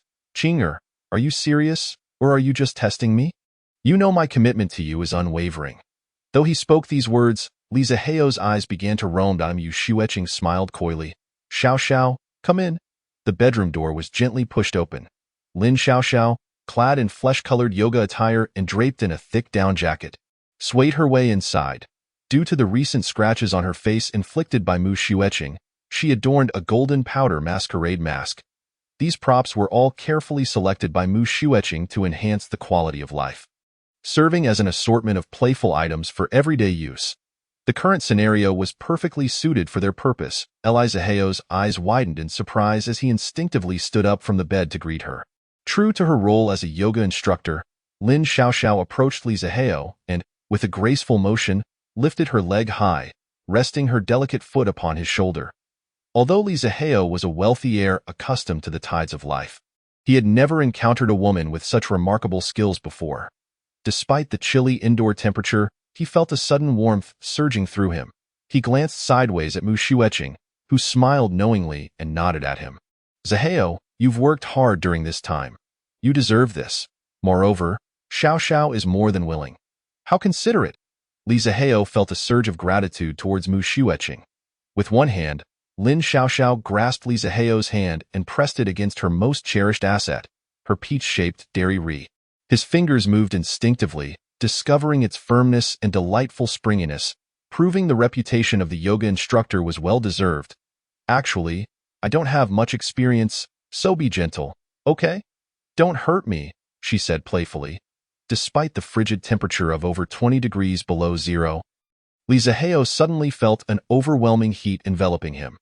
Lin Xiaoxiao's other hand began to wander, trailing down his chest and inching closer to sensitive areas, causing his breathing to grow increasingly ragged. Soon enough, her hand reached its destination, but abruptly, Lin Xiaoxiao's eyes widened in surprise. She distinctly felt a hard object beneath her touch. As a seasoned woman of the world, she was acutely aware of the difference between normal anatomy and something else entirely.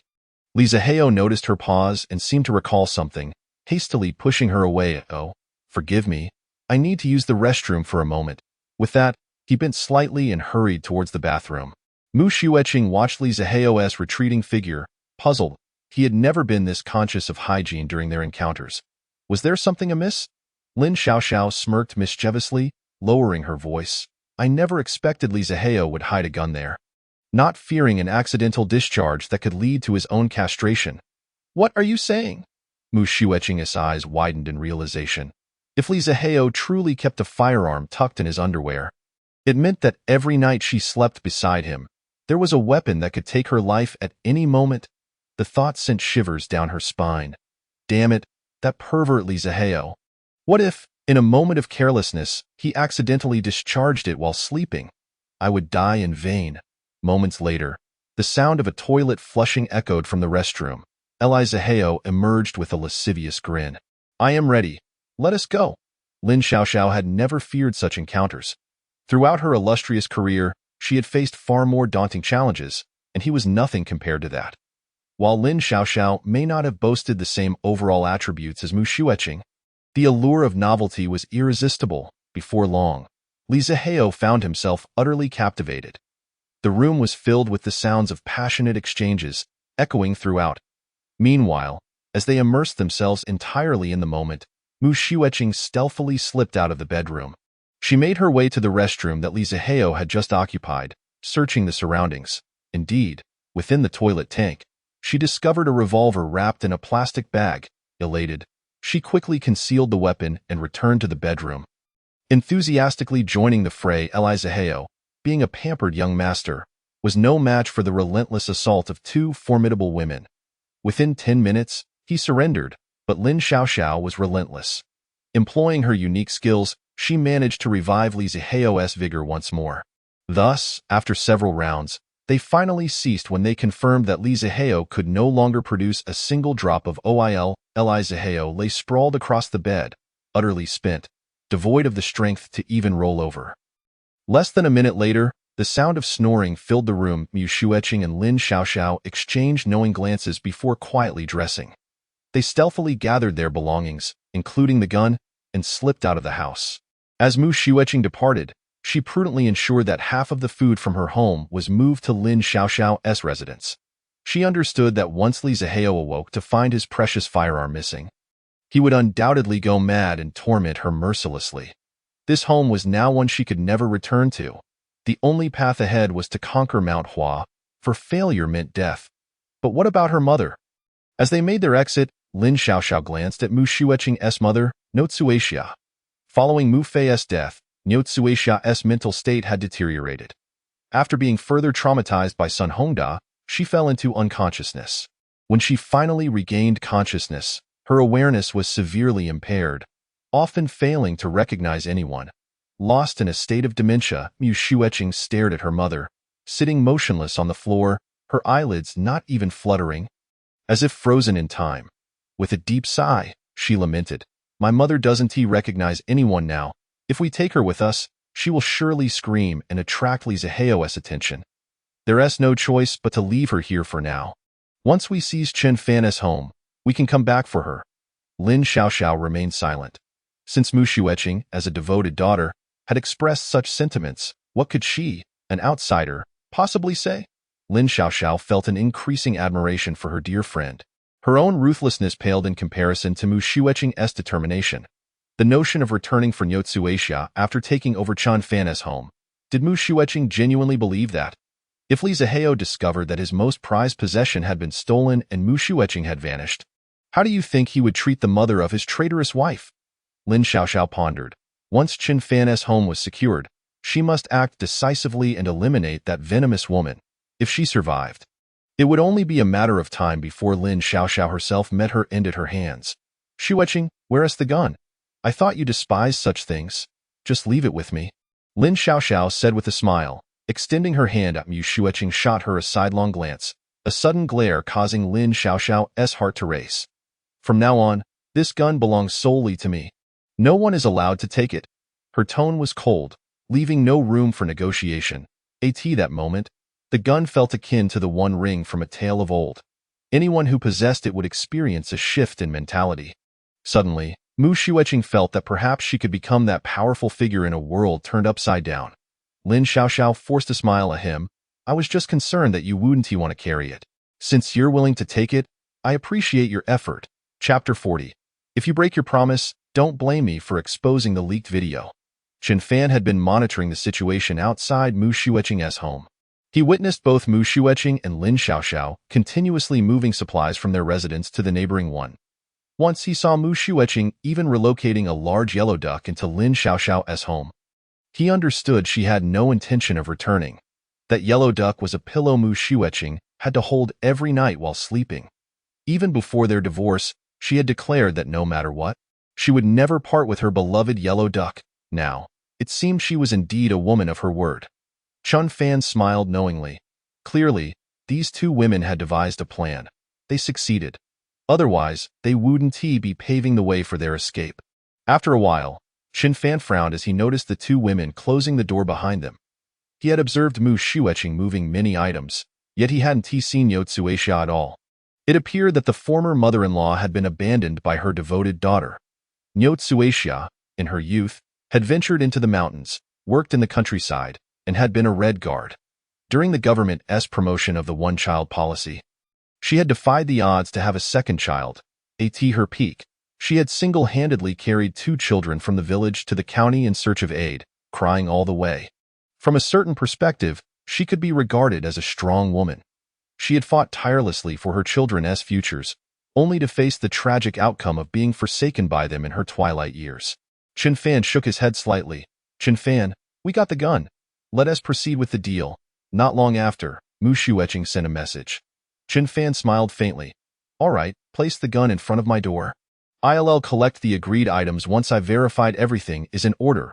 It's a deal. Mu Shueching readily agreed. In the past, discussions with her had always involved back-and-forth negotiations, but this time, her response was remarkably straightforward. Chen Fan couldn't help but grow wary. Did Mu Shueching not fear that I might renege on our agreement and withhold the items after acquiring the gun? His ex-wife was far from foolish, especially with the astute Lin Xiaoxiao by her side. Chen Fan activated the surveillance at his front door. Shortly thereafter, the familiar figures of the 2 women appeared. Lin Xiaoxiao first placed a shoebox at the entrance before pulling out a fruit knife from her pocket. Under the cover of secrecy, Mu Shueching and Lin Xiaoxiao were stealthily hiding behind the door of their home. Chen Fan observed as Mu Shueching retrieved her phone and began composing a message. Beep beep, Chen Fan's WeChat chimed, revealing a message from none other than Mu Shueching. The firearm had been placed in a box by the door. It's too cold outside. I'll head home to await your message. Please come out quickly to retrieve it, lest someone else take it. Chen Fan, puzzled, glanced at the message to confirm its authenticity, then turned his gaze back to the surveillance screen. What on earth are these girls up to? After sending the message, Mu Shueching astonishingly drew a gun from her bosom, gripping it with both hands in a rather convincing manner. She even knew to disengage the safety and poised her index finger on the trigger. Adopting a stance with her legs spread and her rear end jutting out, Chen Fan nearly chuckled aloud. It was evident that she had learned this shooting technique from a short video or film. Truly commendable. I suspected this situation was not as straightforward as it appeared, yet I did not anticipate that Mu Shueching and Lin Xiaoxiao intended to ambush me while I stepped out for the items. Their imagination was quite remarkable. Since the gun was in Mu Shueching's possession, the box in front of the door must be empty. Stifling his laughter, Chen Fan replied to Mu Shueching, All right, I'll be swift. You head back and await my message. I assure you, I will retrieve everything I promised. After sending the message, Chen Fan cast the surveillance feed onto the television. He casually produced a bowl of spicy crayfish from another realm, settled onto the sofa, and enjoyed the performance of the 2 female warriors while munching away. Mu Shueching and Lin Xiaoxiao had anticipated that Chen Fan would emerge immediately to collect the gun, maintaining a tense battle-ready posture, fixated on his door without a hint of relaxation. With her rear end protruding, Mu Shueching held the gun aloft. Her arms taut to enhance her readiness for a potential attack on Chen Fan. Lin Xiaoxiao had even removed her gloves. The corridor was scarcely warmer than the outside, and before long, Lin Xiaoxiao's hands turned a purplish hue from the cold, her eyes welling with tears. Shueching, are you certain Chen Fan will come out soon? Why is there still no movement? Shu, keep your voice down. We must not alert him, he replied to me, saying he would be quick. But it's already been half an hour. Just hold on a little longer. Think about it. If we succeed, we can reside in the warmth and comfort of Chen Fan's home. Mu Shueching's motivational words ignited a spark in Lin Xiaoxiao. Her resolve instantly solidified. Her grip on the fruit knife steadied.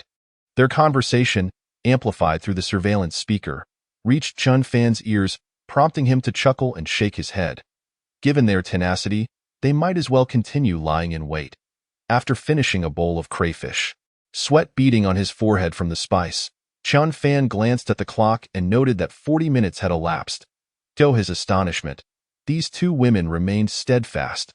He marveled at the transformation of his once delicate ex-wife, who could barely manage household chores without complaining of back pain. It seemed that humanity's latent potential was indeed vast, requiring merely the right circumstances to be awakened. Mu Shueching. A sudden roar echoed through the quiet corridor, reverberating throughout the entire building. Mu Shueching's heart raced. She recognized that voice. It was Li Zihao. This was disastrous. He must have discovered their scheme to steal the gun. Although Mu Xueqing now wielded a firearm, she wished to conserve her limited ammunition for confronting Chen Fan. Wasting it on Li Zihao would obliterate her chances of living in Chen Fan's warm abode. Xiao Xiao, we must retreat. We need to reconsider our strategy against Chen Fan. Though reluctant, Lin Xiaoxiao, her face red from the cold, swiftly complied and retreated to her own home alongside Mu Xueqing. Observing their departure, Chen Fan mused that this round of antics had not been in vain. A gun in Mu Xueqing's hands was far preferable to one in Li Zihao's, as the former would be easier to handle. With the rift between Mu Xueqing and Li Zihao now apparent, he was one step closer to enacting his revenge. As soon as Mu Xueqing and Lin Xiaoxiao entered their home, a fierce knock resounded at the door. Mu Xueqing, Lin Xiaoxiao, you filthy bitches! How dare you steal my gun? Come out! Li Zihao's frenzied shouts and pounding on the door echoed outside. Mu Xueqing remained unfazed. She had anticipated this reaction. Zihao, please calm down. I had no choice. Our supplies are dwindling, and if this continues, we will starve. For now, we must find a way to open Chen Fan's door. That's why I took the gun. Nonsense. You think a gun will help you open Chen Fan's door? Don't think for a second that I'm unaware of your actions. Just look at the group messages. Mu Xueqing froze momentarily, hastily retrieving her phone to check the homeowners group. To her horror, a scandalous video featuring her and the fitness instructor had just been shared by Chen Fan in the community group, which comprised all 500 residents of the neighborhood. Ah, Chen Fan, I will kill you. Mu Xueqing was on the brink of a breakdown, realizing that she could no longer feign innocence. Xueqing, calm down. Look at the video. There's still a glass door separating us as long as we deny it. No one should suspect it's you, right? Lin Xiaoxiao, sensing Mu Xueqing's frantic demeanor, nervously uttered words she herself did not believe. Anyone even slightly acquainted with Mu Xueqing would undoubtedly recognize her in the explicit film. You wretched bitch! This is all your fault. With no outlet for her frustration, Mu Xueqing lunged at Lin Xiaoxiao once more. Fortunately, she remembered the preciousness of the bullets and refrained from wasting them. Otherwise, Lin Xiaoxiao would have been as good as dead. The two women grappled for a while, but the bitter cold sapped their strength too quickly. After a brief struggle, Mu Xueqing felt utterly drained and ceased her flailing. It dawned on her that while her own home was cold, it was still far better insulated than Lin Xiaoxiao's. Great, I couldn't get into Chen Fan's place, and now I can't return home either. At that moment, Mu Xueqing felt utterly despondent. Why is your house as frigid as an ice cellar? Is this any place for a person to live? Hearing Mu Xueqing's grievances, Lin Xiaoxiao retorted, not everyone has a wealthy boyfriend like you. I've worked hard to earn what I have. Mu Xueqing sighed heavily, regretting her decision to collaborate with Chen Fan. What was I thinking? It was just an affair. Even if Li Zihao found out, he would only beat me up at worst. At least I could have stayed in a relatively decent home. Now look at this. Everything's gone to waste. Suddenly, a glimmer of hope sparked in Mu Xueqing's mind.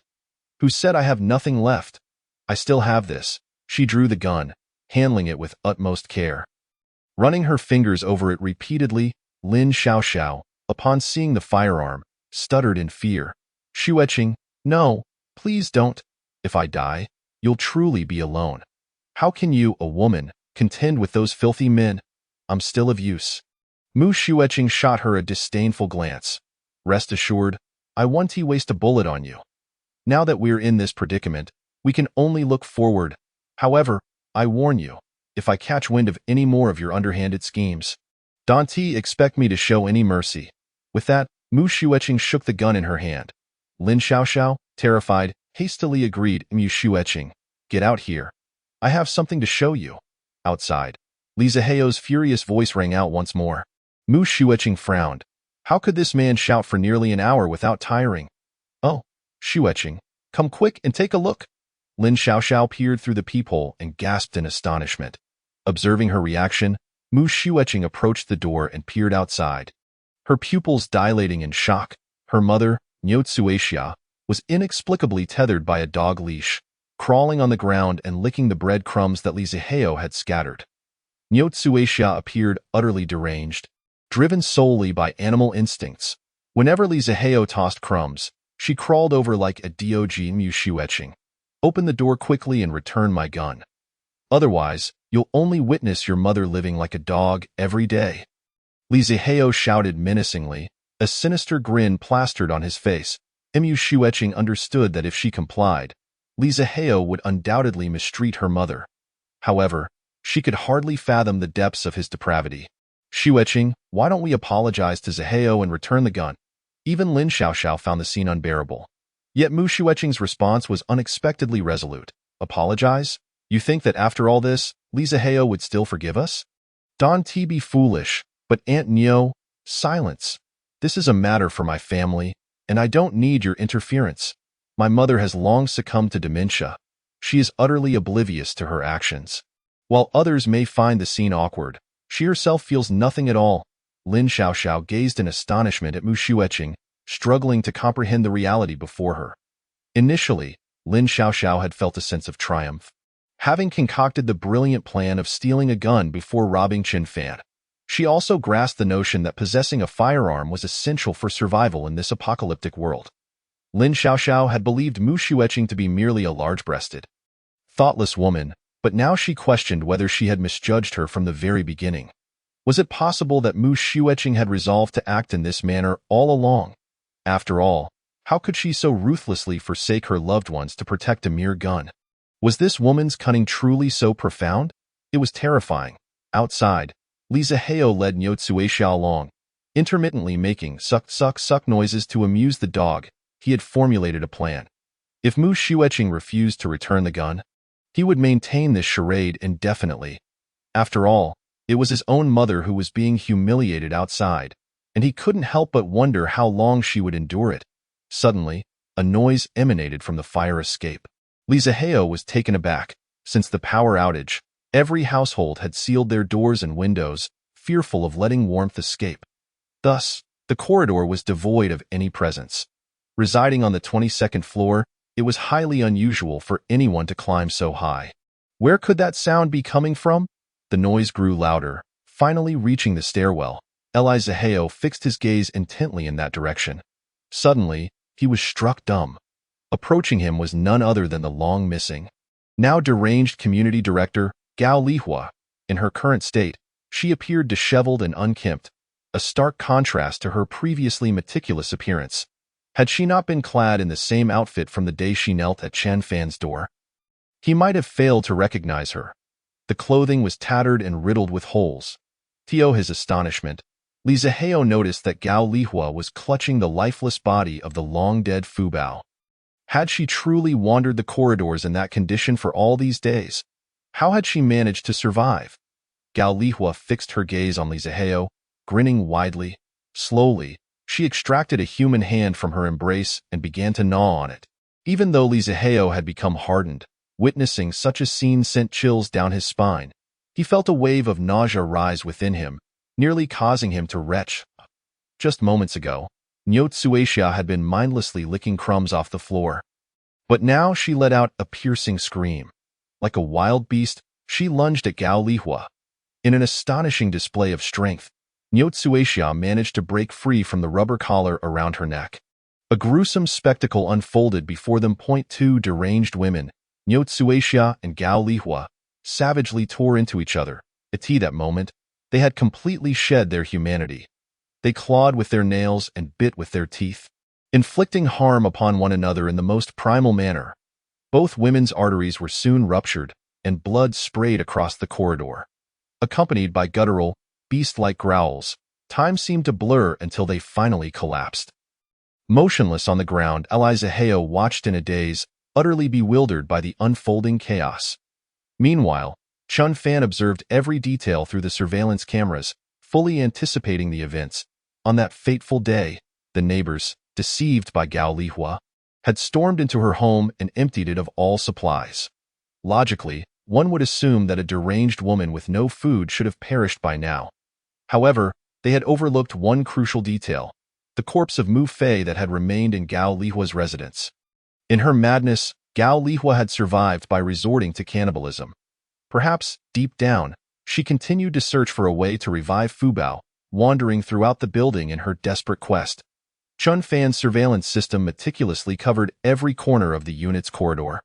He was acutely aware of Gao Lihua's whereabouts and actions at any given moment.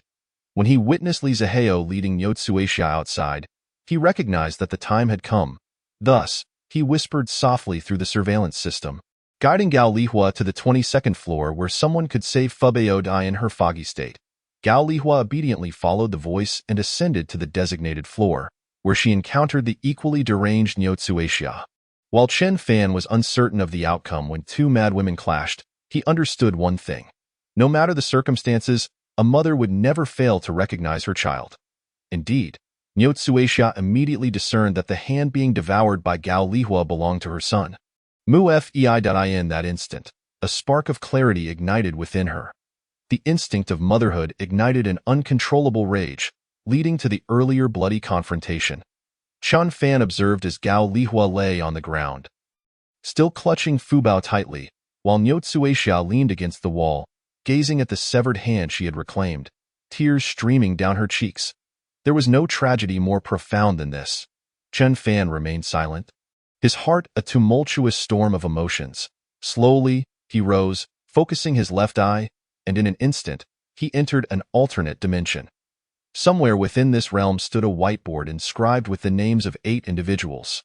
These 8 were the adversaries who had feasted upon him during the previous apocalypse. Chen Fan seized a red marker and boldly crossed out the names of Niu Tsuixia and Gao Lihua with a firm X. Chapter 42. Those who recognize the times are the true heroes, the neighbors. Chen Fan, you scoundrel, violating others' privacy is a crime, and I shall not forgive you. Mu Shueqing raged in the homeowners group chat. Chen Fan furrowed his brow. Aware that Mu Shueqing was currently at Lin Xiaoxiao's residence, she must have witnessed the events unfolding outside through the peephole. After all, it was her own mother who lay deceased just beyond the door. Yet, Mu Shueqing's first instinct was to confront him in the group chat. Darling, it seems you failed to uphold your end of the bargain. You promised to retrieve the gun from Li Zihao and bring it to me? Yet your actions speak otherwise, Chen Fan replied bluntly in the homeowners group chat. The revenge plan had reached this stage, and he saw no need to spare her feelings. He decided to expose her true nature to everyone. Mu Shueqing, your mother has perished just outside your door. My former mother-in-law's corpse lies in the corridor. Are you not going to go out and claim it? I always knew you were cold-hearted. But I never imagined you could be so indifferent towards your own mother. Bravo. Mu Shueqing was taken aback.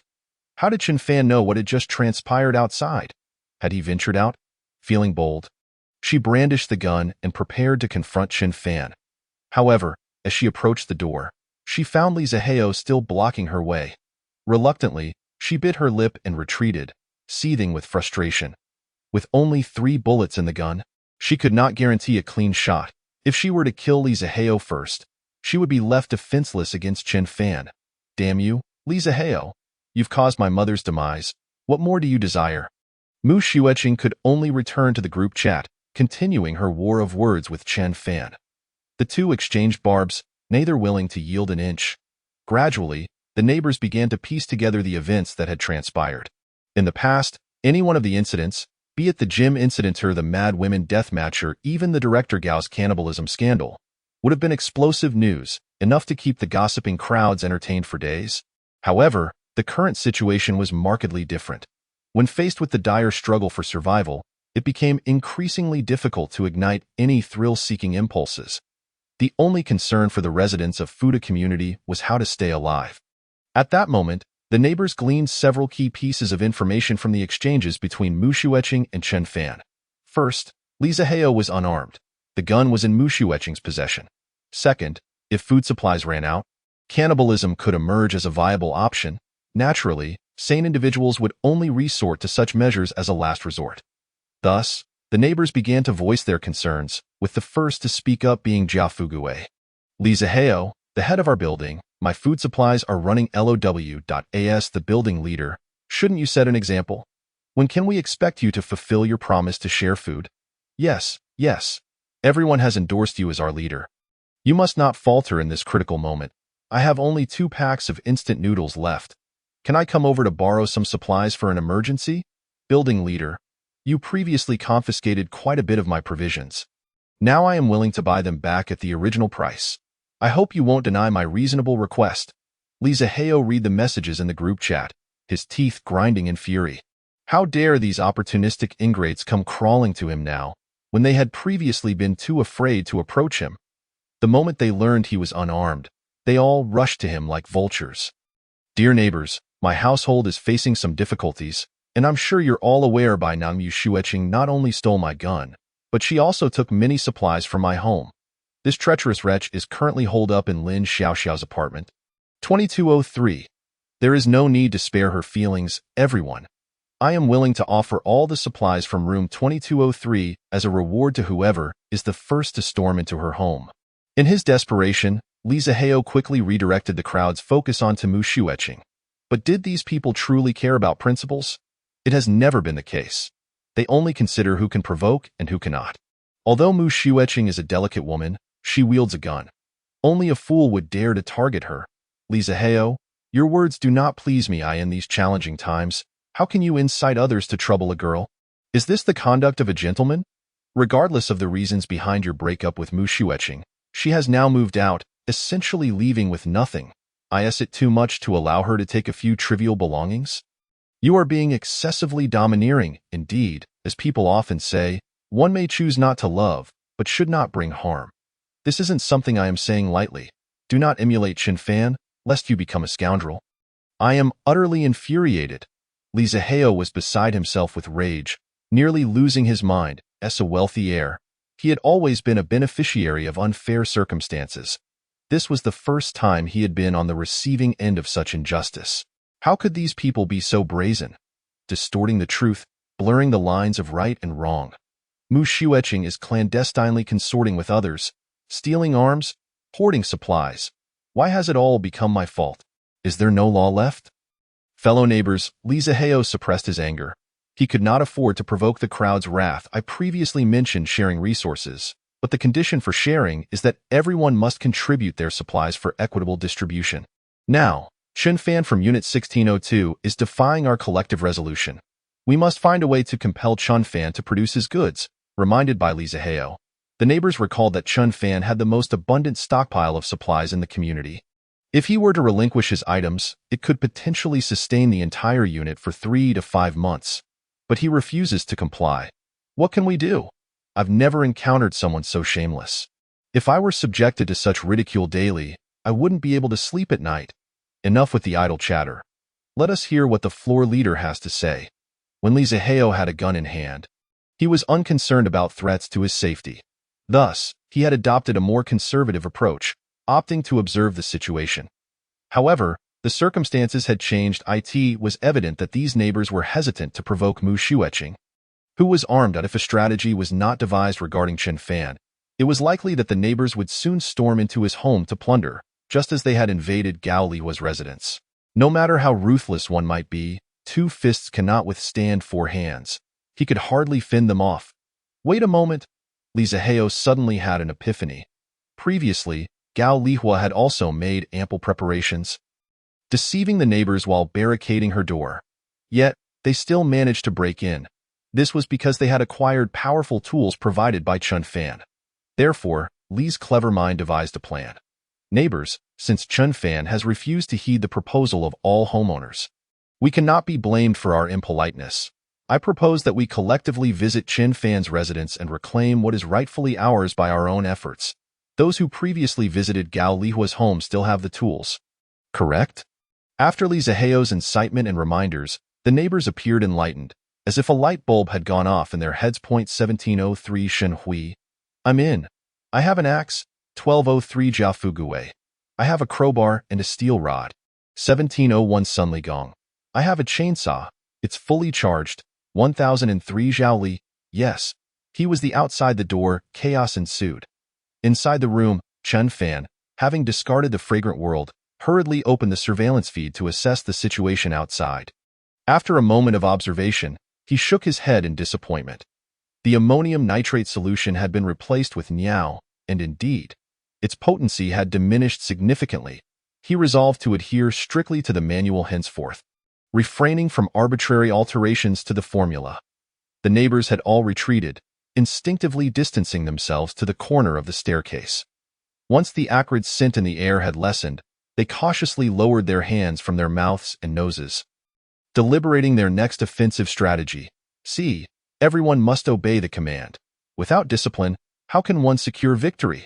From now on, all will heed my directives, Li Zihu proclaimed. After tasting defeat, no one dared to argue further.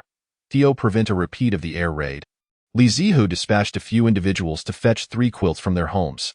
Taller neighbors positioned the quilts around them, creating makeshift anti-aircraft shields. A space was left in the center for those wielding dismantling tools to operate.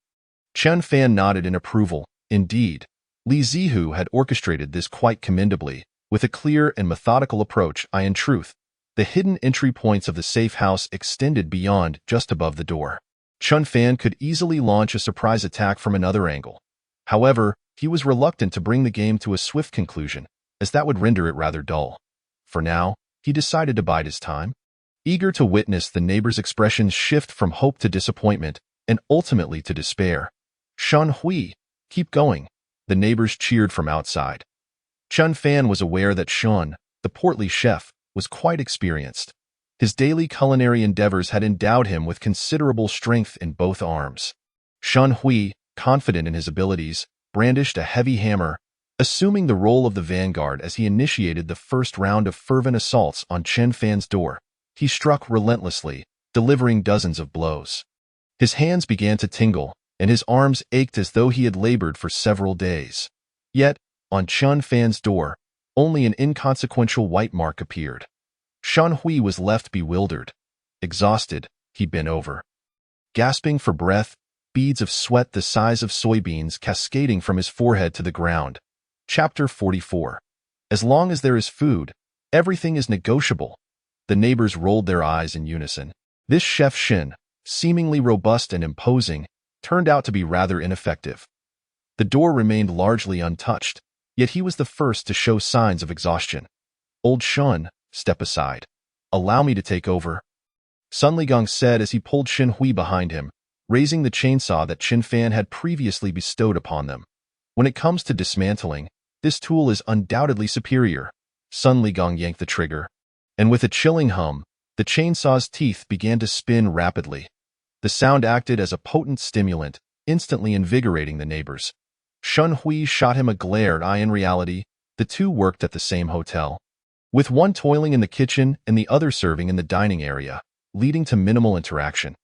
However, Chef Shin had always harbored disdain for managers like Sun Ligong, feeling that while he toiled in the kitchen, the latter earned far more with mere words.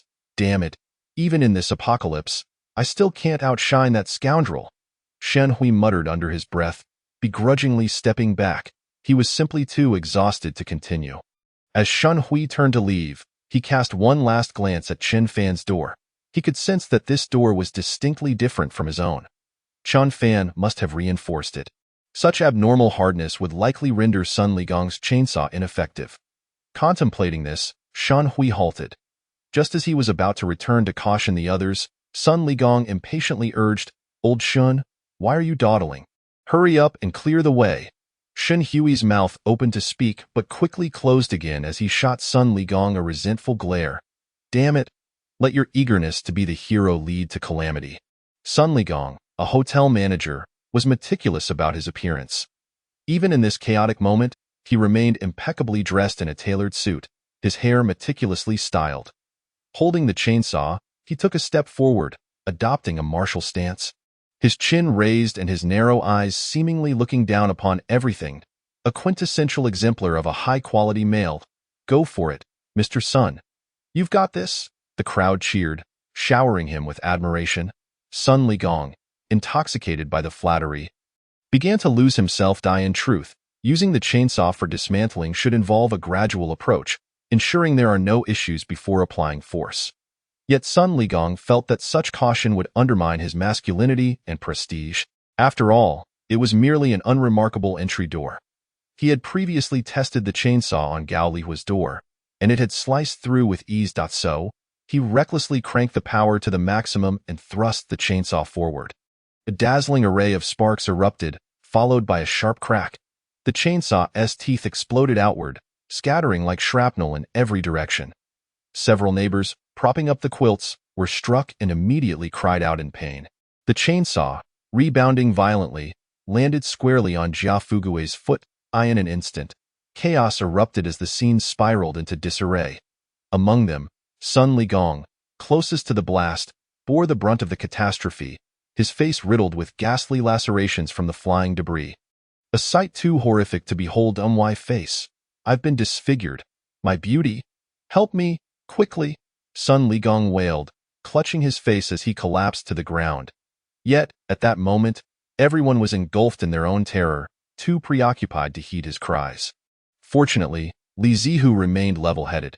He rushed forward, seizing the chainsaw from the ground and switching it off to prevent further injury, while instructing several neighbors hiding at the back to pull the injured individuals to safety. Inside, Chun Fan watched the unfolding chaos on the surveillance feed. Momentarily stunned, he understood that the chainsaw would not breach the defenses of the safe house. However, the cacophony it produced would be unbearable for his ears. He had already armed himself with a makeshift weapon, ready to retaliate. Yet, before he could act, the neighbors had inadvertently turned the situation into a disaster. Damn it, Sun Ligong has squandered my enjoyment ahead of time. Chun Fan muttered under his breath. Outside, the clamor continued. Shall we persist in our assault? Assault my foot. Can't you see everyone is injured? We need to retreat. Who knows if Chun Fan has any tricks left up his sleeve? Neighbors, please don't abandon me. I beg you, someone help me. My foot is broken. Don't go. Don't go. I have food at home. Whoever helps me, I'll gladly give them a box of instant noodles. ILL go. As long as there's food, everything is negotiable. That final voice resonated in Chun Fan's mind like an electric shock. He leaned closer to the monitor, scrutinizing it intently. Just moments earlier, he had seen Jia Fugue's foot severed by the chainsaw. The one pleading for help was none other than him. To his astonishment, this old miser had been lamenting his poverty in the homeowners group while secretly hoarding a stash of food. Yet, that was not Chun Fan's primary concern. What mattered most was discovering the identity of the person who had offered assistance. As long as there's food, everything is negotiable. That voice was hauntingly familiar to Chun Fan. So much so that it had etched itself into the very marrow of his being, impossible to forget even after a century in his previous life, during a time of extreme food scarcity. Chun Fan had been rendered unconscious by Mu Xueqing. When he came to, he was horrified to find himself pinned to the ground by 7 or 8 individuals who were intent on consuming him. After being reborn, Chun Fan vowed to exact revenge on all, especially those 8 brutes. They must not be allowed to escape retribution. When he regained consciousness, he had been forcibly restrained on the ground, enabling him to glimpse the figures around him. He recognized several familiar faces among them, including Li Zihu, Mu Xueqing, Niu Zuixia, Gao Lihua, and Jia Fugue. However, there were 3 individuals whose faces he had not seen, and their identities remained a mystery. What he knew for certain was that, due to the heavy snow blocking the roads and paralyzing transportation, the other 3 must also reside in this community. Now, Chun Fan had dealt with Gao Lihua and Niu Zuixia. For Li Zihu and Mu Xueqing, he intended to reserve them for last. His current target, however, was firmly set on Jia Fugue, that old scoundrel. Killing Jia Fugue would be a simple task. Chun Fan had at least 100 ways to do so. The challenge lay in selecting a method that would adequately satiate his thirst for vengeance. The only obstacle in this entire revenge scheme was the identity of those 3 individuals, which he had not known at the time. Since his rebirth, the events leading to his victimization had yet to unfold, preventing him from interrogating anyone to uncover the identities of his accomplices. Thus, Chun Fan was left to piece together the fragments of his memory, attempting to identify those 3 individuals based on the clues he possessed. He vividly recalled a dialogue from his previous life among those 8 people. This is human flesh. You can handle it too? We've gone to such lengths. Don't mess it up. We're all counting on this meat to sustain us. Rest assured, as long as there is food, everything is negotiable. Chun Fan exclaimed. Chapter 45. Evil begets evil. With his eyes wide open, Chun Fan stared intently at the surveillance screen. He saw him, the man who carried Jia Fugue on his back while boasting with his mouth full. The chef, Shan Hui. I should have known it was him. Chun Fan slammed his fist against the wall in frustration. Although Shen Hui was not a renowned chef within the Fuda community, particularly in their building, he was the only cook available. If someone were to prepare a rare delicacy, such as human flesh, it was no wonder the neighbors would seek him out. "How dare you curse my ancestors for 8 generations?" Recalling the humiliation of his past life, Chun Fan could no longer contain his rage. Being killed was one thing, but being eaten was another. However, to be treated like pork or beef, cooked like livestock, was an entirely different matter. You not only kill without gratitude but also strip away all dignity from the deceased. Worse than beasts. Chun Fan could not wait any longer. He was running out of time. If he did not deal with Shen Hui today, the anger in his heart would be difficult to quell. With a face full of fury, Chun Fan retrieved an item from his alternate space. Known as the Kiss of the Demon, it was a simple crossbow arrow he had crafted according to his work manual. The structure of the crossbow was quite basic, simply a conventional Y-shaped wooden frame equipped with powerful rubber bands. Paired with a standard scope, it could accurately target objects within a range of 50 meters. This crossbow could only fire one arrow at a time, appearing rather unremarkable. However, the weapon's unique craftsmanship and technology lay in the poison smeared on the arrowhead. This poison had no name and was a proprietary patent of the Xiaolong Company. It comprised 8 red-topped centipedes, 6 golden-bordered poisonous toads, and 14 giant-tailed scorpions from the Ethiopian jungle, combined with sulfur, graphite powder, and other ingredients. All mixed together, soaked in 80-degree liquor, dried under incandescent light, and then crushed. The resulting poison, upon breaching the delicate surface tissues of the human body, could swiftly inhibit the regeneration of platelets and white blood cells, causing the wound to expand uncontrollably. Even more terrifying was that the immune function of anyone poisoned would be nearly reduced to zero. This meant even a mosquito bite could become a terminal illness. In a frigid, post-apocalyptic world, or even in a warm and pleasant realm, survival would be nearly impossible. Crafting this poison was quite troublesome, with rare ingredients requiring significant time. Credit must go to the resourceful dealer, Mr. Yu Dalong, who could procure anything. Additionally, the time flow difference of 3,000 to 1 between the alternate space and the real world played a crucial role. Chun Fan knew this concoction was indeed cruel. While it might not be immediately fatal, it was incurable. The victim could only watch themselves decay day by day until death claimed them. When he was making it, he truly decided whether to use it. Yet, at this very moment, pulling out the kiss of the demon came without hesitation. It seemed that in this world, no matter how cruel the punishment, there would always be someone deserving of it. The neighbors began to gradually exit the floor. Chun Fan selected his angle and opened the corresponding mechanism. He aimed the crossbow arrow with precision at Chef Shen. Shen Hui, carrying Jia Fugui for a box of instant noodles, had most of his body shielded on the other side. Chun Fan could only aim for his exposed calf and pulled the trigger. Hiss! Shen Hui felt something graze his calf, causing him to wince in pain. However, he was rugged and used to the chaos of the kitchen, often getting injured.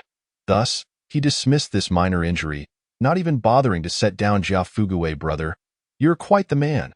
I'll throw in 2 more sausages for you." Hearing this, Shen Hui grinned, even quickening his pace. The outside grew increasingly quiet. Chun Fan gradually felt a sense of relief.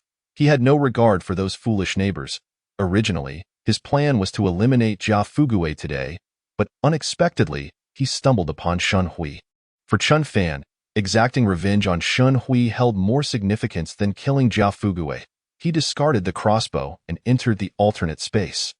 Although Shen Hui was still alive at that moment, Chun Fan felt a sense of satisfaction as he marked over his name.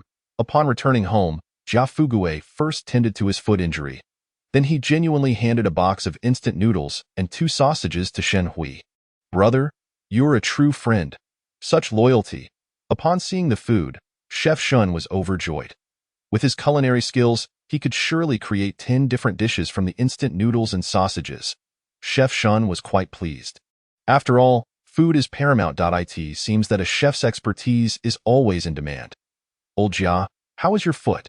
It looks pretty serious." Although Jia Fugui's foot was broken, he had managed to treat it promptly, preventing further deterioration. This was all thanks to Shen Hui's timely assistance during the crisis. "I'm fine. How's your leg? Let me take a look. Prompted by Jia Fugui, Shen Hui suddenly remembered his own injury.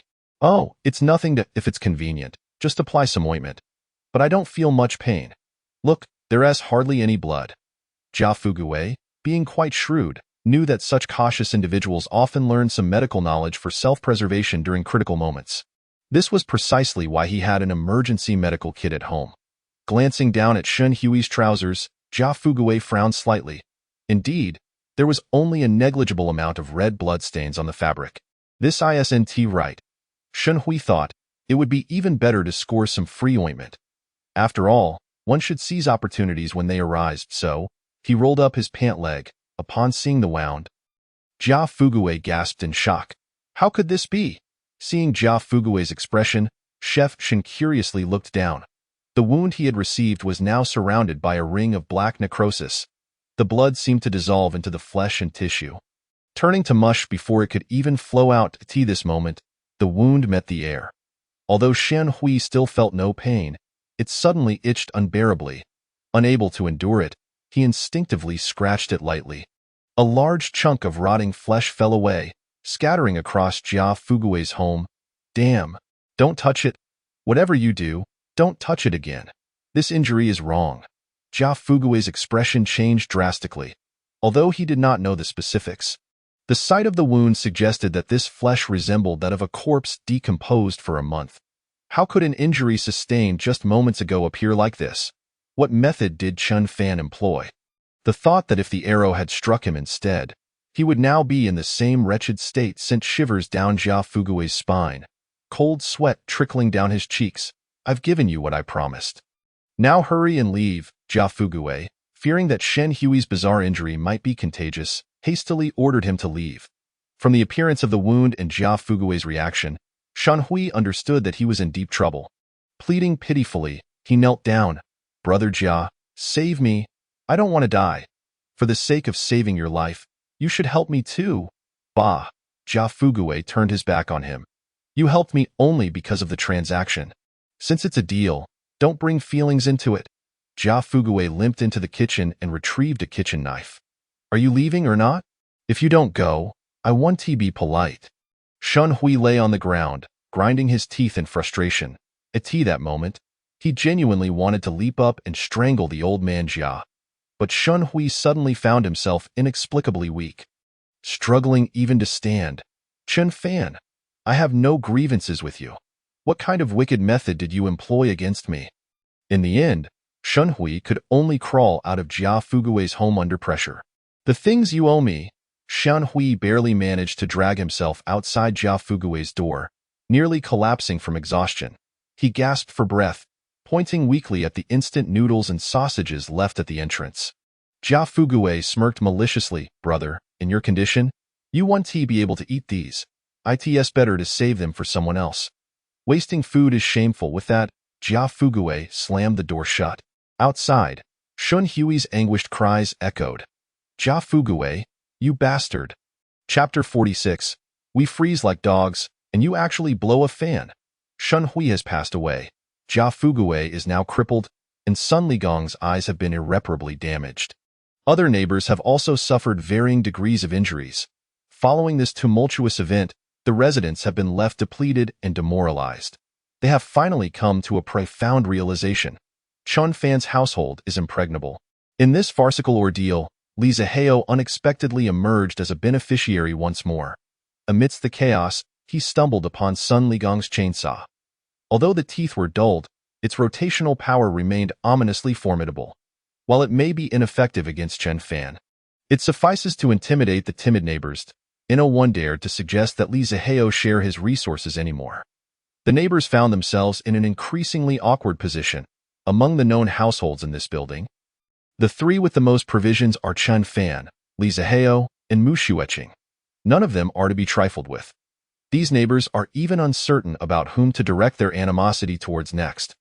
Thus, they inadvertently formed three factions within their group. Some align themselves with Mu Xueqing, believing that whoever wields a weapon is the leader, asserting that a woman can also take charge. The representative of this faction is Lu Tiantian, a female boxer and internet streamer. Others argue that in a moment of crisis, The composed Li Zihao is the more suitable leader. The representative of this group is Jia Fugue. Indeed, you did not misread. This old fellow has once again shifted his allegiance, fully aware that neither Chen Fan nor Mu Xueqing would pay him any mind. Presently, only the feeble Li Zihao might offer him refuge. Meanwhile, many neighbors, having witnessed Chen Fan's methods, have relinquished their resolve to confront him directly, instead turning into sycophants. Chen Fan, brother, I heard someone went to your house to cause trouble. Are you all right? What? Someone went to Chen Fan's house to stir up trouble? Oh dear, I only just saw the group message today. How could these people behave like this? What's the difference between them and robbers? Chen Fan, are you okay? We are all neighbors. Is there anything that can't be resolved through discussion? Is it really necessary to resort to knives and guns? Chen Fan is not an unreasonable person. Rest assured, during a crisis, I believe he wouldn't abandon everyone, right? All of this was instigated by Li Zihao. I never intended to go. Brother Chen Fan, please don't misunderstand. I'm not that kind of person at all. No need for the upstairs neighbors to explain. What has been done is done, and the more you elaborate, the worse it looks. Chen Fan is well aware of the situation. Only someone like me, who has never caused trouble, is a true neighbor, right, Chen Fan? By the way, my child has been coughing a bit these past few days. If it's convenient, could I borrow some medicine? Little Chun, my niece is a finance master's student at the University of St. Andrews in the UK, and she's stunning. Many wealthy families have come to propose, but she isn't interested in any of them. However, I think you two would make a lovely match. I've added you as a friend. Please accept my request. Chen Fan smiled as he read through the group messages. Filled with attempts to curry favor and establish connections, all manner of approaches. These individuals are quite amusing. He recognized a few avatars from those who had previously berated him quite fervently. Now, they shamelessly sought to ingratiate themselves. As if the internet had no memory. Only the old judge, Yin Jianjun, sent him a private message that Chen Fan found somewhat acceptable. Little Chun, I know they attempted to rob you, but I didn't dare intervene. If I were to get into trouble, my partner would be left unattended. I'm relieved to hear you're all right. My apologies to I in that moment. Chen Fan's hardened heart seemed to soften slightly, and he typed out several words, only to delete them all upon reflection. He simply replied, we are not related, so take care of yourselves. It is only natural. As for the other neighbors, Chen Fan disregarded their concerns as mere noise. Unworthy of his attention in his previous life, he had pitied these neighbors, offering them supplies from his own reserves during times of crisis. Yet, what he received in return was an endless stream of demands and a lack of gratitude. In apartment 1601 lived a widow named Lu, her husband a police officer who died in the line of duty a year prior. During the last apocalypse, Chen Fan had felt compassion for the widow struggling to care for an infant. Hence, he secretly provided her with food on occasion, unbeknownst to Mu Xueqing. Yet, when Chen Fan was being subdued by those individuals, he distinctly recalled Lu standing at the back of the crowd, holding her child in silence, watching without a hint of urgency, as if she were merely waiting for a share of the bounty. Overwhelmed by the influx of messages, Chen Fan could not be bothered to respond to each one individually. Did these neighbors deserve forgiveness? Certainly not. If they coveted, yearned, and envied his life, then he might as well let them see it all the more clearly. Chen Fan placed his phone on a stand and commenced a live broadcast. Upon seeing Chen Fan's video invitation, the neighbors hurriedly clicked in. The group video chat filled to capacity in an instant. In the frame, Chen Fan was seen with his back to the camera, working out on a treadmill, glistening with perspiration. Chen Fan, Chen Fan. As the neighbors frantically called out, Chen Fan had anticipated their reaction and had already set the sound to mute. After 10 minutes, he exhaled deeply as he stepped off the treadmill. Grabbing a white towel to wipe his sweat, he then leisurely turned on the fan. The world was frozen, the air frigid. The neighbors shivered, each one cold as a dog, while Chen Fan switched on the fan before their very eyes. He then entered the bathroom. Behind the frosted glass, white steam billowed forth, the sound of running water causing the neighbors to salivate. It must be noted that, at this moment, clean water resources were as scarce as food. Witnessing this scene, many instinctively raised their arms to sniff themselves. Ugh, what a stench in the entire community. No, perhaps in the entire nation. Only Chen Fan remained untainted. After bathing, drying off, and fluffing his hair, he changed into fresh clothes. Following this ritual, Chen Fan emerged, retrieving a bottle of soda from the fridge and inserting a straw. "Oh, there are still so many of you. I thought you had all left." Chen Fan picked up his phone and noticed that the number of viewers in the live chat had increased since before his shower. It makes sense, given the current circumstances. What else could they possibly do besides watch his stream? Observing Chen Fan's indifferent demeanor, the neighbors gradually abandoned their pretenses, becoming increasingly sincere. "Chen Fan, I won't mince words. Your household is in such good condition, could you kindly sell me some food? I'm really at my wit's end. What do you want me to do? Just say it. I'll agree to anything I can manage." "Chen Fan, I truly don't understand. While the neighbors are starving and freezing, you waste water, electricity, and food. Doesn't your conscience ache? I've gone 3 days without a full meal. Just give me the scraps you're about to throw away. What do you stand to lose?" "Chen Fan, think about it. If we all perish, and you remain the last person on earth, how lonely and helpless would you feel? It appears you're helping us, but in reality, you're helping yourself." They appealed to his emotions, employing various rhetorical devices in a barrage of persuasion. Yet throughout the video, Chen Fan maintained his posture, sipping on his soda, occasionally emitting a slurp sound, completely unfazed. The neighbors, parched from their pleas, gradually lost control of their emotions. Some resorted to theatrical displays of desperation, kneeling before the multitude, banging their heads in supplication. However, Chen Fan found such displays distasteful, and why possessions did not fall from the sky. "Why should I allow you to take them for free? Is that not the crux of the matter? Do you only seek to plead with your words? How insincere." Chen Fan wore a mischievous grin as he delivered his final remark to the neighbors before decisively ending the stream. This was merely a game to him. Chen Fan knew that regardless of what these people did, he would not extend an ounce of pity. It is said that if one dangles a carrot before a donkey, it will continue to walk tirelessly. Chen Fan was curious to see just how far these donkeys would go. Chapter 47. The ticket for Princess Tang's entrance. Indeed, the carrot ultimately offered to the neighbors instilled them with considerable hope. Several men expressed their willingness to perform laborious tasks for Chen Fan in exchange for food, despite possessing little of value to offer. Meanwhile, the women became even more proactive. It seemed they had conspired among themselves, collectively sending Chen Fan various photos, the content of which grew increasingly provocative. It is only reasonable to conclude that in this apocalypse, the most immediate recourse for women, apart from this, could be none other.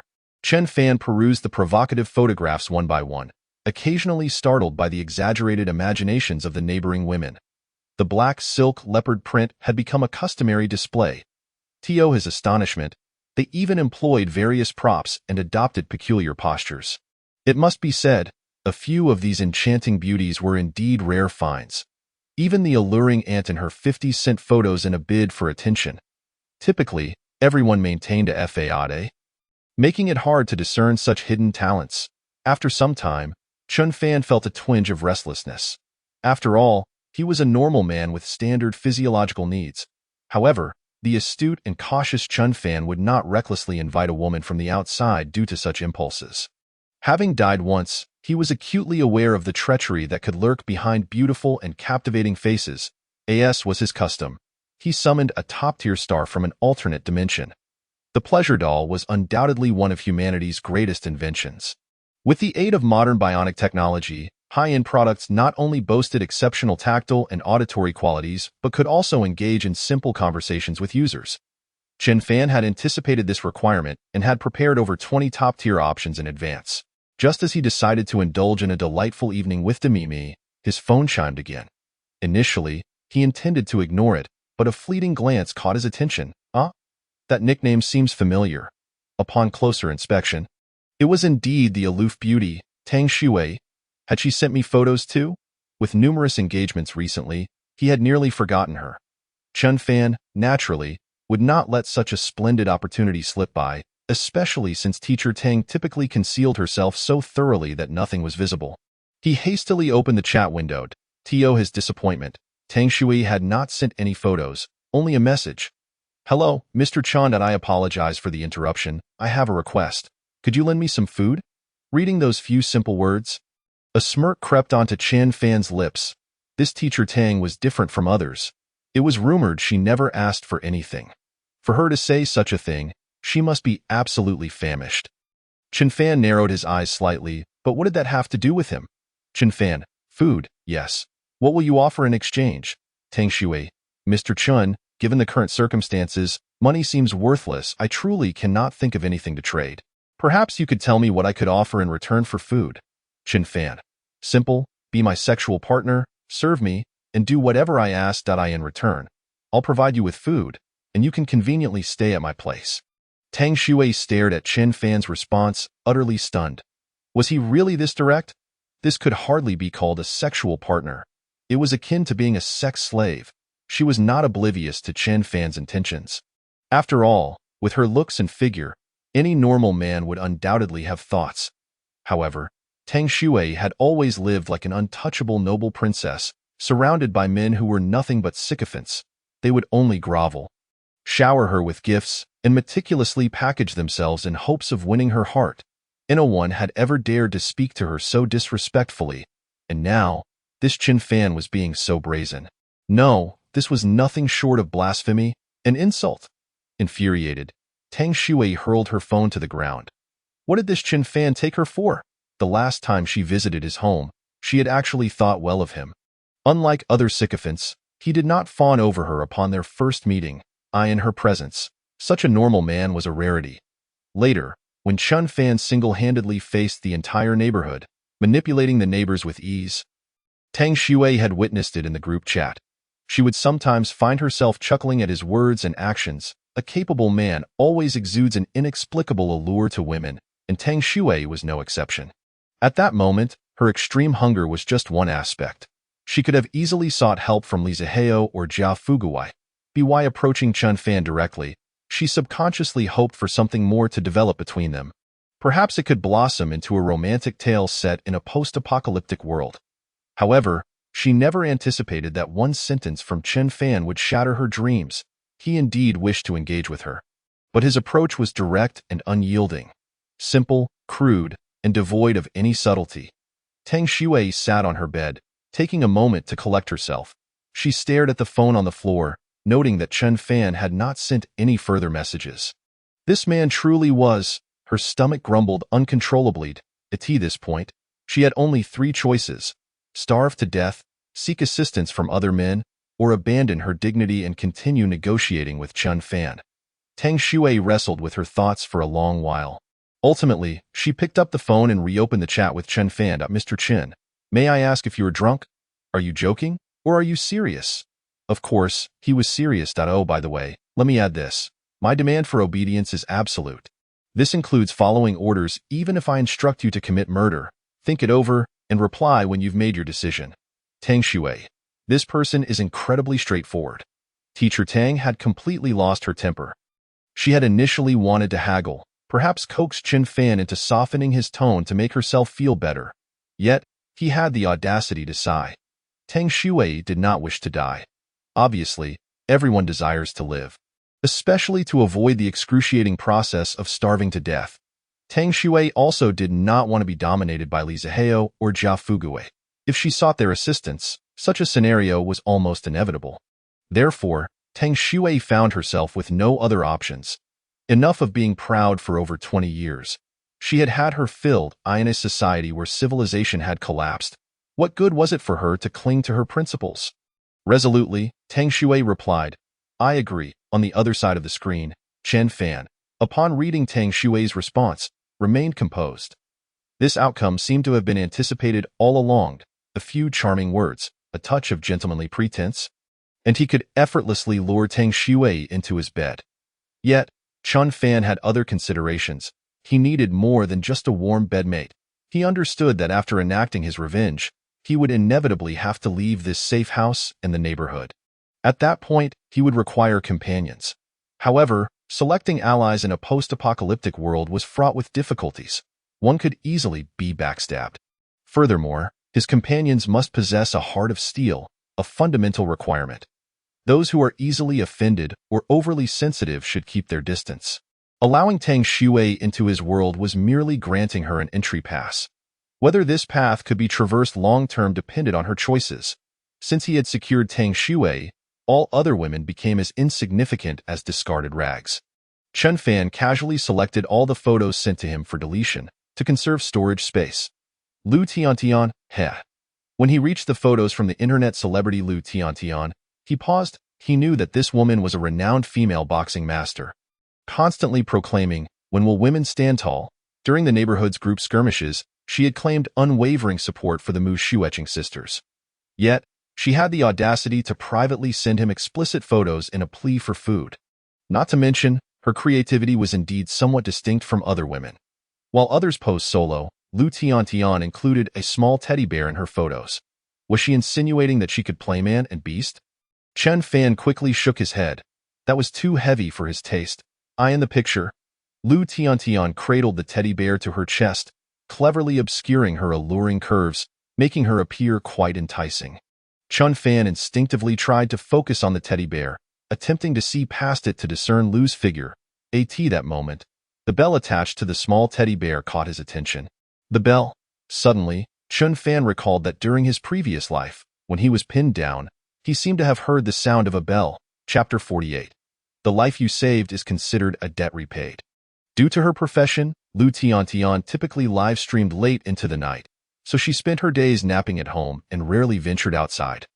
Chen Fan had only encountered her a few times in the elevator, remaining completely unfamiliar with her and was unaware that she had a dog at home. Living nearby, he had also come across Lu Tiantian on the Nearby People feature of a video app. He knew that this woman actually had two work accounts. One was for her early evening live streams as an independent woman, and the other was a secretive late-night broadcast called Small Room, where it was rumored that the top supporter received exclusive benefits and VIP custom programs. Chen Fan harbored a strong distaste for such a duplicitous character. Thus, even when encountering her, he instinctively averted his gaze, unwilling to look at her any longer. He never expected that Lu Tiantian could also be quite ruthless. In his previous life, after his demise, it was entirely possible that even the dog in her arms would be served a bowl of soup. Thinking of this made Chen Fan feel a wave of nausea. Damn it! At that moment, Tang Shui sent another message. Chen Fan, I accept your terms. When can I come to your house? Chen Fan, regaining his composure, promptly replied, come. Tang Shui received a message from Chen Fan, and her heart surged with joy, only to be quickly followed by a wave of anxiety. The joy stemmed from the fact that she would no longer have to endure hunger and cold. She had seen the conditions of Chen Fan's household during a live broadcast. It was no exaggeration to say that, in this world, his home was akin to paradise, a veritable utopia. However, the thought of soon being together with Chen Fan made her feel apprehensive. This man exuded an air of wickedness, shrouded in secrets from head to toe, leaving one utterly perplexed. She wondered what kind of elaborate treatment awaited her at his hands. With this thought, Tang Shui instinctively pinched the hem of her clothes. Her cheeks flushed with embarrassment. After all, she was still an innocent maiden. She prayed that Chen Fan would not be too rough. Tang Shui quickly tidied herself up, donning a pure black sweater beneath a light beige down jacket. Taking a deep breath, she stepped outside. Living just a floor apart, it didn't take long. Within 5 minutes, she stood before door 1602. You're here. Just as she raised her hand to knock, a voice unexpectedly echoed from the corridor. Startled, she glanced around but saw no one. Realizing it was Chen Fan speaking to her, she replied, "It's me, please open the door." Her voice quivered slightly due to her nervousness. "You misunderstand. You have yet to earn my trust and therefore lack the qualification to enter." Tang Shui was taken aback. "Chen Fan, what do you mean? Are you toying with me?" No.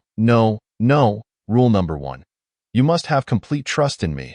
Only then can I safely entrust you with tasks. Take the box on the ground back with you. It contains what you need. Wait for my further instructions. With that, Chen Fan abruptly cut off the intercom. Only then did Tang Shui notice a cardboard box placed beside his door, undoubtedly left there in advance. Her face was a canvas of confusion. She had thought her arrangement with Chen Fan was merely a transaction of resources for beauty. He provided food, and she offered companionship. Wasn't that the case? Yet he had mentioned assigning her a task. Could there truly be something more for her to do? The corridor was too cold, and with Chen Fan refusing to open the door, Tang Shui had no time to ponder further and hurriedly carried the box back to her home. Once inside, she eagerly opened the blind box. Having gone 2 days without food, her hunger was unbearable. She hoped Chen Fan had a shred of conscience and was not merely playing a trick on her. At the very least, she prayed for some instant noodles, biscuits, or even frozen bread as she opened the box. She was utterly astonished. Before her lay a treasure trove of hot pot ingredients, a luxurious feast straight from the river. Tang Shui paused for a moment, then dashed to the door to ensure her front door was securely locked. Returning, she began to unpack the contents of the box onto her table. Chen Fan had been exceptionally thoughtful, providing not only premium cuts of beef and lamb, but also a variety of seafood. Fish and shrimp balls and vegetable platters. He had even included bottled water, a portable gas stove, and disposable utensils. Upon seeing the bountiful spread, Tang Shui felt tears welling in her eyes. It had been such a long time since she had enjoyed a proper meal. In this frigid, apocalyptic world, being able to savor a delicious hot pot made it all worth it, even if she were to face death the next day. However, Chen Fan's generosity left her wondering what he truly wanted from her. There is no such thing as a free lunch in this world. The more one receives, the greater the price one must eventually pay. As she hesitated, Tang Shui's phone lit up with a message from Chen Fan. It was as though he could read her mind as he simply stated, "Even if the food is poisoned, will you eat it?" Smiley face, "Hurry up, finish eating and get to work." Serious face, Tang Shui understood. What was there to ponder when one was on the brink of starvation? Thus, the beautiful maiden rolled up her sleeves and dived into the feast. It was aromatic, so incredibly fragrant. Ah, it's so hot. Thankfully, Chen Fan had prepared enough for 4 people. Otherwise, Tang Shui would not have been able to indulge in such satisfaction. 15 minutes later, not even a single vegetable remained on the table. Taking a moment to catch her breath, Tang Shui proactively sent a message to Chen Fan. "I've finished eating. Thank you. What do you want me to do?" A short while later, Chen Fan replied, "There's a small white bag in the box. Did you see it? Find a way to get Lu Tian from room 800 and want to consume what's inside. A small white bag." Tang Shui searched through the box, but found nothing initially. After some contemplation, she rummaged through the pile on the table and indeed spotted a white paper bag the size of a seasoning pack. "What is this? Medicine, poison. What the hell?" Tang Shui trembled all over, her anger flaring. "You put poison in the hot pot ingredients without informing me in advance. What if I had mistaken it for seasoning and added it to the pot?" "Ah, my apologies. I overlooked that. You didn't eat it, did you?" Tang Shui replied, "If I had eaten it, would I still be able to message you? All right, I'll go." Her quick agreement took Chen Fan by surprise. After all, she was a girl who had previously maintained a cool demeanor. He had expected her to hesitate, to engage in a moral debate over poisoning someone. However, she had readily accepted. "Did you enjoy the hot pot?" Chen Fan inquired. "If you can't do it, feel free to tell me. You must not deceive me.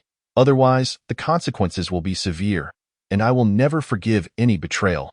Tang Shui assured him, "Rest assured, I will keep my word. Are you not afraid of making an irreparable mistake?" Chen Fan pressed. "If I err, I will go to hell. You provided this meal and saved my life. Consider it a repayment. In no more words. Wait for my news." Watching Tang Shui's reply, Chen Fan smiled. Chapter 49. She did not die. She merely fell into an eternal slumber. Having consumed everything completely, Tang Shui pondered briefly before pouring some of the leftover hot pot broth into a thermos and sprinkling the contents of the white paper bag into it. Times had changed. Though it was merely leftover broth, in this apocalyptic era, it was a rare delicacy. Tang Shui arrived at Lu Tiantian's door, took a deep breath, and knocked. Moments later, rustling sounds came from within. Lu Tiantian opened the door, but only a crack, with the iron security chain still latched. Upon seeing Tang Shui, her face was filled with confusion. "Why are you here?" As a well-known figure in the affluent district, she certainly recognized Tang Shui. In fact, Lu Tiantian harbored a deep jealousy for her. She often fantasized that if she possessed even half of Tang Shui's looks and figure, combined with her own cunning ways to deal with the top-ranking men, her income would have multiplied tenfold by now. "Hello?" Tang Shui forced a smile. She was not adept at flattery, and even less so at deceit, though. I came to offer you some leftover soup. She held up the thermos, adding, since we are both women, in the face of this great disaster, we should support one another. Would you like some? As she spoke, Tang Shui unscrewed the lid slightly, and the enticing aroma wafted out, wafting into Lu Tiantian's nostrils. Lu Tiantian's pupils dilated instantly. I need it. I desperately need it. I've been gnawing on steamed buns for nearly a month. My tongue is about to wither away. Lu Tiantian quickly unlatched the security chain and welcomed Tang Shui inside. As Tang Shui stepped in, she noticed Lu Tiantian's other hand was gripping a sharp fruit knife hidden behind her back. Oh, my apologies. Lu Tiantian promptly placed the knife on the table. In these chaotic times, it's wise for women to be cautious. You understand, right? Tang Shui silently nodded in agreement. Don't take it the wrong way. It's not aimed at you. I just advise you to be careful at home, especially in our unit. There are those who might pry open doors and pick locks. Huh. Tang Shui was taken aback. Are you saying there are thieves in our building? Lu Tiantian nodded mysteriously, just as she was about to say more when suddenly, a jingling sound interrupted them. A teddy dog came bounding out from the bedroom, shaking its head and tail. Everyone knew about this dog named Tian Ri Tian. Perhaps it hadn't seen another woman besides Lu Tiantian in a long time. Upon spotting Tang Shui, it brightened up and leaped onto her legs, wagging its tail excitedly. Tang Shui was startled and quickly stepped back a couple of paces. Get away! Lu Tiantian kicked the teddy aside in annoyance. I'm so sorry. The dog doesn't know better. It means no harm. Please don't take offense. Make yourself at home. Lu Tiantian cleared a corner of the disheveled sofa for Tang Shui to sit. Tang Shui glanced around, noting the disarray of Lu Tiantian's home. It seemed the cold had made it hard for her to tidy up. The place was strewn with various instant food wrappers. Additionally, there were whips, fishnet stockings, and many peculiar stick-like objects, presumably for her work during live streams. As she casually reached out, she inadvertently grasped something in her hand.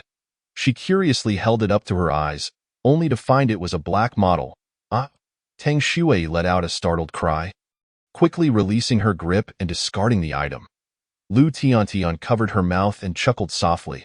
Sister, you are truly innocent. Could it be that you are still a novice? What is there to be so alarmed about? It's merely a regular toy. Why is it that only men are allowed to find joy while women cannot actively seek their own happiness? When I have the time, I shall give you a proper lesson. Where did you obtain this seasoning? It's simply delightful. Without waiting for Tang Shui's invitation, Lu Tiantian eagerly opened the thermos and took large gulps. Tang Shui was taken aback by how smoothly everything was proceeding. There were far too many peculiar items in Lu's home, and she didn't wish to linger any longer. She quickly stood up to bid farewell and rushed out. Hey sister, aren't you going to take your thermos with you? Lu Tiantian called out loudly from behind, but Tang Shui did not look back. This girl is quite amusing, both sending soup to curry favor and putting on an act of superiority. What does she mean by that? It's really delicious. I must have her send more next time. Lu Tiantian savored the taste but hadn't finished when she suddenly felt a heaviness in her head, and her vision darkened. She collapsed, losing consciousness. Woof woof woof. In the empty room, only the incessant barking of the teddy bear remained. As soon as Tang Shui reached the upper floor, she heard the dog barking. She realized the drug was taking effect and was too frightened to look back, quickening her pace towards home. All of this was clearly observed by Chen Fan through the surveillance. Although he wasn't aware of the specific events inside the house, he understood from Tang Shui's hasty exit and the frantic barking of the teddy bear that she had indeed followed through with the plan, and successfully so. Ding! Before Tang Shui could message Chen Fan, he sent a message first. How was it? Scared, are we? Grinning face. This was the first time Tang Shui had engaged in such a harmful act, and her heart raced wildly. She threw her phone aside in annoyance, unwilling to reply. Ding! Chen Fan sent another message.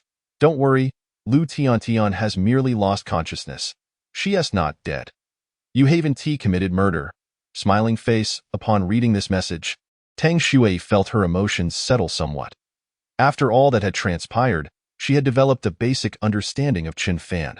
Despite his questionable character, he was straightforward and did not deceive her. Furthermore, Chen Fan was indeed telling the truth. The drug Tang Shui administered to Lu Tiantian was also a secret formula documented in the work manual. Lu Tiantian was indeed alive. However, she would never awaken. So, have I passed the assessment? Tang Shui inquired. Chen Fan replied, if you are ready, you are always welcomed. A flicker of excitement ignited within Tang Shui. This feeling was akin to the joy of discovering acceptance into her dream university many years prior. She quickly shook her head, admonishing herself. Tang Shui, you mustn't be so unambitious.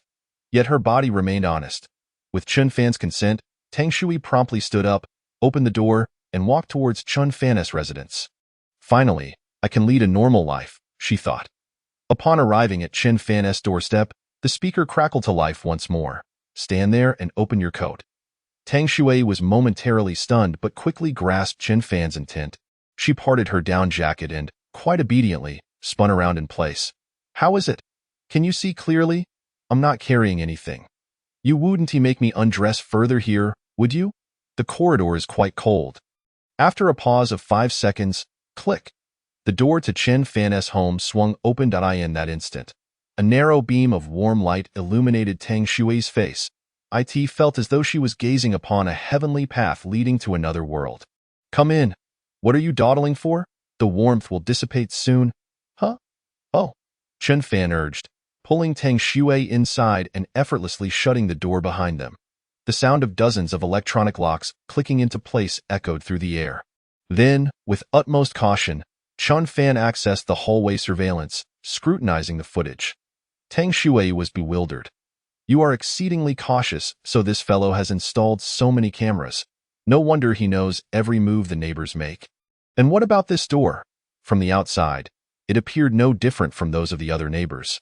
But from the inside, Tang Shui could clearly see that this was the kind of door she had only seen in movies. Typically used for bank vaults. Chen Fan, your home, Tang Shui began, but was cut off as Chen Fan raised a prepared crossbow, aiming it at her. Chapter 50. Keep undressing, don't stop.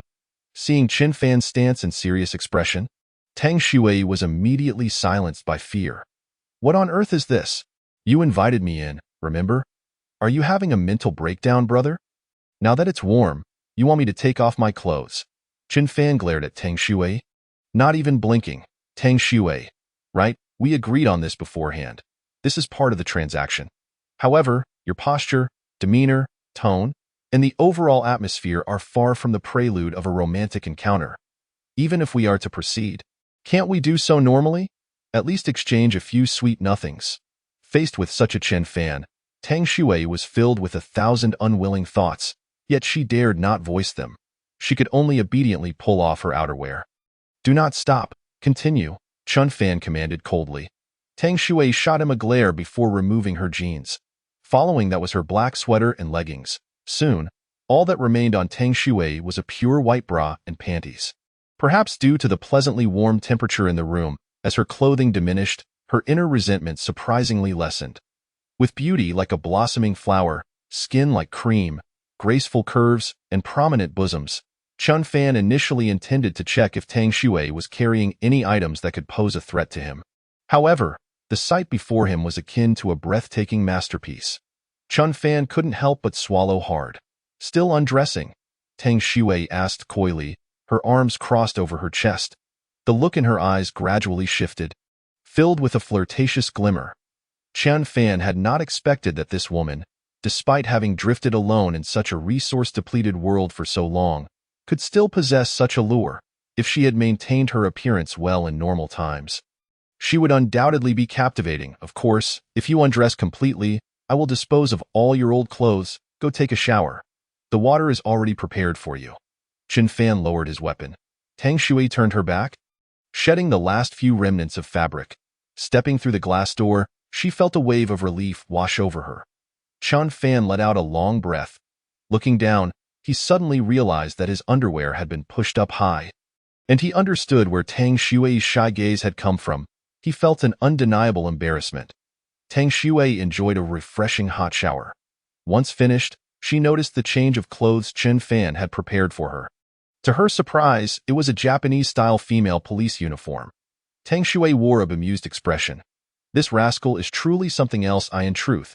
Chun Fan had not intended for anyone to enter when he was stockpiling supplies. Hence, he hadn't prepared any women's clothing. This police uniform was something he had salvaged from a mannequin used for adult dolls. The glass door of the shower slowly opened. Chun Fan was taken aback. To his astonishment, Tang Shui had not donned the outfit he had prepared for her. More accurately, she wore nothing at all, completely bare. She approached him unabashedly, confidently. "Shu?" Tang Shui placed a finger over Chun Fan's lips, signaling him to remain silent. "You can see clearly now that I am wearing nothing. Are you able to relax?" Then, slowly, she closed her eyes and leaned in for a kiss. 2,000 words omitted here. 50 minutes later. "Shall we go again?" No, that's 3 times already. Any more would be taxing on the body. Let us take it slow. Chun Fan was drenched in sweat, panting heavily, utterly exhausted and unable to form a coherent sentence. This was the first time Tang Shui had gained the upper hand in their repeated encounters. Somehow, she felt a subtle thrill within her. After lying in bed for a while to rest, Chun Fan gradually regained his composure. Once they had both dressed, they made their way to the living room. Chun Fan immediately donned a serious expression. Seeing this demeanor, Tang Shui knew he was about to turn on her again. Thus, she sat up straight, ready to listen to whatever he had to say. "Have you noticed? My place isn't very spacious." Tang Shui blinked, glancing down at Chun Fan's legs. "I think it's quite adequate." Chun Fan quickly waved his hands. No, I meant the interior space of my home." "Oh." Tang Shui nodded in realization. "You mean with me here, it might feel a bit cramped?" "Of course not." Chun Fan chuckled. "Aren't you curious where I've hidden all my supplies?" "Oh, right," Tang Shui exclaimed, as if awakening from a dream. Everyone in the neighborhood knew that Chun Fan had stockpiled a large amount of supplies before the disaster. Yet now, in this small apartment of merely a few dozen square meters, there was nothing extraneous in sight apart from the regular furniture. Where were his supplies?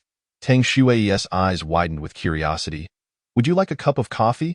How about a Starbucks?" Chun Fan smiled as he effortlessly conjured a steaming cup of coffee from an alternate dimension and placed it before Tang Shui. "This?" Tang Shui's eyes widened further. "What is this? Magic or sorcery? Could it be that Chun Fan is not a normal human at all?" Observing Tang Shui's astonishment rendering her speechless, Chun Fan took the initiative to explain. "To tell you the truth, I possess a supernatural ability which allows me to store an immense quantity of items in a special space. The contents of this space can only be retrieved by me. All of my supplies are kept within. Do you understand what that implies?" Tang Shui shook her head in confusion. Chun Fan regarded her warmly, "Which means that if I were to perish or encounter some misfortune, those supplies would vanish, and you would be left to starve. How infuriating. So that's what you meant." Tang Shui's emotions were a tumultuous mix. Just moments ago, she had felt a sense of surprise and warmth, thinking that Chun Fan had developed genuine feelings for her, which prompted him to share such a crucial secret. After all this, it turned out to be a threat. "Chun Fan, you truly are something else." Chun Fan held a certain level of trust in Tang Shui. However, he understood that trust is relative. The absence of any signs that Tang Shui might harm him did not guarantee that she posed no threat at all. Even if she harbored no ulterior motives towards him at present, it did not mean she would remain loyal forever. Time has the power to alter everything, and human emotions are ever-changing. Since his resurrection, Chun Fan's comprehension of human nature had deepened significantly compared to his previous life. Thus, he refrained from divulging all the secrets of the alternate space, revealing only those elements that would instill a sense of caution in Tang Shui. In this manner, the two enjoyed a period of tranquility together. They would cook, exercise, and engage in passionate moments whenever they had free time. Their days were filled with delightful experiences. However, the beauty of life, accompanied by a charming companion, was not enough for Chun Fan to forget the deep-seated vendettas from his past life. He simply had yet to formulate a plan for his next steps. Tang Shui noticed that Chun Fan frequently perused the owner's group on his own. When he did so, he remained silent, merely browsing through the personal details and social media posts of their neighbors. Observing Chun Fan's furrowed brow, Tang Shui sensed that he was not merely passing the time idly. There must be a compelling reason for his actions. One day, unable to contain her curiosity, she casually inquired, "Chun Fan, do Do you have something on your mind? Chen Fan turned his face to her, his expression grave. Tang Xue's feelings toward Chen Fan had grown increasingly complex, and she herself could not ascertain the nature of their relationship. According to their previous agreement, she was merely Chen Fan's servant or plaything. Yet, after living together, Chen Fan had treated her exceptionally well, never pressuring her to do anything she disliked. Gradually, Tang Xue found herself more invested in Chen Fan and began to care about his matters. Sighing, Chen Fan replied, "It's all right to share with you. In truth, I am searching for someone." Searching for someone? Is the person you seek among these neighbors? Yes, I don't know who he is, but I am certain that he resides in our building. What distinguishing features does he possess? Perhaps I can assist. Chen Fan glanced at Tang Xue and smiled. This aloof ice queen never participated in community activities and had no interactions with the neighbors. With such an air of superiority, she likely didn't even know whether the person living across the hall was male or female. How could she possibly help me find someone? Yet, Tang Xue was genuinely kind-hearted. And Chen Fan had no intention of voicing these thoughts. I am looking for someone who should at least know how to pick locks. I believe he must be a locksmith. Do you know if anyone in our building works in that field? Oh, so that's why he was perusing others' social media. Tang Xue pondered for a moment, but shook her head. Chen Fan was not surprised. The Princess Tang would hardly be concerned with such neighborhood gossip. However, Tang Xue thoughtfully remarked, knowing how to pick locks doesn't necessarily mean one is a locksmith. Thieves can do it too. Chen Fan paused, blinking at Tang Xue. How did I not think of that before? Chapter 51 Chen Fan, you are as steady as a rock. In his previous life, he had shared the same fate with 8 sworn enemies. The ex-wife who betrayed him and pushed him into the abyss. Mu Xueqing, the neighboring Wang who cuckolded him, Li Zihao, the greedy mother-in-law, Niu Tsuixia, who tried to drain him dry. The duplicitous community director, Gao Lihua. The chef, Shun Hui, who would do anything for food. The internet celebrity, Lu Tiantian, who held dual identities as a female fighter and a midnight darling. The unscrupulous scoundrel, Jia Fugue, devoid of any sense of morality or principles. Now, Chen Fan had already identified 7 of them. They were all lining up to meet their demise according to his script, or were on the path to death. The only conundrum remaining for Chen Fan was that he still did not know the identity of the 8th person. He strained to recall, only remembering that when the neighbors had stormed into his home in his previous life, his ex-wife Mu Xueqing was busy drugging him. Therefore, it wasn't her who had opened the door. This indicated that among those outside, there was someone capable of directly unlocking his door from the outside. Thus, Chen Fan deduced that if there was indeed a locksmith in this apartment building, he would undoubtedly be the 8th individual. Yet, after extensive investigation, Chen Fan had failed to discover anyone in the building who pursued that profession. A sense of frustration washed over him. Today, however, a casual remark from Tang Xue had suddenly illuminated his thoughts. Yes, just as one who deals in antiques is not necessarily an archaeologist, a locksmith is not the only one who knows how to pick locks. A thief could as well. Yet, Chen Fan found himself at another impasse, muttering, if this person is indeed, as you say, a thief, then locating him becomes even more challenging. After all, thieves won't openly showcase their profession. They tend to conceal it more deeply. I have heard some whispers regarding this. It seems there might indeed be a thief in our unit. What? Chen Fan was taken aback and quickly asked, where did you hear that? The day I went to deliver soup to Lu Tiantan. She mentioned it to me. Lu Tiantan, did she not tell you who this person is? There wasn't enough time. Just as she was about to reveal it, she was interrupted by her pet dog. By the way, didn't you mention that the medicine you gave her wouldn't be fatal? Why not just ask her directly? Chen Fan. The concoction he provided Lu Tiantian was named Bridge of Sighs, which indeed would not claim a life immediately. It was not due to Chen Fan's compassion. Rather, regarding the 8 individuals who had feasted upon his life in his previous existence, he certainly did not wish for them to meet their end so easily. He intended for them to endure torment, to experience the same suffering he had, before they departed this world.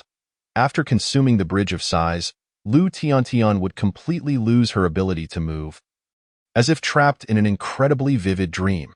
Although she would appear devoid of consciousness and unable to act, her sensory perception would remain.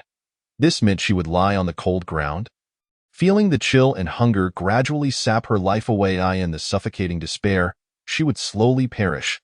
Chun Fan possessed the antidote, yet he glanced at the calendar on the wall that it had already been 5 full days since Tang Shui completed her task. In such circumstances, would Lu Tiantian be able to endure? Regardless, Lu Tiantian was currently the only lead Chun Fan had, and he must take a chance. Rising to his feet, Chun Fan took a deep breath. Focusing his right eye, he effortlessly retrieved a complete set of top-tier outdoor cold-resistant gear from the alternate space. This included international brand names for jackets, windbreakers, headscarves, gloves, shoes, hiking boots, and more. After pondering for a moment, he also took out 2 steel plates, placing one in front of and the other behind his clothing. Once fully equipped, Chun Fan resembled a bundled ball. Tang Shui looked on in disbelief. Wait, you're just going downstairs. Aren't you? Is all this really necessary? Chun Fan grinned. You wouldn't understand. Better safe than sorry. If I'm safe, you're safe too, right? Chun Fan glanced at Tang Shui, as if recalling something, and then retrieved a lockable iron chain from the alternate space. Tang Shui inquired, What are you doing? Apologies, but I need to collaborate with you. Chun Fan Tang Shui scolded angrily. Chun Fan chuckled, Thank you for the compliment. Just wait obediently for my return. He activated the surveillance system, meticulously examining the entire apartment building. Only after confirming its safety did he cautiously step outside. In truth, he had been overly anxious. The catastrophe had persisted for a full month, and now, hardly anyone dared to venture outdoors. The corridor was as silent as a graveyard. The elevator had long ceased to function, and with Lu Tiantian residing on the 8th floor, Chun Fan could only bear the weight of his heavy equipment and ascend the stairs slowly. Yet, despite this, he refused to relinquish the steel plates in his clothing or the mountain-climbing knife firmly gripped in his hand. The mantra remained unchanged. In a world of survival, caution was never excessive. Suddenly, a jolt of fear coursed through Chun Fan. Upon reaching the 12th floor, at the stairwell's corner, he stumbled upon a corpse. The body bore a gruesome sight, its flesh and blood in a state of grotesque decay. With even the bones faintly visible, gradually regaining his composure, he recognized the deceased. It was the chef, Shan Hui. Well, who would have thought that the kiss of the demon crossbow bolt would prove so effective? I should have crafted a few more for Jia Fugui and those scoundrels. Chun Fan mused. Glancing at the 12th floor, he noted that Jia Fugui lived here. It seemed that after Shan Hui had carried Jia Fugui home that day, he was subsequently driven out by Jia's cunning, leading to his demise in this very spot. Indeed, when it came to being a dog, both he and Jia Fugui had much to learn. Chun Fan cast a sidelong glance at Jia Fugui's residence. Today, I have pressing matters at hand, so I shall grant you a few more days of existence. After some time, he finally arrived at the 8th floor, home to Lu Tiantian. The door to her apartment was ajar, likely because she had not had the chance to lock it after Tang Shui's departure, just as the effects of the drug began to take hold. However, with neighbors not venturing outside, no one had noticed the anomaly at Lu Tiantian's home over the past 5 days. Chun Fan raised the mountain-climbing knife in one hand, ready for defense, while cautiously pulling open the door to Lu Tiantian's apartment with the other. To his horror, upon opening the door, he was met with a sight that sent chills down his spine. He had anticipated the worst. Perhaps Lu Tiantian had succumbed to the cold and hunger, perishing where she stood. Yet, what he beheld was far more harrowing. Lu Tiantian's pet teddy dog was gnawing ravenously upon her lifeless body. Lu Tiantian's face was a grotesque mess, bloodied and unrecognizable. With no master to feed it, the dog had resorted to consuming its owner. The teddy dog continued to tear at Lu Tiantian's corpse, its collar bell ringing intermittently. This triggered a haunting memory for Chun Fan of a past life where he had witnessed similar horrors. A shiver ran down his back as he sensed movement behind him. The dog suddenly turned, its bloody jaws bared, as it spotted Chun Fan at the doorway. Whether due to the taste of human flesh or some other madness, it lunged at him with a frenzied bark. Chun Fan would not tolerate such behavior. With the mountain-climbing knife still raised, he struck down decisively. The dog was cleaved in two. Gazing at Lu Tiantian's corpse, savaged by the dog, Chun Fan let out a soft grunt. His left eye slightly narrowed. He entered an alternate space. marking the woman's name with a bold red X. Chapter 52. Heavens! My goddess has gone to serve Chen Fan. I cannot endure this. Schwer, why can't I see your posts on social media? Chen Fan inquired. Schwer was the affectionate name for Tang Shui, a moniker she had shared only with him, apart from her parents. After returning from Lu Tiantian's home, Tang Shui had expected Chen Fan, who seemingly found nothing, to be disheartened. Yet, he was not. According to Chen Fan, everything was fate. Just as the heavens had orchestrated Tang Shui's presence by his side, the eighth individual would naturally make their entrance when the time was right. What is there to post? If the neighbors knew I was here, they would curse me, Tang Shui remarked, chopping vegetables as she chatted with Chen Fan. Although the alternate space offered endless ready-made meals, they still relished the occasional act of cooking to savor the rhythm of a normal life. Tang Shui wished to remain low-key, but Chen Fan had no such desire. Why joy would be meaningless if it were not built upon the suffering of the neighbors. He picked up his phone, snapped a selfie, and deliberately included Tang Shui's cooking silhouette in the frame. He accompanied it with the caption, "Another day of laziness, the monotony of life drags on." He then promptly updated his social media status. As expected, within a minute, the homeowners group erupted in chaos. "Everyone, look at Chen Fan's latest post. Hurry. What is it? Did he finally have a moment of conscience? Is he willing to share supplies? He blocked me? Who can see it? Quickly take a screenshot and share it in the group."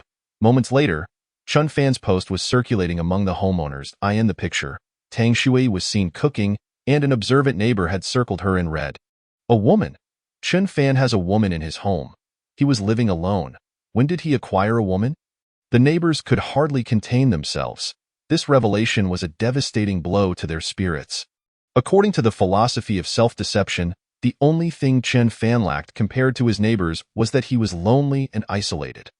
But now, with a woman by his side, they could find no excuse to comfort themselves. How shameless! In such circumstances, he seeks a mistress. How brazen! Hold on, neighbors, as much as I despise Chen Fan, your assumption is utterly unfounded. Where would he find a mistress at this time? Just then, a male neighbor made a significant discovery. Wait, that woman can't possibly be Tang Shui from the 22nd floor. Can she? What? No way. Teacher Tang is of such noble character, she would never lower herself to serve that scoundrel. Wait, that woman does seem to resemble Teacher Tang. How do you know? I can't say for sure about others, but I can immediately recognize Tang Shui from any angle, and I would never mistake her. How dare you? No one has the right to insult my Shui. Shui, come out and say something. Tell them that person in the photo is not you. Living in Fuda community for many years, Tang Shui had unknowingly amassed countless admirers, fans, and devoted followers. She was the object of envy among women, who wished her ill, and the unattainable goddess that men dared not tarnish with their thoughts. Moreover, she was the sole spiritual solace for many infatuated neighbors in this apocalyptic world. Schwer. What is it? Tang Shui, engrossed in her culinary endeavors, had failed to notice the incessant notifications on her phone. The neighbors are asking about you. You should respond, Chen Fan said, grinning at her. Tang Shui wiped her hands and picked up her phone. Oh no! Chen Fan, are you trying to drag me into this mess? Are you bored of being scolded daily and seeking someone to share the blame? She retorted. Yet, Chen Fan maintained his carefree demeanor. Schwerer, please reply. Look how concerned the neighbors are for you. Don't leave them in worry. Tang Shui shot him a glare, noting that her messages in the group had accumulated into the dozens in that short span. Overwhelmed, she decided to ignore them and instead snapped a selfie, promptly posting it in the group. She then tossed her phone aside and looked at Chen Fan. Are you satisfied now? The more she acted this way, the more it delighted Chen Fan. He adored Tang Shui's icy demeanor. As the neighbors, especially the male ones, witnessed the undeniable proof of Tang Shui's presence, a chorus of lamentations erupted. No. How could this happen? Shui, why are you doing this? Are you being coerced by Chen Fan? If so, just blink, and I will come to save you. Trust me. Tang Shui, you have deeply disappointed me.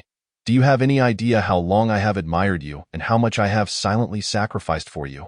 Every time you returned home at night, I waited at the elevator just to share a brief moment with you. I never expected you to be this kind of person. How could you betray me?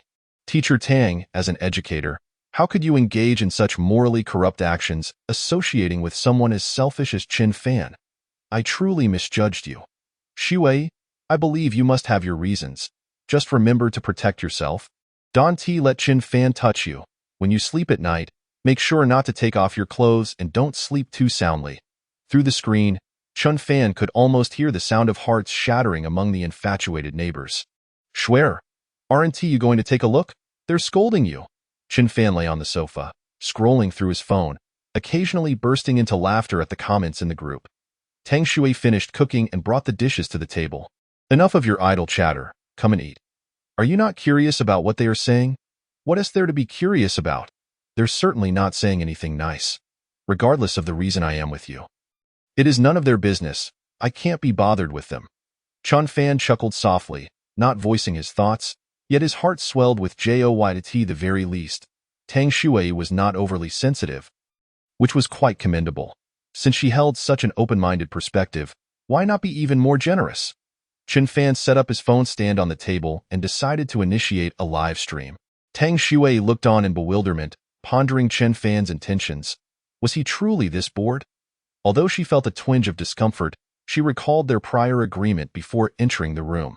She could not prevent Qin Fan from doing as he pleased. Thus, she remained silent, eating and drinking as if the live stream did not exist. Unsurprisingly, the stream quickly became overcrowded. Initially, some neighbors were hurling insults, much like before. However, it wasn't long before the vitriol diminished. The atmosphere within the live stream gradually settled into a tranquil calm. Each viewer fixated quietly on Qin Fan and Tang Xue as they savored their meal together. It was as simple as that, a warm, bright, and tidy little home, where a man and a woman leisurely enjoyed their freshly prepared dishes. The ambience was harmonious and beautiful. Before the impending apocalypse, such a scene was a mundane occurrence in countless households. Yet now, it felt both familiar and distant, as if it were a fleeting dream. Qin Fan, Tang Xue suddenly spoke. You must have ulterior motives for doing this, right? Qin Fan smiled, reaching out to gently brush the bridge of Xue's nose. My woman is not only beautiful, but also remarkably intelligent. Chapter 53. Setting aside the facts, is he not at fault? Qin Fan was acutely aware of what those living through the apocalypse yearned for most in the initial stages of the disaster. People clung to hope, believing that it would soon pass. Thus, their assessments were still rooted in the most superficial material needs, as long as they observed someone nearby with more food than themselves. Jealousy and rage would ensue. As time passed, and they psychologically accepted their scarcity compared to Qin Fan, the impact of his material displays diminished. Qin Fan understood that survival in such dire circumstances rendered individual spirits extraordinarily sensitive and fragile. As the saying goes, one learns to cherish only after experiencing loss. At this stage, they grew increasingly nostalgic for their former normal lives. Imagine waking up with the rising sun, stretching lazily as a loved one prepared a simple breakfast for the family. After breakfast, one would drop the children off at school on the way to work. Following a long day, returning home to enjoy a warm bath, watching television, occasionally hearing a spouse reprimanding a child for inadequate homework. These trivial moments, once taken for granted, now felt invaluable in the context of the apocalypse. People often fantasized about reliving their past lives, even if it meant sacrificing a decade. However, there were no ifs. The entire world order had collapsed, with nuclear wastewater being uncontrollably discharged. The radiation posed increasingly severe threats to the world. Everything was spiraling into a worse state. In room 122203, at Lin Xiaoxiao's home, Mu Xueqing and Lin Xiaoxiao huddled together under the covers. Their closeness was not due to the sisters having reconciled, but rather because it was excruciatingly cold.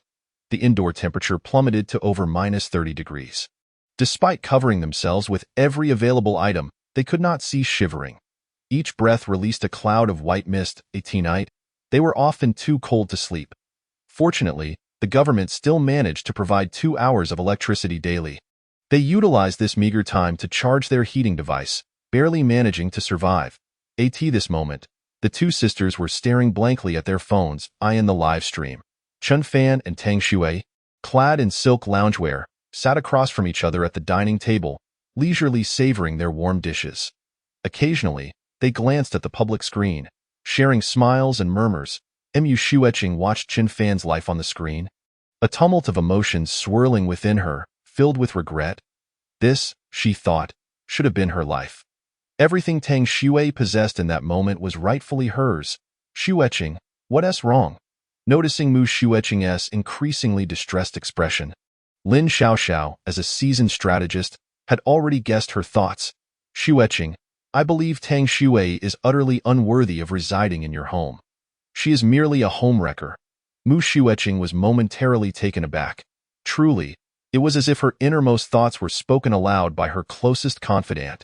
Yet, while her heart surged with emotion, her face feigned hesitation. She could not express such sentiments outright. After all, she had divorced Qin Fan, and it had indeed been her decision. Legally, they had no ties now. Incorrect, Lin Xiaoxiao suddenly exclaimed, her excitement palpable. You must not think that way. Although you are divorced, setting aside the facts, does Qin Fan bear no fault? Mu Shueqing widened her eyes, eagerly listening to Lin Xiaoxiao's perspective. Shueqing, as the saying goes, 500 glances in a past life can lead to a marriage in this life. No couple is without their obstacles. You and Qin Fan were simply too impulsive. When a woman is upset, a man should soothe her. His failure to fight for you indicates he already had someone else at that time. Perhaps it's this Tang Xue. If Qin Fan had indeed been involved with Tang Xue at that time. Mu Shueqing found it hard to believe. Qin Fan lacked the charm to attract her. Surely, the princess would never deign to notice such a lowly individual. Mu Shueqing contemplated the day she and Qin Fan decided to divorce. They had indeed engaged in a fierce argument, but they had failed to reconcile afterward. How foolish she had been to trust Qin Fan, believing he had nothing left, if he truly possessed nothing. Where had all the resources come from later? As these thoughts crossed her mind, Mu Shueqing suddenly sensed something awry. If Qin Fan had indeed hidden money at the time of their divorce, that would mean he had embezzled their joint assets. The supplies obtained with that money should rightfully belong to her as well. With this realization, Mu Shueqing's thoughts crystallized. She excitedly threw off the covers and jumped out of bed. Lin Xiaoxiao was startled. I hadn't finished speaking, and you've already come to a conclusion? Shueqing, where are you going? Xiaoxiao, you were right. I am entitled to half of Qin Fan's possessions. I am going to confront him and reclaim what is rightfully mine. Lin Xiaoxiao looked bewildered. Did I really say that? She quickly pulled Mu Shueqing back. Lin Xiaoxiao understood that most of the food in their home had been pilfered from Li Zihao by Mu Shueqing. Moreover, she was armed, and if Mu Shueqing were to disappear now, the neighbors would undoubtedly storm in without hesitation to seize their belongings. Thus, the relationship between Lin Xiaoxiao and Mu Shueqing was quite delicate. The White Lotus and the Green Tea Bitch both harbored mutual disdain yet depended on one another.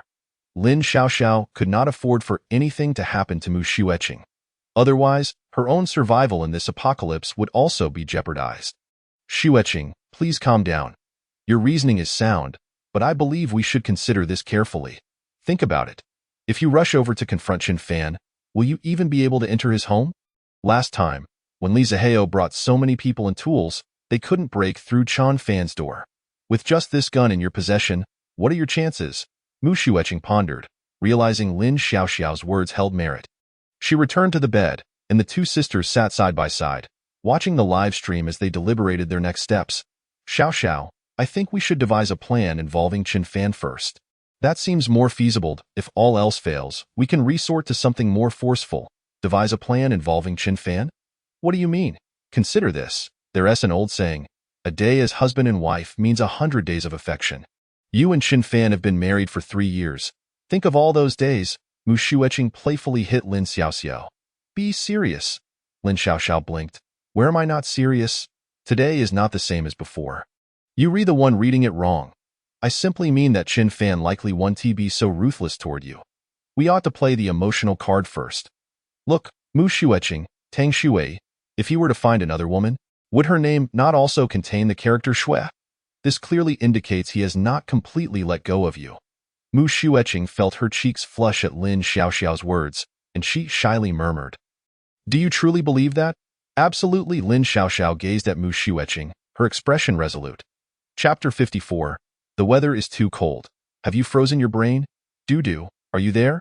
Qin Fan's phone buzzed incessantly with notifications. He had no intention of attending to them, but a cursory glance revealed an all-too-familiar name. Setting down his chopsticks, he picked up his phone. "What is up? Who is it?" Tang Shui raised an eyebrow in curiosity. The only people who could message Chen Fan now, aside from those requesting supplies, were few and far between. She rarely witnessed Chen Fan showing such interest in any neighbor Mu Xueqing.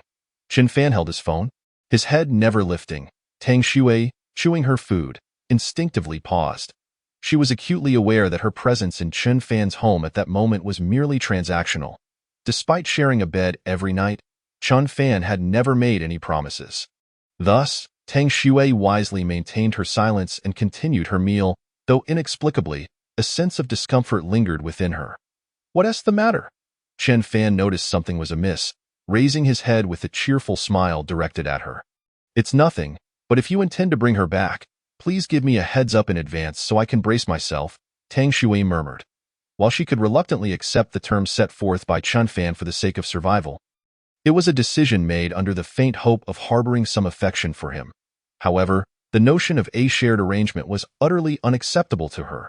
She had resolved that if Chen Fan were to reinstate Mu Xueqing, she would leave, even if it meant freezing or starving to death. "I knew you were overthinking." Chen Fan playfully tapped her forehead.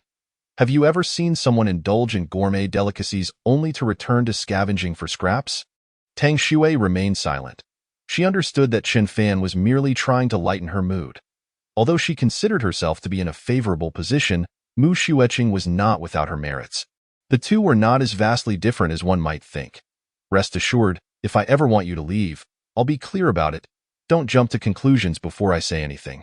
Remember our previous agreement. You must trust me," Chen Fan stated before picking up his phone again, resuming a serious demeanor.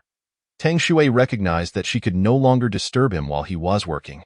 "Mu Xueqing, are you there?" "Chen Fan, is there something you need?"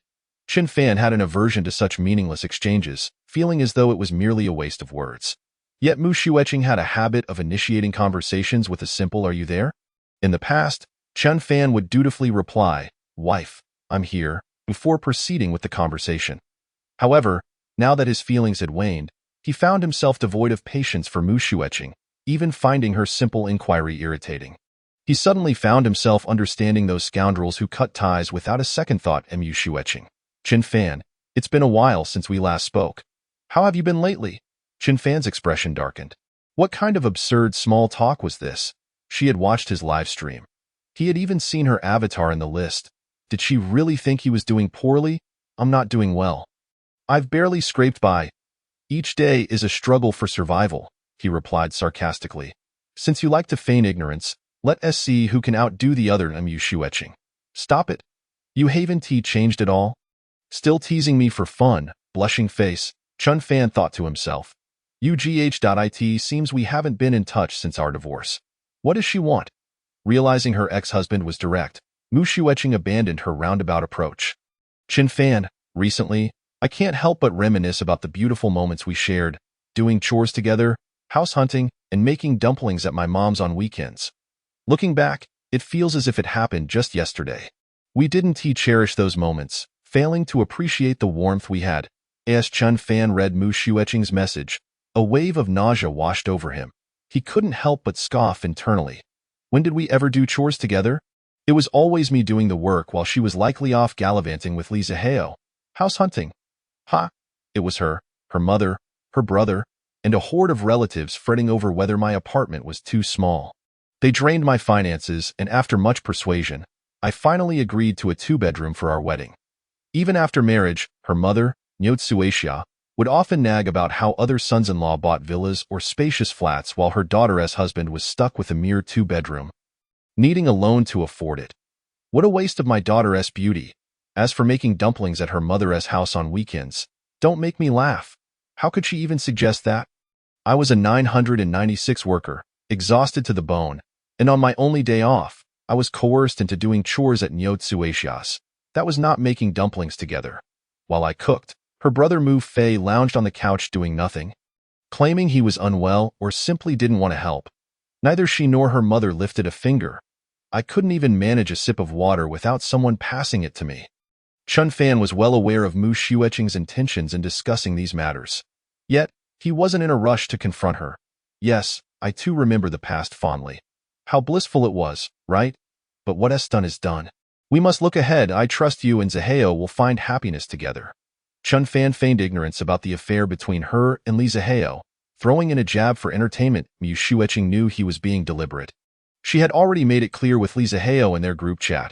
This little scandal was already the talk of the neighborhood. There was no way Chun Fan could be oblivious. However, Mu Shueqing felt no inclination to delve into that topic further. Chun Fan, what if I said I wished to return to our previous life? What would you think?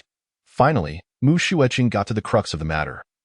Chun Fan chuckled, trying to suppress his glee. What do I think? I think you must be out of your mind. Is it freezing outside, causing your brain to freeze too? Return to the past? Mu Shueqing, what is going on with you? Have you truly run out of suitors? If all else fails, I can suggest that Jia Kezi seems quite taken with you. Why not give it a shot? I, Chun Fan, will no longer settle for scraps. Mu Shueqing stared at the message, momentarily stunned. She turned to Lin Xiaoxiao, asking, what does he mean by scraps? Lin Xiaoxiao swallowed hard, refraining from answering. Suddenly, Mu Shueqing grasped the situation, snatching her phone and sending a barrage of voice messages. Chun Fan, you bastard. You dare to toy with me? You're the one who has scraps, and your whole family too. Don't think that just because you're hiding with that vile Tang Shui. I can't do anything. I will catch you sooner or later. I have a gun. I swear I'll take you down. Mu Shueqing unleashed a torrent of curses until her throat was raw. When the voice message limit was reached, she reluctantly sent it. However, it didn't go through. A glaring red exclamation mark caught her eye. Mu Shueqing froze. What? Chun Fan, you scoundrel. You dare to delete me? If anyone is to be deleted, it should be me deleting you. How dare you? A mouthful of blood nearly spewed from her lips as she felt a surge of rage. Chapter 55. Not a single hair will be yours. Schwerer, take a look at this. Tang Shui was tidying up when Chun Fan came bounding over with his phone. You absolutely must see this. I'm on the verge of dying from laughter. I have to share it with you. Intrigued, Tang Shui took the phone, and indeed, it was yet another message from the neighbors. Chun Fan scrolled through these messages daily without growing tired of them. Yet, seeing Chun Fan so delighted piqued her curiosity about what scandalous remarks the neighbors had made this time. Chun Fan, I know you live alone and it can be lonely. But really, what does Tang Shui offer aside from her looks? She always wears that stern expression, as if everyone owes her money. Consider letting me take care of you. I have plenty of experience and know how to treat someone well. Chun Fan, are you there? Though we aren't familiar, you should remember me from our encounters in the elevator. I was cosplaying as Shiranui Mai. Chun Fan, I'm still young, and I don't want to die yet. Please let me stay at your place. I promise I'll be good and won't cause trouble for you and Sister Tang. Handsome, I won't say much more. Just let me in, and I guarantee to show you skills you've never seen before. Have you experienced eloquent speech yet? Tang Shui browsed through the messages from the female neighbors, furrowing her brow. What are you showing me this for? Chun Fan chuckled. Just wanted to show you how in demand I am. Comrade Tang, you should cherish me and be aware of potential rivals. Tang Shui, oh, right. I actually have something to tell you. She returned her phone to Chun Fan and then pulled out her OWN. Mu Shueqing added me as a friend. Chun Fan, you added her? Tang Shui nodded. After all, she is your ex-wife, and I wanted to see what she had to say. Chun Fan let out a soft sigh. Aren't you just looking for trouble? Mu Shueqing just had me berate her like that. What pleasant words can I offer you? Chun Fan took Tang Shui's phone and began to peruse its contents. Indeed, his ex-wife still harbored hopes. Unable to find a breakthrough with Chun Fan, she sought to exploit Tang Shui instead. This roundabout strategy might very well be a foolish idea concocted by Lin Xiaoxiao. Hello, Sister Shui, I am Chun Fan's wife, Mu Shueqing. I am aware that you are with Chun Fan now. I have no ulterior motives in seeking you out, nor do I wish to reclaim Chun Fan. The matters between him and me are in the past, but there are still some unresolved issues between us. You see, Chun Fan is not as honest as he appears. He is nothing but a hypocrite. Upon reading this, Chun Fan lifted his head and asked Tang Shui, do you think she is right? Tang Shui shook her head and replied earnestly, no, you are definitely not a hypocrite. You are a genuine scoundrel, the kind that is downright despicable. Ha ha ha, Chun Fan chuckled, continuing to read. He deceived me. While we were still married, we possessed numerous assets, yet Chun Fan secretly hoarded them. He left me, a vulnerable woman with nothing. Is he not shameless? Such behavior is utterly inhumane. Therefore, everything you enjoy now, the house you reside in, should rightfully be half mine. Teacher Tang, I understand that as educators, you hold yourselves to high standards, and your integrity is commendable. The moment I laid eyes on you, I knew you must be a teacher who has never accepted bribes from parents. Thus, you wouldn't act like Chun Fan and seize what belongs to others. Would you?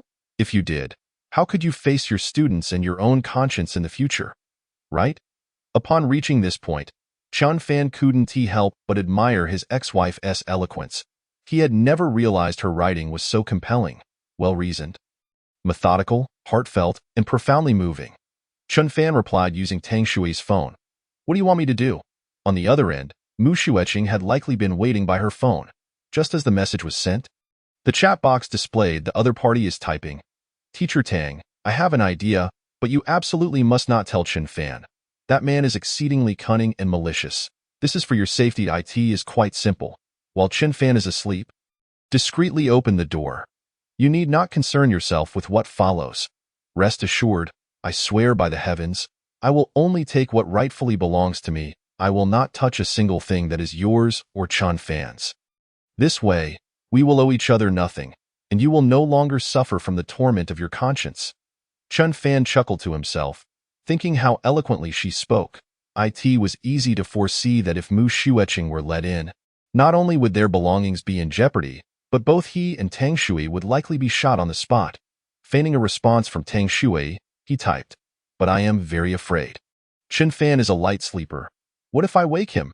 Mu Xueqing replied, Dear sister, if you truly wish to ensure absolute safety, heed my advice. While he sleeps, strike him on the head with a bottle. Do not worry, it won't cost him his life. Once I am inside, I will help you mend him.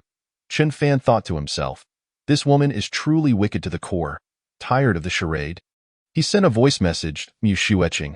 How shameless can you be? Stop dreaming. Everything in this house. How the other members of the group hurriedly began to pose their questions. Resident 803, a few days ago, I was suddenly startled by the sound of a dog barking. Peering through the peephole, I witnessed an individual, clad in attire akin to what was described about Lao Jia, wielding a knife as he opened the door to Lu Tiantian's residence. 801. Feel my horror. That person ruthlessly struck down the little dog. I was petrified, and only after he departed did I muster the courage to step outside and assess the situation. Across the hall, Lu Tiantian lay dead, and it was a gruesome sight. The neighbors began to panic, hearts racing. This Chun Fan, who appeared quite honest, is actually a murderous fiend. Are you certain that Lu Tiantian was killed by Chun Fan? I didn't witness it myself, but who else could it possibly be? Seeing that the crowd was finally starting to believe, Jia Fugue quickly jumped in to bolster the argument. Neighbors, regardless of whether Chun Fan killed Lu Tiantian or not, it was certainly Shan Hui. I saw with my own eyes as Chun Fan shot a poison arrow into Shan Hui's leg, and he died a most horrific death. If anyone doubts this, come to the 12th floor. Shan Hui's body lies right in the corridor. The neighbors, Lao Jia. So your purpose in gathering everyone in this group today is? Li Zihao inquired. After pondering for a while, he concluded that whether Lu Tiantian was killed by Chun Fan was of little importance, nor did it matter if Jia Fugue was speaking the truth. What truly mattered was finding a way to deal with Chun Fan. After all, his supplies were, thus far, the only glimmer of hope for survival. Jia Fugue passionately rallied everyone. Of course, we must unite to confront that despicable and shameless murderer. As long as Chun Fan is alive, we are all in peril. Therefore, neighbors, let us set aside our differences. The most pressing matter at hand is Chun Fan. Chun Fan, and yet again, Chun Fan. Perhaps the emotional buildup had been effective. Lao Jia's speech resonated particularly well today. Gradually, neighbors began to echo his sentiments. Lao Jia speaks with reason. Chun Fan is indeed a significant threat. If we do not resolve this, none of us can expect to live in peace. Such a selfish individual should not be allowed to remain among us. Chun Fan's presence is nothing short of a disgrace to our community and will inevitably depreciate our property values, Li Zihao. All right, Lao Jia has indeed accomplished something positive today. We should all lend our support. I agree to put aside personal gain for the greater good. What say you? Mu Xueqing. After their falling out, Mu Xueqing and Li Zihao each deleted and blocked the other. Thus, Li Zihao could now only reach out to Mu Xueqing through the group. Having just been humiliated by Chen Fan twice, Mu Xueqing was currently seething. The person who most wished for Chen Fan's demise was none other than her. Naturally, Mu Xueqing readily agreed. I concur. Let us first deal with Chen Fan, and we can sort out our issues later. Thus, united by a common adversary, Chen Fan, the neighbors once again drew together in solidarity against a shared foe. Yet, they faced their first dilemma. How could they gain entry into Chen Fan's home? That seemingly unremarkable front door had proven formidable in their previous encounters. Without more powerful tools, there was little hope of breaching it. Furthermore, Chen Fan could launch an attack from any unexpected angle at any moment. Leaving the neighbors trembling with fear, Li Zihao. Chen Fan's door must be specially crafted. I suspect it was done during his previous renovations. This fellow is exceptionally cunning. We tried ordinary tools and failed. So what if we resort to firearms? Mu Xueqing, upon reading the message, snorted derisively. I am well aware of your intentions. We currently possess only 3 bullets. Using one would mean losing one. I am not about to squander my trump card so easily. Mu Xueqing, absolutely not. Bullets are not tools for breaking and entering, and such precious weapons should be reserved for confronting Chen Fan. He possesses crossbows and may have other weapons as well. If we lack formidable tools, even if we manage to open the door, what will we use against Chen Fan? The neighbors unanimously agreed. Mu Xueqing made a valid point. Li Zihao's little scheme was thus shelved. Alas, Li Zihao sighed, after all this discussion, we still have no viable plan. If we cannot even get through the door, how can we discuss dealing with Chen Fan? Not necessarily, Jia Fugui interjected once more. A hint of smugness and a touch of mischief in his tone. Neighbors, you think you're so clever just because we were nice to you for a moment? Spit it out, Jia Fugui. Gaining entry doesn't necessarily require brute force. If we can unlock the door, we can get in, right? Among us neighbors, there are hidden talents and capable individuals. It's time to step up and turn the tide. Wang Mang, Chapter 57. The Avengers, Paupers Edition, 1602. Chen Fan's residence. Tang Shui observed Chen Fan sitting before the television, engrossed in playing on his PS10. She couldn't help but feel curious. In recent days, Chen Fan had ceased to obsessively monitor the neighbor's social media. Instead, adopting an air of indifference towards everything, he continued to eat, drink, and indulge as usual. Aren't you in a hurry to find someone? What has changed? Are you no longer anxious? What good does my anxiety do? There are 2 ways to catch fish. The first is to dive into the water and catch them forcefully. The second is to prepare bait and wait for the fish to bite. If you keep glaring at the water like a ferocious predator, the fish will be scared away at the first glance. How can you expect them to bite? Oh, Tang Shui pondered. So all this ostentatious behavior in the owners group over the past few days, showcasing life and posting on social media, was merely bait for fishing? I knew you wouldn't act so childishly without reason. That would be too superficial. Chen Fan chuckled. Not entirely. I genuinely wanted to show off. Especially after you came into my life, I aim to make Mu Xueqing and those neighbors envious, to infuriate them. Humph. With that, Chen Fan turned back to his game. Tang Shui's expression darkened. Damn it, it appears I am indeed the one being superficial. This guy is undeniably immature. Jia Fugui's newly established group was officially named the Avengers. This title sounded more imposing and international, adding a touch of sophistication. The neighbors were taken aback when Jia Fugui introduced Wang Mang with great ceremony. Indeed, there seemed to be such a person in our building. Wang Mang was a tenant in this community, single and of a rather simple appearance. He greeted everyone with a humble bow and a nod.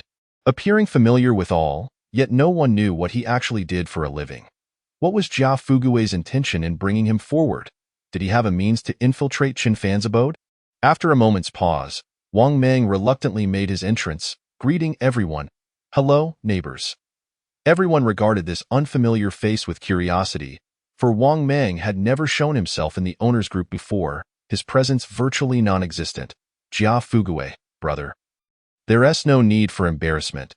Heroes are not defined by their origins. It's a different time now. Just confidently share your specialties with everyone, and I assure you no one will speak ill of you.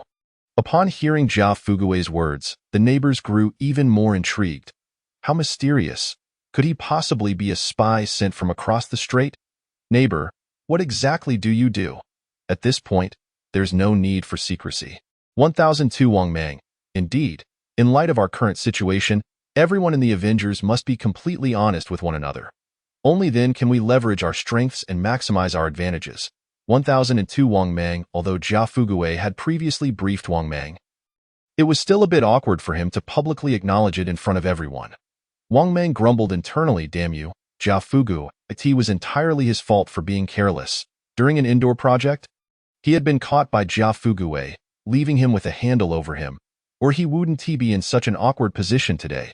Even if he chose not to speak, Jia Fugue would surely reveal it himself.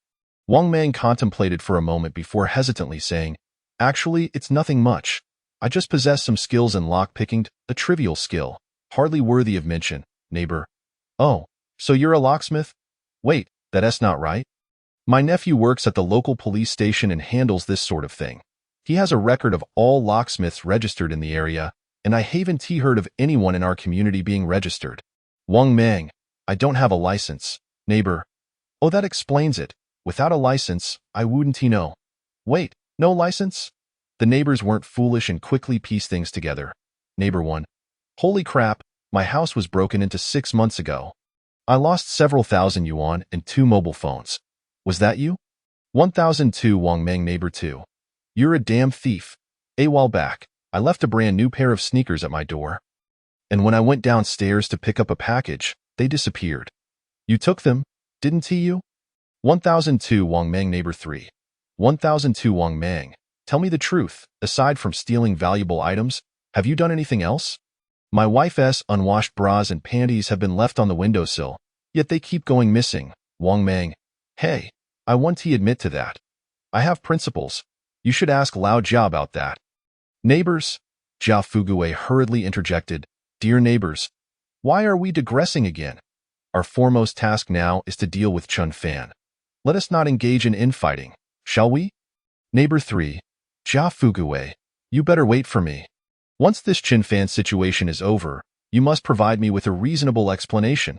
Having settled the matter for now, Li Zihao displayed no interest in the sensational news or the peculiar proclivities of certain individuals. He seemed to have discerned the intention behind Jia Fugue's call for Wang Mang.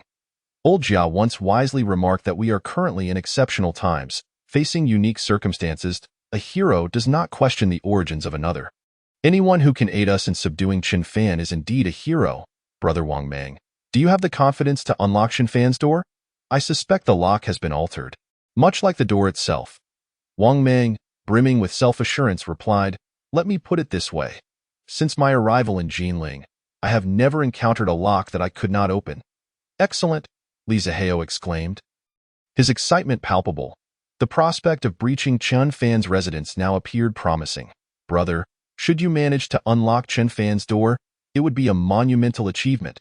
All your past missteps shall be forgiven. I, Li Zihao, shall compensate all neighbors who suffered losses, and I will do so at double the amount. Furthermore, following this catastrophic snow disaster, I can bestow upon you an abundance of wealth, ensuring that you need not toil tirelessly for the rest of your life. Do we have an accord? Upon hearing this, Wang Mang felt a surge of exhilaration. Of course, I agree. Living in the shadows, perpetually on edge and devoid of respect and affection from others, has long been intolerable for me. Regardless of whether we can weather this snow disaster or if your promises hold any weight, the mere notion of absolving past grievances is enough to propel me forward. The neighbors, witnessing Li Zihao's personal commitment, felt it inappropriate to voice further objections. After all, they harbored far greater disdain for Chun Fan, who possessed everything yet refused to share, than for a petty thief struggling to make ends meet. The Women's Federation swiftly devised a battle plan. The first step involved everyone preparing by placing blankets atop their heads and inserting 2 green onions into their nostrils, lest Chun Fan unleash his fragrant world upon them. Armed with pot lids, boards, and various tools, the neighbors formed a protective barrier to guard against potential attacks from Chun Fan's diverse angles. Thus, they established a mobile fortress devoid of any defensive blind spots. The second step involved concealing their main combatants within the fortress. Wang Mang took the lead, tasked with unlocking the door, while Mu Xueqing and Li Zihao positioned themselves behind him, one wielding a gun and the other brandishing a chainsaw, prepared to unleash a merciless assault on Chen Fan the moment the door swung open. To ensure the neighbors understood, Li Zihao even sketched a tactical diagram and shared it in their group chat, prompting admiration from the onlookers. Young Master Li is indeed remarkable, possessing both wisdom and courage. Alongside striking good looks, Chapter 58, this bizarre alternate realm had everything one could need. The Avengers were swiftly readying for battle as they departed their homes and gathered at Chen Fan's doorstep. The entire process was captured clearly on Chen Fan's surveillance monitors. What on earth are they planning? Tang Shui, seated beside Chen Fan with a bag of chips, joined in observing the unfolding scene. On screen, some individuals clutched blankets, others wielded stools, and a few held pot lids, each brandishing an assortment of random objects.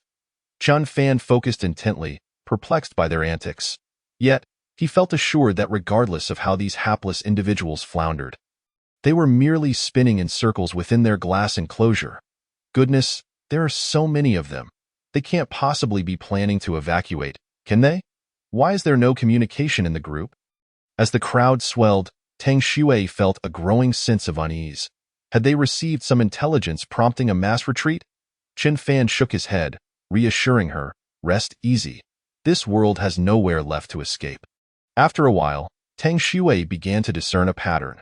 Those on the upper floors were descending while those below were ascending. Their collective aim seemed directed at this very location. Chen Fan, they appear to be coming for us. What should we do? Given the overwhelming number of individuals outside, the sight was indeed somewhat intimidating, causing Tang Shui to grow anxious. Chen Fan, however, wore an expression of indifference. What are they fussing about? Even if you gave them 100 years, they could never breach this threshold. Nevertheless, Chen Fan found himself intrigued. After all, Li Zihao had previously orchestrated a similar operation. Had the lesson learned not been sufficient?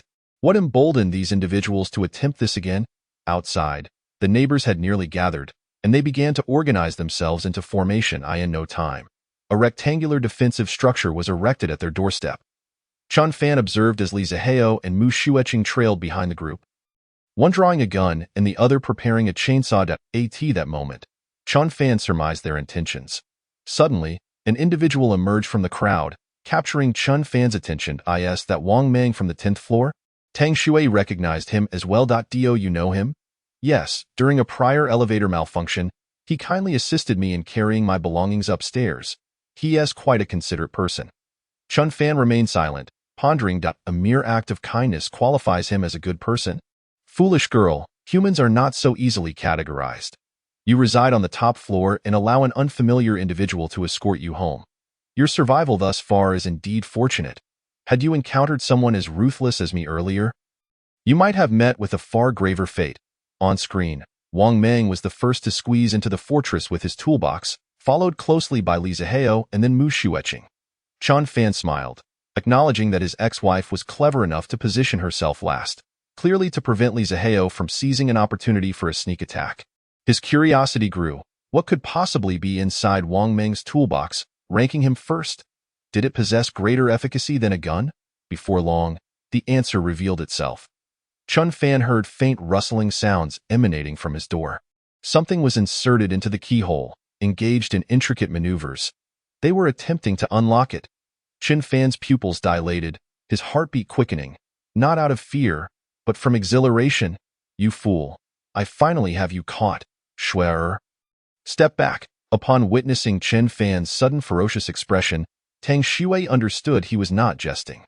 Their shared experiences had taught her to distance herself as much as possible during such volatile moments. This unpredictable alternate realm could produce any manner of surprises in an instant. Quickly, she darted into the only single room in the house, the bathroom. Before leaving, she remembered to grab her half-eaten bag of chips. She then cracked the bathroom's glass door open just a sliver, peeking out with wide, curious eyes. Chen Fan's safe house was outfitted with surveillance systems throughout all public areas, with cameras covering every angle at his doorstep. Although Wang Mang was currently encased in a turtle shell, Chen Fan could see his every move within. In truth, Unlocking Chun Fan's door proved far more challenging than simply bashing through it. The lock installed by Xiaolong Company was akin to those found in Swiss bank vaults, featuring 18 distinct locking mechanisms. Even if, by some stroke of genius, one were to unlock all 18, a massive steel bolt measuring 10 centimeters in diameter barred the inner side of the door. Such a level of security rendered external defeat virtually impossible. As Wang Mang continued his work, he grew increasingly alarmed. What manner of lock was Chun Fan employing? Its complexity was unlike anything he had encountered in his professional career. Yet, having boasted of his capabilities, he felt compelled to press on, despite the neighbors' watchful gazes upon him. Beads of sweat dripped down Wang Mang's forehead. Observing his distress, Li Zihao couldn't help but question. "How are you holding up, brother? Is everything all right?" "Of course, it's fine. I'm just a bit cold, and my hands aren't cooperating. Rest assured, I shall employ every skill I possess to open this door." Seeing Wang Mang tremble, Li Zihao felt a flicker of doubt. He understood that a truly confident individual would not exhibit such signs of anxiety. Instinctively, the cautious Li Zihao took a half step back. Creating distance from Wang Mang, he sensed that lingering too long at Chun Fan's doorstep might spell danger. Minutes passed, and yet Chun Fan remained unmoving, an unusual sign. Inside, Chun Fan felt the moment was ripe. He activated his right eye's ability, retrieving a battery from the alternate space. Carefully calibrating the voltage, he ensured it would neither let Wang Mang escape nor inadvertently kill him. Such an outcome would be far too lenient. The manual indicated that electric shocks cause muscle contractions. If sustained, they could induce muscle spasms, as a person instinctively grasps objects with their hands. When electrically shocked, the muscles contract, causing the hand to reflexively clench. As the current coursed through the body, the central nervous system would be affected, rendering the brain incapable of issuing commands or relaying signals to the body's various organs, thus immobilizing the individual. Chun Fan waited for the precise moment when Wang Mang, with metal tools in hand, inserted them into his door's lock. He then pressed the positive and negative terminals directly against the door. With a sudden crackle, Wang Mang's body convulsed violently, trembling and foaming at the mouth. The neighbors were horrified. The memory of Shen Hui's tragic demise was still fresh in their minds, and none dared linger any longer. In an instant, the crowd scattered like frightened birds and beasts, with the turtle shell of Wang Mang vanishing from sight. Wang Mang's hands appeared bound to the door, his features grotesquely contorted in agony. He struggled to look towards Li Zihao and the neighbors, seemingly seeking salvation, yet no sound escaped his lips. An experienced neighbor shouted, "This is bad. Wang Mang has been electrocuted." As he spoke, he grabbed a wooden board, preparing to pry Wang Mang away from the door. At that moment, something unexpectedly dropped from above Chun Fan's doorway. It was a civilian version of an aluminum thermite projectile, crafted by Chun Fan according to a manual. The principle behind the aluminum thermite is not overly complex. It involves mixing aluminum powder with iron oxide in precise proportions. However, once ignited, it produces an extremely intense combustion, releasing immense heat energy in an instant. A standard military-grade aluminum thermite can reach temperatures of 3000 C, capable of melting through steel, let alone flesh. Yet, Chun Fan did not wish for his target to die so peacefully.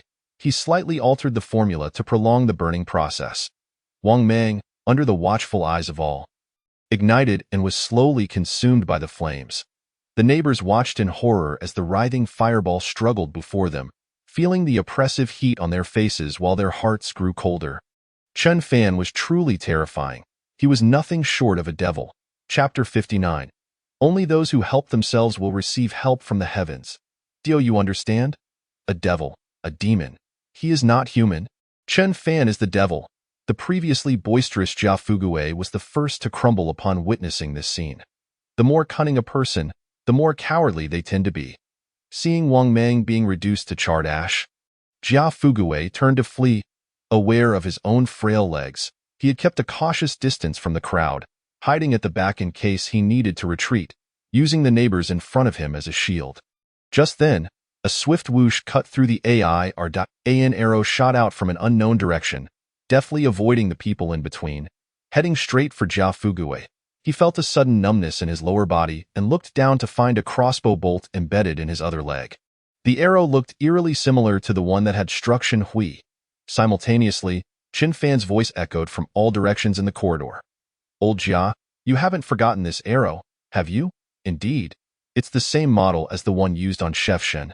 In just a couple of days, you'll meet the same fate. While there's still time, you'd better crawl up to the 12th floor and lie down next to Shen Hui. At least you'll have some company. Chen Fan's voice was low, eerie, and terrifying. Jia Fugui's eyes widened in fear, his facial muscles twitching, as a foul odor seeped from his trousers. I don't want to die. I still don't want to die. Qin Fan, what do you want? I'll give you anything. Please spare me, I beg you. His heart-wrenching wails received no response. The neighbors, witnessing Jia Fugui's plight, surmised that the bolt he bore was no ordinary one. And naturally, no one dared approach. They merely formed a circle, whispering among themselves. Desperate, Jia Fugui scanned his surroundings and suddenly spotted the chainsaw in Li Ziheo's hands. He crawled over without hesitation. Young Masterly, please save me. Given my unwavering support for you, you must help me. At this moment, Li Ziheo, despite his grievances with Jia Fugui's capricious nature, had no time to dwell on past transgressions. He simply asked, how can I help you? Qin Fan must have poisoned the arrow. We have no antidote. Perhaps I should drag you to Shen Hui's side. At least you two could keep each other company?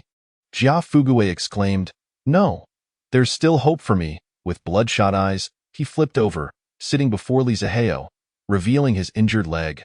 Come, help me sever this leg. The neighbors gasped in shocked. Li Ziheo. What? The audacity of Jia Fugui was astonishing. In a situation where most would shy away from death, he was resolute. Li Ziheo glanced at the chainsaw in his hand. After their previous raid on Qin Fan's home, Sun Ligong had dulled the saw's teeth. To cut with such a blunt instrument would surely inflict unimaginable pain on Jia Fugui. Are you truly certain about this? Yes, I do not wish to die.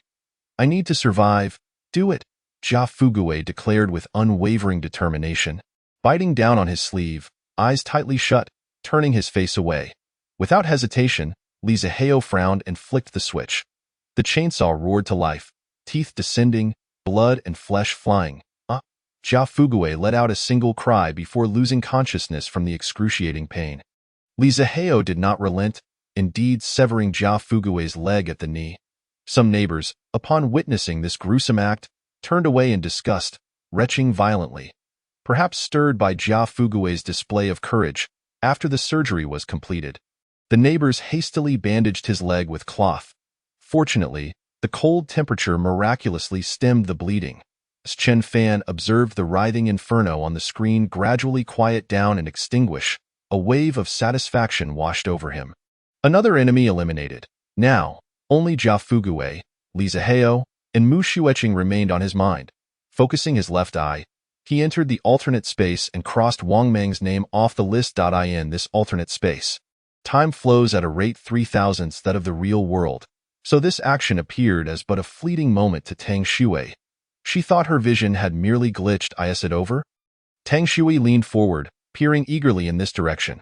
Qin Fan turned his head, smiling at her. It's finished. You may come out now.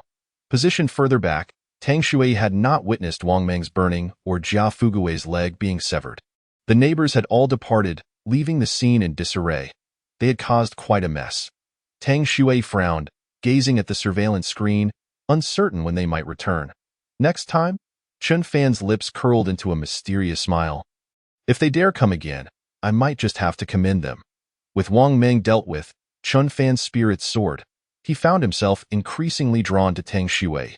Without waiting for her to finish her potato chips, he stepped forward and swept her into his arms. What are you doing? It's broad daylight. What else could I be doing? Of course, it's you. Qin Fan tossed Tang Shui onto the BEI in the days that followed. Tranquility reigned. The neighbors had attempted to invade twice, both times suffering devastating defeats.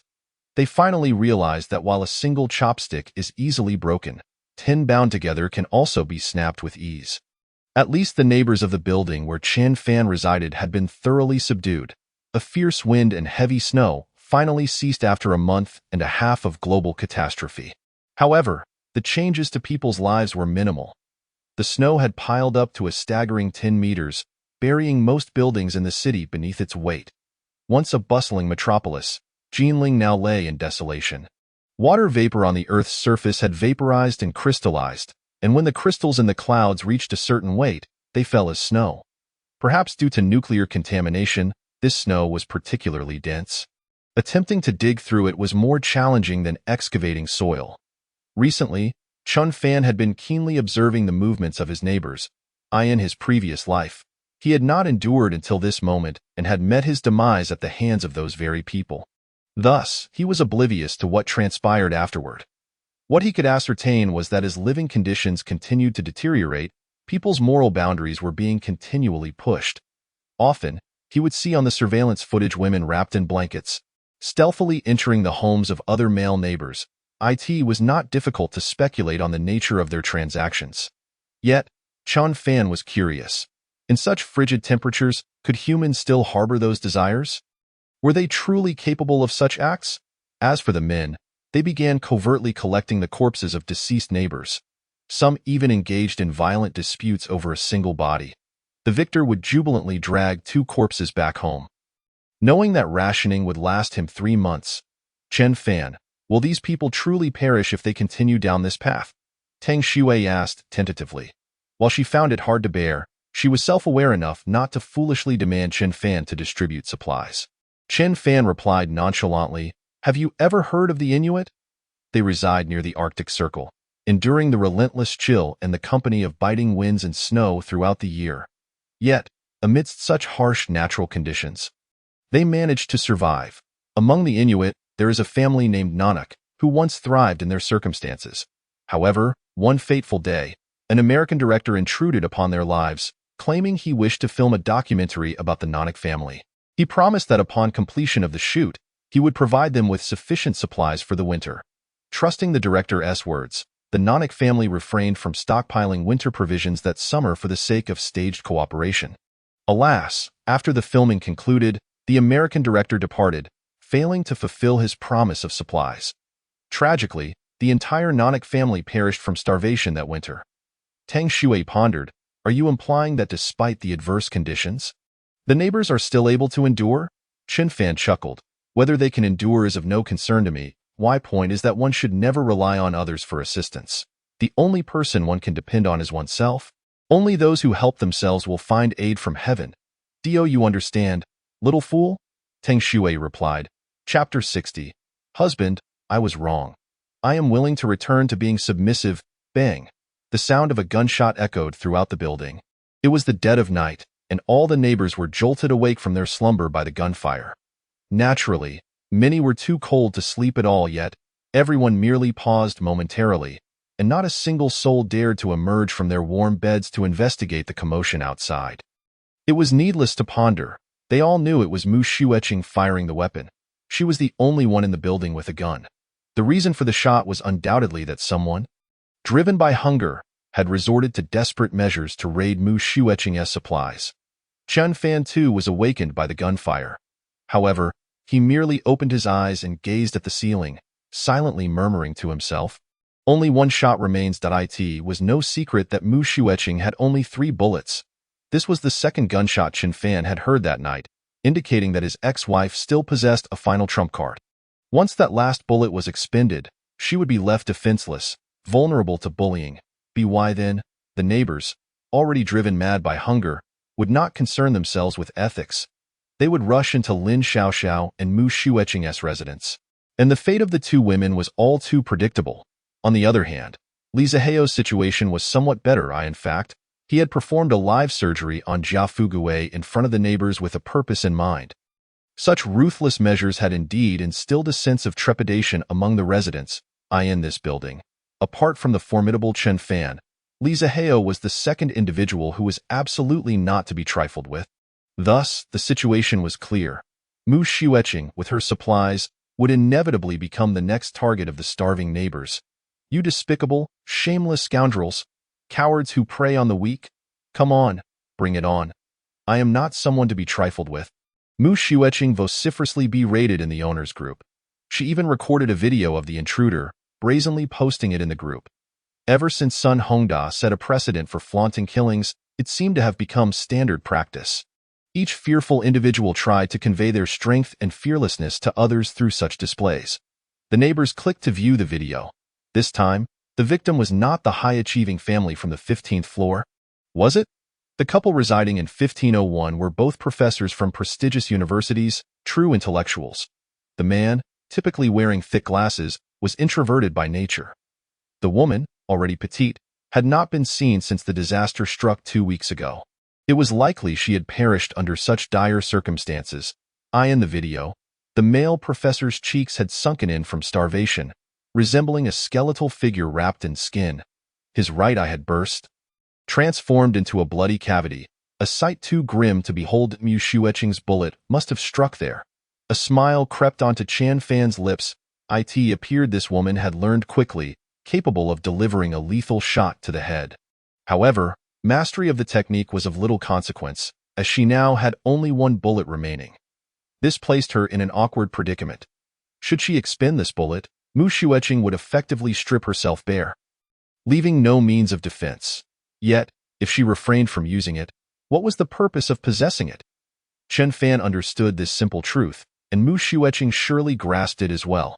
At this moment, she must have been in a state of turmoil. Mu Xueqing screamed in the group, yet received no response. In the eyes of the neighbors, she had transformed into a delectable prey, merely waiting for the next ravenous soul to consume Mu Xueqing's final bullet. They would swarm in, seizing her supplies in an instant. Beep! A notification chimed on the phone. Chen Fan, startled awake by the gunshot, felt restless and unable to return to sleep. He glanced at Tang Xue beside him, who was sleeping soundly and peacefully. Not wanting to disturb her sweet dreams, he gently kissed her forehead and picked up his phone as he got out of bed. The screen displayed, "Are you there?" Chen Fan furrowed his brow, initially pondering who would send him a message at such an hour. It turned out to be a friend request from Mu Xueqing. The verification message was the same old line. "Are you there?" Disgusted, Chen Fan tossed the phone aside and turned on the television. Beep. Moments later, Mu Xueqing sent another message, this time in a much more courteous tone. "Chen Fan, please add me. I have something to discuss." Chen Fan glanced at it, scoffed, and tossed the phone aside once more. Something to discuss? There were many who sought him out for matters now. Who did she think she was? After a while, Mu Xueqing could no longer contain herself. The verification message read, "Husband, I realize I was wrong. Please, I beg you to add me." A cold smile spread across Chen Fan's face. After all this time, he had finally awaited this day. Mu Xueqing could no longer hold out, whether physically or mentally. Chen Fan lightly tapped approve, adding Mu Xueqing as a friend once more. This action was not born from compassion, but rather part of his original plan to push this woman into the depths of hell. Chen Fan himself was unsure whether there was still a heart within this shell of a body. What he was certain of was that mercy had no place in his life. As soon as he accepted her request, before Chen Fan could utter a word, Mu Xueqing began to confess. She typed rapidly, fearing that Chen Fan might lose patience and delete her before she had finished her explanation. "Husband, I was wrong. I truly realize my mistakes. All the wrongs were mine. For the sake of our marriage, could you forgive me just this once? Please let me come home. I will listen to you from now on. I will no longer associate with Li Zihao. Oh no, I will not associate with any man. I promise. Just let me come back home, and I am willing to obediently serve you, together with Tang Xue. Truly, I am willing, or I can serve both of you." Mu Xueqing had lowered her stance to the ground, leaving Chen Fan feeling quite uncomfortable. It was hard to imagine that this was the same woman who once bossed him around. "Enough," Chen Fan interrupted her swiftly. If he did not put a stop to this, it seemed Mu Xueqing intended to continue this nauseating display indefinitely. "What? Have you run out of supplies at home? That can't be right. You certainly moved plenty of provisions when you left Li Zihao." "Of course not," Mu Xueqing hurriedly explained. "I want to return to your side not for food. Primarily, I have realized that I still care about you." To lend credence to her claim, Mu Xueqing even sent a photo of her supplies to Chen Fan. "Look, I still have plenty of food here. If you let me come home, these supplies will be ours together. Husband, you know me. I am not a woman who cares excessively about material possessions." Chen Fan's face darkened. "All right, whatever you say." He enlarged the photo to take a closer look. Indeed, Mu Xueqing still had quite a bit of food. instant noodles, bread, and biscuits. To be fair, in the context of this apocalyptic environment, these items were indeed precious resources. Yet, to Chen Fan, they were no more valuable than garbage. He couldn't even be bothered to cast a second glance at them. Chen Fan understood that Mu Xueqing's eagerness to align with him stemmed from a profound lack of security.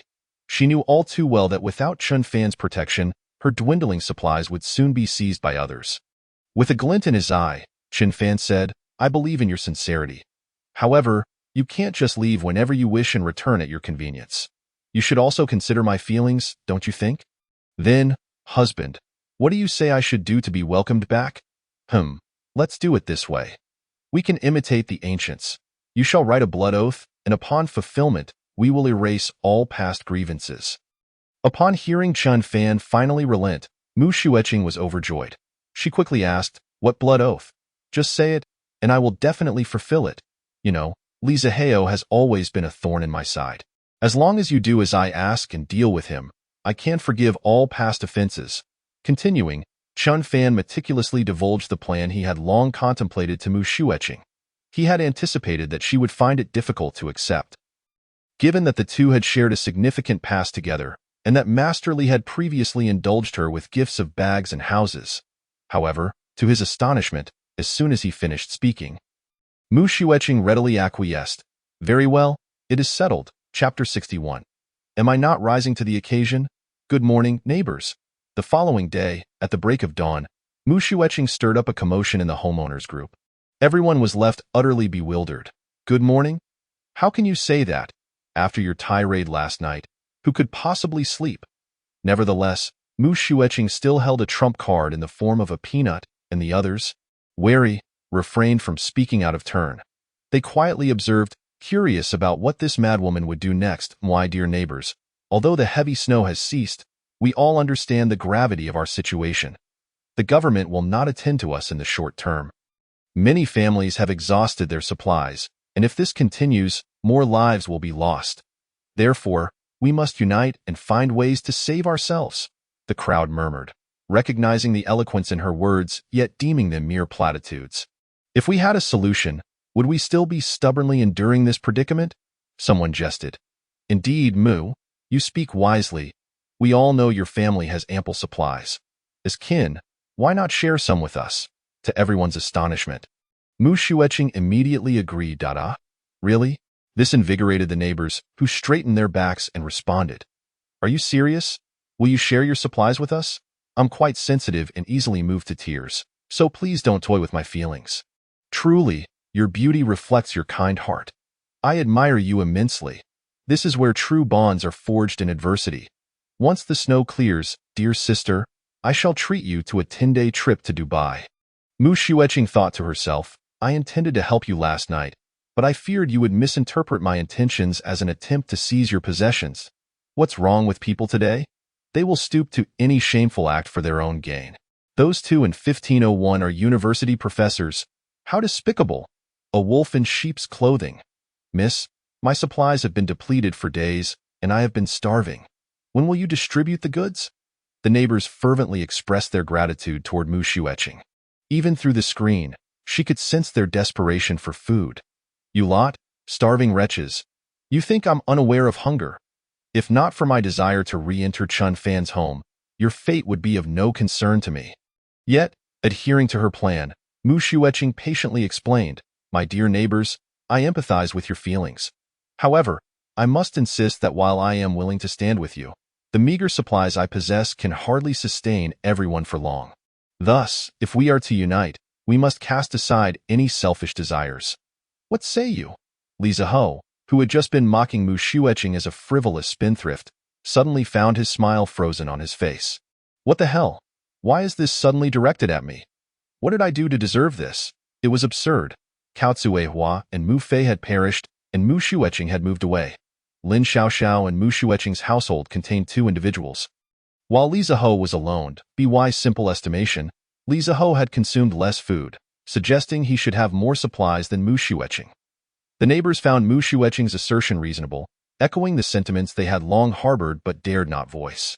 "Indeed, building leader, look at this young lady with such vision. As our leader, how will you respond? Li Ziho.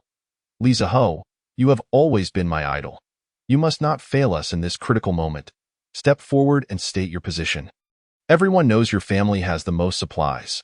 The reason no one has brought it up is out of respect for your position as building leader. We have always considered you. Shouldn't you also consider us? In an instant, the crowd began to rally against Li Ziho. Initially, he had no desire to engage, but the fervor of the crowd left him no choice. He feared their impulsive anger might lead them to storm his home. With only a chainsaw in hand, he felt ill-prepared. It appeared that Mu Xueqing's last peanut had emboldened these ruffians. Damn it, you foolish harlot. You promised we would join forces against Chen Fan and set aside our differences.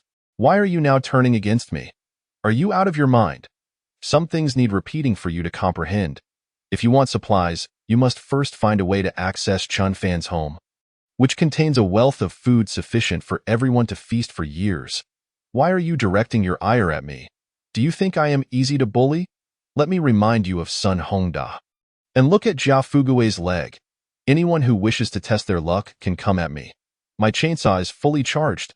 Li Ziho, furious, lashed out at Mu Xueqing in the group, simultaneously threatening everyone else. This, indeed, proved effective, as the example of Jia Fugui loomed large. The neighbors fell silent, none daring to take the lead at this juncture. Mu Xueqing spoke again. Li Ziho, I never expected you to be this kind of person. I truly misjudged you, in a time when we should be supporting one another. How dare you threaten our neighbors? Are they not our family, with whom we share daily life? Let me make myself clear. If anyone dares to harm my family, I shall not hold back. Do not forget, the weapon in my hand is not to be trifled with. Her words were succinct yet resonated powerfully. Li Ziho was left speechless, and the neighbors felt deeply moved. It was now clear to everyone that finding a solution through Chen Fan was futile. Li Ziho's mention of Chen Fan was merely a pretext. Selfish, despicable, and shameless. Thankfully, we have the sharpshooter Mu Xueqing. While that peanut may not suffice against Chen Fan, it is ample for dealing with Li Ziho. Li Ziho, a selfish individual like you is unworthy of being our building leader. I strongly propose we hold a re-election. I nominate Mu Xueqing as our new leader. Who agrees? Who opposes? I agree. So do I. A resounding chorus of support echoed through the group. Thus, Li Ziho was inexplicably overthrown. Unit 2, Building 12, Fuda Community. A new queen was born. Though aware that this position held little significance, Mu Xueqing could not help but smile at the adulation and flattery from her neighbors. Having spent her life as a mere appendage to men, she had never experienced such a focus on herself. Who says women cannot stand tall? Here I am, rising to the occasion. Mother, brother, you can rest in peace, for I have brought honor to our family. Secretly, Mu Xueqing sent a message to Chen Fan. I did as you instructed, and just as you predicted, the neighbors now support me. You truly have foresight. You are amazing, my husband. I adore you, moi. Chen Fan replied with a smile. I saw everything in the group. Well done, keep it up and proceed to the next step. Chapter 62. Are you trying to bring me down with you? Mu Xueqing, don't just speak sweet words. I find it hard to believe you will truly share your supplies with everyone. Show me by sharing one. Li Ziho remained skeptical, convinced that this self-serving, greedy woman would never part with her precious food for these foolish neighbors. After all, she had shown a willingness to overlook her own mother for her own benefit. Yet, this time, Li Ziho was met with a swift retort from Mu Xueqing. I will now open my door. Neighbors, please organize yourselves and do not act chaotically. However, I must apologize, as I do not have much food at home and may disappoint you. Surely, you want to hold that against me? With a sorrowful expression, what selflessness!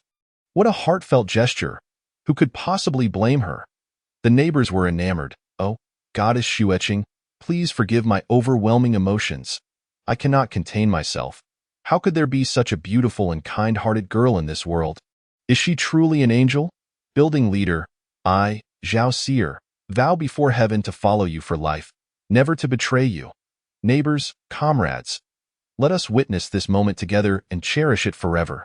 Despite the harsh winter, Ms. Mu Xueqing ignites a beacon of humanity, illuminating the path of hope for us all. What grandeur! What spirit! Pray tell, What must some feel upon witnessing Mu Xueqing's noble act? Do you not feel shame? Do you not feel guilt?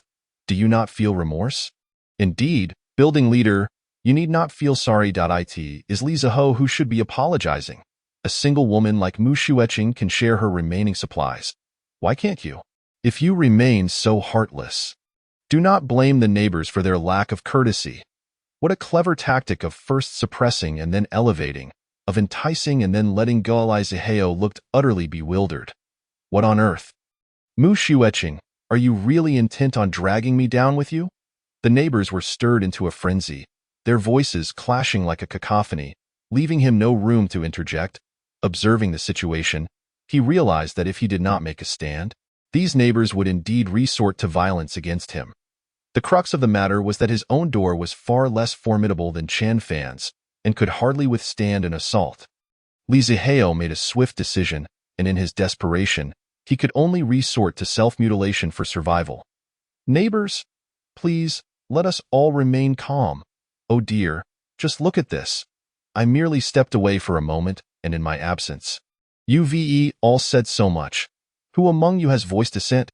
After all this time, do you think I, Li Zihe, am that kind of person? Since Xueqing has taken the lead, I certainly cannot lag behind. In truth, I have long desired to share resources with you all. Have you forgotten that I was the first to propose this idea? It's all Chan Fan's fault, that scoundrel, for being so indifferent to everyone's plight. Well, I cannot stoop to his level. Since he refuses to participate, we shall divide the resources among ourselves. Now, please wait a moment while I organize everything to ensure fairness when we distribute later. Upon hearing Li Zihe's words, the eager neighbor's tempers began to cool slightly. He steadied them while hastily sending a friend request to Mu Xueqing. When she saw the verification message, a knowing smile graced her lips. She had been waiting for Li Zihe to reach out. With a light tap, she accepted. Time was of the essence, and Li Zihe got straight to the point. Qing'er, after all, we once shared love.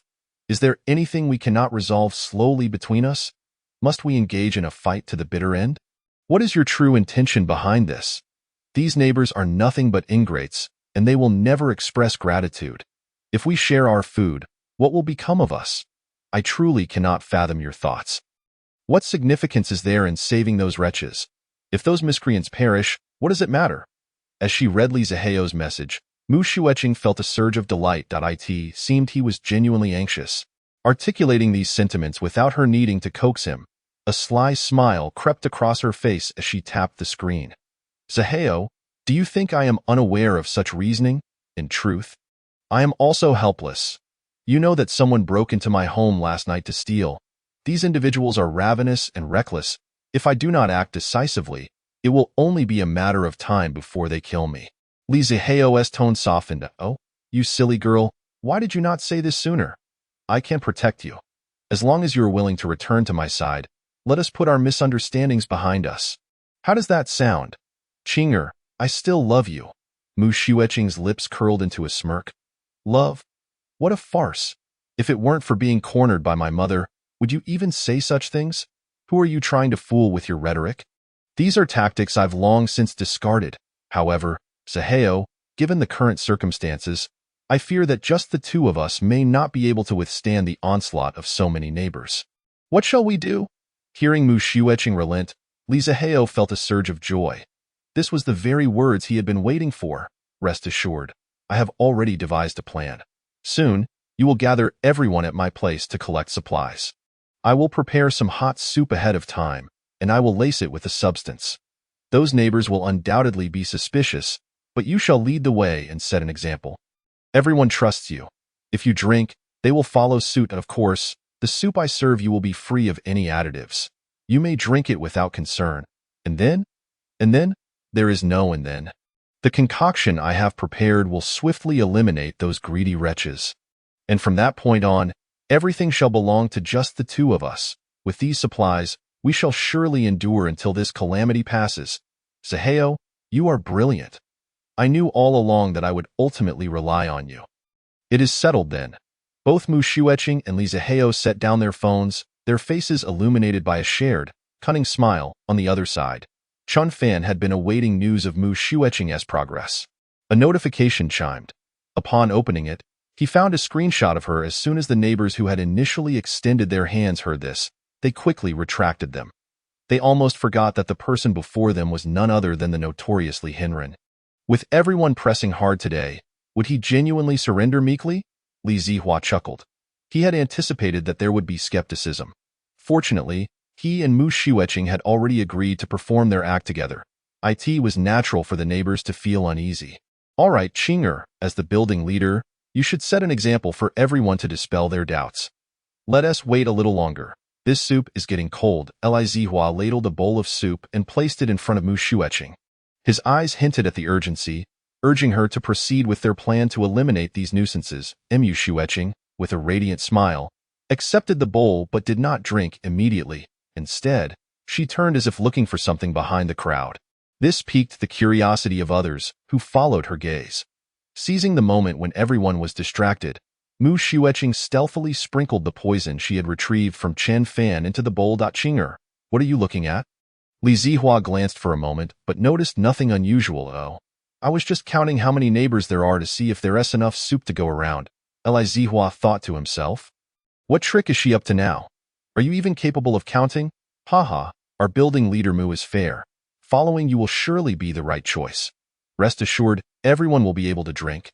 He emphasized the last 4 words, urging Mu Xueqing not to put on airs and to hurry up. Mu Xueqing replied, Oh dear, this soup has gone cold.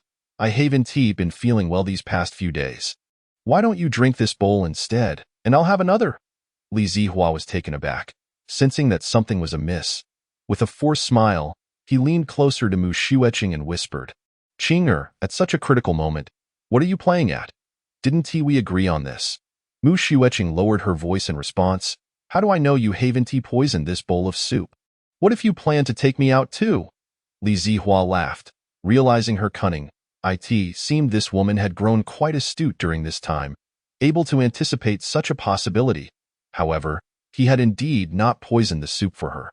He loathed Mu Xueqing and intended to torment her slowly after eliminating everyone else. Dealing with a mere woman wouldn't require poison. Laughing heartily, Li Zihua took the bowl of soup from Mu Xueqing's hands and paraded it before the surrounding neighbors. Declaring loudly, All right, since my Qing'er is so supportive of me, I shall enjoy this first bowl of soup. With that, he gulped it down in large swigs, wiping his mouth clean and turning the bowl upside down to demonstrate that not a drop remained. How about that? Now do you believe? Before he could finish his sentence, Li Zihua suddenly felt a wave of dizziness wash over him, as though he were suffering from a severe hangover. Struggling even to remain upright, he soon realized that Mu Xueqing had poisoned him. You thud. Li Zihua collapsed to the ground, convulsing uncontrollably. Chapter 64. Quick, turn around and look. Chen Fan has come out. The neighbors stared in shock at the trembling Li Zihua on the ground. What is happening? Could it be that he truly poisoned us? There is something wrong with this soup. Stop spouting nonsense. If Li Zihua had poisoned the soup, would he drink it himself? Are you brainless? That is true, but what does it mean? Can we still drink this soup? Drink it? Are you crazy? Just listen to the building leader. With everyone at a loss, they turned their collective gaze towards Mu Xueqing.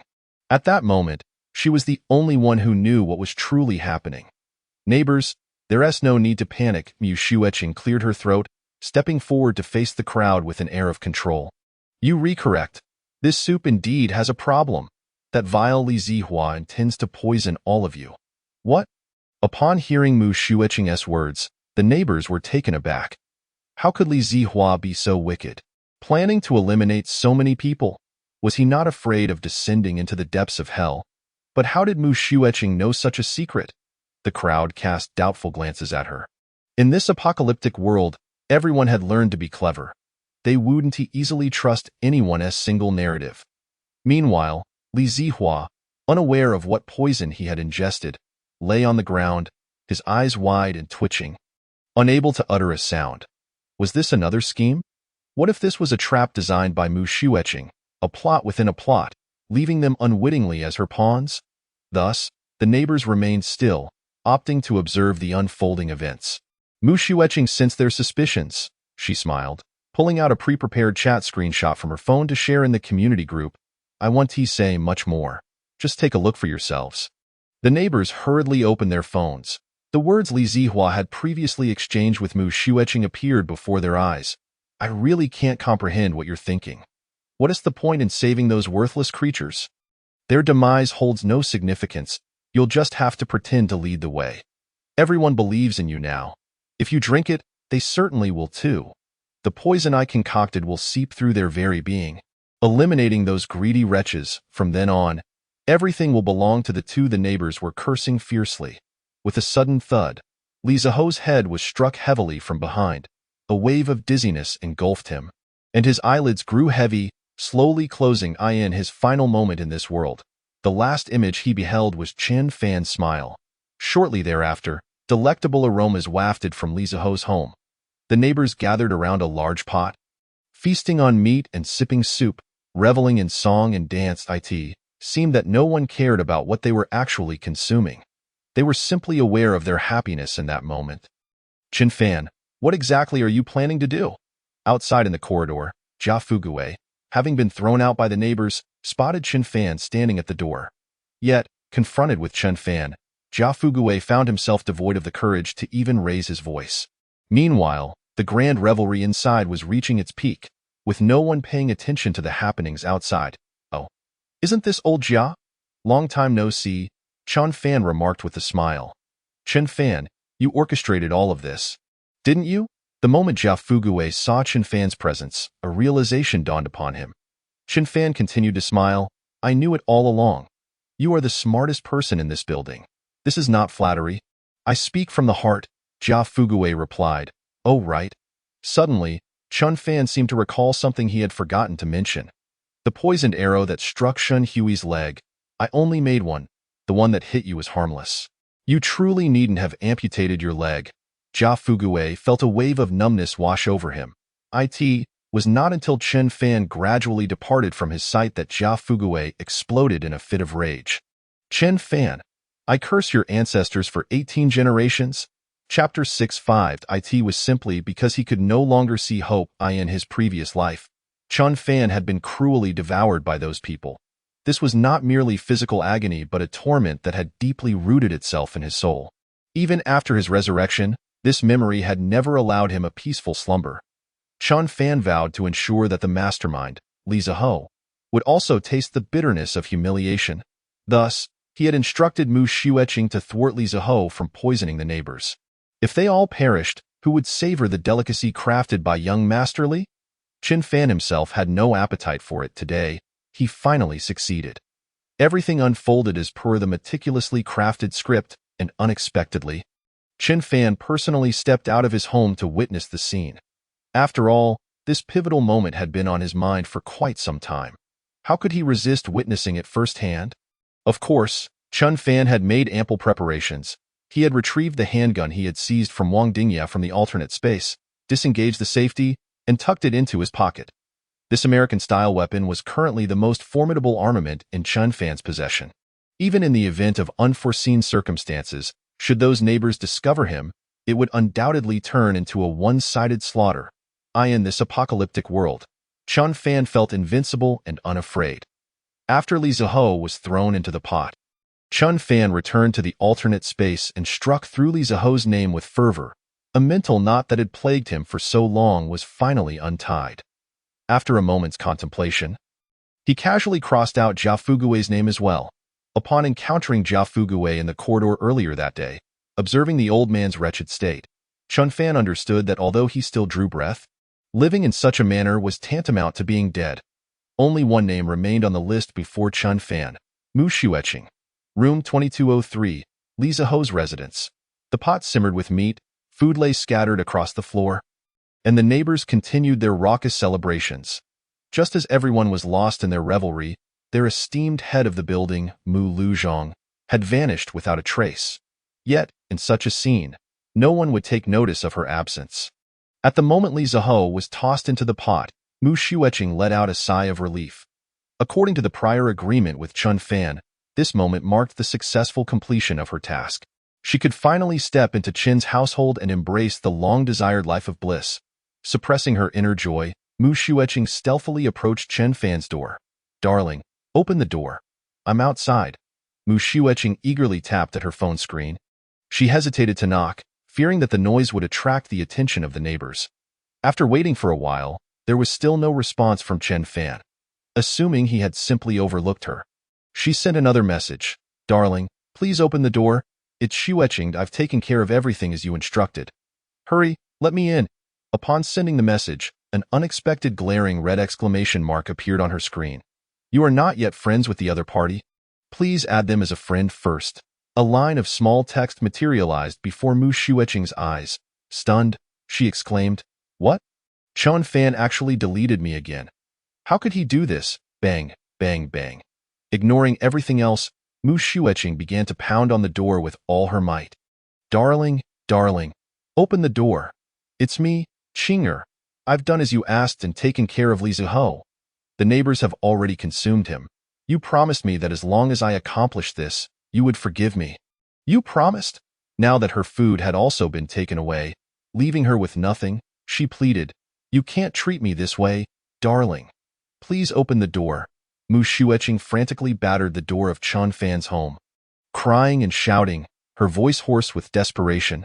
Fortunately, all the neighbors on the 22nd floor were still immersed in their happiness, preoccupied with feasting and sharing food. No one was interested in the commotion occurring nearby. After a while, a deep, icy voice resonated from the corridor. Yes, we had an agreement. I stated that as long as you followed my instructions, all past grievances would be erased, and I would forgive you. Now I forgive you. We owe each other nothing. You may leave. Mu Shueqing stood there, utterly stunned. Forgive me? And then send me away? Is this even humanly possible? I did all this just to enter your home and no longer suffer from hunger and cold. Did you really think I cared about your forgiveness? Darling Chen Fan, you bastard, scoundrel, beast, you dare deceive me? Mu Shueqing finally accepted the harsh reality of her deception. She realized that from the very beginning, Chen Fan had never intended to let her through the door. Nearly driven to madness, Mu Shueqing drew her handgun, threatening Chen Fan's door with her last bullet, making a futile display of menace. Open the door, or else I'll shoot. I'm really going to shoot. It was all in vain. The bullet could not pierce the door, and she could not harm him. A voice from the corner broke the silence. Mu Shueqing jolted in surprise, having not noticed when another person had appeared in the corridor. She quickly aimed her gun at him. Don't be alarmed. It's just me. The neighbors are all busy dividing the supplies. By now, they must have finished grabbing their portions and retreated to their homes. One will come out again. Upon closer inspection, Mu Shueqing realized it was Jia Fuguide. It seemed he had managed to crawl from Li Ziho's residence to Chen Fan's. Propped up by his own hands, Mu Shueqing had already surmised that the neighbors would not leave anything for Jia Fuguide in their food-sharing frenzy. Given Jia Fugui's current condition, he was utterly incapable of securing any benefit for himself. It was only natural that the old man would receive nothing. However, what business did this fellow have climbing up to Chen Fan's home instead of returning home to wallow in his misery? Did he genuinely believe he could obtain food from Chen Fan? He must be dreaming. Jia Fuguide appeared disheveled, his face smeared with dirt. Ignoring Mu Shueqing's gun, he continued to crawl towards Chen Fan's door. Stop! What do you think you're doing? Move again and I'll shoot. Mu Shueqing threatened him with her gun. Yet at that moment, Jia Fuguide seemed remarkably calm, as if indifferent to life and death. Shoot. Go ahead. Take a look at me. What difference does it make whether I live or die? He chuckled. Chen Fan. Jia Fuguide suddenly raised his voice. I know you can hear me. I'm not coming to beg for your pity. I simply want to ask, although I am no saint, we have had no significant enmity in the past. Why have you chosen to treat me so cruelly? I cannot comprehend. I feel wronged. You owe me an explanation. Jia Fuguide glared with wide eyes, sitting before Chen Fan's door. He understood his current position, that Chen Fan could easily take his life. But at this point, it no longer mattered. Chen Fan observed Jia Fuguide through the surveillance camera for a while, the corners of his mouth slowly curving into a sinister smile. Jia Fuguide, you wish to leave without a care? Haha, not a chance. Either you continue to live in cowardice, or you die an unceremonious death. Choose. Silence enveloped the atmosphere as Jia Fuguide's expression transitioned from shock to fury, and then from fury to helplessness. He shook his head with a bitter smile. murmuring to himself, "You are not human. You must be a demon, a true embodiment of evil."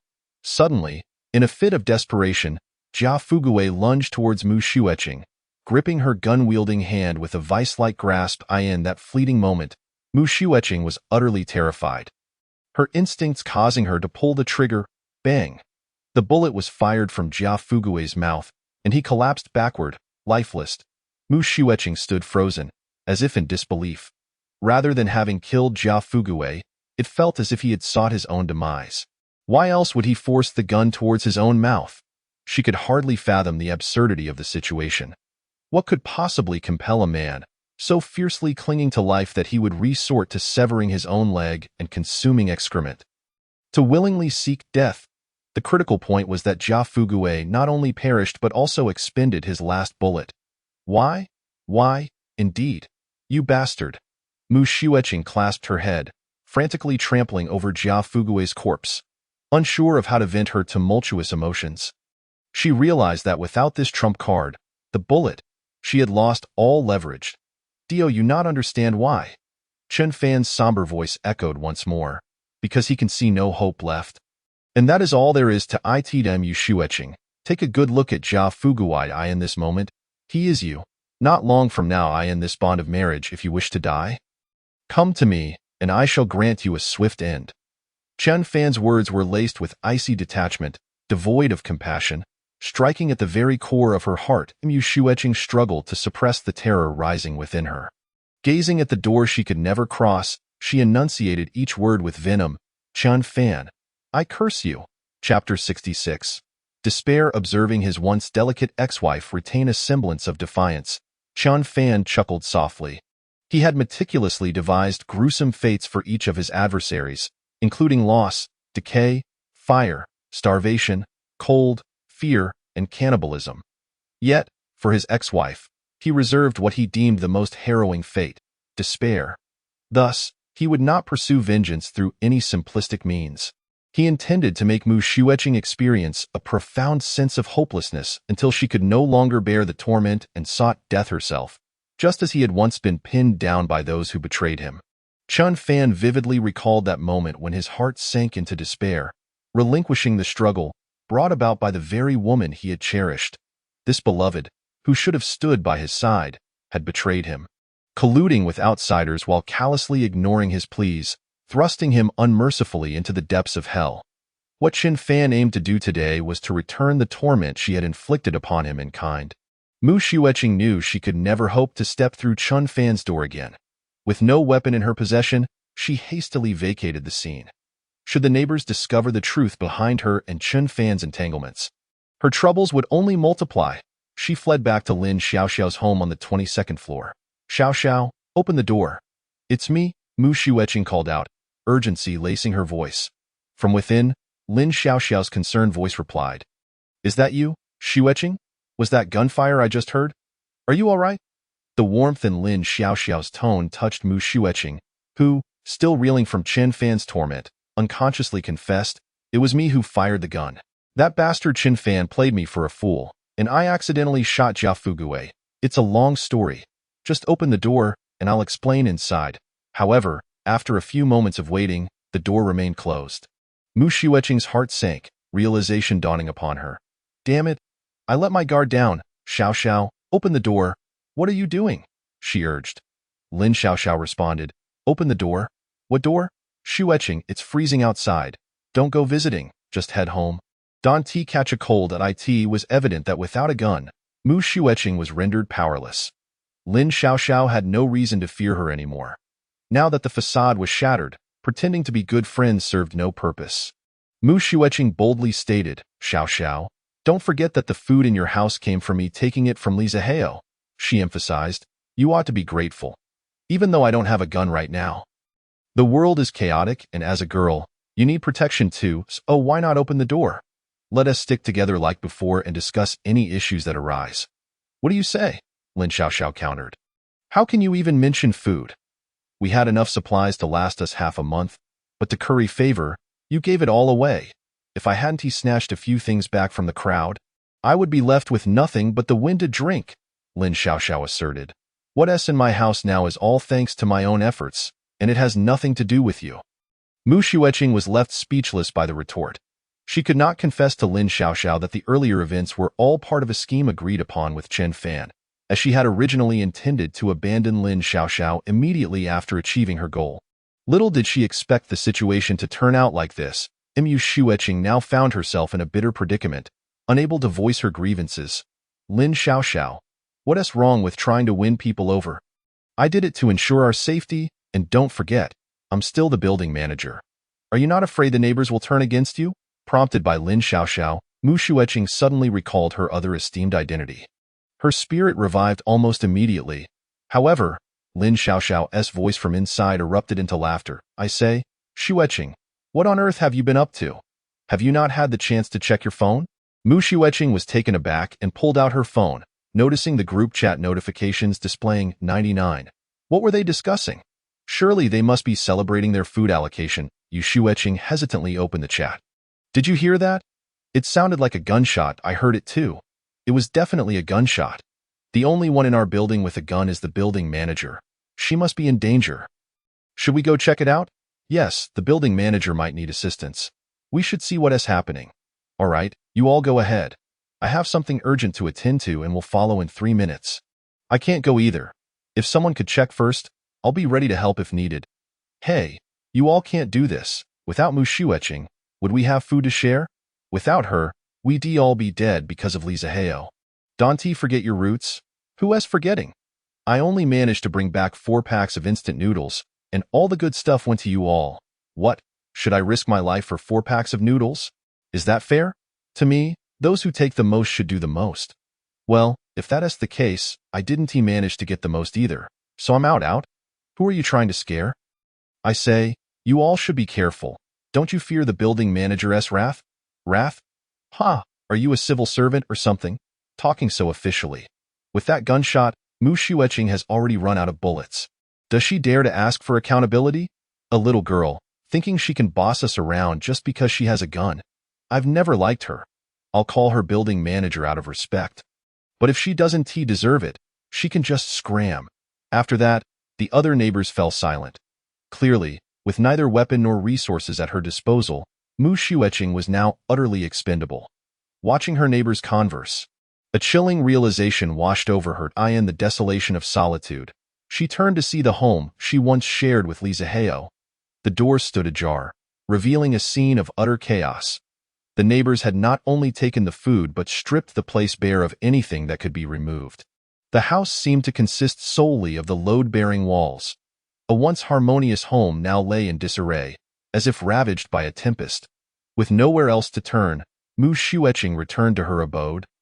Bringing the door along with her, she casually sank into the sofa, marred by countless shoe prints, and stared vacantly out of the window. Outside, an expanse of desolation greeted her, mirroring her own state of mind, barren and devoid of hope. Family gone. Best friends vanished. Husband divorced. Neighbors betrayed. Even her lover, deceased. At a sudden recollection of Chen Fan's words struck her. Indeed, she had transformed into Jia Fugui, a true pariah, utterly destitute. There she sat, motionless on the sofa, lost in thought throughout the night. Until the dawn broke, casting light through the window, Mu Xueqing understood that a new day had arrived. Yet no path forward came to her mind. She found that her animosity towards Chen Fan had waned, replaced instead by a burgeoning resentment towards Jia Fugui. Why did you seize my last bullet? Had I retained that bullet, I could have departed this world with a sense of relief. Resolute, Mu Xueqing untangled her long scarf and secured it to the crystal chandelier above. Slowly, she slipped her head inside and gently closed her eyes. Whatever may come, let it be farewell. Just as she was about to kick the stool from beneath her, a man's thunderous voice echoed from the doorway. Boss. Come quickly. The door's unlocked. Damn. There's a woman here, and she's rather striking. Chapter 67. The skies cleared, the snow ceased, and I, Mu Xueqing, once again stand tall. Startled, Mu Xueqing beheld a scruffy man, uninvited, entering her home, one she had never encountered before. This man was certainly not a neighbor from Building 12. From whence had he come? As he called out, Footsteps echoed in the corridor, drawing nearer. Before long, more than a dozen men surged into the room. All clad in matching deep blue work uniforms, Mu Shueching was taken aback. Since the snow disaster had struck, she had seen no one from outside this building. How could so many unfamiliar faces suddenly emerge? "Step aside," came a voice from the throng, and the crowd parted to reveal a bald man with a scarred face swaggering forth. By the looks of it, he was the leader of this motley crew. "Boss, this is her."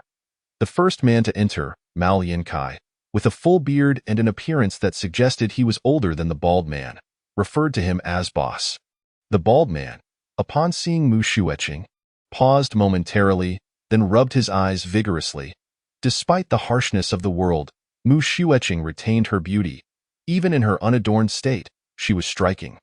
Otherwise, Li Ziho would not have disregarded Sanqian Ruoshui, opting instead to quench his thirst alone. The bald man was evidently captivated by Mu Shueching's allure, nearly drooling. "Goodness, this woman is simply too enticing. Lao Mao, you've struck gold today." "I'll remember this. Thank you, boss," Mao Yankai replied. The bald man leaned in closer to Mu Shueching, appraising her with a lecherous gaze. "Don't be afraid, little lady. My name is Huang Mingda, your neighbor from Building 3. I live a bit far from you, so it's understandable that we haven't met. We'll get to know each other soon enough." Building 3? Mu Shueching was astonished. The Fuda community was quite expansive, and this Building 3 was at least 100 meters away from Building 12. These men were indeed from outside. Could it be that they were now able to venture outdoors? In the past, had she encountered so many unfamiliar men, especially someone like Huang Mingda, she would have been paralyzed with fear. However, having just faced the depths of despair, she had resigned herself to the notion of her impending demise. If she no longer cared about life, how could she fear a rogue? At that moment, Mu Shueching felt a surge of excitement, for she had glimpsed a flicker of hope. Instead of retreating, she advanced. "Oh, Brother Huang, it's you. Greetings, I am Mu Shueching." Despite Huang Mingda's repugnant scarred visage, Mu Shueching displayed no signs of timidity. Rather, she approached him with an outstretched hand and a charming smile. Huh? Huang Mingda was taken aback. He glanced at Mu Shueching, then turned to his companions with delight. "Did you all see that? This charm is not ordinary. I've hit the jackpot today. Ha ha ha." The men in work attire wore lewd grins, fawning over Huang Mingda. "Indeed, boss's taste is impeccable. You two are clearly destined for one another." Taking the initiative, Mu Shueching inquired, "Brother Huang, Building 3 isn't exactly close. With the snow so thick, how did you manage to get here?" Huang Mingda, pleased with Mu Shueching's attentiveness, grinned widely, eager to showcase his prowess. "This little snowfall couldn't possibly hinder me from venturing forth." It turned out that these men were part of a construction team for a road and bridge company, temporarily residing in the Fuda community due to a project in Jinling City. They had rented accommodations in the community for their workers, but the snow disaster had struck before the project commenced. Trapped in the community, they found themselves unable to return home. Huang Mingda, the team leader, explained that they hadn't prepared much luggage, believing the snowfall would last no more than a week. Yet, what began as a brief inconvenience had stretched into over a month. With no sign of improvement, the government began rationing water and electricity. The workers could no longer endure their predicament in this apocalyptic landscape. The circumstances were dire for all. Building 3, like Building 12 where Chen Fan resided, had also experienced its share of conflicts and brutal survival struggles. Ultimately, the engineering team, bolstered by their numbers, equipment, and Huang Mingda's ruthless tactics, had subjugated all the neighbors in Building 3. They began by seizing food from their neighbors, escalating to acts of violence and depravity, becoming a scourge without remorse. Though they still bore the guise of humanity, the vestiges of civilization had long since vanished from their countenances. Unlike others, Huang Mingda harbored no hope for the future. He believed the apocalypse was upon them, and all would meet the same grim fate. Thus, he sought to savor every fleeting moment of life, indulging in whatever food he could seize and taking women by force without a second thought, having devolved into a beastly existence. In the midst of the apocalypse, while everyone else had become gaunt and skilled. Chapter 68. Pray, sir, to seek great justice in the end times. After leaving her home, Mu Xueqing's departure filled Chen Fan's heart with certainty that this protracted game of vengeance was finally reaching its conclusion. For she had nowhere to turn, no refuge to seek. Chen Fan observed Mu Xueqing through the surveillance footage as she pleaded at Lin Xiaoxiao's doorstep, yet Lin Xiaoxiao's door remained resolutely shut. Subsequently, Mu Xueqing returned, despondent, to the abode she once shared with Li Zihao. However, Chen Fan was acutely aware that this so-called home had long been stripped bare. Being the last of his adversaries, Chen Fan felt compelled to witness her fate firsthand. Thus, on the following morning, he prepared to ascend the stairs and ascertain Mu Xueqing's well-being. Suddenly, a multitude of unexpected figures appeared on the surveillance feed. More than a dozen unfamiliar men clad in blue work uniforms emerged from the depths of the building. Chen Fan's instinct sharpened. He swiftly reviewed all footage from the corridor, only to discover that these individuals had emerged from room 103 on the ground floor. This was perplexing. Chen Fan recalled that the young couple residing in 103 had been murdered by Sun Hongda long ago. Could it be that these individuals had entered from outside, and the exit was indeed at 103? How could this be possible? Furrowing his brow, Chen Fan opened a webpage to check for official reports. Soon, one particular piece of information caught his attention. Due to the radiation from nuclear wastewater, the crystallization of this heavy snowfall has exhibited unusual hardness, far exceeding normal parameters, posing significant challenges for government cleanup efforts. Experts are currently analyzing the structure of the snow layers. We ask residents to patiently await official announcements. The abnormal hardness of the crystals? After the snow disaster, Chen Fan had only ventured out once to visit Li Zihao, remaining holed up in the safe house since. Thus, he was unaware of the conditions outside. Theoretically, with a snow layer exceeding 10 meters in thickness, one would be utterly unable to exit the dwelling. For as long as the area dug out was sufficiently large, the soft snow above would cascade down like quicksand, burying anyone attempting to escape in a miniature avalanche, a certain death. To his astonishment, the snow layer had hardened. This raised another possibility. Pathways could be constructed beneath the snow, allowing access to the outside. Chen Fan focused on the image of one of the blue-clad men, enhancing and enlarging the footage on his computer. Indeed, emblazoned on the front of the man's uniform was the logo and name of Road and Bridge Construction Company. With this revelation, Chen Fan was nearly certain his suspicions were correct. In the surveillance footage, these individuals had inexplicably congregated at Mu Xueqing's residence. Although Chen Fan could not see the situation inside, he knew that Mu Xueqing was the sole occupant. He remained uncertain whether she was alive or had succumbed. Thus, Chen Fan fixated on the screen, waiting silently for another 10 minutes. Eventually, the individuals began to emerge from the house. To his astonishment, Mu Xueqing reappeared, affectionately linking arms with a bald, portly man, her expression triumphant. Her eyes alight with vitality. Surrounded by the workers, Mu Xueqing resembled a queen. Chen Fan. I cannot believe it. Truly, I never anticipated this. It seems my ex-wife is quite the formidable character. Her vitality so tenacious that she is like a wildfire that cannot be extinguished. Reborn with the spring breeze. Chen Fan's brow furrowed deeply.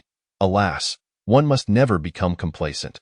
What seemed like a sure victory turned out to be a miscalculation. Plans are forever outpaced by the swift currents of fate. Yet it mattered not. Chen Fan continued to scrutinize Mu Xueqing on the screen.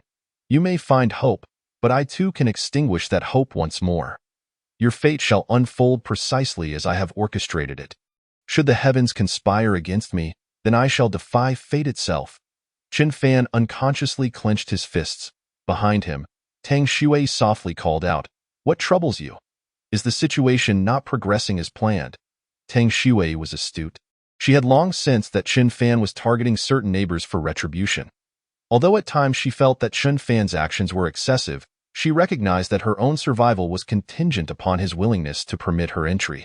Thus, she repeatedly stifled the urge to offer counsel, understanding the importance of maintaining one's position.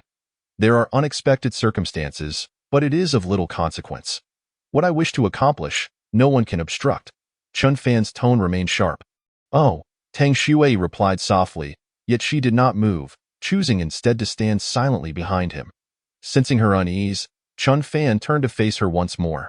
Xue, Do you remember when I told you that you must trust me unconditionally? Everything I do is for a reason. I simply cannot explain it to you just why in time. Feelings evolve in relationships, often unnoticed. Chun Fan discerned that Tang Shui cared for him genuinely, not solely out of their prior business arrangement. He, too, did not regard her merely as a slave or a plaything, in his previous life. The profound psychological trauma he endured had rendered him reluctant to accept anyone easily. No. Tang Shui interjected, offering her phone to Chen Fan. Her expression hesitant. I'm unsure if I should show you this. Observing her conflicted demeanor, Chen Fan initially assumed it was another message from Mu Shueqing. Filled with complaints, annoyed, he accepted the phone, intending to block Mu Shueqing immediately. However, upon glancing at the screen, he was taken aback to find it was a text message from Yin Jianjun. Chun Fan paused, realization dawning upon him that he had not heard from the old magistrate in quite some time. Almost forgetting about him entirely. In the early days of the snow disaster, the old man had been quite active, organizing efforts for mutual aid in combating the calamity. Yet, he had since vanished, as if swallowed by the void. What could he possibly want contacting Tang Shui now? A favor? To borrow something? Chen Fan scoffed inwardly. In this modern age, resorting to text messages was rather antiquated. Noticing Tang Shui's somber expression, Chun Fan grew curious about the contents of Yin Jianjun's message. Thus, he began to read. Hello, Teacher Tang. This is Yin Jianjun. I apologize for intruding on your life in this manner. My grandson and I have learned the method of delayed text messaging. By the time you read this, my wife and I will likely have passed away. Upon reading this, Chun Fan's heart sank, and he looked up at Tang Shui in astonishment. She remained silent, standing there expressionless. Chun Fan straightened himself and continued reading. In truth, I should have sent this message directly to Mr. Chen Fan. However, lacking his contact information, I must trouble you to convey it. This disaster has thrust humanity into unprecedented calamity, altering countless lives. I do not know when this catastrophe will subside, or indeed, if it ever will. Nevertheless, I believe that even if this disaster heralds the end of the world, it should not signify the end of civilization. And no matter the challenges we face, life will always find a way to endure. Civilization, too, must find a means to be passed down. I recognize that Mr. Chen Fan possesses extraordinary wisdom and remarkable capabilities. I, an old man, have a humble request. If possible, I hope that Mr. Chen Fan can seek great justice amidst this apocalypse. Endeavoring to preserve the civilization and spirit honed by our ancestors over millennia, my wife and I, being of advanced age, have little need to squander resources. Our door remains unlocked, and we have some provisions left that can be shared with the younger ones in need. That is all. Thank you for your efforts. After reading the message, Chun Fan fell into a contemplative silence, staring at the screen for an extended period. Tang Shui approached, sitting beside him, gently leaning against him. The magistrate sent this message to me not because he lacks your contact information. He likely hopes I can persuade you. I understand, Chen Fan replied. But I will not be persuaded. I know that your actions are guided by reason. Chen Fan, I merely wish to convey that I will remain by your side. No matter what kind of person you are. What do you plan to do next? Chen Fan inhaled deeply and returned the phone to Tang Shui. He cast a glance at the surveillance screen, where the blue-clad men armed with various tools advanced toward his home, accompanied by Mu Shueqing. His eyes remained as cold as ever as before. Those who needed to be eliminated would be dealt with. Chapter 69. This kid is simply the king of pretentiousness, Mu Shueqing. Brother Huang, Chun Fan's situation is truly unlike any other. You must heed my advice and prepare thoroughly before returning. Otherwise, you may find yourselves at a disadvantage. Huang Mingda inquired of Mu Shueqing, curious about which household in the building was so formidable that they consistently had electricity. Without hesitation, Mu Shueqing divulged Chan Fan's identity, detailing the 2 failed attempts by the neighbors to assault his residence and the disastrous outcomes.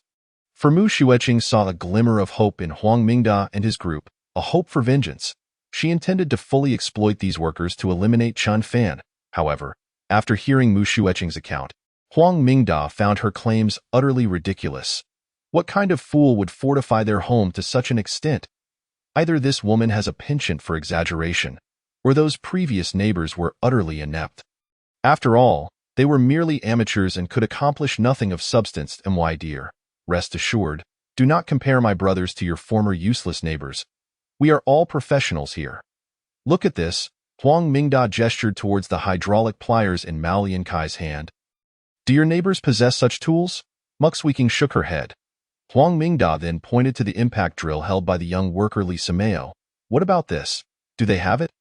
Mux Weeking still shook her head, having never seen such equipment. Well, isn't that enough? Ha ha ha. Before Mux Weeking could finish her sentence, Huang Mingda abruptly pulled her into his embrace. A rough hand slipped into Mux Weeking's collar, grasping a soft mass within and kneading it vigorously. Mux Weeking was taken aback. Although she had prepared for sacrifice, Huang Mingda's crude actions in front of so many people left her utterly frozen. Tears began to well up in her eyes. She struggled to maintain her composure. Reminding herself not to resist, she still needed these people to exact revenge on Chen Fan. Huang Mingda seemed unsatisfied, leaning in with his foul breath and forcefully kissing Mux Weeking's cheek. My dear, it's merely a matter of dismantling a residential anti-theft door. Does it really require any preparation? Letting it slip would make my peers laugh uproariously.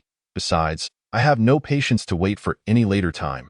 Didn't you say this Chen Fan lives in a warm and comfortable house? I plan to thoroughly enjoy myself with this little vixen tonight. Haha, brothers, perk up. Rest assured, the big brother will not treat you poorly. Upon hearing that Chen Fan's home was so well appointed, the workers were invigorated. Their faces flushed with excitement, a dozen or so of them marched towards the 16th floor where Chen Fan resided. Mux Weeking realized she could not stop these rough men and ceased her protests. Huang Mingda had already embarrassed her enough. She did not wish to provoke him into more lewd actions. In no time, they arrived at the 16th floor. Huang Mingda led the way, turning around the corner of the staircase. And to his surprise, he found two individuals standing before him, a man and a woman, both adorned in high-end winter attire, looking neat and fresh. Huang Mingda was momentarily stunned in the wake of the apocalypse. After such a prolonged struggle for survival, who had the luxury to care about their appearance? He could scarcely recall the last time he encountered someone of decent bearing. What was the situation with these two? Especially the woman. She was simply too captivating. Huang Mingda's current state was beyond mere envy. It was a blend of desire and astonishment. In the midst of the apocalypse, he had never laid eyes on a woman so exquisite. In contrast, Mux Weeking, who had just moments ago seemed so alluring, now appeared as nothing more than a mere chicken. The young man opposite them exuded an unusual aura despite his average physique. Under the overwhelming pressure, even the notorious Huang Mingda found himself instinctively polite. Excuse me, are you Chen Fan? Before Chen Fan could respond, Mux Weeking let out a startled cry. Her trembling voice was laced with excitement, anger, and resentment. It's him. He is the scoundrel. Huang Gu, kill him for me, kill him. The previously restrained Mux Weeking erupted like a volcano, her emotions spiraling out of control. Huang Mingda was utterly bewildered. This is the Chen Fan you spoke of? No, wait. You said that guy was exceptionally cowardly, hiding at home and never venturing out, yet he looks like he is about to take a stroll. The workers exchanged glances, none daring to act without their leader's command. After all, Mux Weeking was a stranger to them. Who was she really? Her words seemed disjointed. Could she be reliable? Perhaps she was mentally unstable? Huang Gu, forget about that. He truly is Chen Fan. Kill him, and everything in his house will belong to us. His home has everything. I assure you, if I am lying, you may deal with me as you wish. Huang Mingda studied Mux Weeking, sensing she was not deceiving him. He then glanced at the beautiful woman across from him, unconsciously licking his lips. Damn it, forget about who Chen Fan is. A woman this stunning is a prize Huang Mingda must claim. With this thought, Huang Mingda exchanged a knowing glance with his sycophant, Li Simeo. Li Simeo understood the unspoken command, brandishing the impact drill as he approached with a lascivious grin. Miss, my big brother wishes to take you out for a chat, perhaps to foster some rapport. Do us a favor, will you? Tang Shui only displayed her charm when alone with Chen Fan. She naturally exuded an aura of aloofness, appearing even more disdainful in the presence of such scum. Hardly bothering to spare them a glance, Li Simeo was incensed by Tang's haughty demeanor. Damn. In peaceful times, One could understand how these white-collar workers looked down on us laborers. But what is the current situation?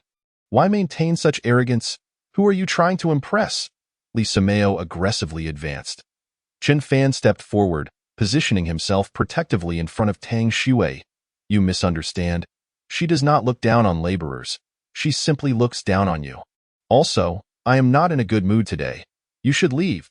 We can discuss matters another time. Chen Fan's expression was devoid of any emotion, his indifferent gaze seemingly conveying more disdain than Tang Shui's. Witnessing Chen Fan's demeanor, Li Samayo's fragile pride could not withstand the blow, and he was overtaken by rage. The boss had his eye on that woman. It didn't matter what happened to this man. This kid is the king of pretentiousness. If he doesn't get a taste of reality, he won't know the consequences. Li Samayo raised the impact drill, pressing the switch. Damn it. Today bang. A gunshot rang out. Li Samayo's words were abruptly cut off as his body slowly slumped to the ground, collapsing with a thud. The onlookers were stunned. A small hole appeared in his forehead. His skull had been penetrated. This kid has a gun? Huang Mingda was horrified, his pupils dilating as panic set in. Chen Fan had one hand in his pocket and the other holding a pistol, gradually aiming it at Huang Mingda and the others. Who's next? Please, please, please, big brother, father. No, grandpa. Huang Mingda was evidently a man of action, quick to adapt. In a moment of desperation, he knelt and begged for mercy. As he knelt, the dozen or so brothers behind him also weakened, collapsing in a flurry. All a misunderstanding, truly. Look, we have no grievances in the past, nor any in the present. We are complete strangers. How could we possibly trouble you? This is merely a chance encounter. Sir, just consider us as insignificant as a fart and let us go. Huang Mingda spoke earnestly, his face sincere, delivering a heartfelt plea. Chen Fan, uninterested in further discourse, replied coolly. Get lost. The crowd erupted in relief. As if granted a reprieve from death, scrambling away from Chen Fan's doorstep. Muxweaking had no choice but to follow them, caught in the midst of their retreat. Chen Fan was indifferent. Today, he had intended to venture outside to examine the snow's condition and collect some samples. Additionally, he planned to visit Yinjianjun. Chapter 70. What is my Chintuhua lack? Chen Fan's decision to let Huang Mingda and the others go was not born of mercy. Previously, he had only retrieved 2 magazines from Wang Dingye's bodyguard. And with the bullets in his gun, he had a total of just over 30 rounds. Even if he could achieve headshots with every bullet and eliminate Huang Mingda's entire crew, he would still waste more than half of his ammunition. Chen Fan was acutely aware of the scarcity of firearms in this apocalyptic world. It would be unwise to squander such precious resources on these lowlifes. There would be ample opportunities to deal with them in the future. There was no rush. After Huang Mingda and his gang fled in a panic, Chen Fan holstered his weapon.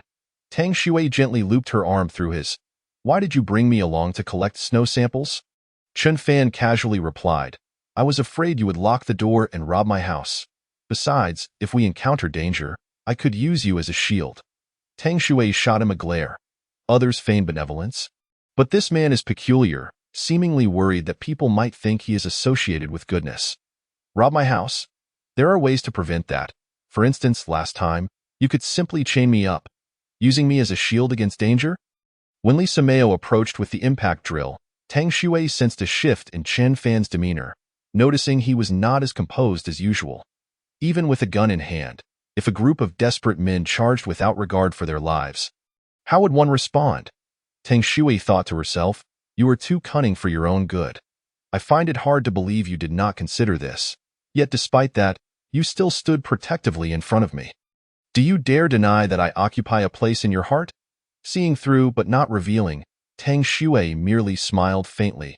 Indeed, it was quite cold outside, yet her heart felt warm. The two of them descended the staircase slowly. Upon reaching the 4th floor, Chen Fan gradually slowed his pace, turning his face to glance in the direction of room 403. There resided Yinjianjun. Let us pay a visit. After all, in this apocalyptic world, those who sacrifice themselves for righteousness are few and far between. Tang Shui whispered. In truth, she had long surmised Chen Fan's thoughts. Though she feigned toughness, Any normal individual would find it impossible to remain indifferent upon reading Yin Jianjun's message. After all, Yin Jianjun had essentially put his and his partner's lives on the line to demonstrate his sincerity. Were it not for such an extreme circumstance, Chun Fan might not have possessed the patience to read through that lengthy message in its entirety. The reason Chun Fan had brought Tang Shui along today was also due to the consideration that she likely wished to bid farewell to the old couple as well.